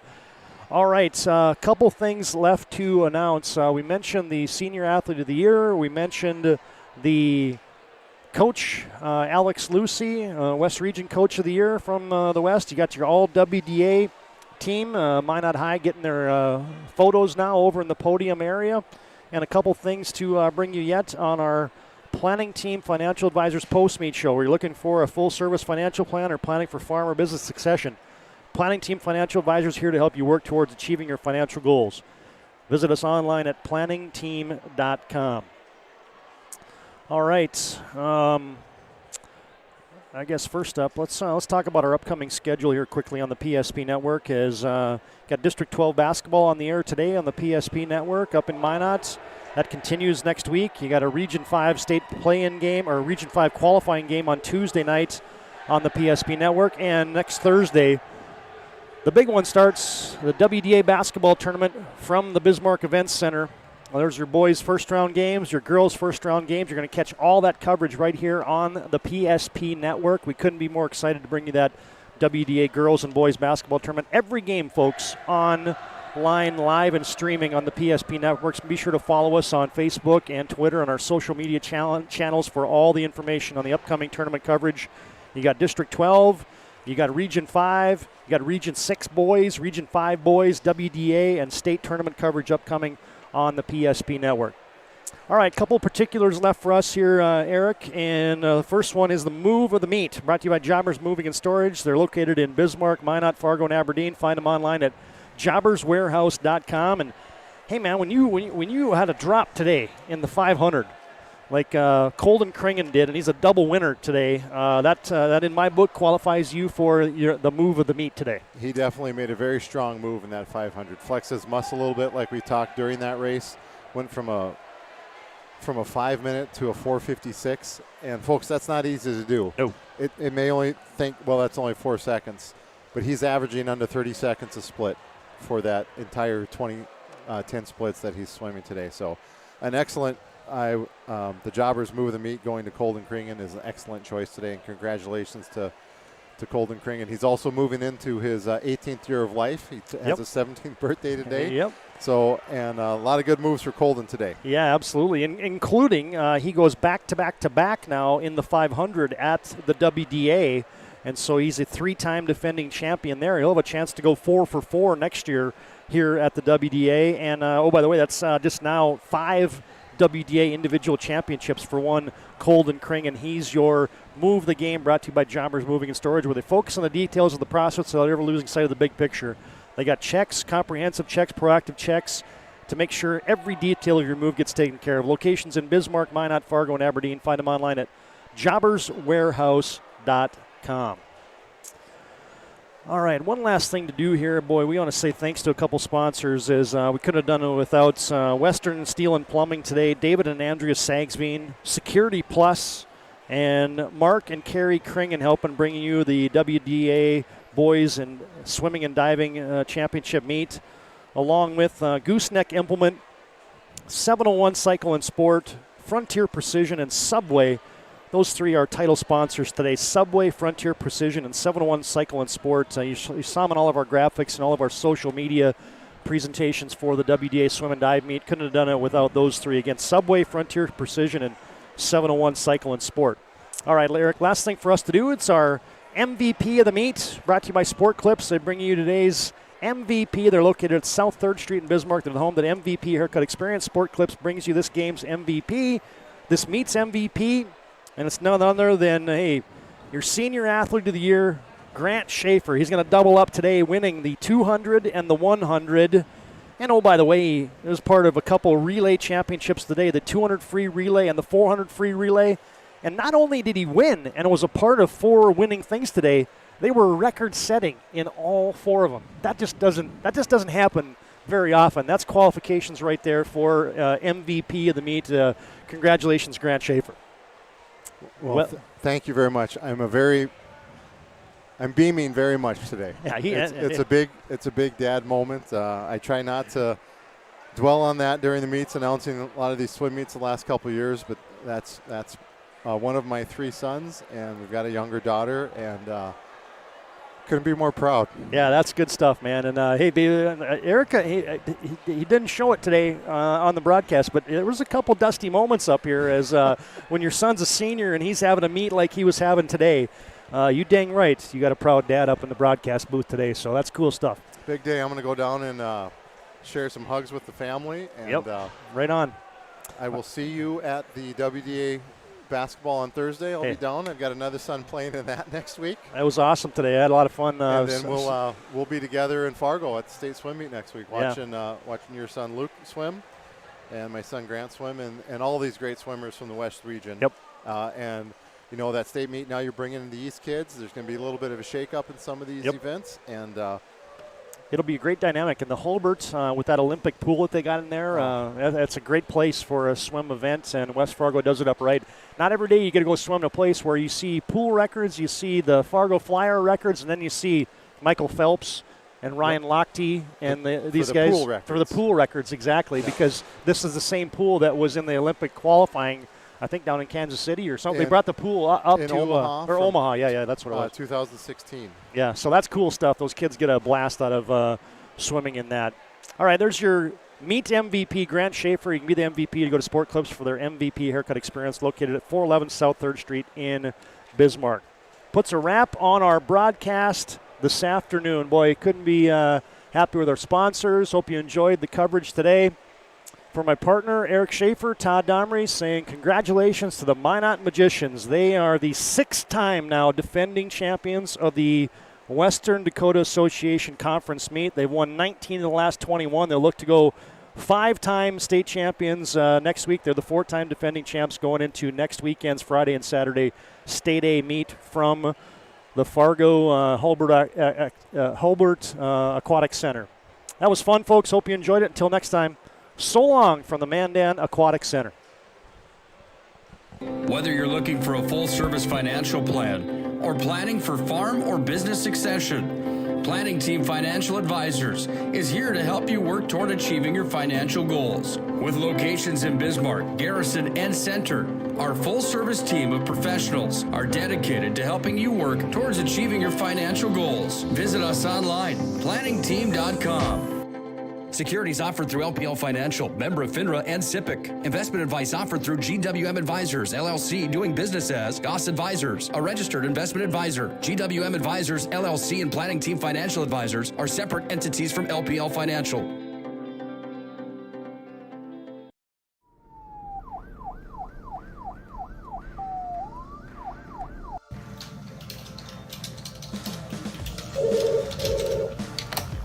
Thanks for calling Supreme.